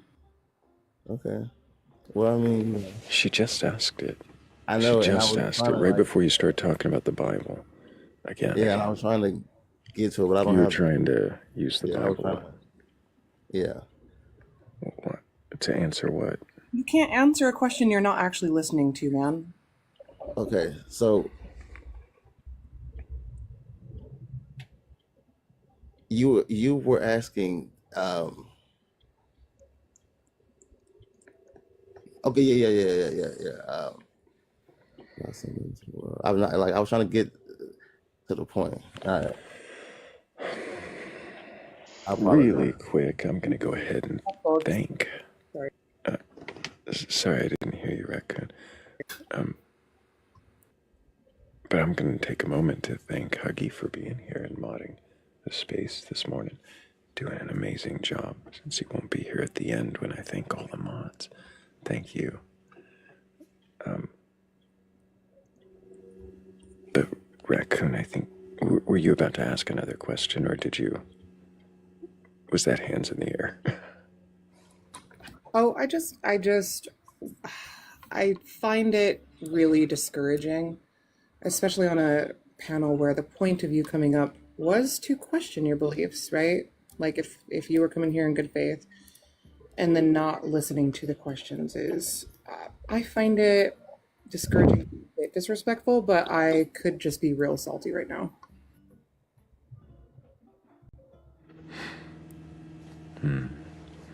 Apologies. It's not that I was trying to be disrespectful. It's that I had a mind blank or whatever, like a mind fart. Real. Thank Morgan Le Fay, also Birdies, Ethereal Embers, Shannon, Shell, Z the Witch, Miss Carew, Heretical Apothecary, and also Whispered Echo, Just What I Heard in Amoria. Thank you all for helping with that last goal. I appreciate you so much. Tootski had a question right before I jumped in. Oh no. I mean, yes, but no. I keep doing that. I was interacting with the outside world. Oh, I see. Well, thank you, Raccoon. Appreciate you, as always. Can I ask a question? You sure can, Z. I was just about to see if you had one. I think you can, sir.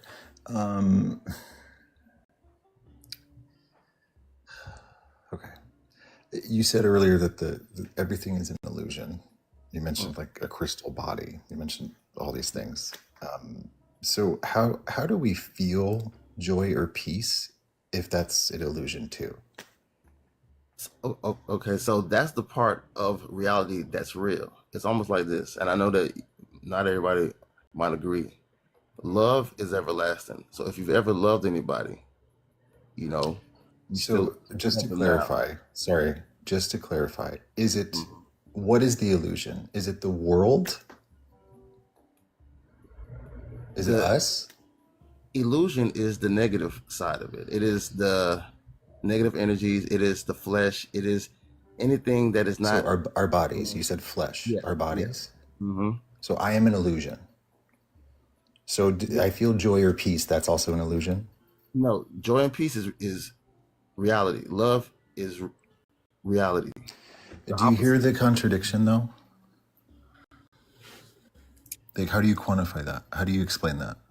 Because if everything's an illusion, but then these ideas of emotion are not, my body is an illusion, but what I'm supposed to experience emotionally, which is how do you ideas of emotionally interaction, how do you distinguish illusion and reality?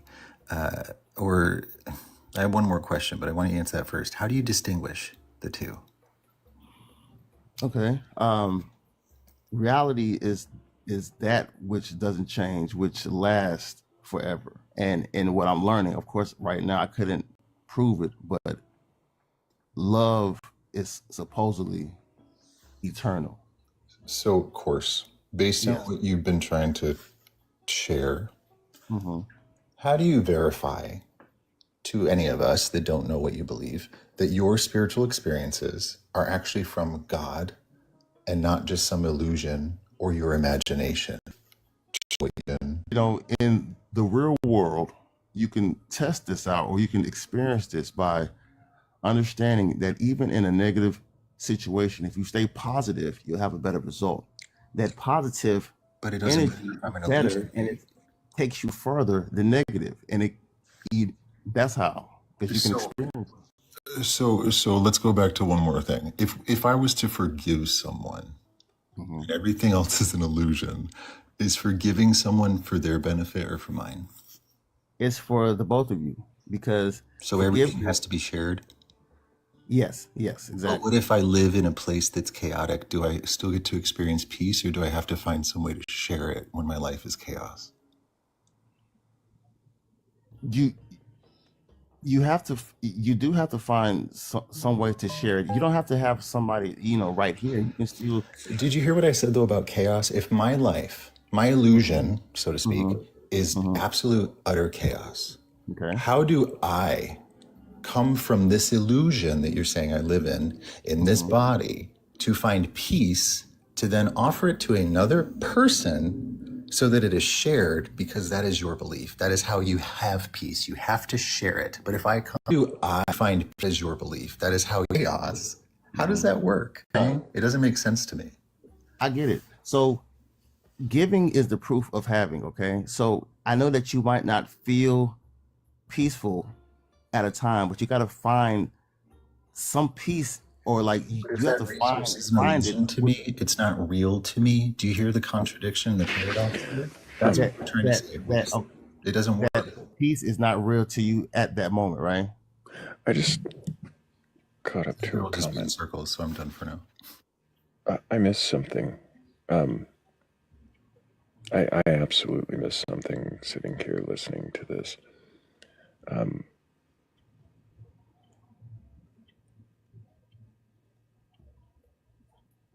Sorry. Raccoon left. Oh. And I saw the comment about her voice not being valued.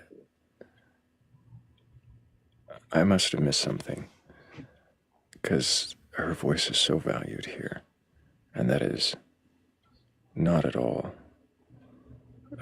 something I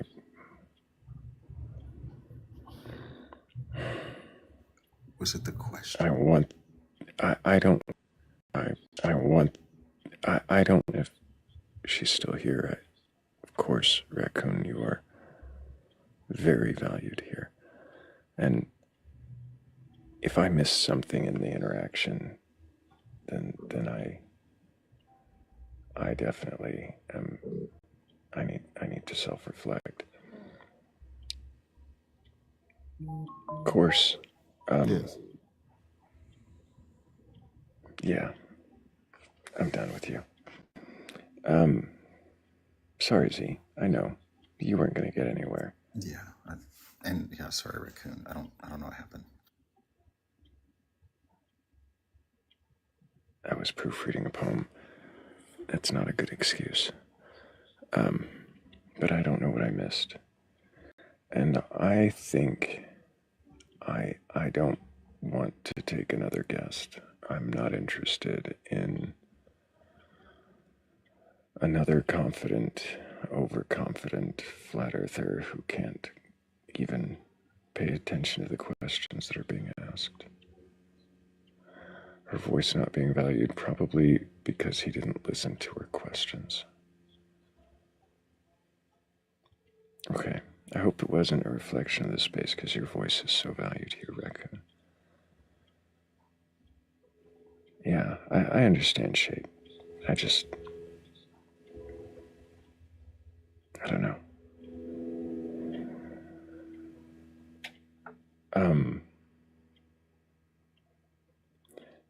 I need to go to bed. And I have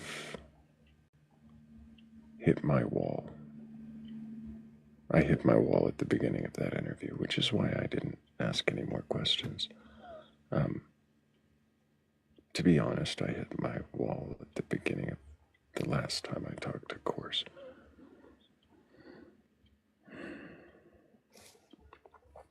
You asked me, Philly, about people being able to question and indications. I don't know that I can put my finger on exactly what it is. That's the problem, of course. You tried to answer as best you could. You didn't question anything. You don't question anything.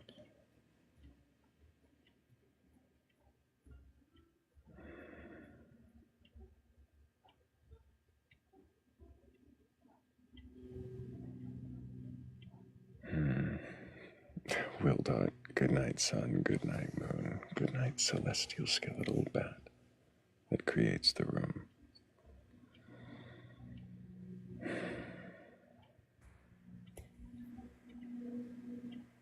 Of course, that's also not the point. It's you questioning yourself. It's questioning because we ask a question and you should consider it rather than having an instant and ready response that is nonsense pulled out of your ass and it rather than sense pulled out of me in absolute ignorance. Do you have a poem ready, Thrayle? I have something that'll pass.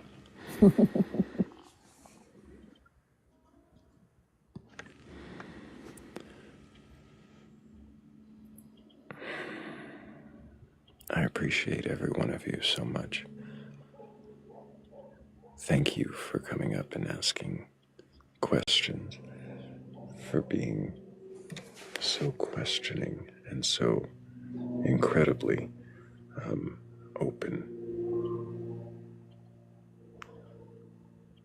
to new perspectives, to new ideas, to questioning your own ideas.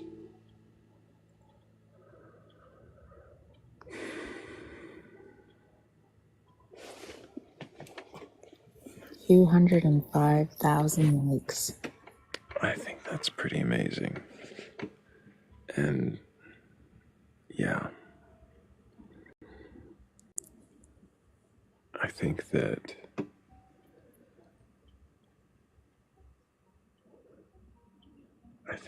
if I meander on and segue into the poem too long, I will do it for way too long. So I'm just gonna thank each of you. Thank you, Tutski. You're pretty awesome. I'll catch up with you later, I'm sure. That's like I waited for him to unmute. I didn't. Thank you, Z-Witch. And Philly dumped off before I could do it. Thank you, Philly. Oh, you guys are awesome. And thank you to everybody for tapping the screen up to 205,000 likes. That's incredible. Thank you guys for helping with our gift goals. Did I read out the thanks for the last gift goal? Because, yeah, I did. You guys were all awesome. Thank you all for just being here, for giving this space the grace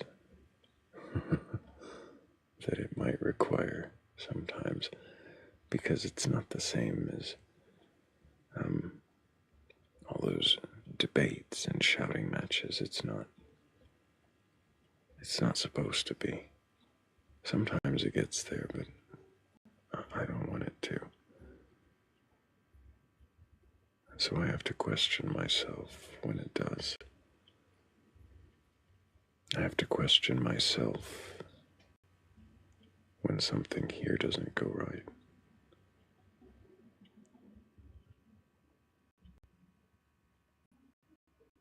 I do it daily. Ask my mods. I drive them crazy. Questioning myself and my decisions and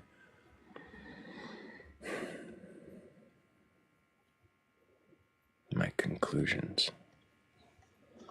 I think we all should turn the questions back on ourselves.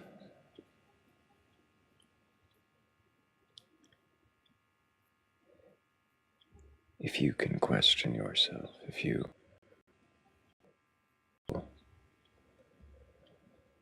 if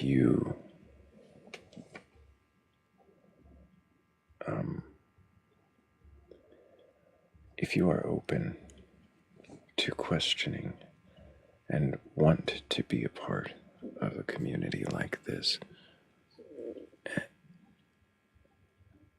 there is a link tree in my bio or in the Batcolyte's bio. The first link in that tree will take you to the Discord server where we hang out between the lives, and we'll have a lot of similar discussions, but with those we know can question, because that's what that space is about. Not just questioning each other. It doesn't really happen every day, but it does happen. No, it does happen every day. But questioning ourselves too.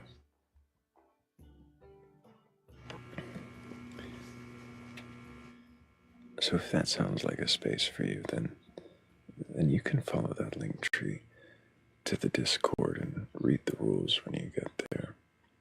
Otherwise, it might look a little empty. But if you can agree to them, then you should find out that you're not alone.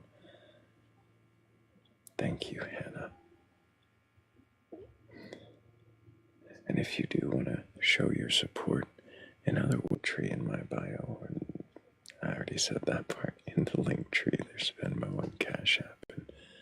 And that way, if you do want to show your support without TikTok taking a cut, you always can, and I appreciate everyone who helps that way. It does make all the difference. But thank you all. And there's really only one thing left.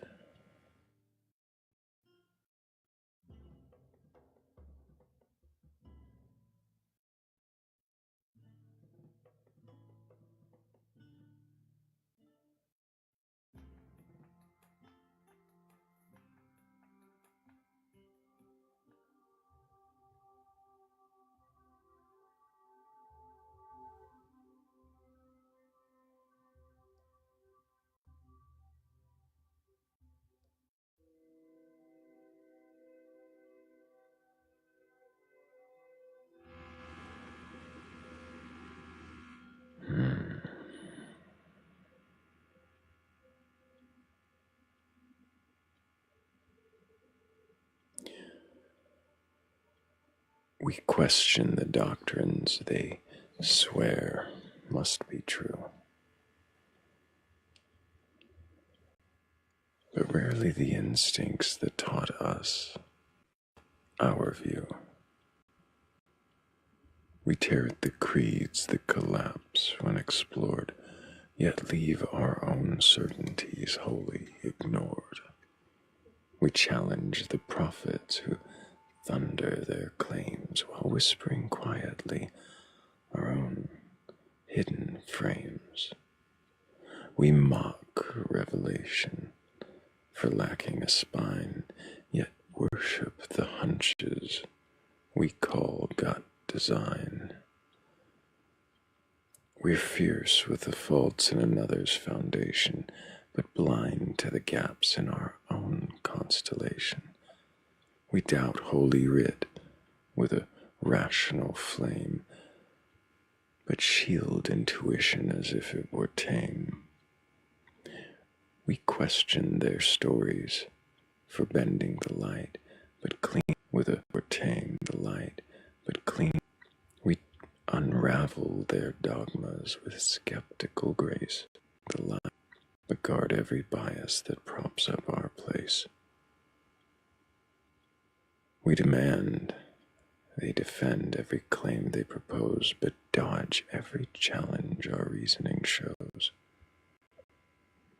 We laugh at their logic when riddled with holes, then present our own conclusions as if perfectly whole.